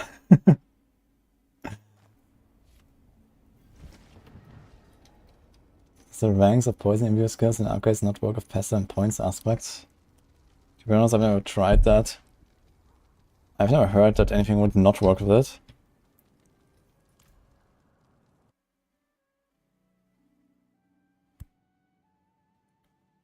Yeah, Doombringer, Darius Rogue is either elements or... I guess it's harder to do when you play the Bursting Venom's Pestilent combo. What else is there? Inner Calm maybe?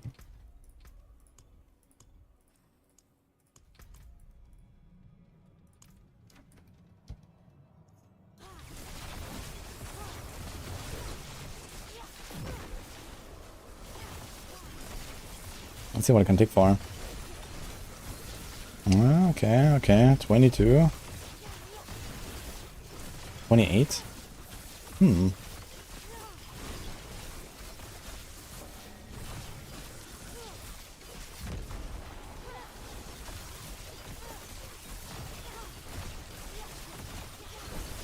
Actually way more than last time I did it.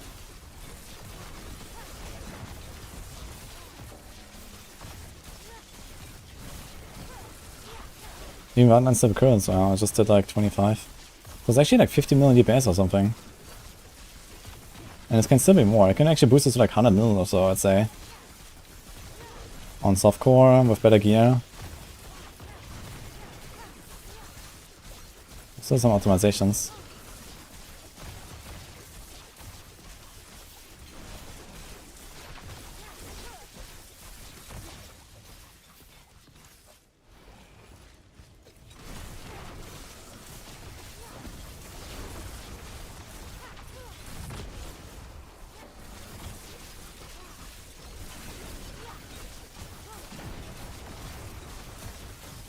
Oh, we saw 34 there.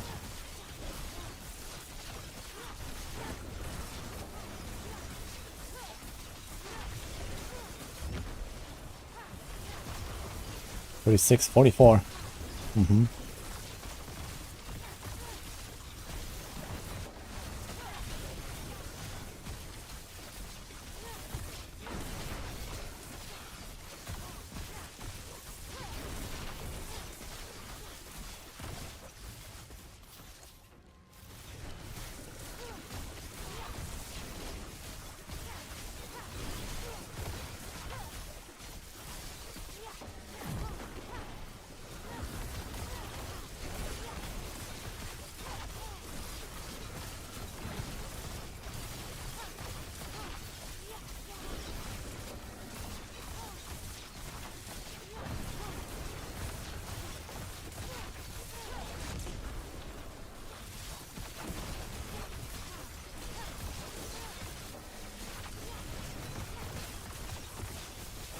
50.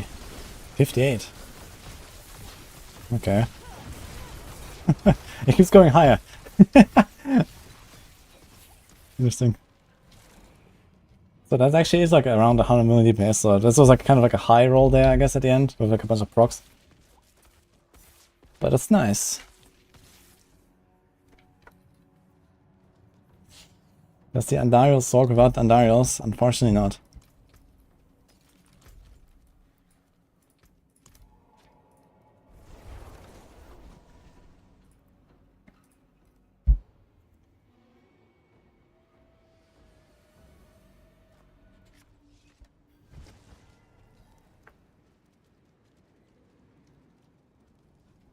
Start a Hardcore Rouge. Any nice builds? Yeah, I mean, for leveling, play Barrage. Later you can play Heartseeker, Rapid Fire, Undies if you get one. It's a bunch of good stuff. Rogue has a bunch of pretty decent builds right now.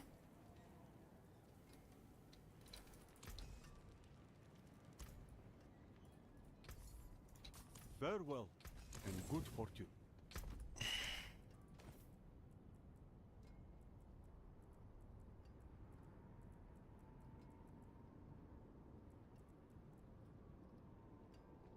Arms for the light. This. I think I have too many chess pieces anyway. Be wary on the road.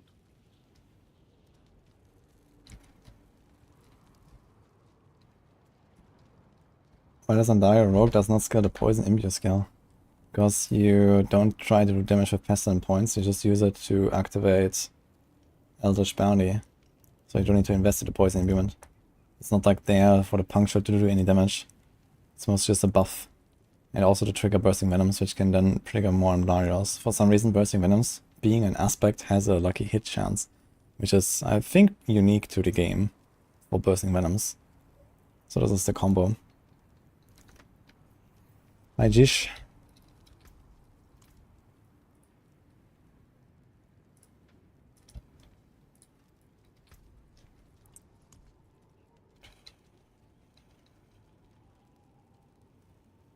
I think I will go a little bit on the Druid now.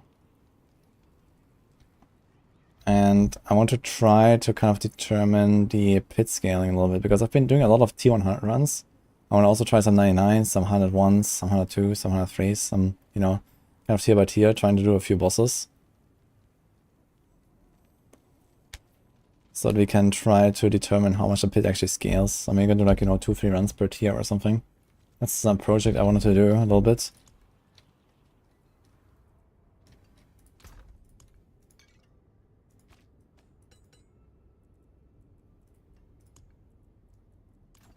So, let's go.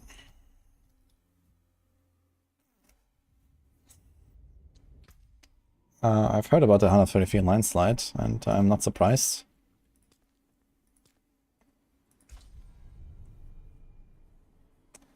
Yeah, to feeling the HP jump significantly from 100 to 101. I don't have that feeling, actually.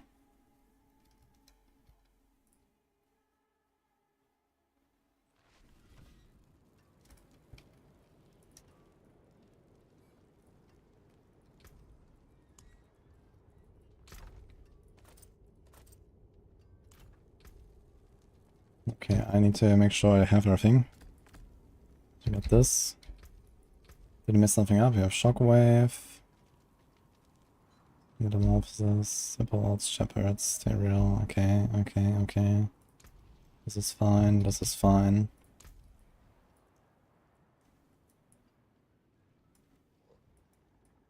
Yeah, because I did some Lilith as well with this Druid. So I'm respect slightly for that. But we already removed it, I think.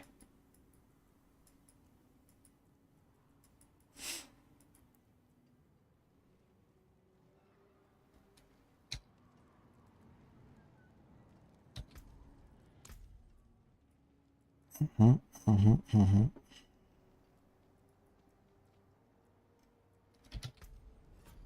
also got Pack Leader. I got this. Okay, we should be fine, I think.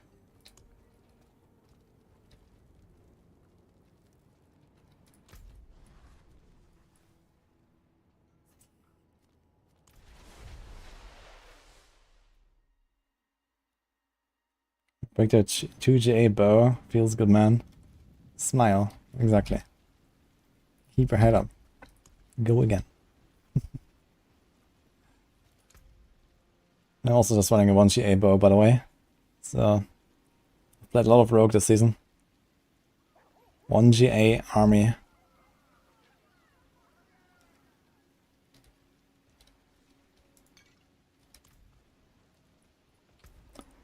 Okay, we did a lot of hundreds last time, so let's start with like some 99s.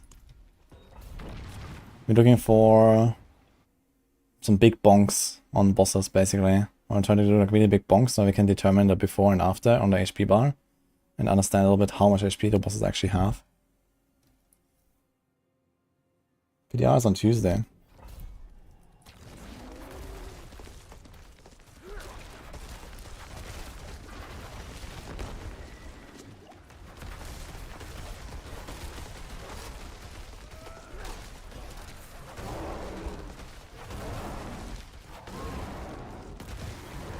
Downed. I'm pressing all my buttons here like on the Sorc. I have to get used to not pressing all these companions. Oopsie. I'm like, huh, shit, every few seconds I have to press something, man. I'm gonna die. No protection, no barrier. Ah, wait, didn't we have that staff? There was a staff that I found that I can try to temper. So this one has mid petrify duration and mid earth crit. Okay. So I could get an upgrade here. Has willpower, big willpower. Which is kinda nice. I have to roll willpower on my other stuff. It's also only 8 out of 12 actually, we can still up it.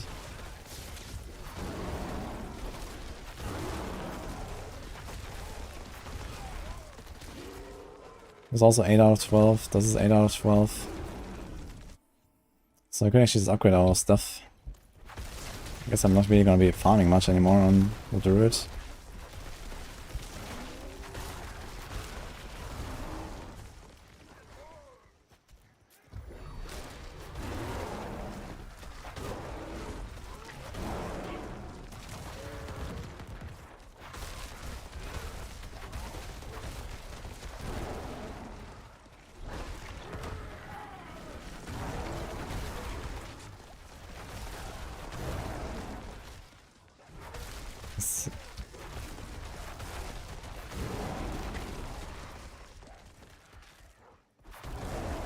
Dire's Visage Rock still OP. Yeah, it's pretty OP.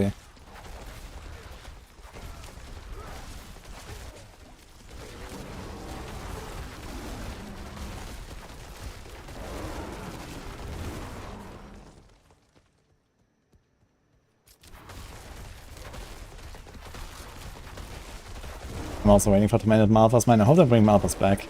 Oh, this was a pretty cool fight. Maybe they're gonna do some update at some point and bring back the vaults.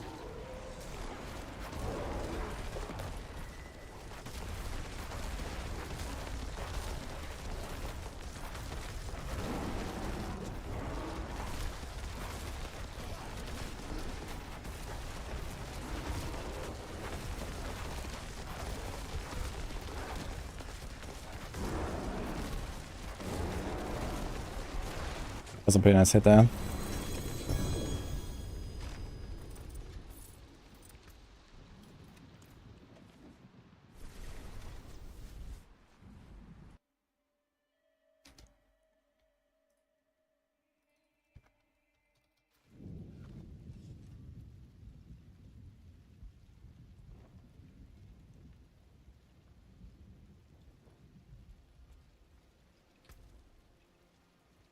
Gamble a little bit. See the glove, man. This glove's not even rolled. I have to polarize there. I kinda need like the same thing again. I guess I could go away with a glove that has willpower instead of crit chance. Although I think I'm not at 100% crit. I would need a new emerald for that, and that is not happening. 0 GA, 1 GA.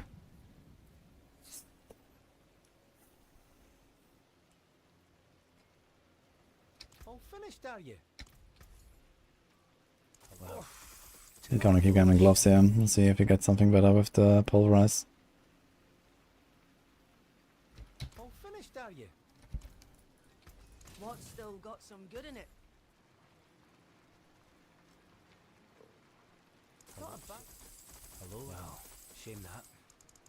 Go one more? F. 2 to pulverize. I keep getting 2 to pulverize. He's a 3 to pulverize. With life.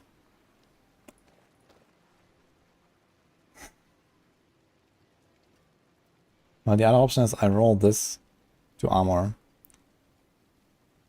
And then we keep the life there. But I don't really need life, that's the thing. So one more rank. Better than starting from nothing. But they are gonna get tankier. I feel like so tanky already. I'll just do it. But we'll probably get to the point where I have like 90k life and I just like tank all of the boss abilities, cause who cares? Should probably try and see what happens. Yeah, life also gives you slightly bigger bonks. You can try to temper it. So you want Earth crit and stun. Do we want stun? We have a freeze. I guess stun is fine, even though we get guaranteed stun sometimes.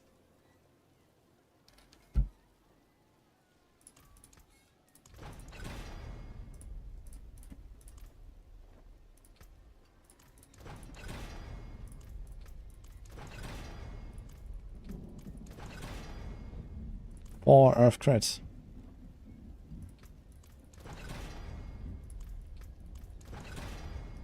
Ah, goodbye. Use it So let's try this stuff that I found. Here. So we have crit and life. We have a kind of crappy life roll here. I don't care that much about the crit damage. But okay. If this was will and life would be much better.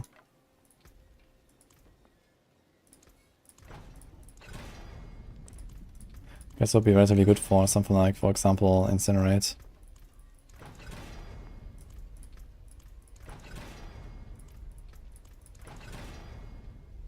Okay, 11 earth crit. And then petrify duration. 1 in 4, we have 2 attempts. Landslide. Landslide. Goodbye. I forge more than horseshoes and nails. What do you need?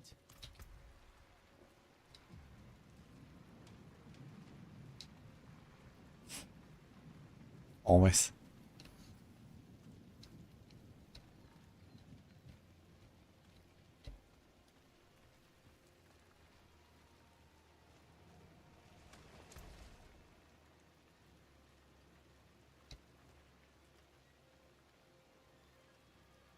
Also do a bit of math here. So I think it's in 7.8 maximum auras and 17.4 to all elements. So this is currently buffed by 30. 1.55, right? So it starts at 11. Is that correct? Seems weird, like what the fuck is this number?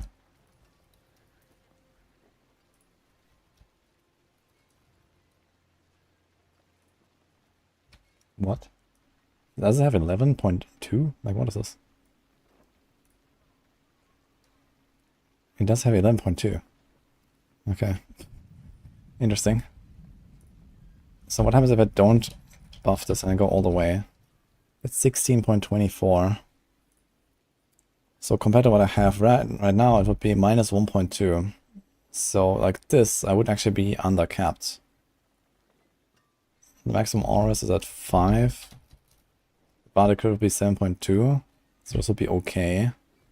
But I want to hit the maximum auras at least once, I suppose.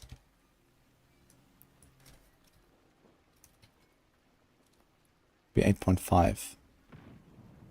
So you're gonna miss like something like a 1 Paragon node. Is that doable for me? Here's a res node. But can we get it? We can actually. Wait a minute.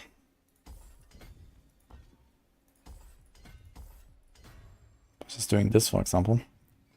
We're gonna be a bit overcapped. I don't even have to change anything else. This is minimum. This is minimum. This is minimum. So it's like already stretched thin. There's not much I can move around.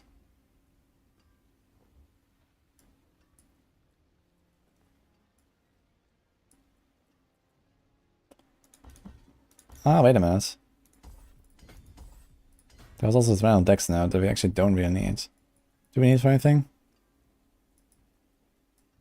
One second, one of my leaderboards. This is fine. This is fine. This is fine. This is fine. Okay, so like this way I actually a bit overcapped, so I could reset my materials and not hit the maximum auras. So basically I'm gonna try to dodge all stats and the auras. And just try to hit maximum auras or damage reduction. So right now we're overcapped by 3.8. This should be okay. You need some solid bits here. Nice start. And we go again.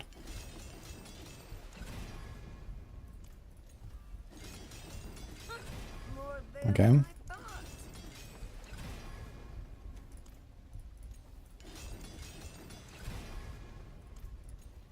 Plus 34, all stats. This damage reduction.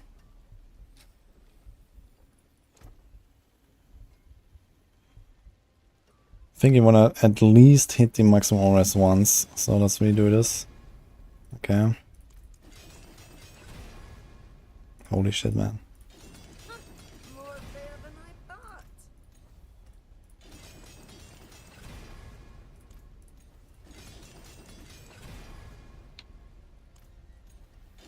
Here's a good one. Okay. Okay.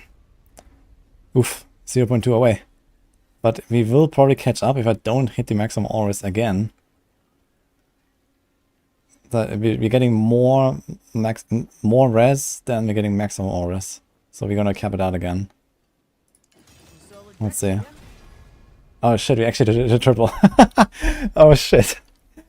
Okay. Ooh, that looks so good, man. That orange color.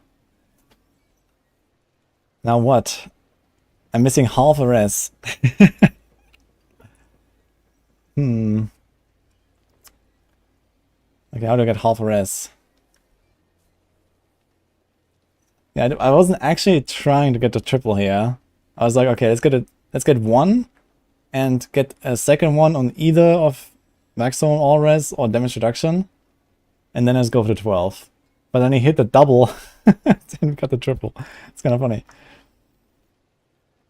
And now what? How do I fix this? My hammer sings on your return. Okay, let me see.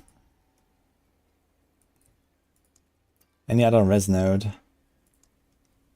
There's another res node. So if I can somehow get 1 point from somewhere, I can do it. But all the glyphs are kind of at the minimum. There is a way to like change the pathing here. And I think I have to give up this though. So we give up those 3 and we take will. We get 1 point back. But you also lose not too much, to be honest, since they mostly care about the overpowers. We could do that. Like another half rest is actually kind of strong.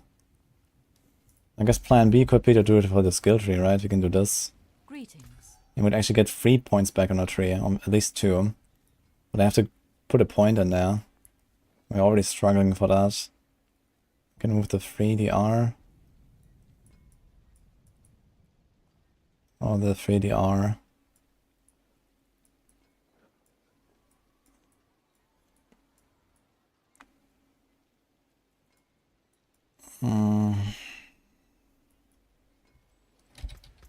Yeah, I think we kind of have to do it.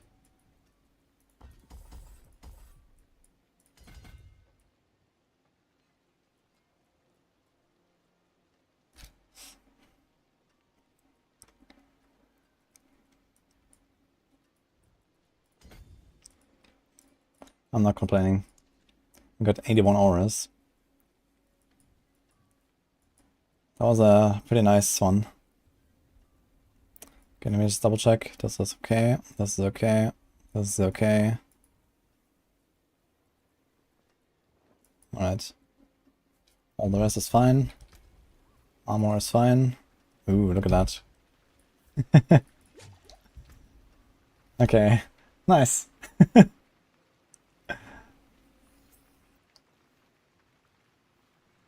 Why maxless greater than the R? Well, this is because this directly adds to your elemental resistances. So you are at 81 now instead of 70. So in order to understand how much damage reduction this adds, you have to look at how much damage is left to take. So you go from 30% damage taken to 19% damage taken. Now if you had even more, if you have a greater affix here, you can actually get to 83.5. We're pretty close to the absolute cap, which is 85. So if you go from 70 to 85, you'll only have half of the damage taken, which is equal to 50% damage reduction, or a doubling of your effective hit points, EHP. So you would have to divide 0.15, like if you have 85 res, 0.15 is the damage taken instead of 100, or instead of 1, I guess. And then you have divided by where you would normally be, which is, 30% damage taken. So you take only half the damage, basically. And to understand how much EHP this gives you, you again divide 1 by this.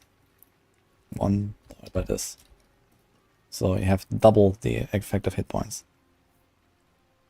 For damage reduction, this wouldn't really be such a big thing here, because it starts at 10, it goes to 14.5. If you triple crit this, the damage reduction, it would be kind of nice as well. But it would not be anywhere close to what the maximum auras can do, because it gets you closer and closer to this 100% damage reduction. And each percent, the closer you are, becomes worth more. Like going from 98 to 99% resistances would mean that you double your HP.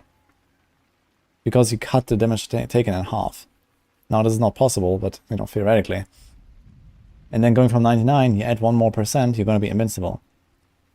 So you're not anywhere close to that with like this kind of small value of damage reduction that this thing has. It starts at 10, and it's like its own little multiplier that multiplies with all the other damage reductions, but since they're multiplying, they always have kind of like a similar value. They don't really like gain value like resistances do, because you stack them additively.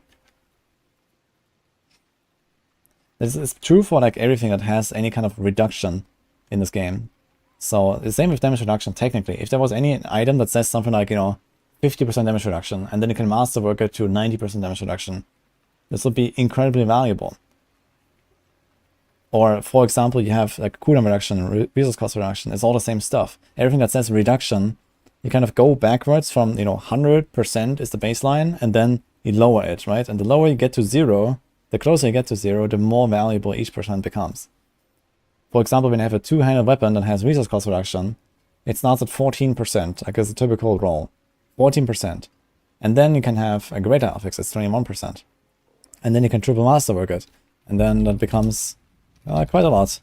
So at resource cost reduction, it is actually a value where you can already start feeling this impact a little bit. Of each percent becoming, successively more valuable, basically. Because you can get to 38% resource cost reduction from 14 if you get a greater affix triple masterworked. That is very noticeable. And again, you kind of have some builds that might be really resource hungry, and this is a way to solve it, for example, because it has this insane value.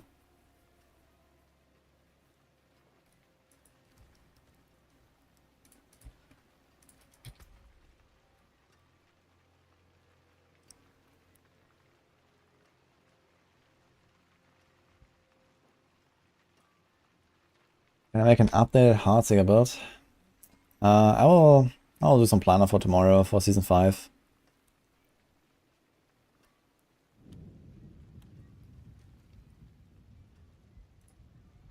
There's a cliff.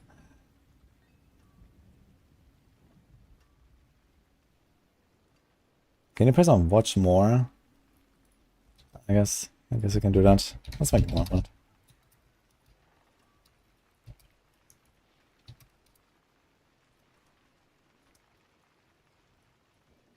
Anyway, do you want to master or anything else? I could just accept these gloves as they are and those master to 12 if I can, but it's kind of the same story here, by the way. Tibbetts Will, it starts at 14% close DR. And it has the same number as like the resource cost reduction I just calculated. So you can get to 37.8% close damage reduction if you have a greater affix, triple masterwork, Tibbetts Will. That's all of DR. You know, this is like almost as much as like 2 weak defensive powers, or like 1.5 good ones. But only for close enemies, I guess. You know what, I might just masterwork this stuff up. Seems like we're not getting a better one anyway anytime soon. More life. YOLO. Potion capacity, man. Log in. Okay. Some solid bits here. Willpower.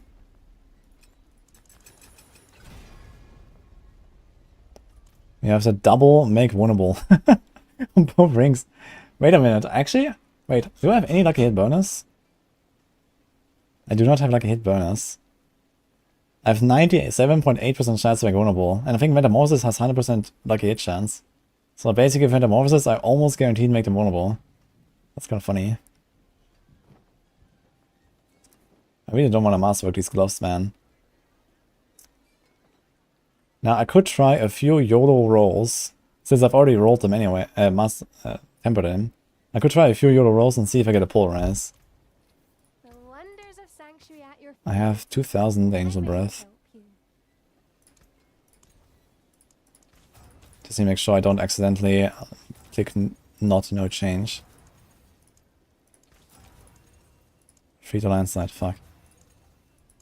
1, 2 power skills. Oh shit! Hmm.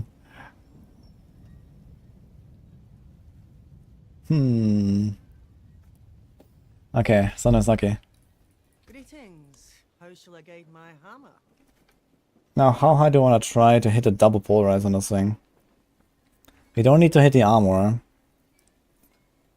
I'd like to hit a crit and the polarize maybe, but we have to dodge at least 2 stats. I want to dodge the stun and the armor. So I think we're gonna try that. We're gonna hit the polarize and then dodge stun and armor. Let's reset this. More there than I thought. Okay. Okay, let's do it. Some solid bits here. Hit the stun again. Okay, so that's my Druid, I guess. Keep my forge hot. Return soon. Yeah, I guess. I mean, it's not a crazy good glove, but it works for now. Plus 5 to polarize is a bit sad. We have a Shaco though. Like if I remasterwork this and get at least a double crit, it'll be 6. And then 7 with a triple crit, but 7, like triple crit is hard. So double crit would be something to invest in. But I probably wouldn't do it on a glove like this. I would like to have at least like a 1 greater affix, even a pull for the crit chance.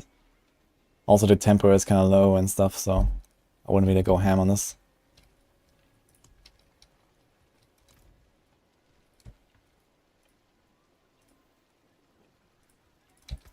Don't need armor socket.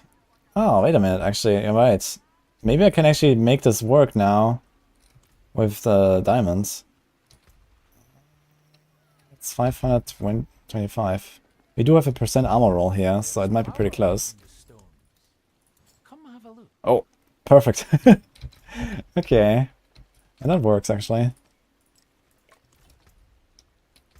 So I guess we can redo some stuff here. We can take this out again.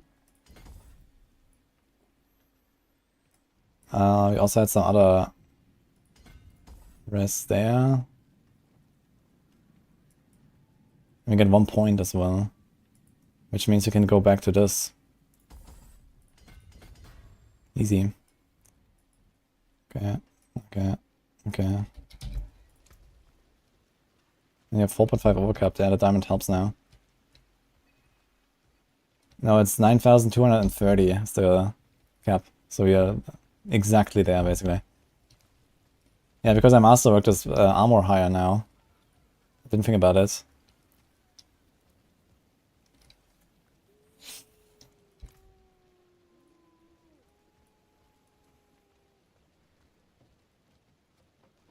Min-maxed.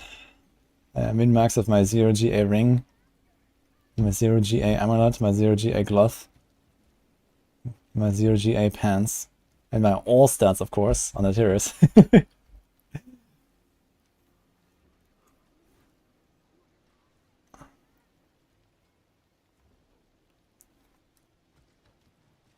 Alright, let's play the game, I guess.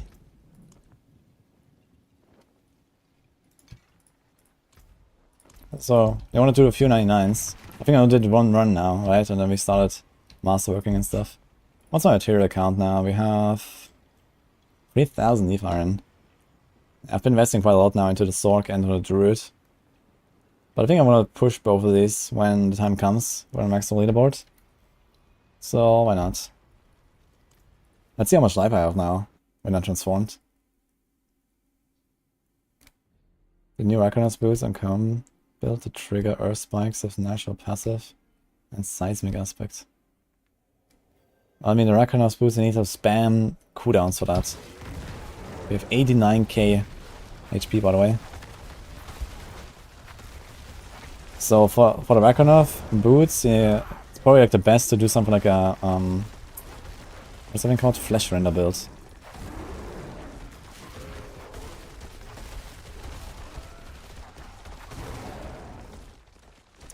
Flesh render can spam a cooldown like basically more than once per second.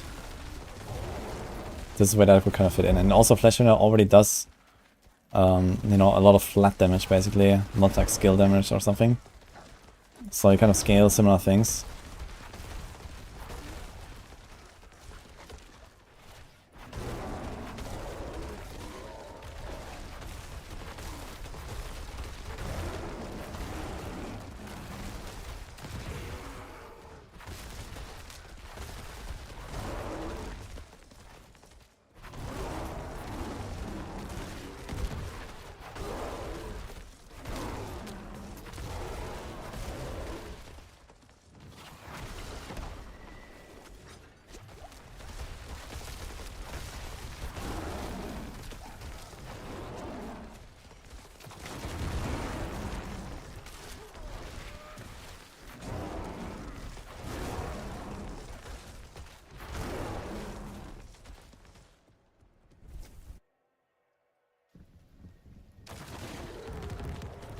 This looks so sad compared to Barb.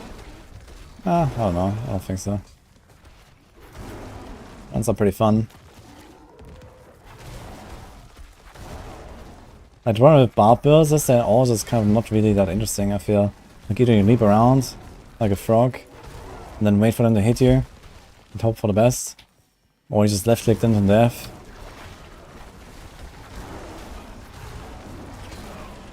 But the season is not really too interesting, I feel. Most of the builds are pretty bland in playstyle.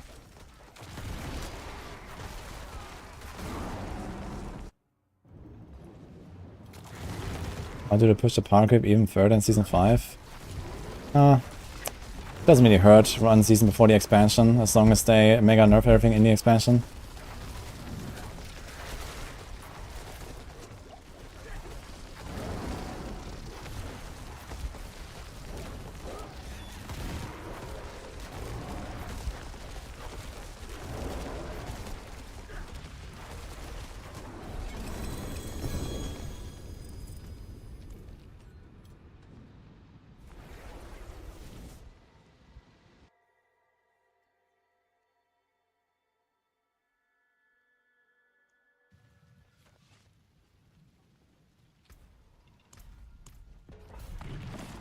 How to enjoy other builds when you speed farm 120 in 2 minutes after you jump on other classes. Yeah, the good thing is that there's not really a reason to do 120s, right? Yeah, sure, you get like your, what, 7 more Neve Iron compared to 101 or whatever. How much you get at 120? So, who really cares? Like, what's the advantage?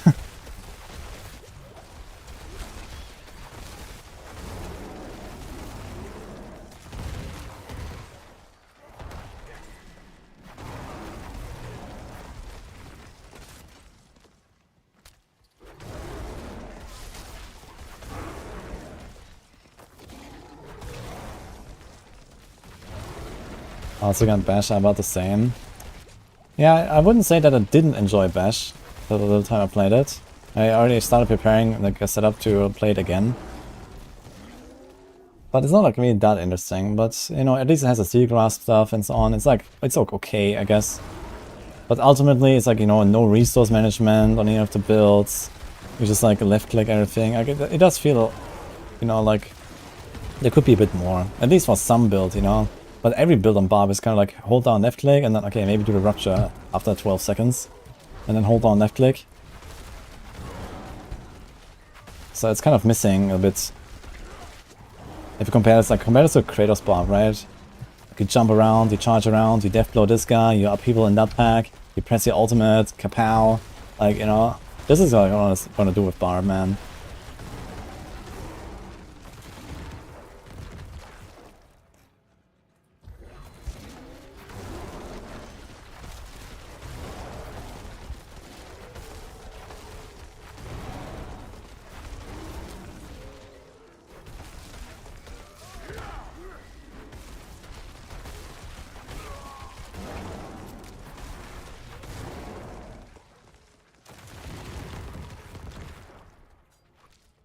Potentially a third sword build of DB. Yeah, I already have my plan already, man. I'm gonna try this. It's gonna be very good. It's gonna be a good build, I think, the death blow stuff. It just depends on will they nerf Gushing Wounds. I mean, you can play it with Gushing Wounds as well, I guess. You don't have to play it as overpower build, but obviously I wanna play overpower, man, when I play death blow. I don't wanna play bleed, man, with Gushing Wounds. Like, what the fuck? Also, that is very strange what just happened. How did that happen? We just spawned Lilith as the second shadow. I have not seen that. Did I miss one? No. Lilith spawned as the second shadow, right? I have not seen that before.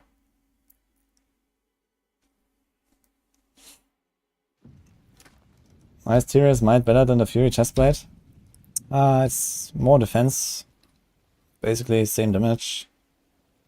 Well, in my case I also needed the res actually, so I would have to, for example, remove willpower and put res here.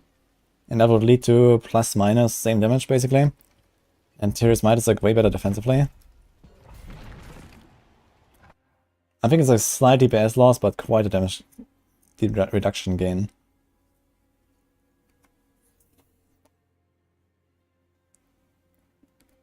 I could do Bash Kratos, that would be fun. Yeah, I mean, the main problem with like Kratos Barb, and also that people are gonna see next season when they're gonna try the new unique that Barb's got. Iron Maelstrom and like any damaging ultimate is just very weak, basically. Like, you can't really deal damage with ultimates. I guess there will be one exception, which is Rain of Arrows. There's a bit of hope for Rain of Arrows. Because they gave it actually some kind of like synergies and some scaling for various things, like Imbuments and the Arrow Storm stuff now. But yeah, there needs to be a lot more stuff like that for other ultimates as well. And they've actually started taking like damage ultimates and degraded them into support ultimates, right? So Lacerate used to be a damage ultimate and now it's a support ultimate. Cataclysm used to be a damage ultimate and now it's a support ultimate. So this is basically all that happens with ultimates. They're just becoming support skills. And I guess they're trying to not do the same with Iron Maelstrom. Because Barbs already have 2 support ultimates. They have Wrath and they have the Ancients. They tried to do something with the Ancients as well, but that ultimately failed with the Pants this season. And now they're giving Barbs another ultimate skill related unique that will Well, be like a fun build, but not like a strong build. So...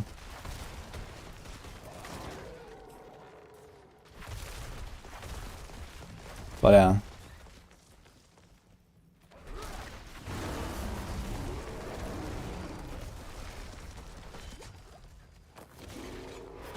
Rain of Arrows, login.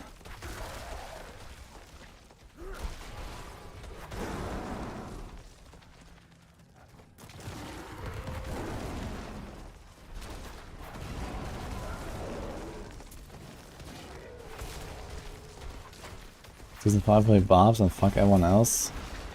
No. Like, I think people will be very upset if they don't nerf Gushing Wounds. Certainly I will be very upset. And I think that Blizzard was just not really aware that the real problem is Gushing Wounds on Barb. And I wouldn't be surprised to see them nerf it. And then it should be fine. In fact, there's also rogues, even if they don't know Gushing Wounds. I mean, rogues are going to be pretty powerful anyway. And there's going to be at least landslide druids that are going to be pretty powerful anyway. And then, I mean, we don't know what they're going to do with all the uniques, right? So... some of the uniques might be a real game changer for some builds on all the classes. That they could literally turn everything around for something like, you know, I don't know, Fireball or Stormclaw or whatever, you know, but just like buffing their respective uniques to the moon.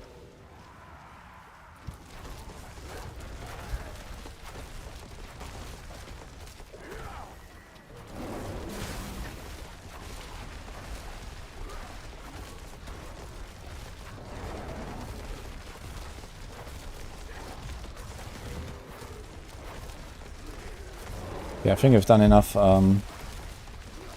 99s, so let's try 98s after this.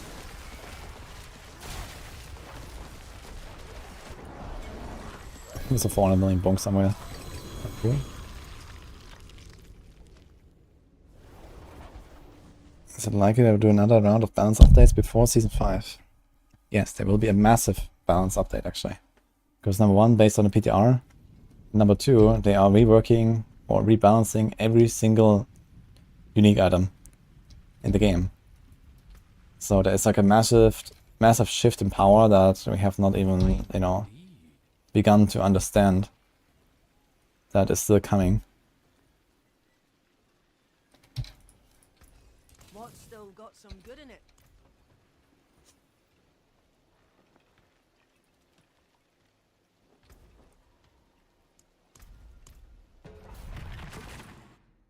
Any thoughts about the Windforce change? Yes. They chose the wrong skill. Barrage is not where you want to knockbacks. Absolutely, you know, negative synergy.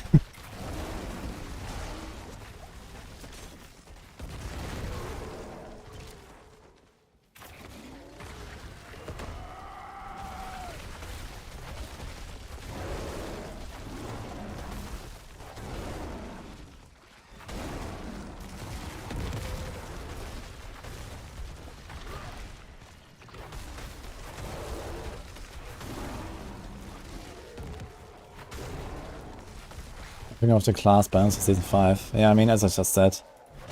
Like right now, yeah, Barbs are OP again. Rogues are going to be pretty OP. And then the others, you know, they might have one or two really powerful builds. I mean, even Necro is going to have like a Bone Spirit build. Minions are still going to be fine. You know, and so on. So, it's not like everyone's going to feel like weak, I guess. Besides maybe the Sorcs. And I think Sorcs are definitely going to get a pretty big bump up after some other round of changes.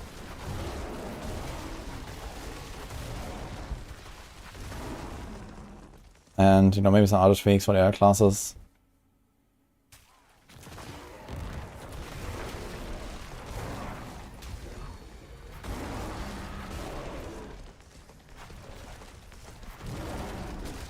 I'm thinking about changing Umbras for Tyrius on Andy Rogue.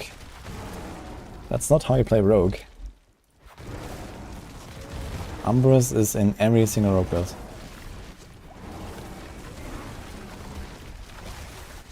Although maybe next season there is like some hope for not running Umbers. With the new unique chests and, you know, a bunch of like Dark Shroud cooldown reduction or Subterfuge cooldown reduction. You could get to the point maybe where you can actually activate Dark Shroud often enough. But yeah, at least currently every build relies on Umbers. And you don't remove that, you're gonna remove something else if you want to do that. Which is also a bad idea anyway, like rogues always run a normal chest and try to get Dark Shroud ranks or Subterfuge ranks.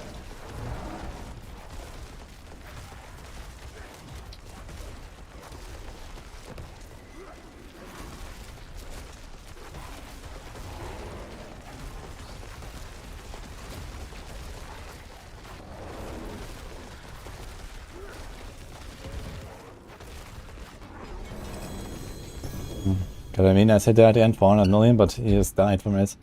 So you couldn't actually see that change in the HP. I'm gonna wait from Red Walknut, by the way. I actually missed that. Sorry. Hope you had a good stream.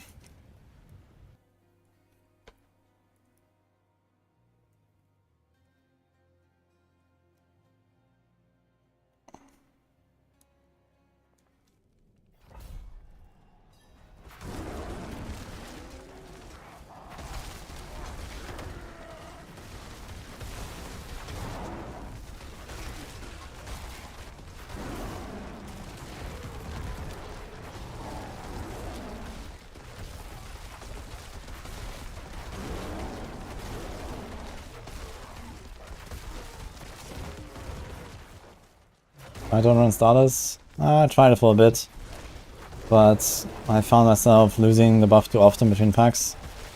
Or when I walk into a boss room and have my 2 guaranteed overpowers ready, both of them will not be buffed. Even sometimes in a boss fight you can lose them because it's only 3 seconds duration. So having a normal ring gives you roughly the same damage as a fully stacked Starless, but all the time. Retaliation aspect, for example. And I just need to get slightly more resources somehow, but it's not really a problem on this build anyway. So I lose like, for example, 1 spirit per second roll there on the boots, that's it.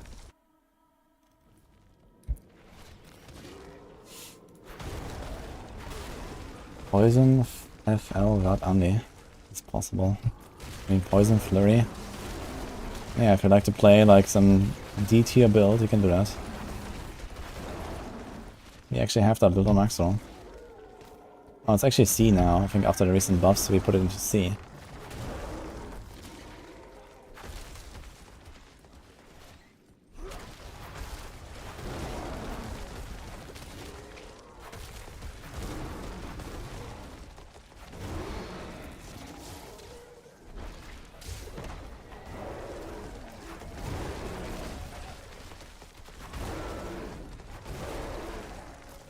I guess one other thing to consider for Season 5 and the balance is also we haven't seen the season theme, right?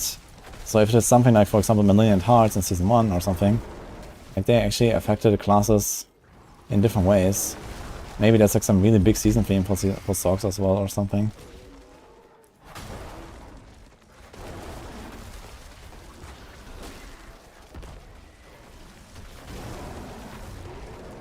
I did my pedophile, that was kind of stupid. Flurry is B on Maxwell. Like, how did it go into B? I don't know what leveling we played, did us maybe?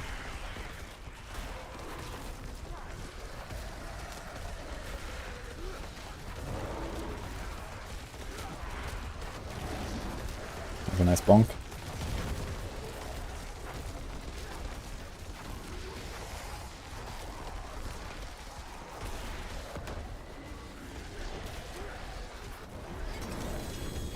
Down.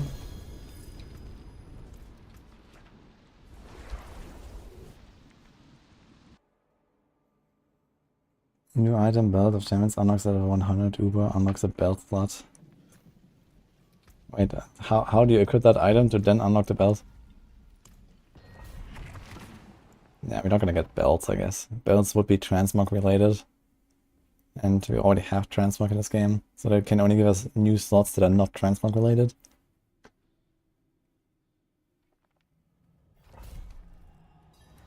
How come we don't have Shepherd's Aspect on the Amulets? Ah, it just turns out to be a smaller number.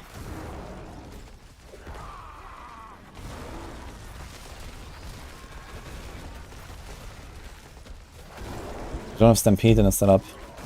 We only have Shepherds without Stampede. Which is kind of funny, because we have space for it, but Retaliation is better. I think including Stampede, like this would be, I don't know, what's something like a 22 or 26 or something % increase instead of the 30. And then even if I then put Shepherds on the neck, it's still not more damage.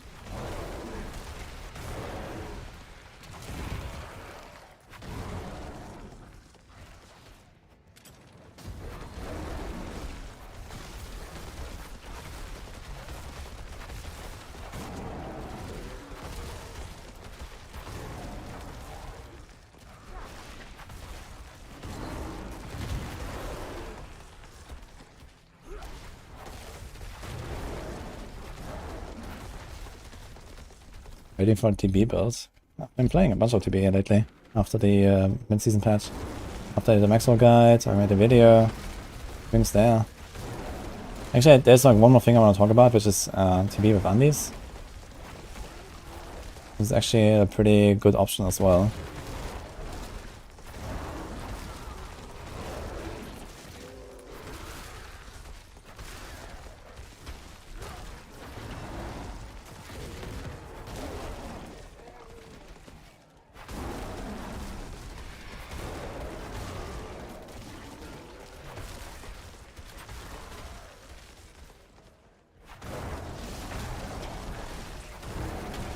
Need a brick transmog. Cinder blocks on my shoulders.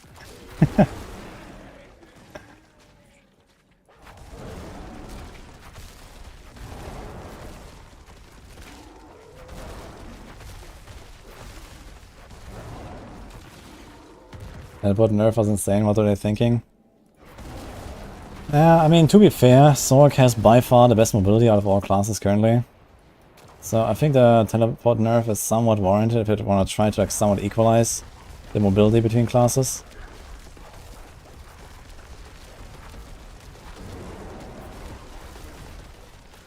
Like basically Sorc was like S tier in speed farming by default on all the tier lists, like basically all of the builds because of teleport. When it comes to like, you know, open world content and stuff. Tides. It's just like some of the fastest basically. Because it's like ding ding ding. You also see it in Gauntlet, for example, right? Sorcs are always #1 in the Gauntlet because they just go the fastest. So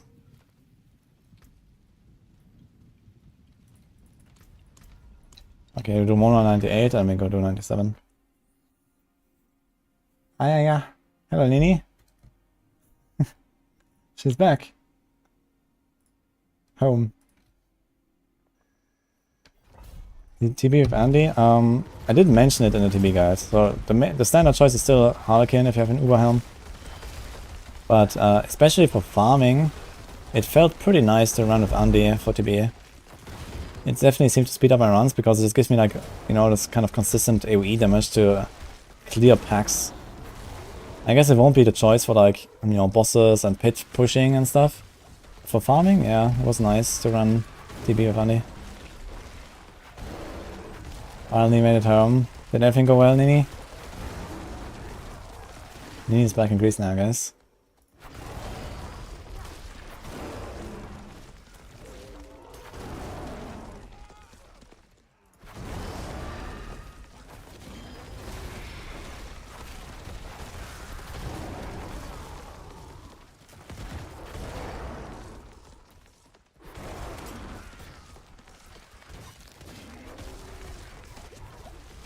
Barb is way higher score in the Gauntlet.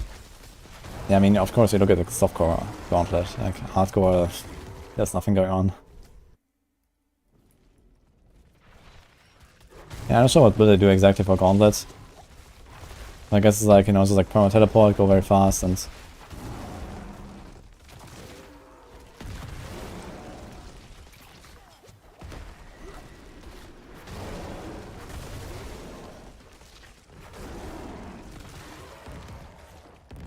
While I was playing Necro. Me too. But then I was like, okay. I did like 6 hours of theorycrafting for the PTR. I wanna play a little bit. And right now I'm actually doing a little project, which is I want to try to see the scaling of the pit tier by tier. So I'm doing a few runs of every pit run, and then eventually we're gonna have footage to compare when I do some big bonks. And I kinda need big bonks to do that, so I need pulverize. To see the change in the HP bar when I do like a big hit.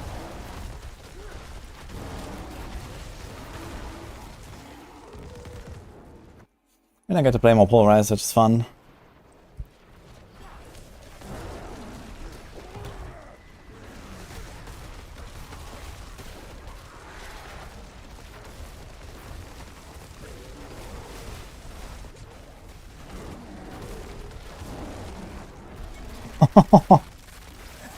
Kapow. Okay.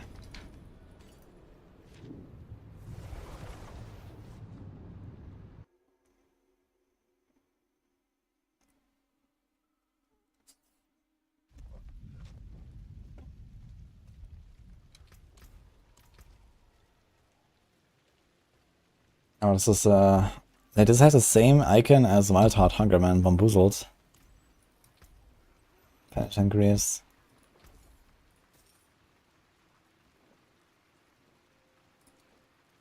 Much thanks, friend. Return soon.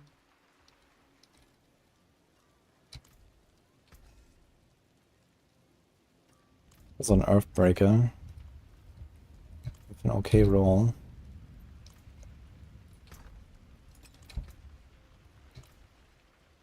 I forge more than horseshoes and nails. What do you need? Do I actually want to gamble anything still? We could also go into Necro now and start gambling, I guess. When the potion is out. Let's do that. And let's do 97. World wasn't 10. I'm going tier by tier right now. I want to gather big bonks on bosses to understand their HP differences between tiers. Because no one knows, you know, how much the pit actually scales per tier. I want to learn. And this is the perfect build to try it.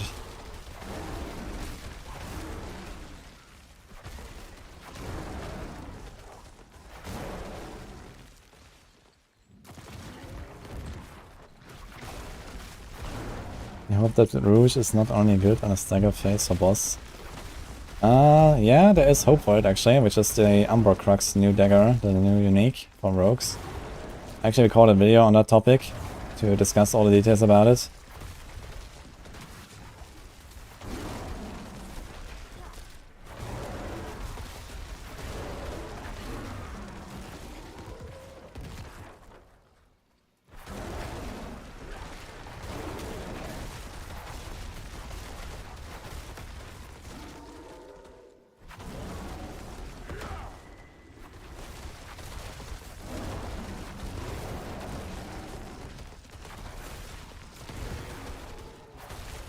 Kinda strange, I get this metamorphosis bug sometimes after I metamorph and attack once. And then I can't do anything for a little bit. It's very weird.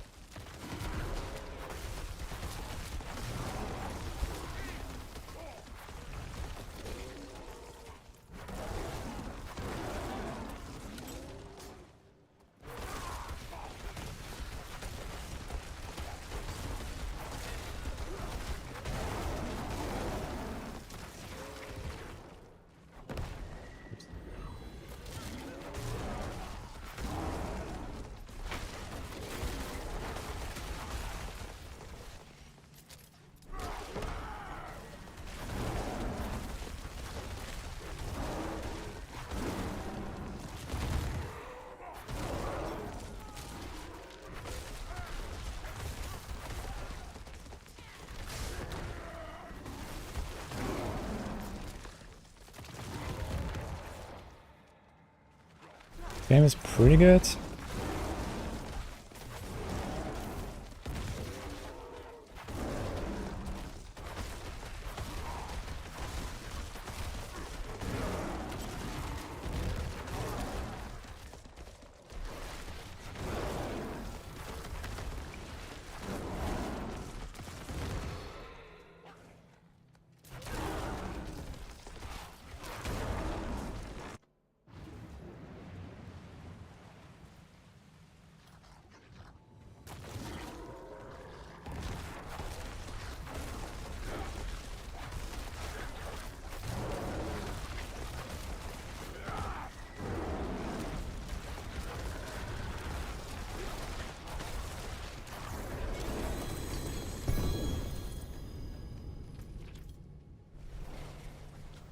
Okay, 6 minutes world boss. That's fine, I can do one more run.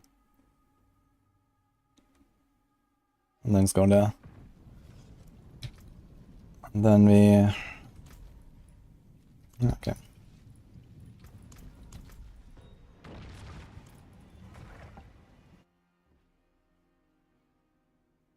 That's my opinion on underutilized skills like Inviting Strike and Blade Shift. They are actually getting some buff in the patch, I think. I think there's gonna be like increased duration on Migrating Strike or something as a temper. Blade Shield could need the same. Increased duration on Blade Shield would be kinda nice.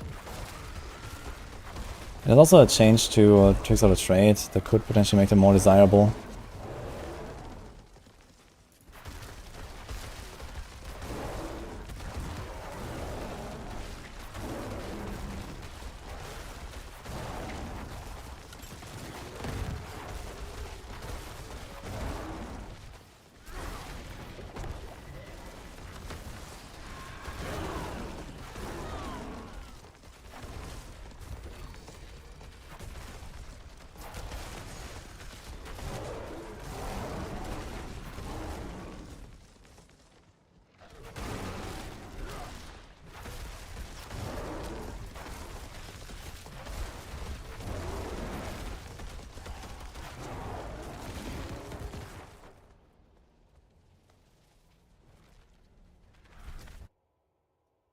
No, thanks always. I'm gonna go to the world boss after this.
Ooh.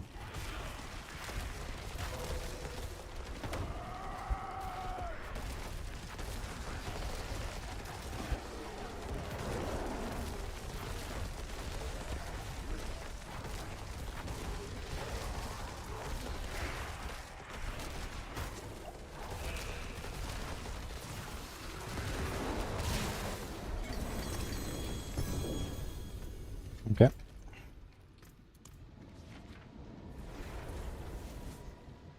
Is there a bit of killing shepherds aspect? Yeah, me too. It's about time, man. Has that been in the game since Season 0, actually? Oh, it's a very good pain goes with them.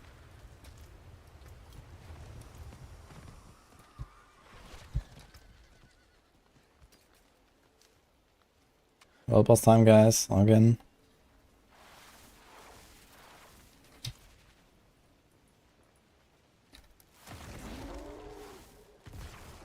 Yeah, Pulver is relatively competitive. There's like, I don't know, 4 or 5 Druid builds now that are all kind of close. I guess Pulver is like one of the weaker ones of the middle of the pack. Hello. But yeah, it's definitely up there with the other Druid builds. Windshear and Landslide a little bit ahead. Then there's like Tornado, Lightning Storm, Wolf. Slightly behind, basically. Greetings. Greetings. Okay, let's check out who's with us here. Who's the World Boss team today? He's a Sorc. Charged Bolts. Greetings. Rank 24. Holy man, look at that guy. Greater Alex. Staff of Lam is a man. Log in. Okay, nice. Okay, I like it. I played Charged Bolts in Season 2 in AOZ actually. I played a whole tier 10. What do we got here? Incinerate, gamer. For some reason, flamethrower on the neck, not on the two-handed. Very interesting choice. And a concealed. And a raiment. Okay, raiment works. And a sacred temerity. This guy likes to live dangerously. Alright. He's a barb. Flay. Enough said. Okay. He's a rogue. Good new. Level 83. Heartseeker. So this guy's still leveling. Hello. Quickening fog on the neck, not imprinted by the way. He needs to imprint his neck. maybe he's looking at the guide, he's like, ah shit, I don't have adaptability unlocked. What do I put on my neck now? And he just didn't do anything. Okay. Everything else is imprinted. So I think that's actually what happened. It's hard to find adaptability. Okay. Let's go. Oh, nice bonk. Alright. Almost got it one tap. Thanks.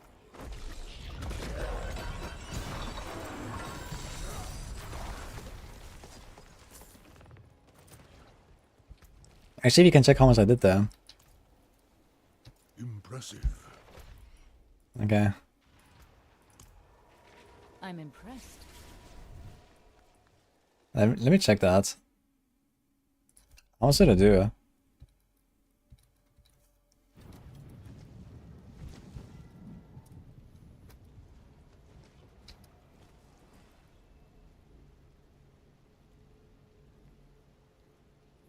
Dude, some people said they made world bosses scale now. This is absolutely incorrect. Look at this. I didn't do that much damage. I did 146 million. And I got the world boss from like... How many bars is this? 1, 2, 3, 4, 5, 6, 7, 8, 9. So there's 9 bars and we're like almost in the middle of those two. So each bar is 11.1%. So he's like 85. And I got him to 16. So I did like 70% roughly and 146 million. So...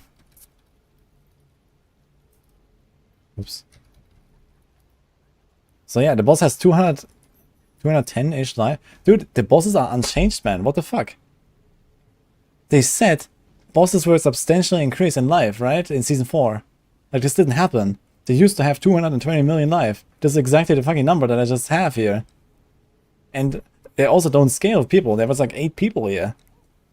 Someone said that they would scale, which I also don't believe, and you can see it. Like, nothing changed on these fucking world bosses. No, this was me. I did the hit damage here. This was not the Barb. This was my bonk. Look, you see it. There's, boom, there's the numbers. That's my hit. There's the numbers. There's 1 frame. Yeah, that's my damage. This guy has 210 or 220 million life. That's exactly the value that had for like all the seasons. I forgot to press publish on Git.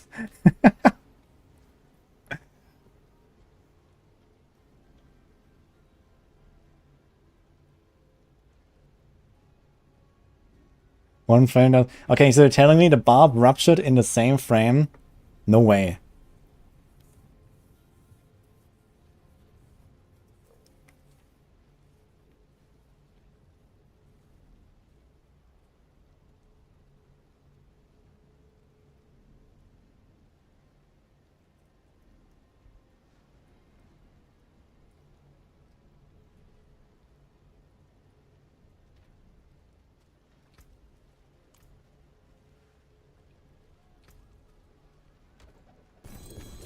They didn't change these fucking bosses. That's it.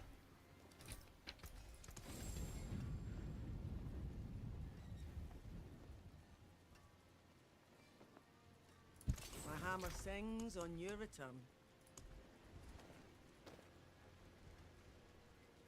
That's actually an upgrade on the Pain Gorgers.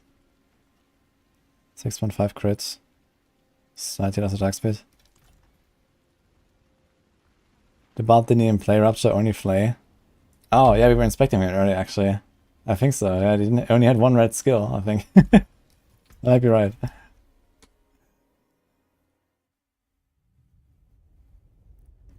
They die the same rate as every other season minus season 0. Yeah, but in season 4 patch notes, right? We have it here. Let's see, World Boss.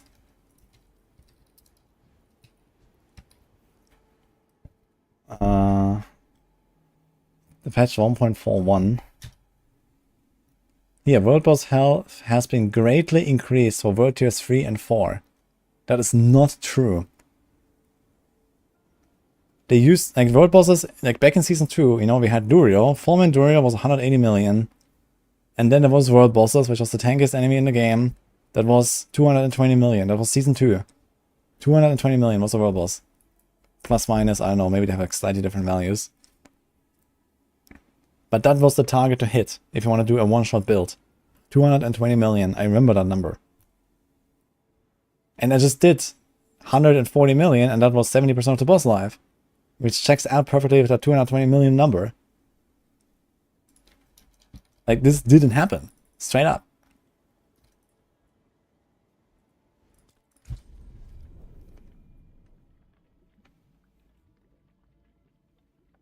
I'm at the Season 2 patch notes. Wait, okay, let me open this again.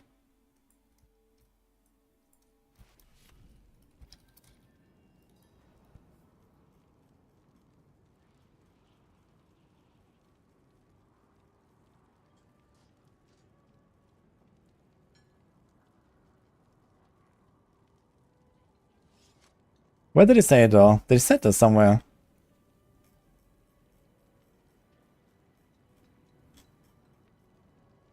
Dude, what the fuck are you talking about?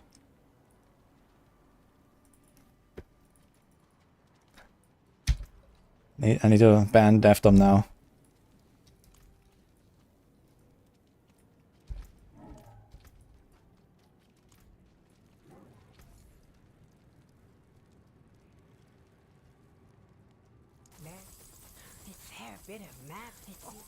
Fair bit of magic in that one.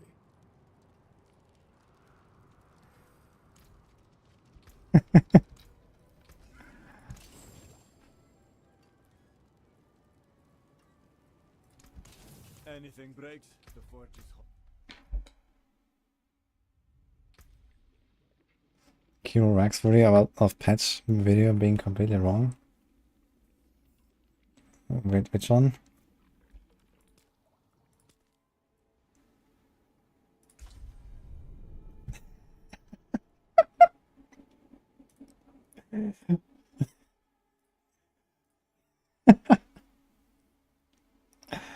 Oh man. Good one.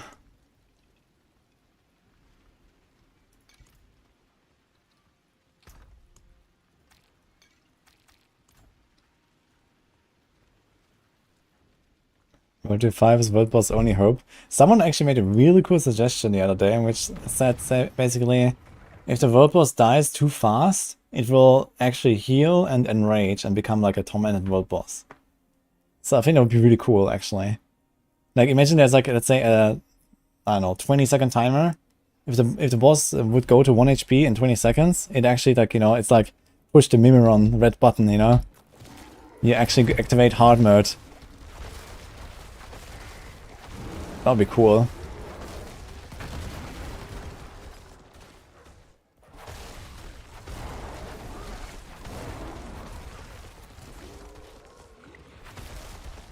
And this would be like a very natural, you know, like way to introduce a hard mode, right?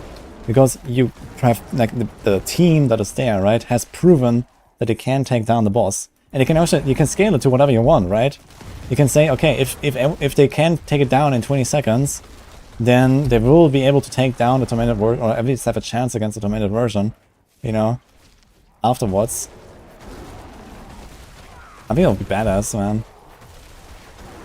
Right? You can tune it to the point where, let's say, the tormented version has, I don't know, 20 times the HP of the normal version or something.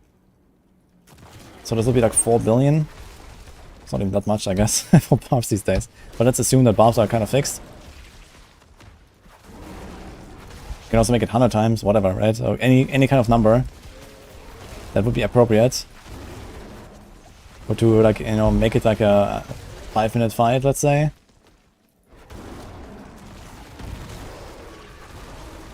Or 5 to 10, or something like that.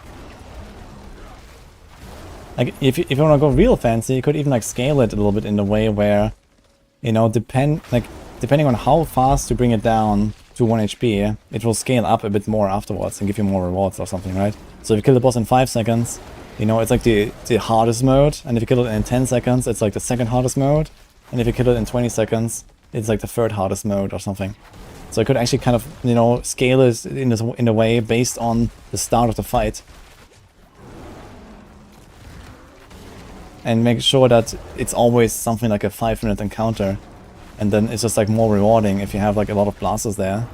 I mean, why not, right? That'd be kind of cool. Yeah, and like, you know, depending on how fast you do it at the start, the more it gets ramped up and more rewarding.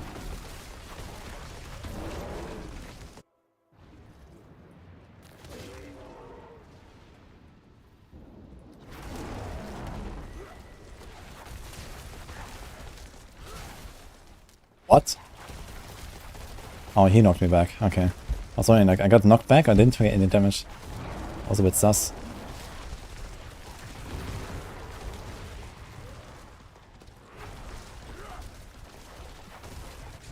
Can I tank this lift time? Probably can, right?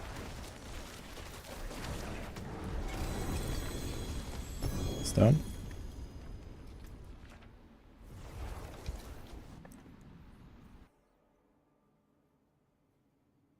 That is only cool for players who follow a guide, have a mana belt. Need to have private world boss layer.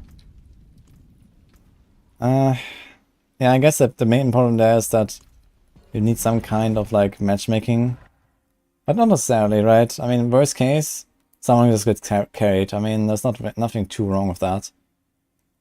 You could make it so that maybe people that die too much only get the base reward, but don't get the bonus reward for the scaled, you know, hard mode, basically. They can do something like that, you know. If someone gets carried, okay, they get like their whisper, and they get like their spoils, and they get their whatever, like scattered prisms. But they don't get like the tormented world boss cash at the end or something if they die, for example. Right? And then you can say, okay, if you die, you're out, or something like that. And this would kind of be okay, I guess.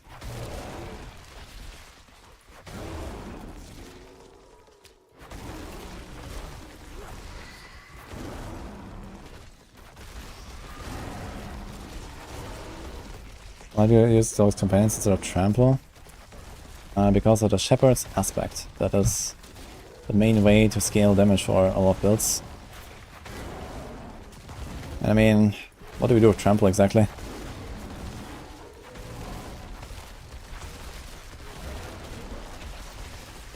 Trample has a pretty long cooldown. I have Tibalt's Will in the setup. I wanted to trigger my Tibalt's Will reliably. Moxie, hello man. That was a big bear. Yeah, I'm having a good time here. I will probably use this for the second leaderboard push. I did the first leaderboard push with Vinci here. Might do Pulf, just because. It's fun, man. Or we're gonna hit like a hard wall somewhere with the boss damage at some point.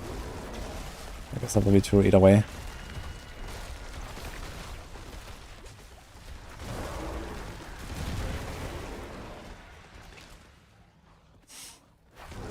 Any reason why the boss health scales so high in the pit, 110 plus, making it unachievable to hit 200? Yeah, that's kind of the point. It should not hit 200. That's literally by design.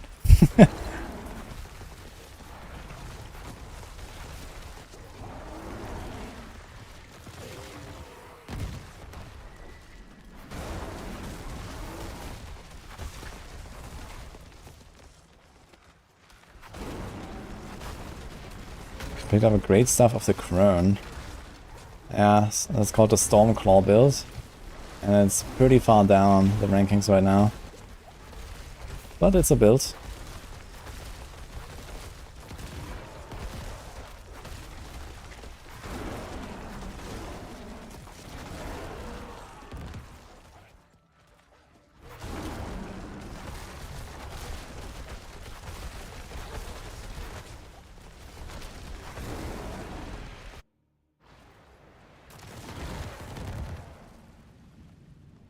You don't have that aspect, the Shepherd aspect.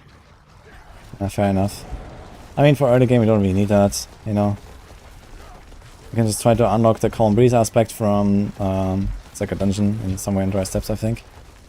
And then do the Windshield Pull leveling. I have a leveling build for that. That was really good. That was a nice bonk.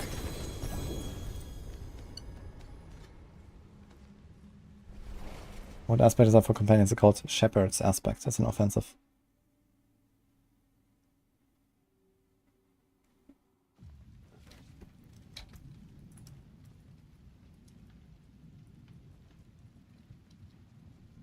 Preternatural disaster and movement speed. Not that terrible, actually. Settable, I guess.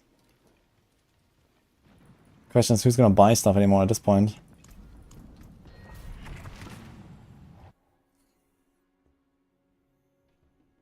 TV feels amazing now. Agreed.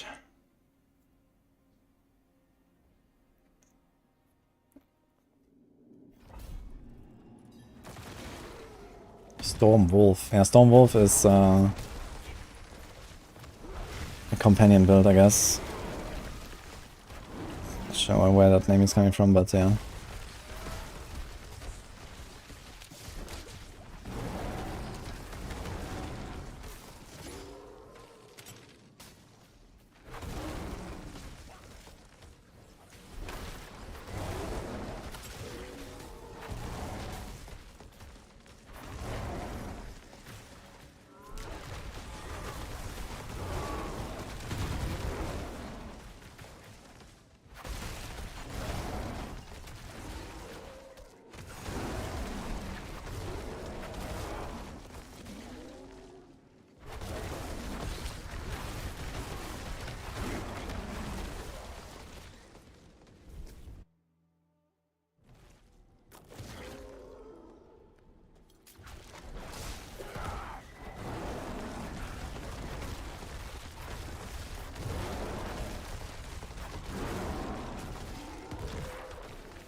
Wait, there's two shrines next to each other.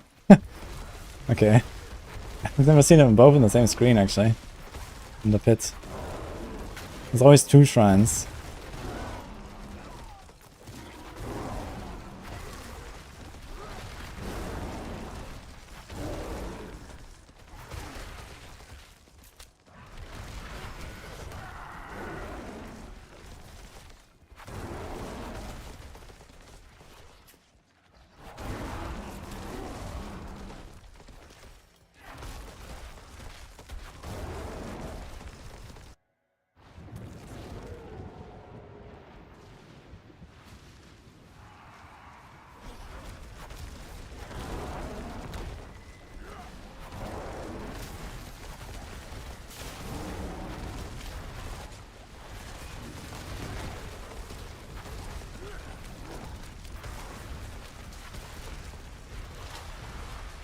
Who's the face, huh? One shot actually, by the way. Didn't even know that. Oh, they're also kinda harmless.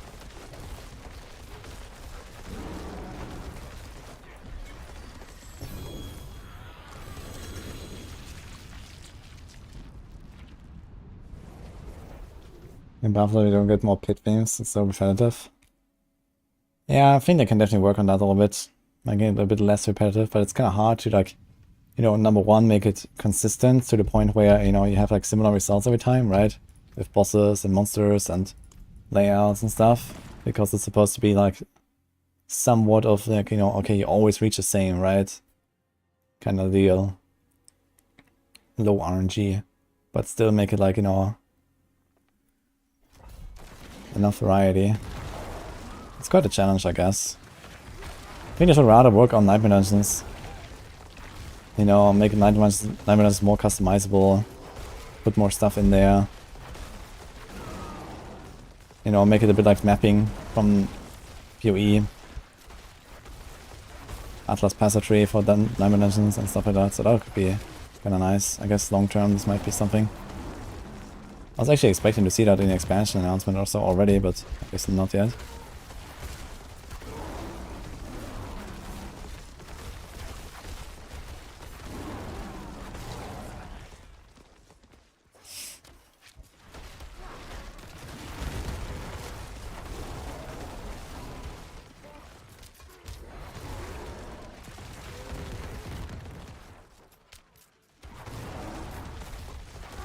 Yeah, exactly, you could like choose out the chest or the, you know, imagine like at some point, like, I don't know, let's say season 8 or something, right? They're gonna have like 8 different season themes.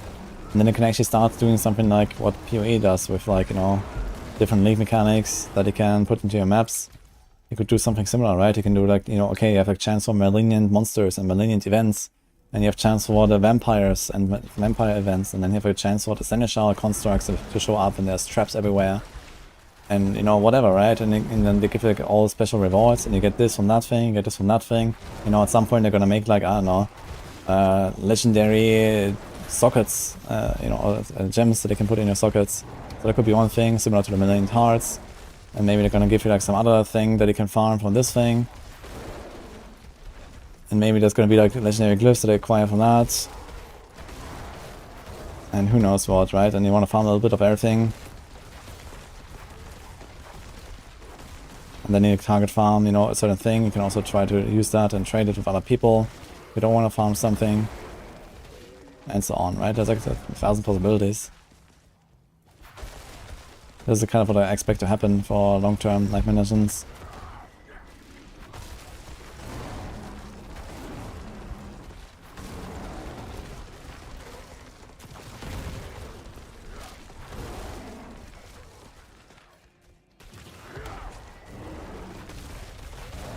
Yeah, it could also be something simple, you know, kind of just like something like, okay, increased chance for Butcher, increased chance for Goblins.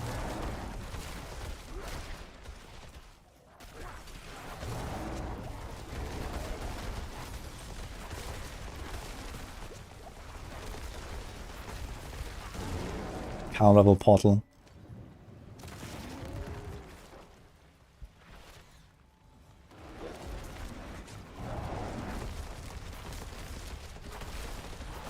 Dude, I did an overpower at the start and it just did no damage to him. What's going on? I'm stuck here? What's going on? Hello? Interesting. I was like stuck mid-air. But Metamorphosis got me out again. Something bugged out there with Metamorphosis, I think. I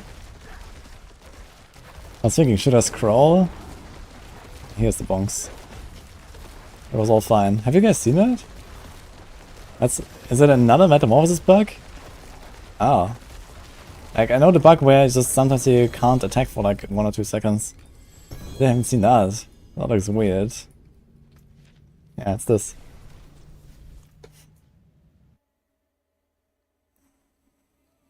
Very weird. Okay.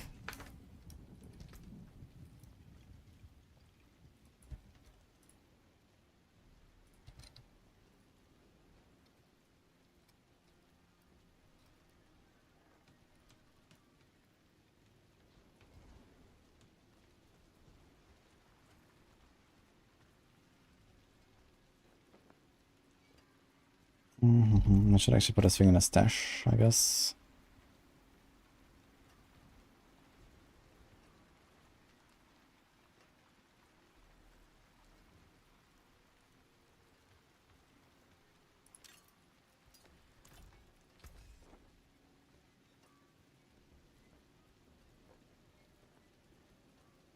What's still got some good in it?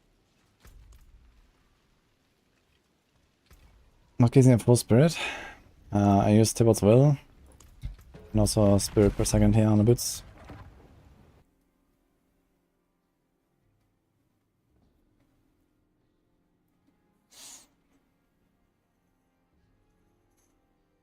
Yeah, the fish of 5 hours are clear 125. You need a shaman boss, you can double dip to shatter the ads. If it was any other boss, I wouldn't have cleared it. Yeah, that's state of Sorc currently. Fish for Spirit Caller of Frost, and then do a couple billion damage explosions of Shatter.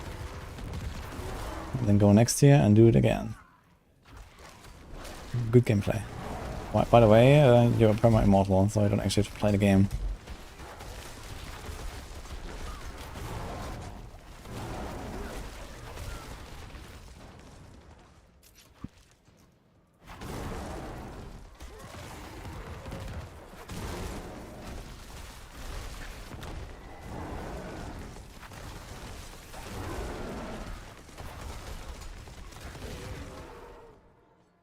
So next life on a Druid.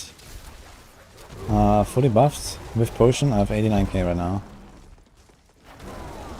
I have 42 relics there, and this is also with user and strength and with mending.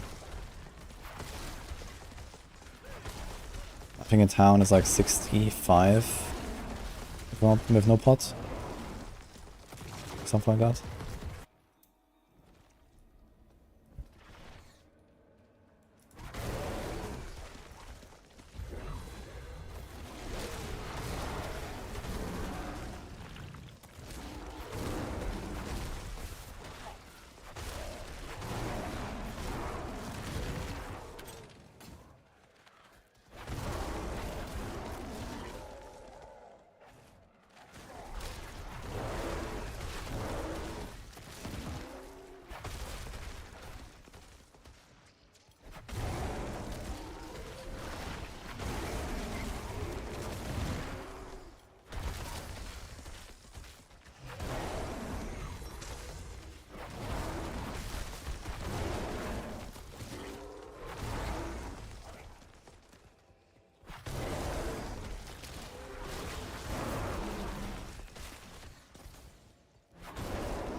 Okay.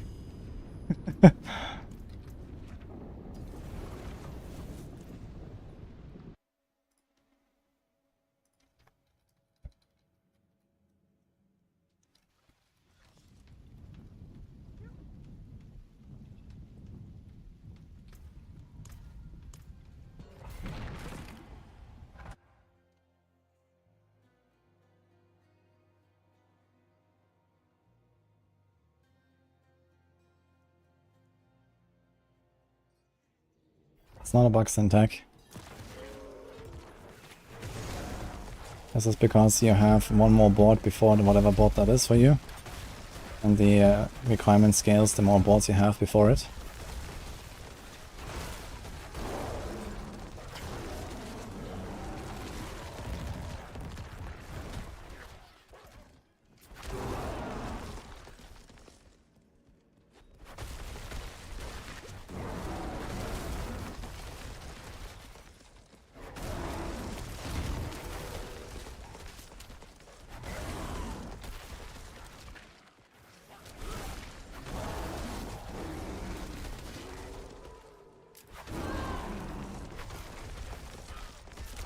Excited to play new chain lightning build. Yeah, that's gonna be fun. I wonder how strong it is. I don't know if I have the highest hopes for it, but we'll see.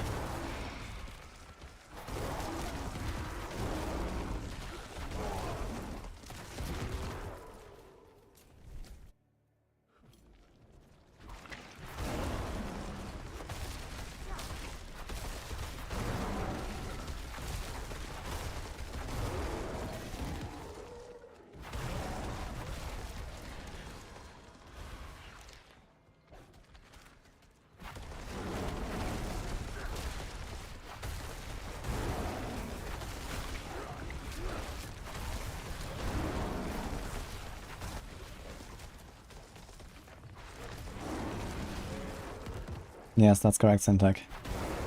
The board order matters for the Paragon, for the stat requirements on the rare nodes.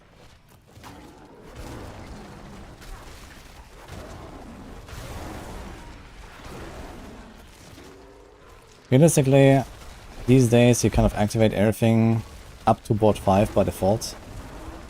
And then board 6 most of the time as well, if you try a little bit sometimes. And then board 7 plus you cannot most of the time, so that's kind of how it goes.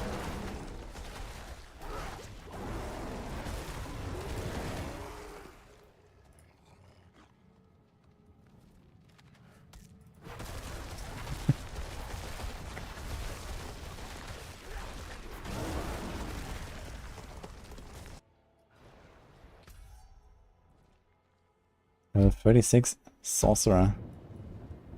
Nini gaming again. She's back, guys.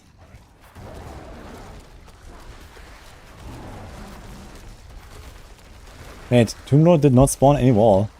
That's kind of funny.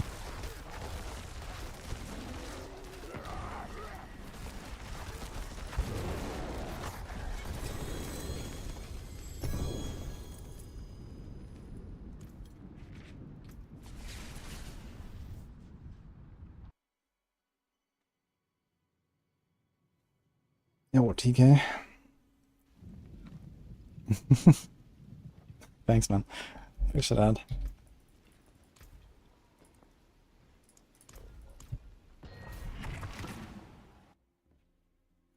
That was like a 500 million bonk there, I think.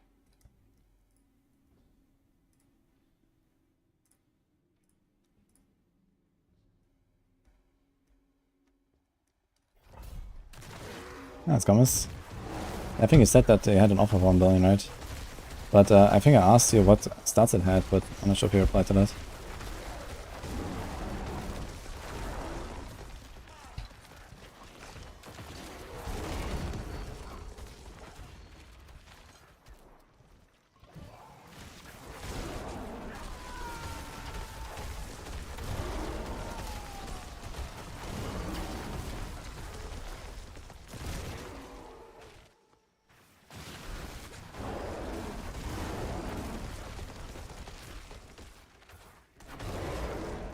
Levels in cold imbue and chilling weight. Nah, it's not really relevant. I mean, you need maximum 4 arrows with cold imbue to freeze a target. And if you have a few extra ranks, then less. So if you have rank 3 cold imbuement, then you need 3 arrows. And then if you go from there to rank 6, if you have rank 6 cold imbuement, you need 2 arrows. But I mean, this doesn't really matter much, because it's very easy to freeze stuff. Like, if it's 3 or 4 arrows, like, who really cares when you shoot 20 arrows? Like, with an optimized rapid fire rogue, you shoot 20 arrows with 3 combo points and cunning stratagem and 100% chance to cast twice. And, you know, if like 16 or 17 of those arrows already hit a frozen target or a chilled target, it doesn't really make a difference. So, you rather want to put those points somewhere else. I mean, with the Shaco you get it automatically to at least freeze after 3 arrows. So yeah.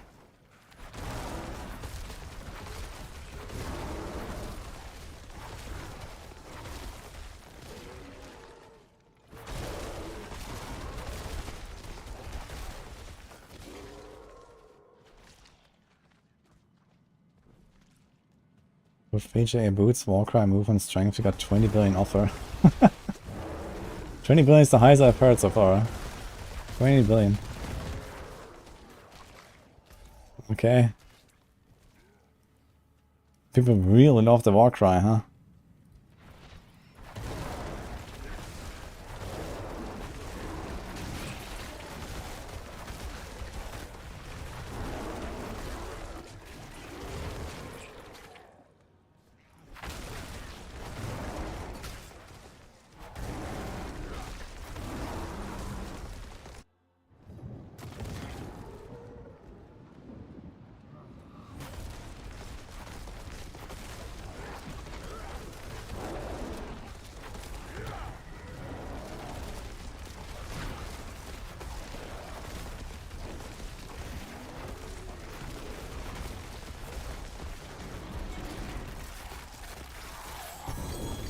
Yo, Biff Money Boo. Thanks so much for 25 months.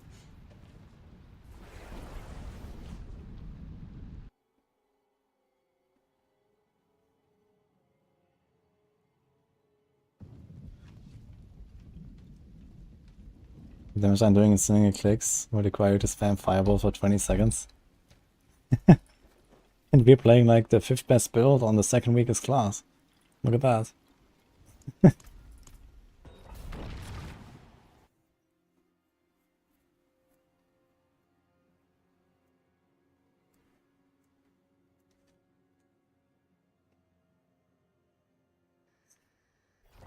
And the thing is, you only look at the big overpower crits, right? And I mean, I crit basically 100% of the time, but I get my overpowers, yeah, 2 of them every 12 seconds. So you don't really get that many big hits. And Firebolt is, like, even without Immortal and without Shatter, I guess Firebolt is a pretty comparable build actually, I guess, compared to this.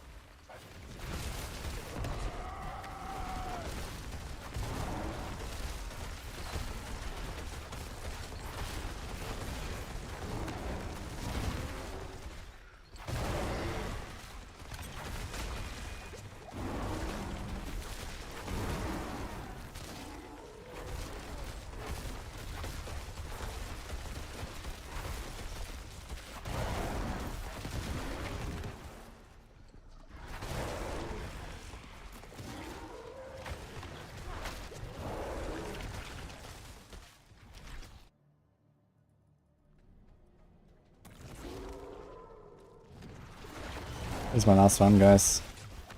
Staying for 10 hours today. I'm gonna work on some videos as well and then sleep.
Blasting to those spiders, man. Feels good.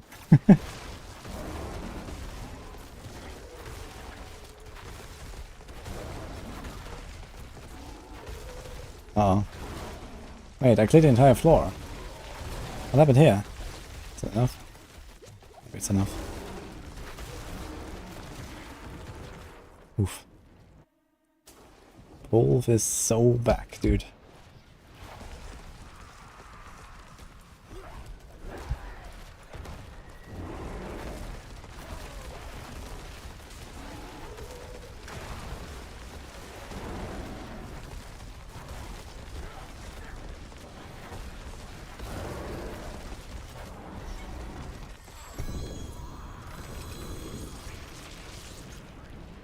Right.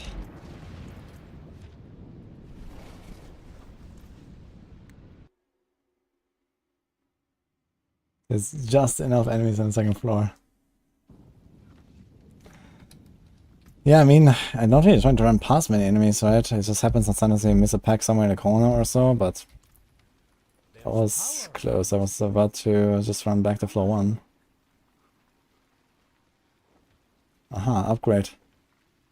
So we re-imprint it. 40 plus 78 damage over 2 seconds. I think so, actually.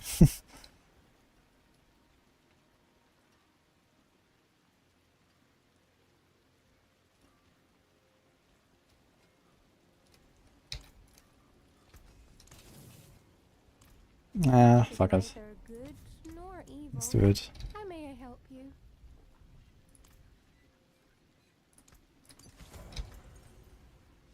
At least we have all the aspects maxed now, right?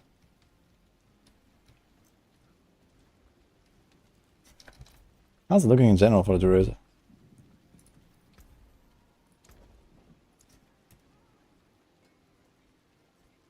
Missing 1 on this. This is actually the last offensive aspect that I needed to max. Yeah, there's only 1 left, which is called Earth Guard. Which is pretty pointless, okay. That's kinda, that was the last one. It's actually one for this build.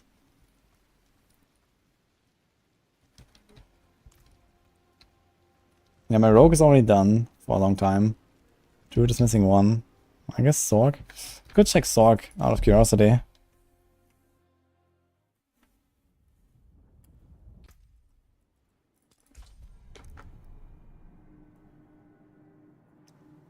You're saying in the campfire that the season theme will be excluded in PTR, as the Infernal Halls is season theme. No, Infernal Halls is a permanent system. They didn't really say much about season theme.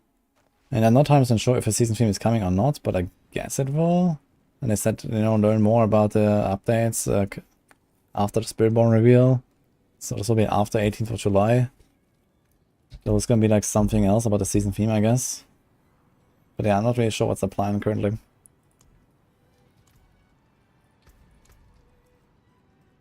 Sorc is also at 15 out of 16 for 1 defensive. Also missing 2 offensive. The Ball Lightning and the Storm Swell. Which is kind of funny because I have a perfect Storm Swell here. Not imprinted. But I use this item. So it's kind of hilarious. Okay. Oh, resource is missing a lot. 15, 15, 13. And also here Bounding Corn at 15. So Sorc is missing quite a bit actually. Yeah, I did play more Druid than Sorc, I guess.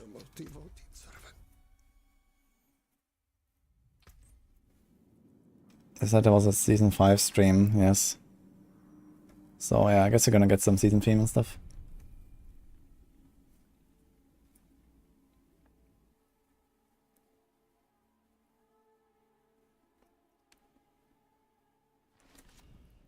Yeah, Necro's gonna miss a lot.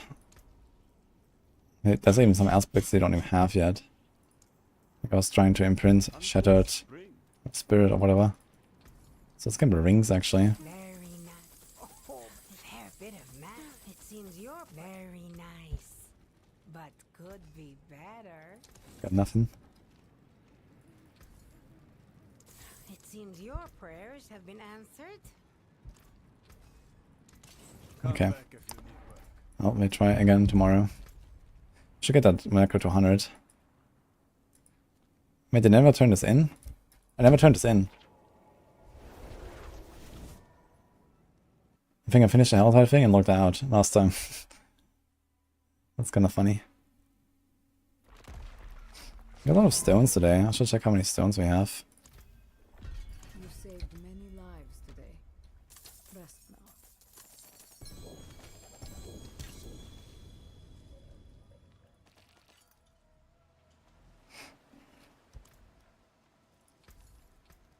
Come back if you need anything else.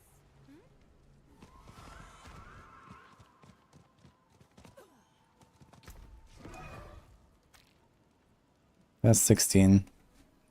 Should probably have enough of something on a mule. I'll just put all the stones there.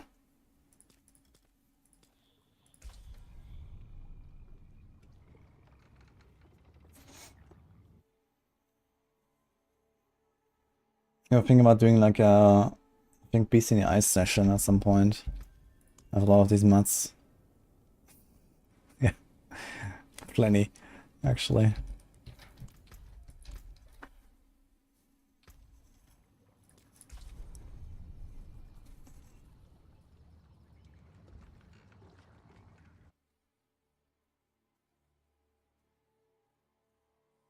Break the 3GA wand. I don't know, what are you trying to do? There is no Stygian stones here. Do not have any more? So I have to get 4 more stones if I want to do 10 summons, which is fine. 1 or 2 hours of blasting tomorrow. I want to do that anyway. Oh, he has 35 stones. Okay, log in. Very good. So I actually have 51. Dial Necro. Is that a thing? How's that going?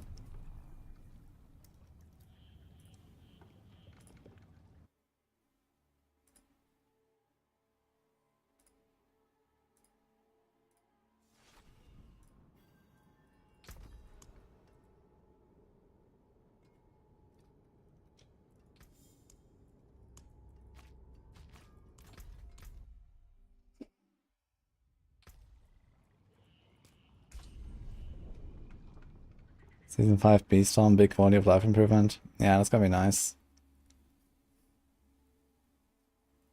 Okay, let me know after. I'm kinda excited about this.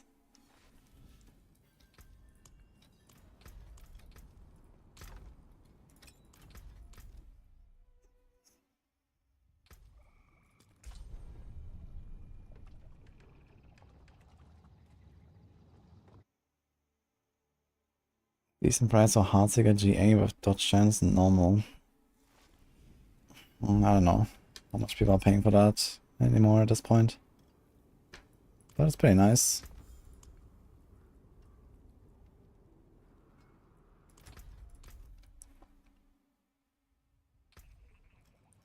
Okay, so I have 51 Stygian stones. That's very good. So I can do both like a beast session and then like even another boss like Varshan or something. Anyway, I think that's it for the night, guys. Hope you enjoyed it. One last thing though before we go. Let's turn on the light for that.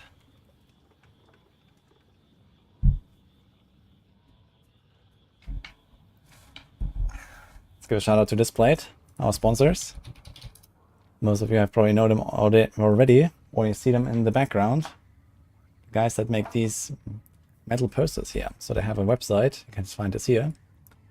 And they're currently also running some sales. You see this here at the top, 20% off for 1, 25% for 2 or more. There's a code just for this weekend here right now. It's on Sunday. And if you're interested in getting some new room decoration, I will show this off here real quick in a big camera. But you should check them out. They have really cool metal posters with literally millions of designs. Here on the website, there's all kinds of topics and, you know, movies, gaming, nature, whatever, like cool stuff, really cool designs, very high quality posters, and they're very easy to attach to the wall. I'll show this real quick. I really like them. I have been with us for a while, so let's do this. That's it. You just take it out with a magnet. This is a magnet here on the wall. And a sticky leaf that comes with it. You just put this there without any tools. And you can always attach it, you can swap them. Whatever you want, like this. So no setup required. Really nice stuff. And when they deliver them, they come just in a little box and the magnet is like on the back basically. So it's just attached here. You just take it off with your hands, that's it. Really nice stuff. So they've been really cool. And I have more of them, but we have been packing things because we're about to move, so I can't show more right now. But in my new room we're gonna also decorate with them. So yeah, go check them out. !displate. Also gonna paste the link for YouTube folks if you wanna check it out. And maybe find something. And also if you follow that link, you can find basically my profile here, where you can also find, for example, this Diablo, Lilith poster and, you know, other stuff. Yeah, there's like also this rogue here that I got. That's like also in our little collection here. So if you want to check this, for example, and more that we've put together here at some point. You show the foxes. I don't think we have them here anymore, right? I think we packed them all. But yeah, we have, wait, let me show this. Yeah, this is something that needs selected. So we also have a bunny and squirrel and the fox mask here. These ones. So yeah, lots of cool stuff, as I mentioned. I think I have probably a million designs, so you're gonna find something. There. Okay, I can check really quick. I don't know where. Ah, wait.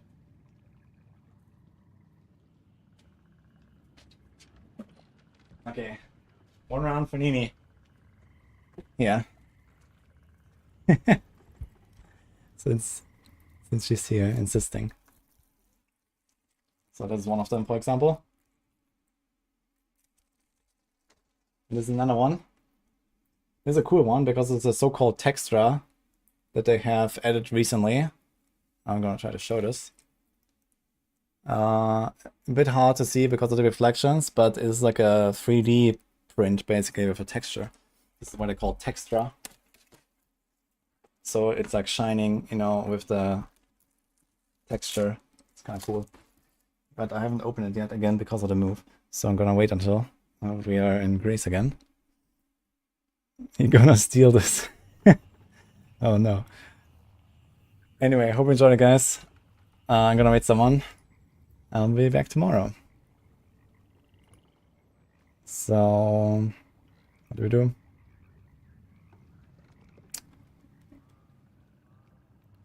Can rate one of the Elden Ring guys.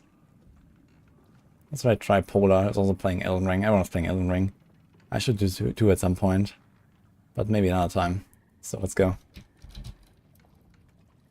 What about Maxwell Boys? Send him some love, guys. He's one of our PoE guys. And a good one.